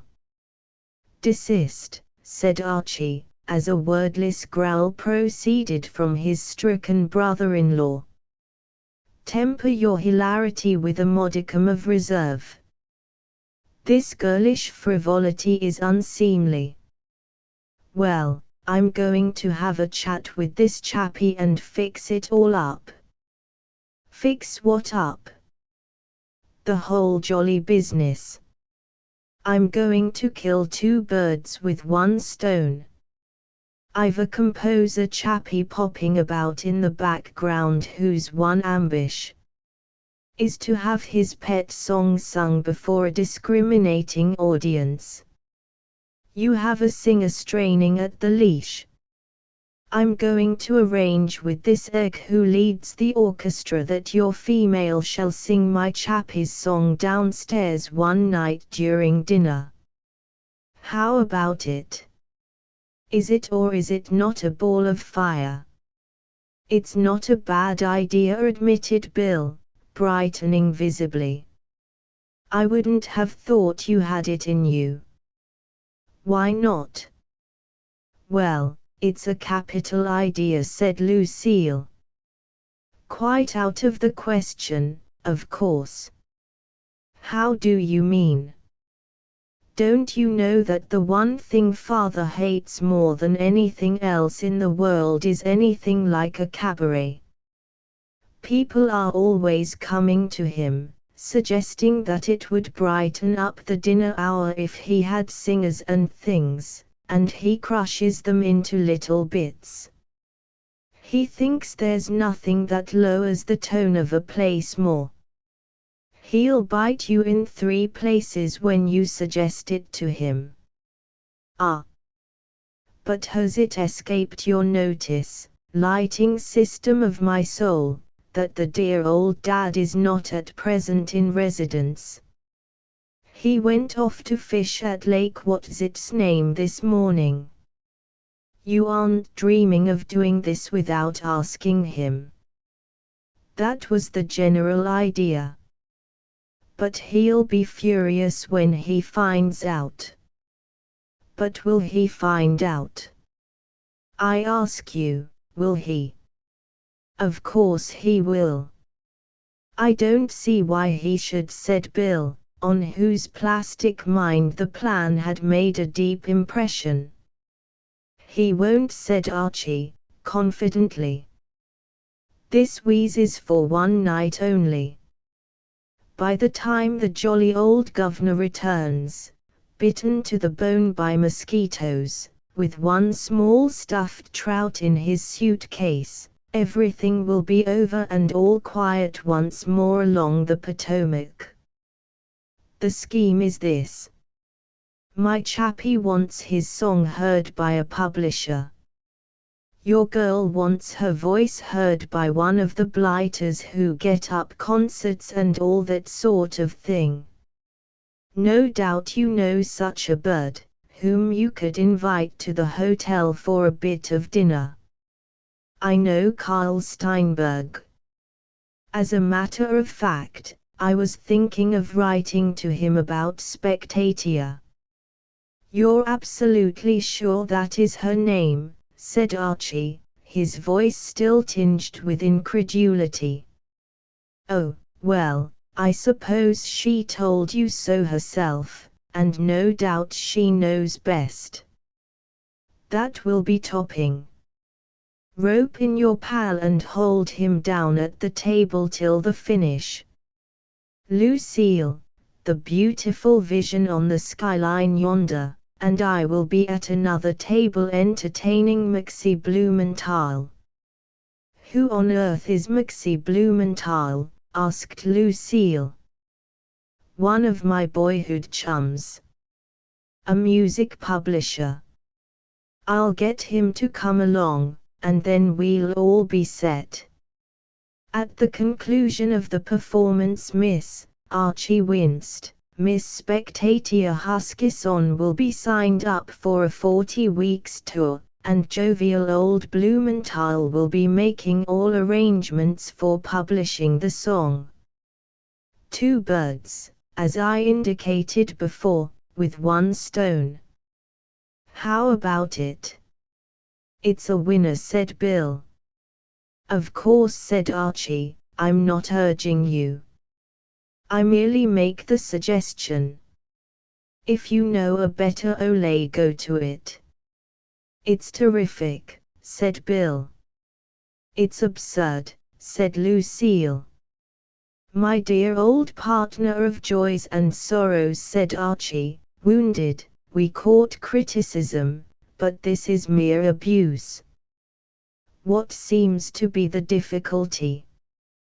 The leader of the orchestra would be afraid to do it. $10, supplied by William here. Push it over, Bill, old man, will remove his tremors. And father's certain to find out. Am I afraid of father? Cried Archie, manfully. Well, yes, I am, he added, after a moment's reflection. But I don't see how he can possibly get to know. Of course he can't, said Bill, decidedly. Fix it up as soon as you can, Archie. This is what the doctor ordered. Chapter XV. The melting of Mr. Connolly. The main dining room of the Hotel Cosmopolis is a decorous place. The lighting is artistically dim, and the genuine old tapestries on the walls seem, with their medieval calm, to discourage any essay in the riotous. Soft-footed waiters shimmer to and fro over thick, expensive carpets to the music of an orchestra which abstains wholly from the noisy modernity of jazz. To Archie, who during the past few days had been privileged to hear Miss Huskisson rehearsing, the place had a sort of brooding quiet, like the ocean just before the arrival of a cyclone. As Lucille had said, Miss Huskisson's voice was loud. It was a powerful organ, and there was no doubt that it would take the cloistered stillness of the Cosmopolis dining room and stand it on one ear. Almost unconsciously, Archie found himself bracing his muscles and holding his breath as he had done in France at the approach of the 0 hour, when awaiting the first roar of a barrage. He listened mechanically to the conversation of Mr. Blumenthal. The music publisher was talking with some vehemence on the subject of labor. A recent printers' strike had bitten deeply into Mr. Blumenthal's soul. The working man, he considered, was rapidly landing God's country in the soup, and he had twice upset his glass with the vehemence of his gesticulation. He was an energetic right and left-hand talker. The more you give them the more they want, he complained. There's no pleasing 'em. It isn't only in my business. There's your father, Mrs. Moffam. Good God! Where, said Archie, starting. I say, take your father's case. He's doing all he knows to get this new hotel of his finished, and what happens? A man gets fired for loafing on his job, and Connolly calls a strike. And the building operations are held up till the thing's settled. It isn't right. It's a great shame, agreed Lucille. I was reading about it in the paper this morning. That man Connolly's a tough guy. You'd think, being a personal friend of your father, he would. I didn't know they were friends. Been friends for years. But a lot of difference that makes. Out come the men just the same. It isn't right. I was saying it wasn't right, repeated Mr. Blumenthal to Archie, for he was a man who liked the attention of every member of his audience. Archie did not reply. He was staring glassily across the room at two men who had just come in. One was a large, stout, square-faced man of commanding personality. The other was Mr. Daniel Brewster. Mr. Blumenthal followed his gaze. Why, there is Connolly coming in now. Father, gasped Lucille. Her eyes met Archie's. Archie took a hasty drink of ice water. This, he murmured, has torn it. Archie, you must do something. I know. But what? What's the trouble? Enquired Mr. Blumenthal, mystified. Go over to their table and talk to them, said Lucille. Me? Archie quivered. No, I say, old thing, really. Get them away. How do you mean? I know, cried Lucille, inspired. Father promised that you should be manager of the new hotel when it was built. Well, then, this strike affects you just as much as anybody else. You have a perfect right to talk it over with them. Go and ask them to have dinner up in our suite where you can discuss it quietly. Say that up there they won't be disturbed by the music. At this moment, while Archie wavered, hesitating like a diver on the edge of a springboard who is trying to summon up the necessary nerve to project himself into the deep, a bellboy approached the table where the Messrs. Brewster and Connolly had seated themselves.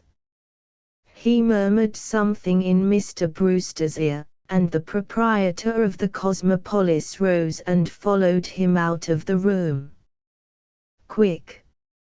Now's your chance, said Lucille, eagerly. Father's been called to the telephone. Hurry!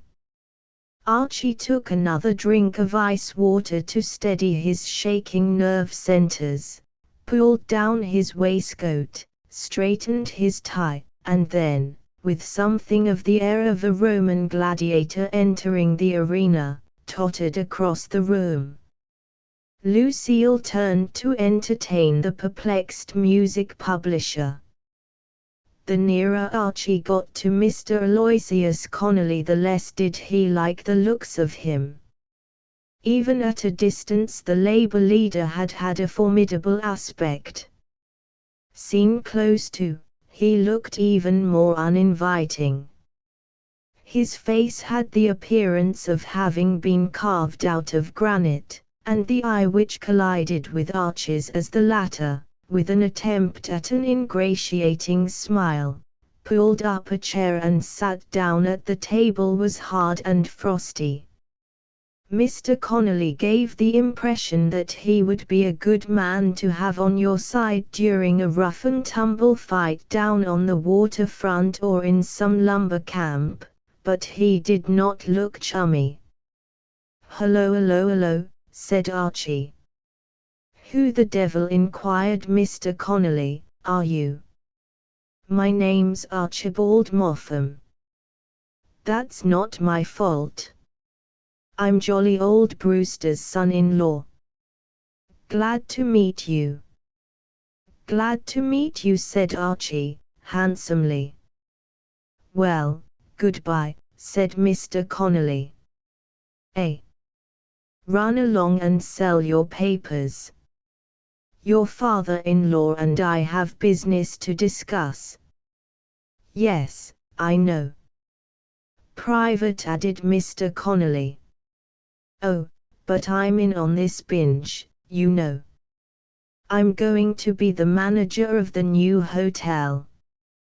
"You?" "Absolutely." Well, said Mr. Connolly, noncommittally. Archie, pleased with the smoothness with which matters had opened, bent forward winsomely. "I say, you know. It won't do, you know." "Absolutely no. Not a bit like it." No, far from it." "Well, how about it? How do we go?" "What?" "Yes. No. What on earth are you talking about?" "Call it off, old thing." "Call what off?" "This festive old strike." "Not on your hello, Dan." "Back again." Mr. Brewster, looming over the table like a thundercloud, regarded Archie with more than his customary hostility. Life was no pleasant thing for the proprietor of the Cosmopolis just now. Once a man starts building hotels, the thing becomes like dram drinking. Any hitch, any sudden cutting off of the daily dose, has the worst effects, and the strike which was holding up the construction of his latest effort had plunged Mr. Brewster into a restless gloom. In addition to having this strike on his hands, he had had to abandon his annual fishing trip just when he had begun to enjoy it, and, as if all this were not enough, here was his son-in-law sitting at his table. Mr. Brewster had a feeling that this was more than man was meant to bear. "What do you want?" he demanded. "Hello, old thing," said Archie. "Come and join the party." "Don't call me old thing." "Righto, old companion, just as you say." "I say, I was just going to suggest to Mr. Connolly that we should all go up to my suite and talk this business over quietly." "He says he's the manager of your new hotel," said Mr. Connolly. "Is that right?" "I suppose so," said Mr. Brewster, gloomily. "Then I'm doing you a kindness," said Mr. Connolly, "in not letting it be built." Archie dabbed at his forehead with his handkerchief. The moments were flying, and it began to seem impossible to shift these two men. Mr. Connolly was as firmly settled in his chair as some primeval rock. As for Mr. Brewster, he, too, had seated himself, and was gazing at Archie with a weary repulsion. Mr. Brewster's glance always made Archie feel as though there were soup on his shirt front. And suddenly from the orchestra at the other end of the room there came a familiar sound, the prelude of Mother's Knee. "So you've started a cabaret, Dan," said Mr. Connolly, in a satisfied voice. "I always told you you were behind the times here." Mr. Brewster jumped. "Cabaret?" He stared unbelievingly at the white-robed figure which had just mounted the orchestra dais, and then concentrated his gaze on Archie. Archie would not have looked at his father-in-law at this juncture if he had had a free and untrammeled choice, but Mr. Brewster's eye drew his with something of the fascination which a snake's has for a rabbit. Mr. Brewster's eye was fiery and intimidating. a basilisk might have gone to him with advantage for a course of lessons. His gaze went right through Archie till the latter seemed to feel his back hair curling crisply in the flames. "Is this one of your fool tricks?" Even in this tense moment Archie found time almost unconsciously to admire his father-in-law's penetration and intuition. He seemed to have a sort of sixth sense. No doubt this was how great fortunes were made. Well, as a matter of fact, to be absolutely accurate, it was like this. "Say, cut it out," said Mr. Connolly. "Can the chatter? I want to listen." Archie was only too ready to oblige him. Conversation at the moment was the last thing he himself desired. He managed with a strong effort to disengage himself from Mr. Brewster's eye, and turned to the orchestra dais, where Miss Spectator Huskisson was now beginning the first verse of Wilson Himack's masterpiece. Miss Huskisson, like so many of the female denizens of the Middle West, was tall and blonde and constructed on substantial lines. She was a girl whose appearance suggested the old homestead and fried pancakes and pop coming home to dinner after the morning's ploughing. Even her bobbed hair did not altogether destroy this impression. She looked big and strong and healthy, and her lungs were obviously good. She attacked the verse of the song with something of the vigor and breadth of treatment with which in other days she had reasoned with refractory mules. Her diction was the diction of one trained to call the cattle home in the teeth of western hurricanes. Whether you wanted to or not, you heard every word. The subdued clatter of knives and forks had ceased. The diners, unused to this sort of thing at the Cosmopolis, were trying to adjust their faculties to cope with the outburst. Waiters stood transfixed, frozen, in attitudes of service. In the momentary lull between verse and refrain Archie could hear the deep breathing of Mr. Brewster. Involuntarily he turned to gaze at him once more, as refugees from Pompeii may have turned to gaze upon Vesuvius, and, as he did so, he caught sight of Mr. Connolly, and paused in astonishment. Mr. Connolly was an altered man. His whole personality had undergone a subtle change. His face still looked as though hewn from the living rock, but into his eyes had crept an expression which in another man might almost have been called sentimental. Incredible as it seemed to Archie, Mr. Connolly's eyes were dreamy. There was even in them a suggestion of unctuousness. And when with a vast culmination of sound Miss Huskisson reached the high note at the end of the refrain and, after holding it as some storming party, spent but victorious, holds the summit of a hard-won redoubt, broke off suddenly, in the stillness which followed there proceeded from Mr. Connolly a deep sigh. Miss Huskisson began the second verse. And Mr. Brewster, seeming to recover from some kind of a trance, leaped to his feet. "Great Godfrey!" "Sit down," said Mr. Connolly, in a broken voice. "Sit down, Dan." He went back to his mother on the train that very day. He knew there was no other who could make him bright and gay. He kissed her on the forehead and he whispered, "I've come home."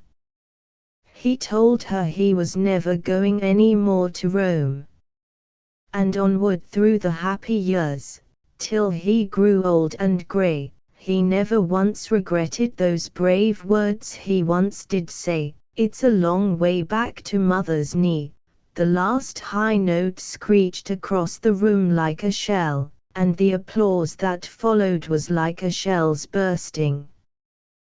One could hardly have recognized the refined interior of the Cosmopolis dining room. Fair women were waving napkins. Brave men were hammering on the tables with the butt end of knives, for all the world as if they imagined themselves to be in one of those distressing midnight review places. Miss Huskisson bowed, retired, returned, bowed, and retired again, the tears streaming down her ample face. Over in a corner Archie could see his brother-in-law clapping strenuously. A waiter, with a display of manly emotion that did him credit, dropped an order of new peas.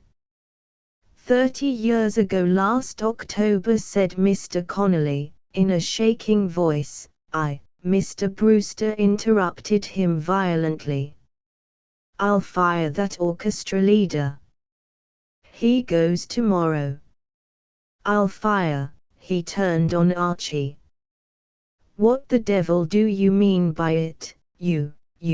30 years ago," said Mr. Connolly, wiping away a tear with his napkin, "I left me dear old home in the old country, my hotel a bear garden. Frightfully sorry and all that, old companion, 30 years ago last October. 'Twas a fine autumn evening, the finest ye'd ever wish to see. Me old mother, she came to the station to see me off." Mr. Brewster, who was not deeply interested in Mr. Connolly's old mother, continued to splutter inarticulately, like a firework trying to go off.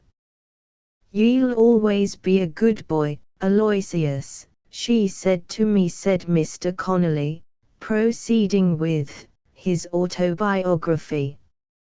"And I said, 'Yes, mother, I will.'" Mr. Connolly sighed and applied the napkin again. "'Twas a liar I was," he observed, remorsefully. "Many's the dirty I've played since then. It's a long way back to mother's knee. 'Tis a true word." He turned impulsively to Mr. Brewster. "Dan, there's a deal of trouble in this world without me going out of me way to make more. The strike is over. I'll send the men back tomorrow. There's me hand on it." Mr. Brewster, who had just managed to coordinate his views on the situation and was about to express them with the generous strength which was ever his custom when dealing with his son-in-law, checked himself abruptly. He stared at his old friend and business enemy, wondering if he could have heard aright. Hope began to creep back into Mr. Brewster's heart, like a shamefaced dog that has been away from home hunting for a day or two. "You'll what?" "I'll send the men back tomorrow. That song was sent to guide me, Dan. It was meant. 30 years ago last October, me dear old mother." Mr. Brewster bent forward attentively. His views on Mr. Connolly's dear old mother had changed. He wanted to hear all about her.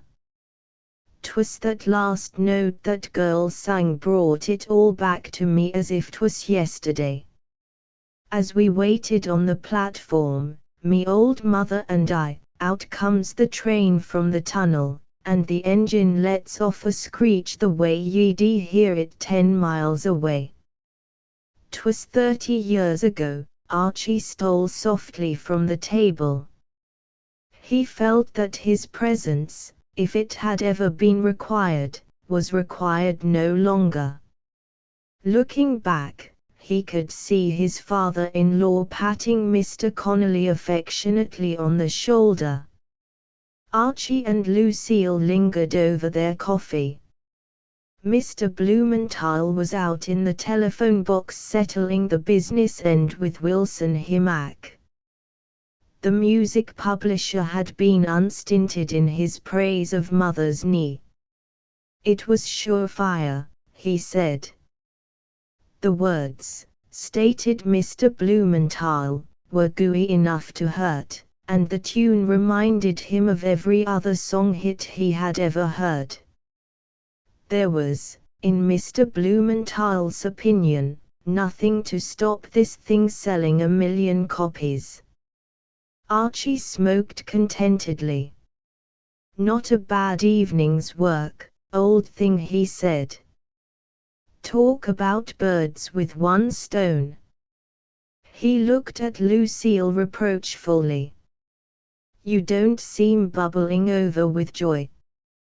Oh, I am, precious. Lucille sighed. I was only thinking about Bill. What about Bill? Well, it's rather awful to think of him tied for life to that steam siren.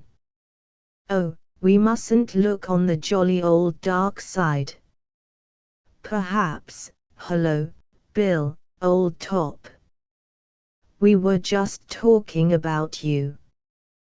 Were you? Said Bill Brewster, in a dispirited voice. I take it that you want congratulations. What? I want sympathy. Sympathy. Sympathy. And lots of it. She's gone. Gone. Who? Spectator. How do you mean, gone? Bill glowered at the tablecloth. Gone home. I've just seen her off in a cab. She's gone back to Washington Square to pack. She's catching the 10 o'clock train back to Snakebite. It was that damned song, muttered Bill, in a stricken voice. She says she never realized before she sang it tonight how hollow New York was. She said it suddenly came over her. She says she's going to give up her career and go back to her mother. What the deuce are you twiddling your fingers for? He broke off, irritably. Sorry, old man. I was just counting. Counting. Counting what? Birds, old thing. Only birds, said Archie. Chapter XXV. The Wigmore of Venus. The morning was so brilliantly fine, the populace popped to and fro in so active and cheery a manner, and everybody appeared to be so absolutely in the pink, that a casual observer of the city of New York would have said that it was one of those happy days. Yet Archie Moffam, as he turned out of the sun-bathed street into the ramshackle building on the 3rd floor of which was the studio belonging to his artist friend, James B. Wheeler, was faintly oppressed with a kind of feeling that something was wrong.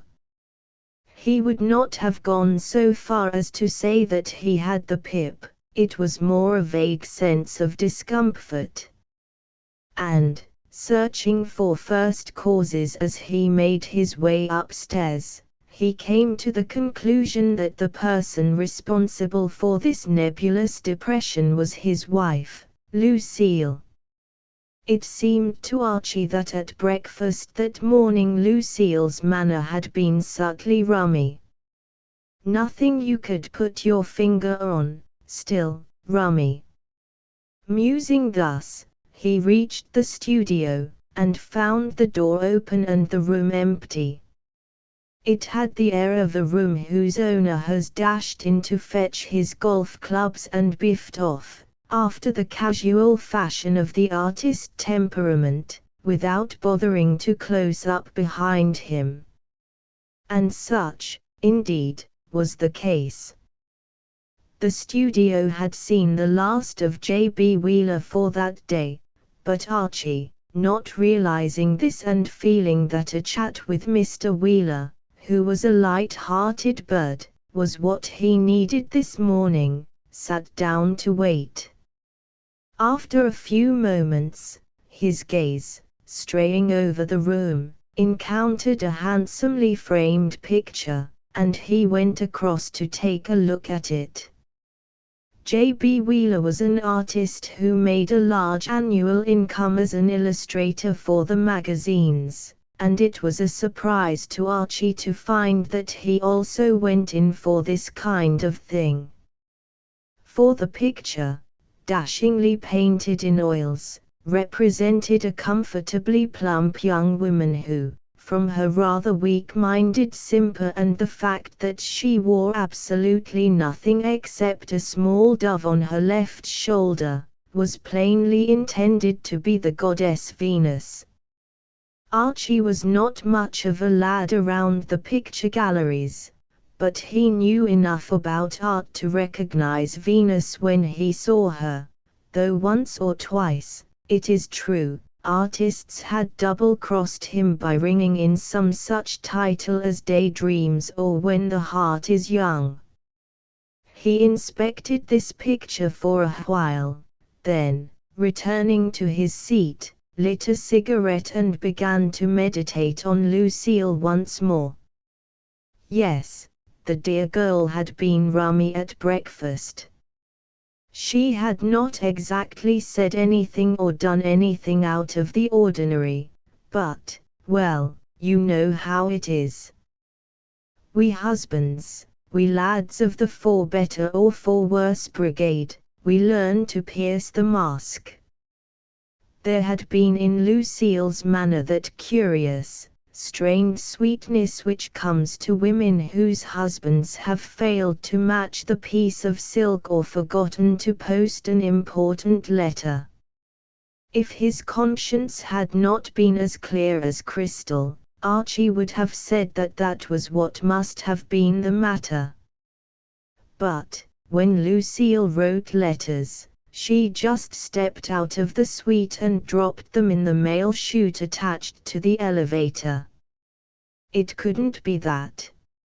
And he couldn't have forgotten anything else, because, oh my sainted aunt. Archie's cigarette smoldered, neglected, between his fingers. His jaw had fallen and his eyes were staring glassily before him. He was appalled.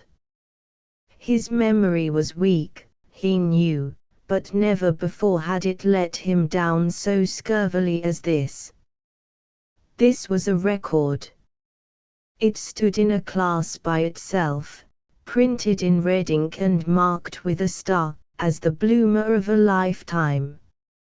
For a man may forget many things, he may forget his name, his umbrella, his nationality, his spats, and the friends of his youth, but there is one thing which your married man, your in sickness and in health lizard must not forget, and that is the anniversary of his wedding day. Remorse swept over Archie like a wave. His heart bled for Lucille. No wonder the poor girl had been rummy at breakfast. What girl wouldn't be rummy at breakfast, tied for life to a ghastly outsider like himself? He groaned hollowly, and sagged forlornly in his chair, and, as he did so, the Venus caught his eye. For it was an eye-catching picture. You might like it or dislike it, but you could not ignore it. As a strong swimmer shoots to the surface after a high dive, Archie's soul rose suddenly from the depths to which it had descended. He did not often get inspirations, but he got one now. Hope dawned with a jerk. The one way out had presented itself to him. A rich present. That was the wheeze. If he returned to her bearing a rich present, he might, with the help of heaven and a face of brass, succeed in making her believe that he had merely pretended to forget the vital date in order to enhance the surprise. It was a scheme. Like some great general forming his plan of campaign on the eve of battle, Archie had the whole binge neatly worked out inside a minute. He scribbled a note to Mr. Wheeler, explaining the situation and promising reasonable payment on the installment system, then, placing the note in a conspicuous position on the easel, he leaped to the telephone, and presently found himself connected with Lucille's room at the Cosmopolis. "Hello, darling," he cooed. There was a slight pause at the other end of the wire. "Oh, hello, Archie." Lucille's voice was dull and listless, and Archie's experienced ear could detect that she had been crying. He raised his right foot, and kicked himself indignantly on the left ankle. "Many happy returns of the day, old thing." A muffled sob floated over the wire. "Have you only just remembered?" said Lucille in a small voice. Archie, bracing himself up, cackled gleefully into the receiver. "Did I take you in, light of my home? Do you mean to say you really thought I had forgotten? For heaven's sake! You didn't say a word at breakfast." "Ah, but that was all part of the devilish cunning. I hadn't got a present for you then. At least, I didn't know whether it was ready." "Oh, Archie, you darling." Lucille's voice had lost its crushed melancholy. She trilled like a thrush, or a linnet, or any bird that goes in largely for trilling. "Have you really got me a present? It's here now. The dickens of a fruity picture. One of J.B. Wheeler's things. You'll like it." "Oh, I know I shall. I love his work." "You are an angel." "We'll hang it over the piano. I'll be round with it in something under 3 ticks, star of my soul." "I'll take a taxi." "Yes, do hurry. I want to hug you." "Righto," said Archie. "I'll take 2 taxis. It is not far from Washington Square to the Hotel Cosmopolis, and Archie made the journey without mishap. There was a little unpleasantness with the cabman before starting. He, on the prudish plea that he was a married man with a local reputation to keep up, declining at first to be seen in company with the masterpiece. But, on Archie giving a promise to keep the front of the picture away from the public gaze, he consented to take the job on, and, some 10 minutes later, having made his way blushfully through the hotel lobby and endured the frank curiosity of the boy who worked the elevator, Archie entered his suite, the picture under his arm. He placed it carefully against the wall in order to leave himself more scope for embracing Lucille, and when the joyful reunion, or the sacred scene, if you prefer so to call it, was concluded, he stepped forward to turn it round and exhibit it. "Why, it's enormous," said Lucille. "I didn't know Mr. Wheeler ever painted pictures that size. When you said it was one of his, I thought it must be the original of a magazine drawing or something like." "Oh. Archie had moved back and given her an uninterrupted view of the work of art, and she had started as if some unkindly disposed person had driven a bridle into her. "Pretty ripe, what?" said Archie enthusiastically. Lucille did not speak for a moment. It may have been sudden joy that kept her silent.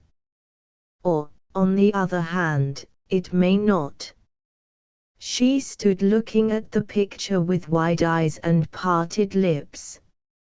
"A bird, eh?" said Archie. "Why, yes," said Lucille. "I knew you'd like it," proceeded Archie with animation. "You see, you're, by way of being a picture hound, know all about the things, and what not, inherit it from the dear old dad, I shouldn't wonder. Personally, I can't tell one picture from another as a rule, but I'm bound to say, the moment I set eyes on this, I said to myself what ho, or words to that effect. I rather think this will add a touch of distinction to the home. Yes, no. I'll hang it up, shall I? Phone down to the office, light of my soul, and tell them to send up a nail, a bit of string, and the hotel hammer. One moment, darling. I'm not quite sure. Eh? Where it ought to hang, I mean. You see, over the piano, you said. The jolly old piano. Yes, but I hadn't seen it then."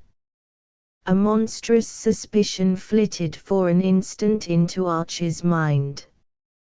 "I say, you do like it, don't you?" he said anxiously. "Oh, Archie, darling. Of course I do. And it was so sweet of you to give it to me. But, what I was trying to say was that this picture is so striking that I feel that we ought to wait a little while and decide where it would have the best effect. The light over the piano is rather strong. You think it ought to hang in a dimmish light, what?" "Yes, yes. The dimmer I mean, yes, in a dim light.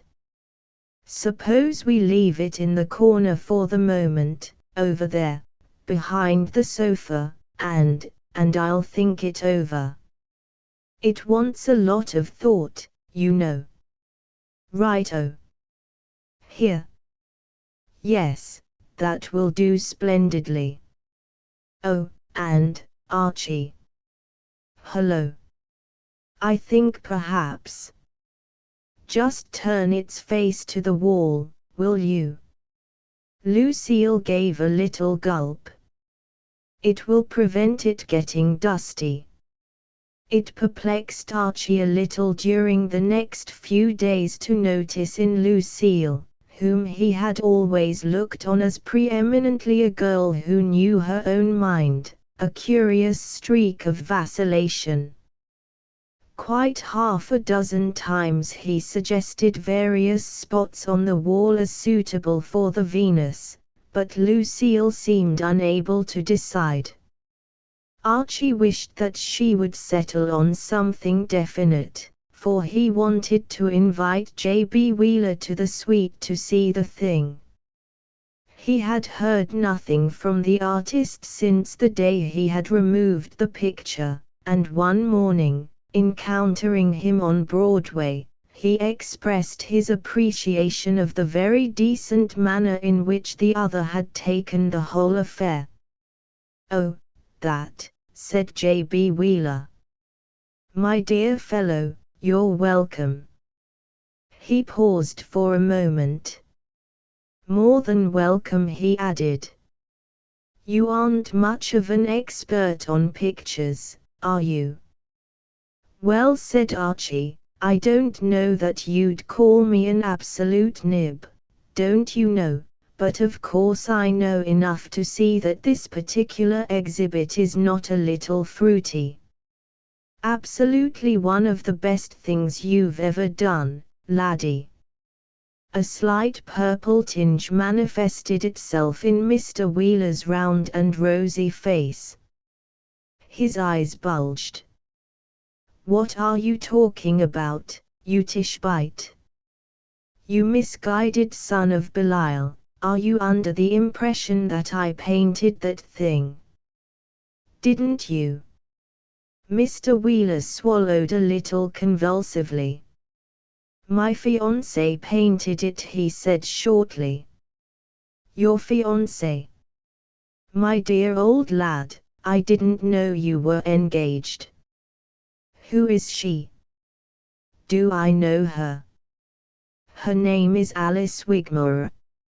You don't know her. And she painted that picture.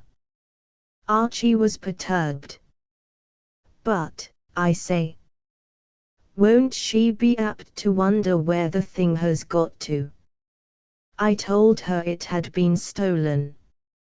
She thought it a great compliment, and was tickled to death. So that's all right. And, of course, she'll paint you another. Not while I have my strength she won't, said J.B. Wheeler firmly. She's given up painting since I taught her golf, thank goodness, and my best efforts shall be employed in seeing that she doesn't have a relapse. But, laddie, said Archie, puzzled, you talk as though there were something wrong with the picture. I thought it dashed hot stuff. God bless you, said J.B. Wheeler. Archie proceeded on his way, still mystified. Then he reflected that artists as a class were all pretty weird and rummy and talked more or less consistently through their hats. You couldn't ever take an artist's opinion on a picture.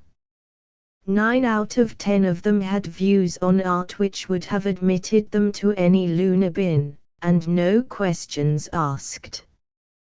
He had met several of the species who absolutely raved over things which any reasonable chappie would decline to be found dead in a ditch with. His admiration for the Wigmore Venus, which had faltered for a moment during his conversation with J.B. Wheeler, returned in all its pristine vigor. Absolute rot, he meant to say, to try to make out that it wasn't one of the ones and just like Mother used to make. Look how Lucille had liked it. At breakfast next morning, Archie once more brought up the question of the hanging of the picture. It was absurd to let a thing like that go on wasting its sweetness behind a sofa with its face to the wall. Touching the jolly old masterpiece, he said, how about it? I think it's time we hoisted it up somewhere. Lucille fiddled pensively with her coffee spoon. Archie, dear, she said, I've been thinking. And a very good thing to do, said Archie. I've often meant to do it myself when I got a bit of time. About that picture, I mean. Did you know it was Father's birthday tomorrow? Why no, old thing, I didn't, to be absolutely honest. Your revered parent doesn't confide in me much these days, as a matter of fact. Well, it is. And I think we ought to give him a present. Absolutely. But how? I'm all for spreading sweetness and light, and cheering up the jolly old pater's sorrowful existence, but I haven't a bean. And, what is more, things have come to such a pass that I scan the horizon without seeing a single soul I can touch. I suppose I could get into Reggie Van Tuyl's ribs for a bit, but, I don't know, touching poor old Reggie always seems to me rather like potting a sitting bird. Of course, I don't want you to do anything like that. I was thinking, Archie, darling, would you be very hurt if I gave Father the picture? Oh, I say. Well, I can't think of anything else. But wouldn't you miss it most frightfully? Oh, of course I should. But you see, Father's birthday, Archie had always thought Lucille the dearest and most unselfish angel in the world, but never had the fact come home to him so forcibly as now. He kissed her fondly. By Jove, he exclaimed. You really are, you know. This is the biggest thing since jolly old Sir Philip what's his name gave the drink of water to the poor blighter whose need was greater than his, if you recall the incident. I had to sweat it up at school, I remember. Sir Philip, poor old bean, had a most ghastly thirst on, and he was just going to have one on the house, so to speak, when, but it's all in the history books. This is the sort of thing Boy Scouts do. Well, of course, it's up to you, Queen of my soul. If you feel like making the sacrifice, righto. Shall I bring the pater up here and show him the picture? No, I shouldn't do that. Do you think you could get into his suite tomorrow morning and hang it up somewhere? You see, if he had the chance of, what I mean is, if, yes, I think it would be best to hang it up and let him discover it there. It would give him a surprise, you mean, what? Yes. Lucille sighed inaudibly. She was a girl with a conscience, and that conscience was troubling her a little. She agreed with Archie that the discovery of the Wigmore Venus in his artistically furnished suite would give Mr. Brewster a surprise. Surprise, indeed, was perhaps an inadequate word. She was sorry for her father, but the instinct of self-preservation is stronger than any other emotion. Archie whistled merrily on the following morning as, having driven a nail into his father-in-law's wallpaper, he adjusted the cord from which the Wigmore Venus was suspended. He was a kind-hearted young man, and, though Mr. Daniel Brewster had on many occasions treated him with a good deal of austerity, his simple soul was pleased at the thought of doing him a good turn. He had just completed his work and was stepping cautiously down, when a voice behind him nearly caused him to overbalance. What the devil? Archie turned beamingly. Hello, old thing.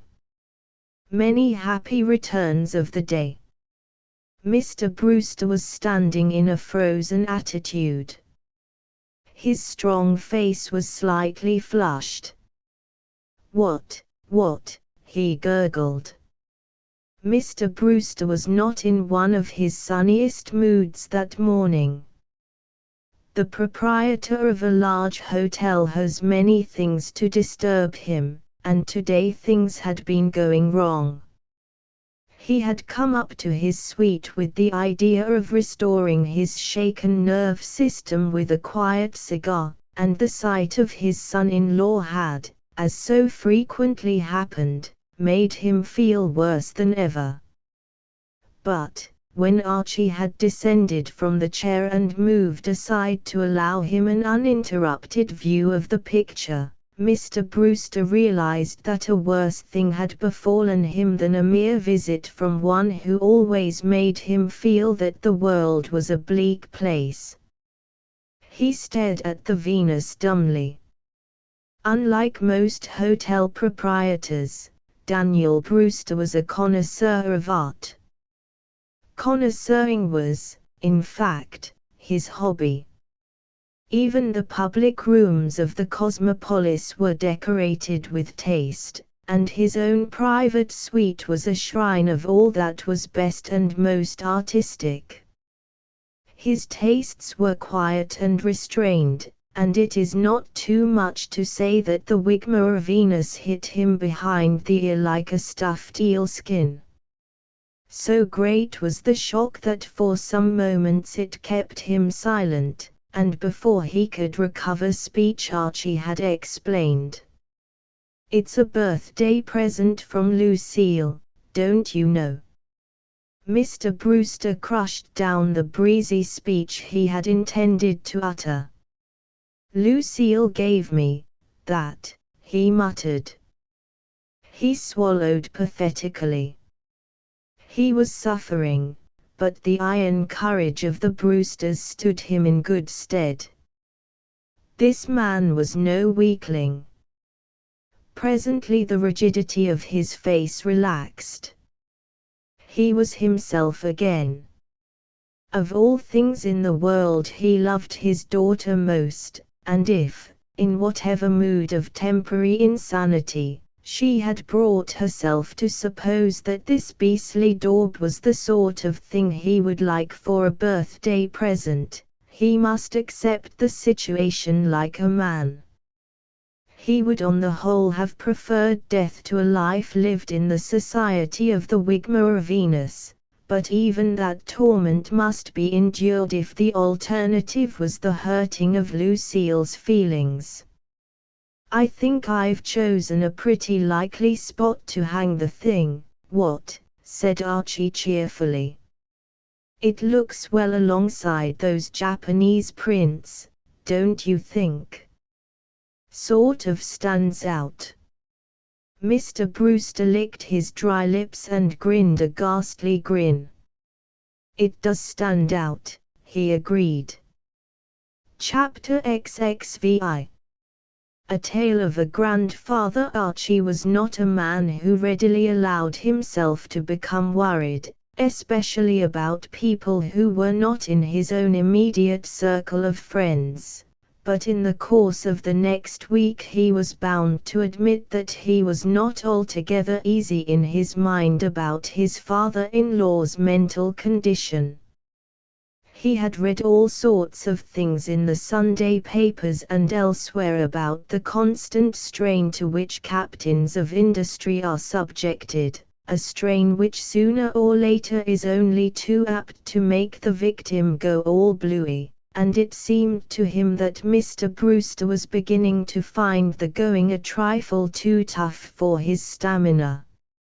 Undeniably he was behaving in an odd manner, and Archie, though no physician, was aware that, when the American businessman, that restless, ever-active human machine, starts behaving in an odd manner, the next thing you know is that two strong men, one attached to each arm, are hurrying him into the cab bound for Bloomingdale.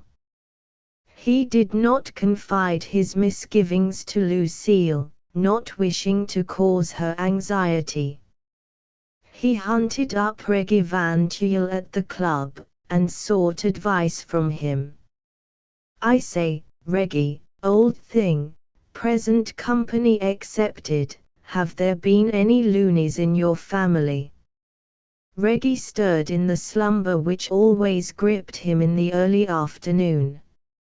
"Loonies," he mumbled, sleepily. "Rather. My Uncle Edgar thought he was twins." "Twins, eh?" "Yes.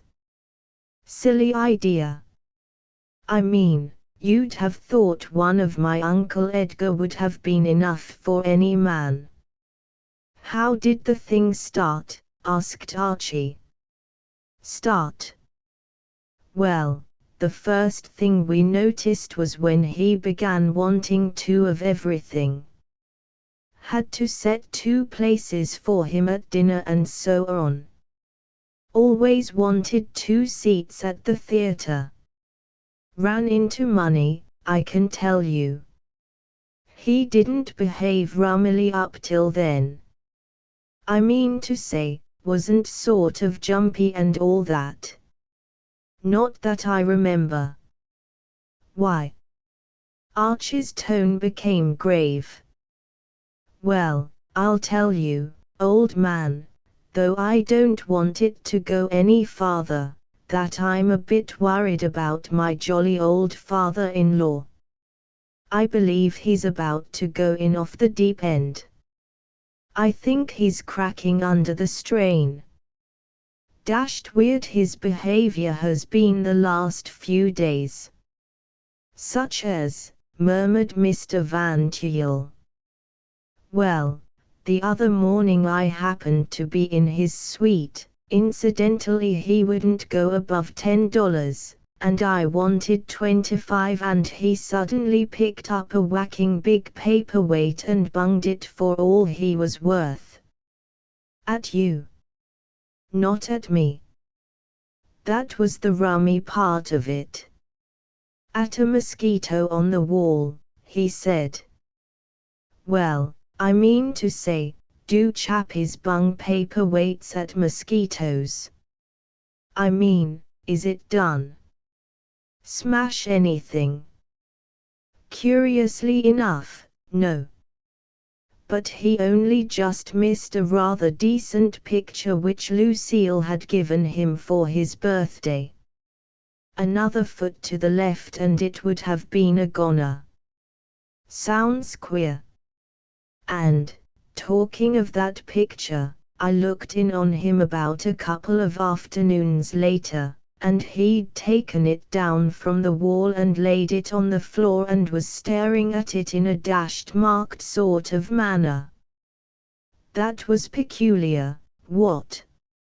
On the floor. On the jolly old carpet. When I came in, he was goggling at it in a sort of glassy way. Absolutely rapt, don't you know? My coming in gave him a start, seemed to rouse him from a kind of trance, you know, and he jumped like an antelope, and, if I hadn't happened to grab him, he would have trampled bang on the thing.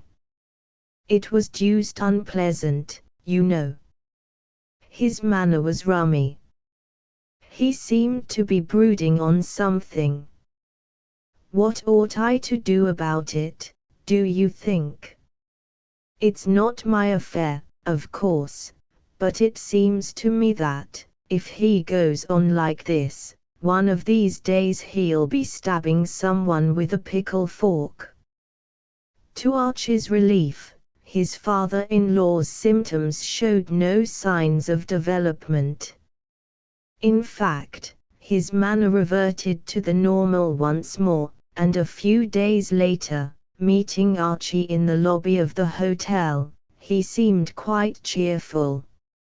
It was not often that he wasted his time talking to his son-in-law, but on this occasion he chatted with him for several minutes about the big picture robbery which had formed the chief item of news on the front pages of the morning papers that day. It was Mr. Brewster's opinion that the outrage had been the work of a gang and that nobody was safe. Daniel Brewster had spoken of this matter with strange earnestness, but his words had slipped from Archie's mind when he made his way that night to his father-in-law's suite. Archie was in an exalted mood. In the course of dinner he had had a bit of good news which was occupying his thoughts to the exclusion of all other matters.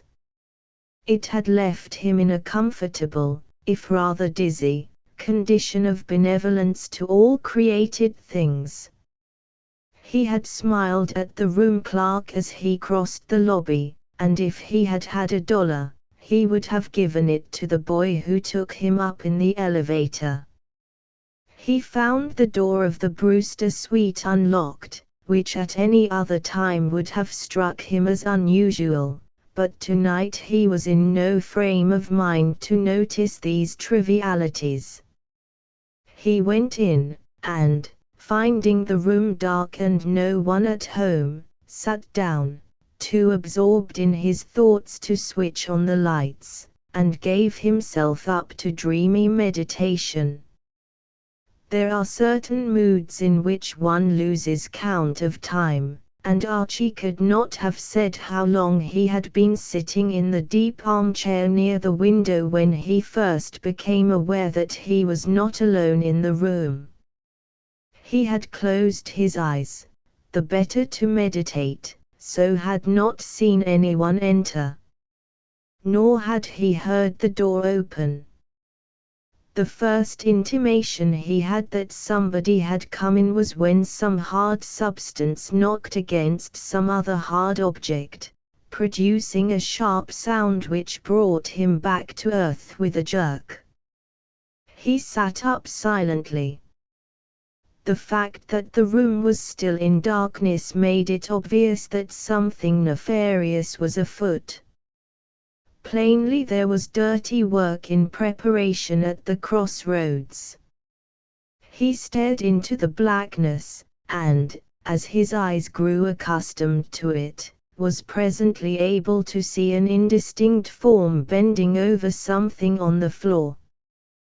The sound of rather stertorous breathing came to him.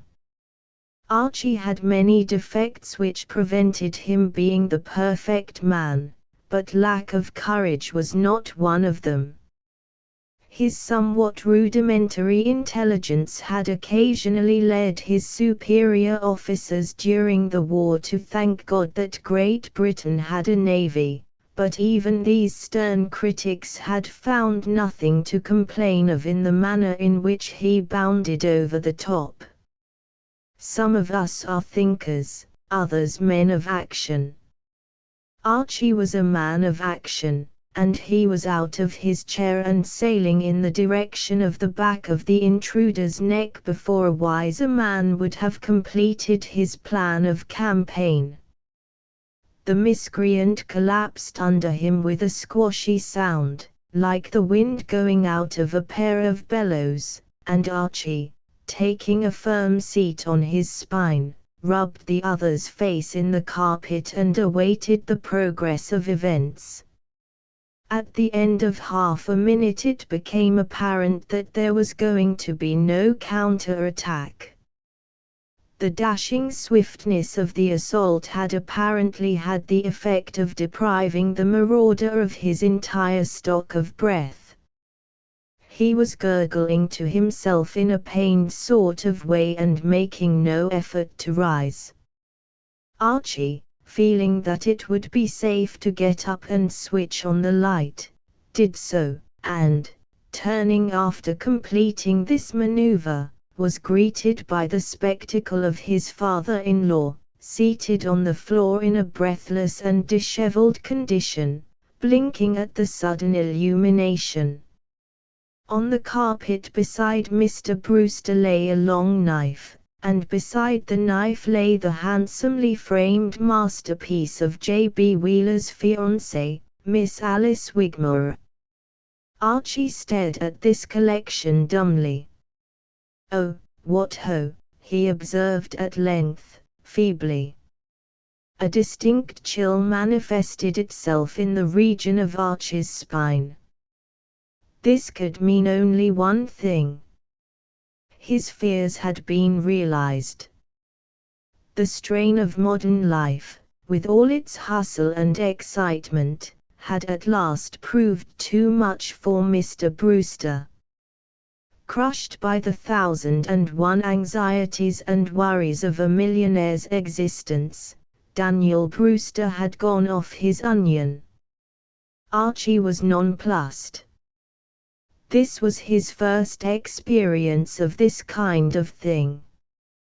What, he asked himself, was the proper procedure in a situation of this sort? What was the local rule? Where, in a word, did he go from here? He was still musing in an embarrassed and baffled way, having taken the precaution of kicking the knife under the sofa, when Mr. Brewster spoke. And there was in both the words and the method of their delivery so much of his old familiar self that Archie felt quite relieved. "So it's you, is it, you wretched blight, you miserable weed," said Mr. Brewster, having recovered enough breath to be going on with. He glowered at his son-in-law despondently. "I might have expected it. If I was at the North Pole, I could count on you butting in."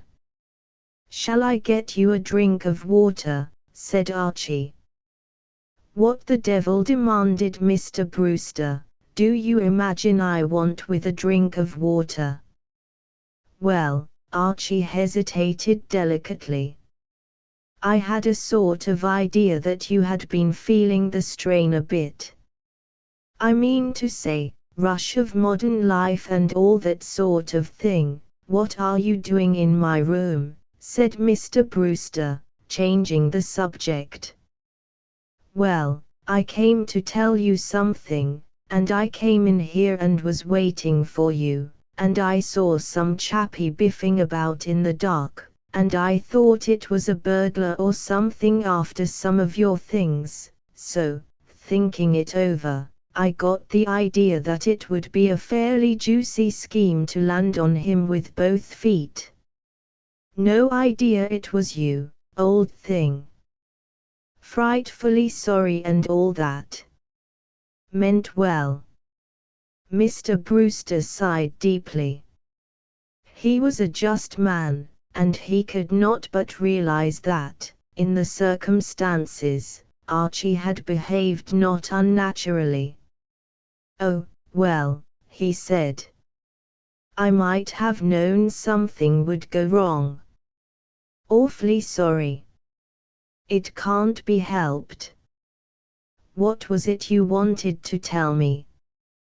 He eyed his son-in-law piercingly.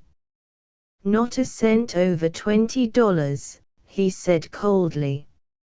Archie hastened to dispel the pardonable error. "Oh, it wasn't anything like that," he said. "As a matter of fact, I think it's a good egg. It has bucked me up to no inconsiderable degree. I was dining with Lucille just now, and, as we dallied with the foodstuffs, she told me something which, well, I'm bound to say, it made me feel considerably braced. She told me to trot along and ask you if you would mind. I gave Lucille $100 only last Tuesday." Archie was pained. "Adjust this sordid outlook, old thing," he urged. "You simply aren't anywhere near it. Right off the target, absolutely. What Lucille told me to ask you was if you would mind, at some tolerably near date, being a grandfather."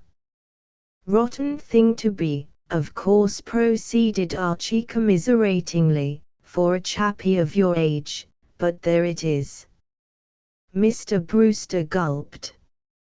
"Do you mean to say?"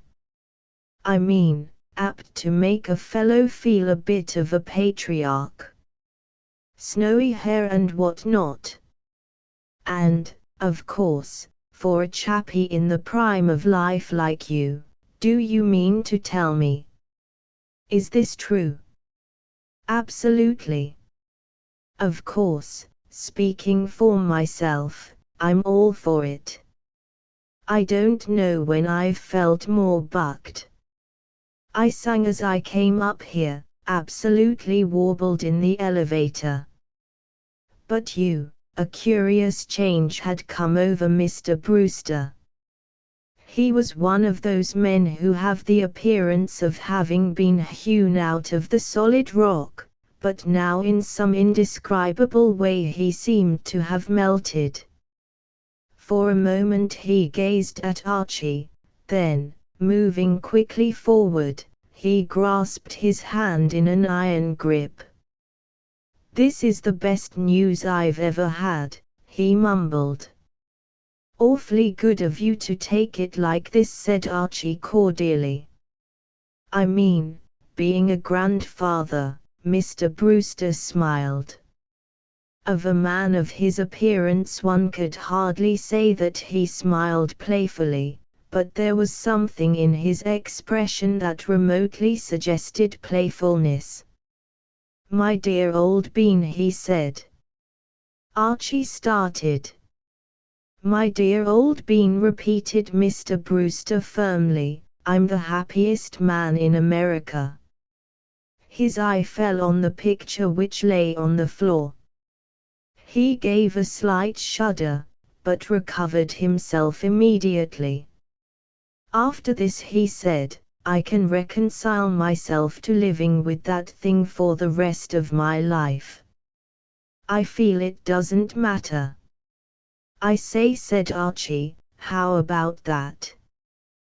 Wouldn't have brought the thing up if you hadn't introduced the topic, but, speaking as man to man, what the dickens were you up to when I landed on your spine just now? I suppose you thought I had gone off my head." "Well, I'm bound to say," Mr. Brewster cast an unfriendly glance at the picture. "Well, I had every excuse, after living with that infernal thing for a week." Archie looked at him, astonished. "I say, old thing, I don't know if I have got your meaning exactly, but you somehow give me the impression that you don't like that jolly old work of art." "Like it?" cried Mr. Brewster. "It's nearly driven me mad.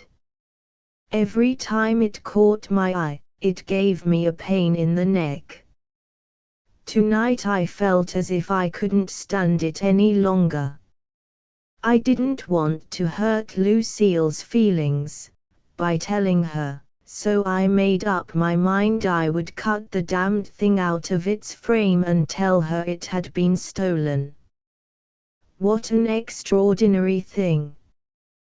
"Why, that's exactly what old Wheeler did." "Who is old Wheeler?" "Artist chappie.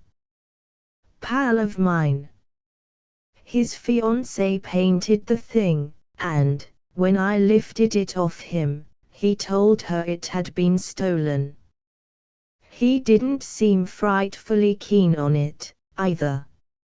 Your friend Wheeler has evidently good taste." Archie was thinking. "Well, all this rather gets past me," he said. "Personally, I've always admired the thing.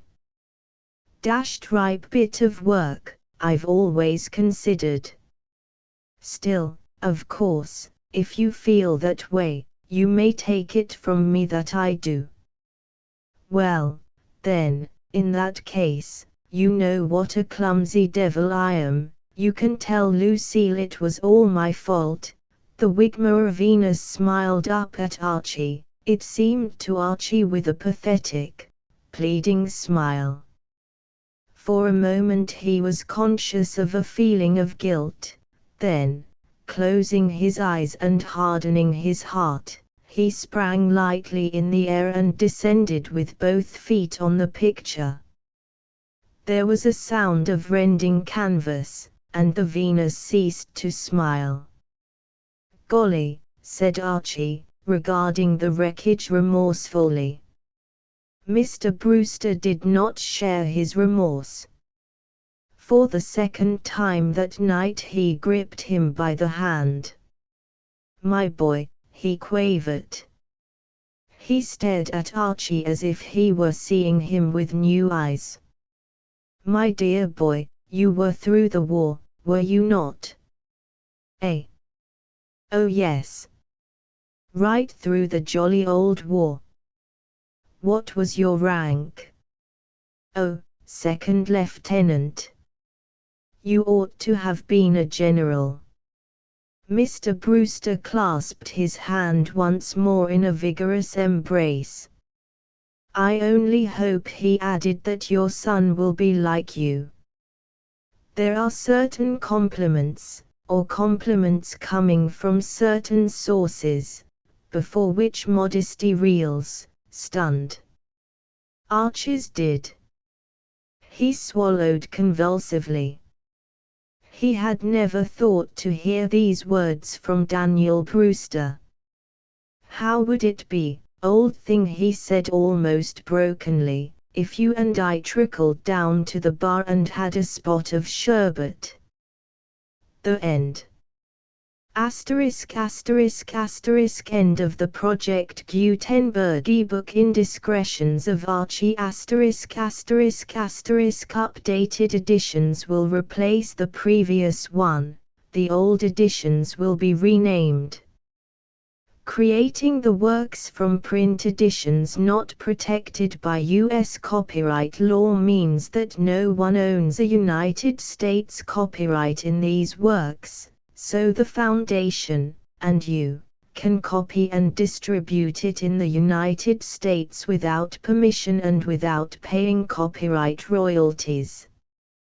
Special rules, set forth in the general terms of use part of this license, apply to copying and distributing Project Gutenberg trademark symbol electronic works to protect the Project Gutenberg trademark symbol concept and trademark.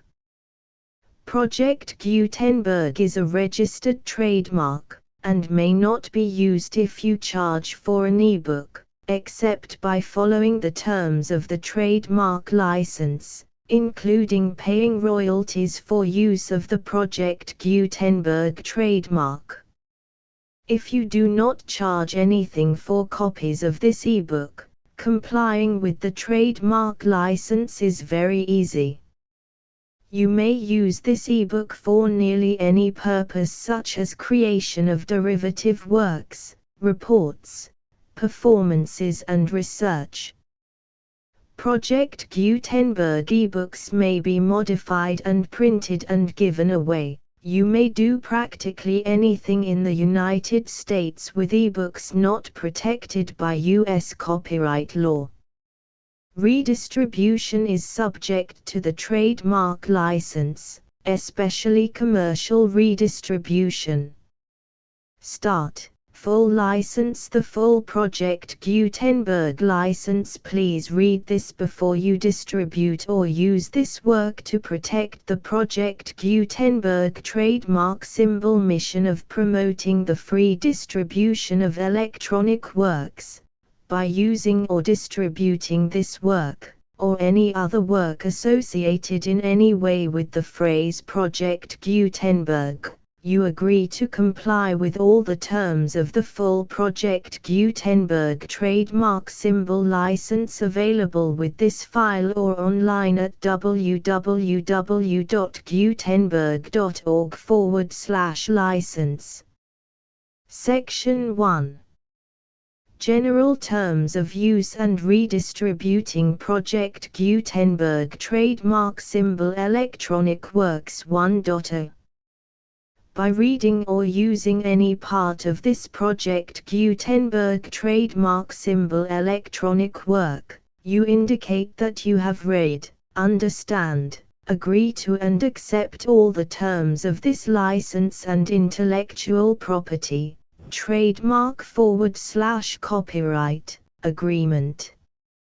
If you do not agree to abide by all the terms of this agreement, you must cease using and return or destroy all copies of Project Gutenberg trademark symbol electronic works in your possession.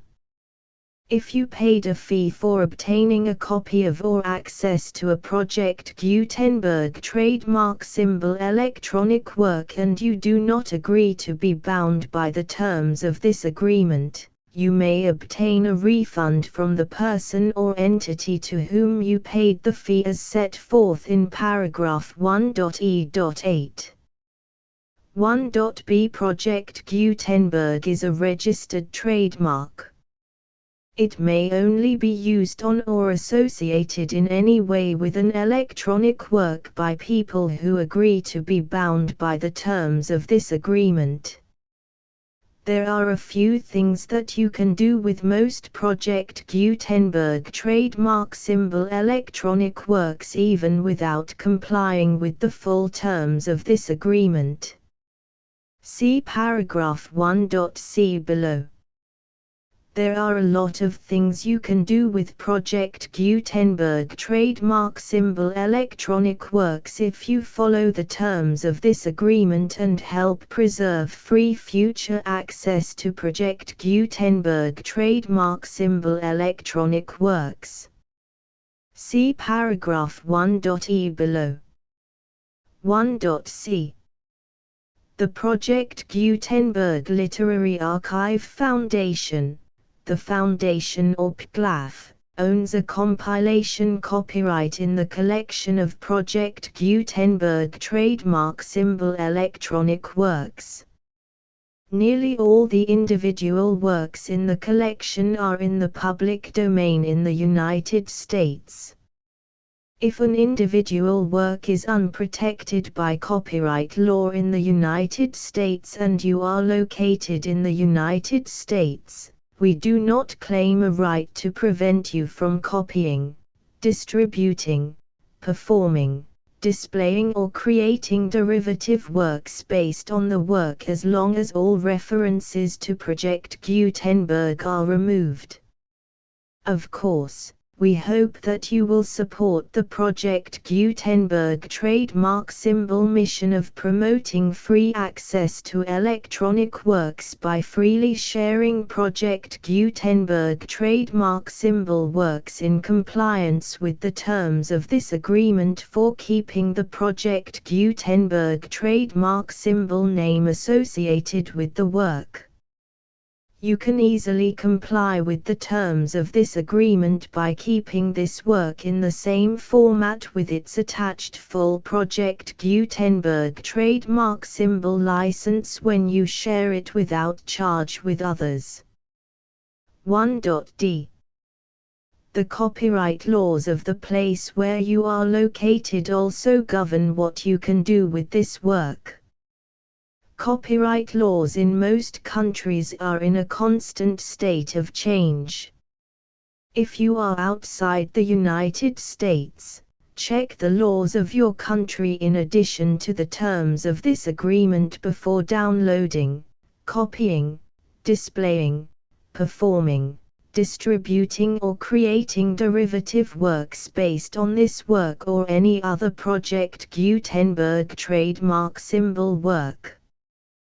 The Foundation makes no representations concerning the copyright status of any work in any country other than the United States. 1.e Unless you have removed all references to Project Gutenberg. 1.e.1.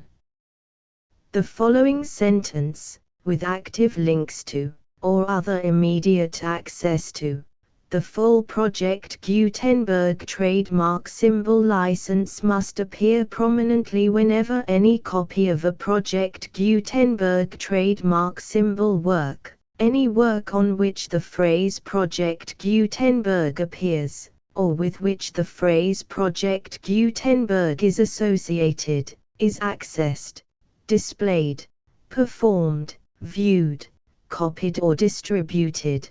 This ebook is for the use of anyone anywhere in the United States and most other parts of the world at no cost and with almost no restrictions whatsoever.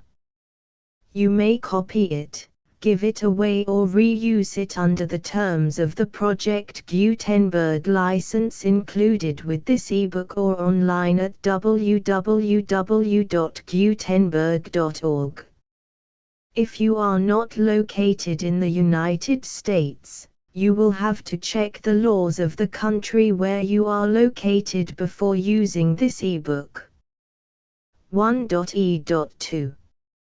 If an individual Project Gutenberg trademark symbol electronic work is derived from texts not protected by U.S. copyright law, does not contain a notice indicating that it is posted with permission of the copyright holder, the work can be copied and distributed to anyone in the United States without paying any fees or charges.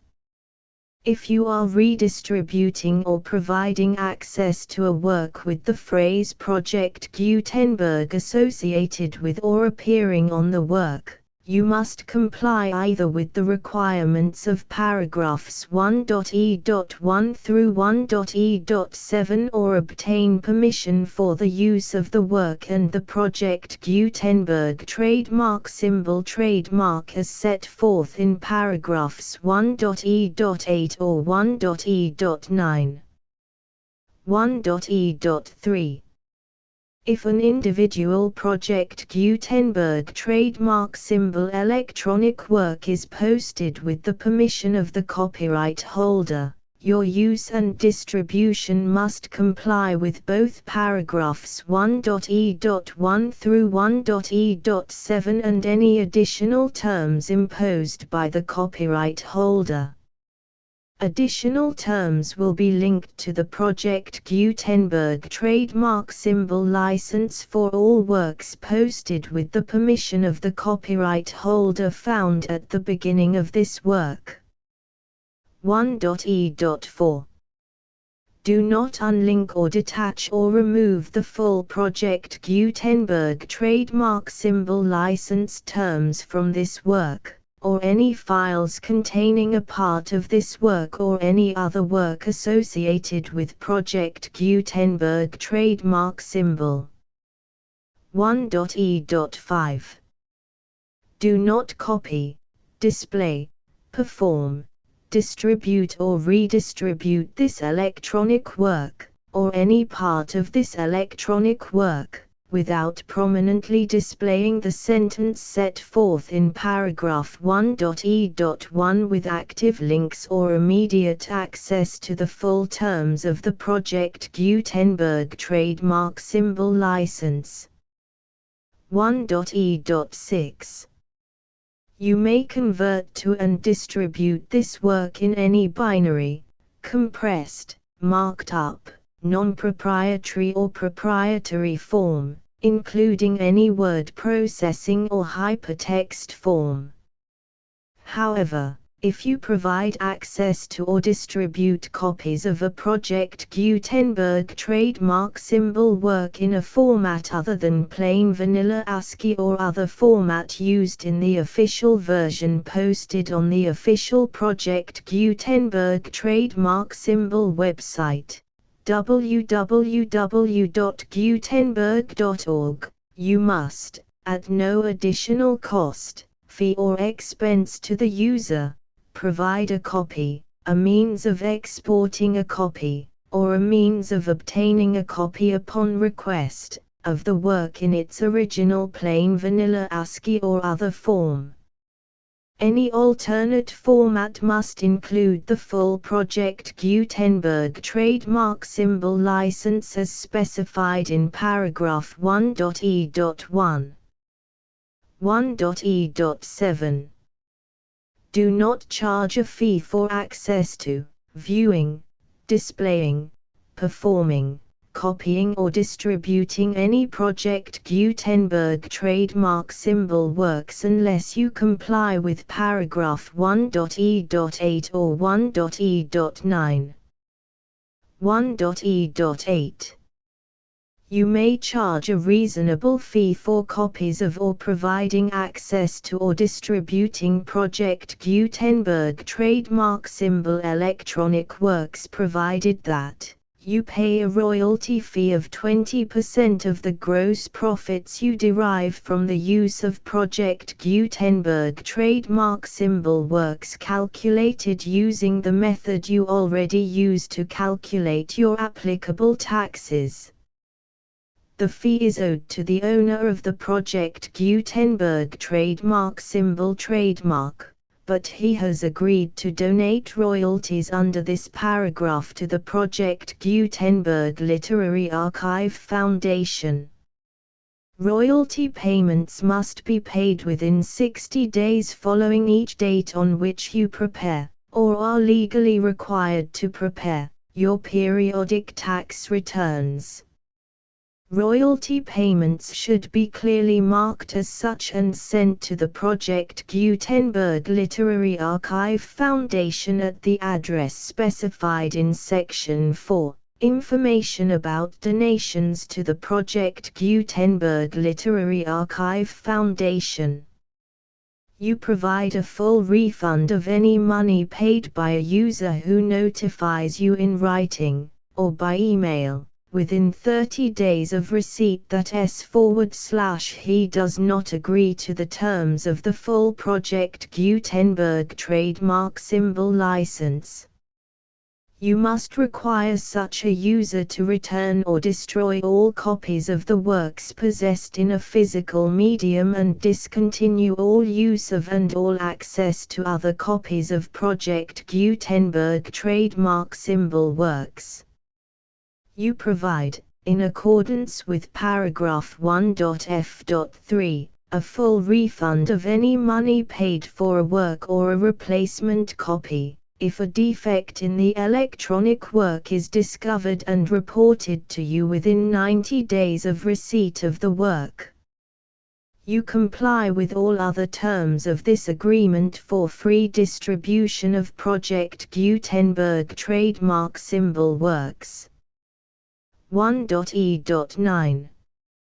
If you wish to charge a fee or distribute a Project Gutenberg trademark symbol electronic work or group of works on different terms than are set forth in this agreement, you must obtain permission in writing from the Project Gutenberg Literary Archive Foundation, the manager of the Project Gutenberg trademark symbol trademark. Contact the Foundation as set forth in Section 3 below. 1.f1.f.1 Project Gutenberg volunteers and employees expend considerable effort to identify, do copyright research on, transcribe and proofread works not protected by U.S. copyright law in creating the Project Gutenberg trademark symbol collection. Despite these efforts, Project Gutenberg trademark symbol electronic works, and the medium on which they may be stored, may contain defects such as, but not limited to, incomplete, inaccurate or corrupt data, transcription errors, a copyright or other intellectual property infringement, a defective or damaged disk or other medium, a computer virus, or computer codes that damage or cannot be read by your equipment. 1.f.2 Limited warranty, disclaimer of damages, except for the right of replacement or refund described in paragraph 1.f.3, the Project Gutenberg Literary Archive Foundation, the owner of the Project Gutenberg trademark symbol trademark, and any other party distributing a Project Gutenberg trademark symbol electronic work under this agreement, disclaim all liability to you for damages, costs and expenses, including legal fees. You agree that you have no remedies for negligence, strict liability, breach of warranty or breach of contract except those provided in paragraph 1.f.3. You agree that the Foundation, the trademark owner, and any distributor under this agreement will not be liable to you for actual, direct, indirect, consequential, punitive or incidental damages even if you give notice of the possibility of such damage. 1.f.3 Limited right of replacement or refund, If you discover a defect in this electronic work within 90 days of receiving it, you can receive a refund of the money, if any, you paid for it by sending a written explanation to the person you received the work from. If you received the work on a physical medium, you must return the medium with your written explanation. The person or entity that provided you with the defective work may elect to provide a replacement copy in lieu of a refund. If you received the work electronically, the person or entity providing it to you may choose to give you a second opportunity to receive the work electronically in lieu of a refund. If the second copy is also defective, you may demand a refund in writing without further opportunities to fix the problem. 1.f.4 Except for the limited right of replacement or refund set forth in paragraph 1.f.3, this work is provided to you as is, with no other warranties of any kind, express or implied, including but not limited to warranties of merchantability or fitness for any purpose. 1.f.5 Some states do not allow disclaimers of certain implied warranties or the exclusion or limitation of certain types of damages. If any disclaimer or limitation set forth in this agreement violates the law of the state applicable to this agreement, the agreement shall be interpreted to make the maximum disclaimer or limitation permitted by the applicable state law. The invalidity or unenforceability of any provision of this agreement shall not void the remaining provisions. 1.f.6 Indemnity. You agree to indemnify and hold the foundation, the trademark owner, any agent or employee of the foundation, anyone providing copies of Project Gutenberg trademark symbol electronic works in accordance with this agreement, and any volunteers associated with the production, promotion and distribution of Project Gutenberg trademark symbol electronic works, harmless from all liability, costs and expenses, including legal fees, that arise directly or indirectly from any of the following which you do or cause to occur. A. Distribution of this or any Project Gutenberg trademark symbol work. B. Alteration, modification, or additions or deletions to any Project Gutenberg trademark symbol work, and C. Any defect you cause. Section 2. Information about the mission of Project Gutenberg trademark symbol. Project Gutenberg trademark symbol is synonymous with the free distribution of electronic works in formats readable by the widest variety of computers, including obsolete, old, middle-aged and new computers. It exists because of the efforts of hundreds of volunteers and donations from people in all walks of life. Volunteers and financial support to provide volunteers with the assistance they need are critical to reaching Project Gutenberg trademark symbol's goals and ensuring that the Project Gutenberg trademark symbol collection will remain freely available for generations to come. In 2001, the Project Gutenberg Literary Archive Foundation was created to provide a secure and permanent future for Project Gutenberg trademark symbol and future generations. To learn more about the Project Gutenberg Literary Archive Foundation and how your efforts and donations can help, see sections 3 and 4 and the Foundation information page at www.gutenberg.org. Section 3.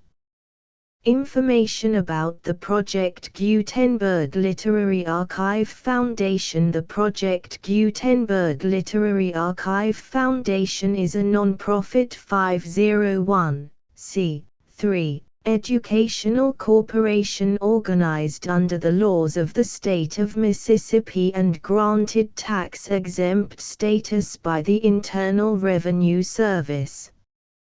The Foundation's IN or Federal Tax Identification Number is 64-6221541. Contributions to the Project Gutenberg Literary Archive Foundation are tax-deductible to the full extent permitted by U.S. federal laws and your state's laws. The Foundation's business office is located at 809 North 1500 West, Salt Lake City, UT 84116, 801-596-1887. Email contact links and up-to-date contact information can be found at the Foundation's website and official page at www.gutenberg.org/contact section 4. Information about donations to the Project Gutenberg Literary Archive Foundation. Project Gutenberg trademark symbol depends upon and cannot survive without widespread public support and donations to carry out its mission of increasing the number of public domain and licensed works that can be freely distributed in machine-readable form accessible by the widest array of equipment including outdated equipment.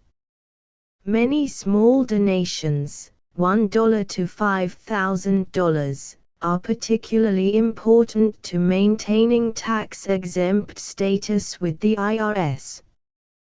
The Foundation is committed to complying with the laws regulating charities and charitable donations in all 50 states of the United States.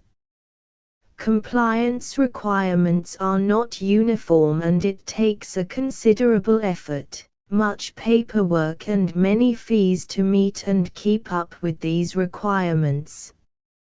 We do not solicit donations in locations where we have not received written confirmation of compliance.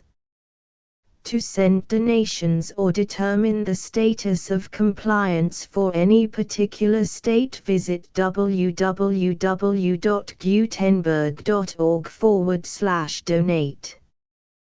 While we cannot and do not solicit contributions from states where we have not met the solicitation requirements, we know of no prohibition against accepting unsolicited donations from donors in such states who approach us with offers to donate. International donations are gratefully accepted, but we cannot make any statements concerning tax treatment of donations received from outside the United States. U.S. laws alone swamp our small staff.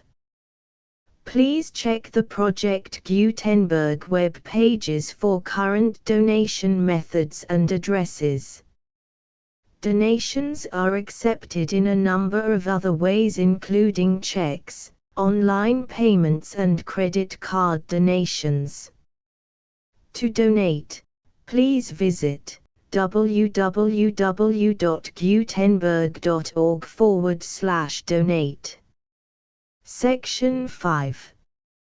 General information about Project Gutenberg trademark symbol electronic works. Professor Michael S. Hart was the originator of the Project Gutenberg trademark symbol concept of a library of electronic works that could be freely shared with anyone. For 40 years, he produced and distributed Project Gutenberg trademark symbol ebooks with only a loose network of volunteer support.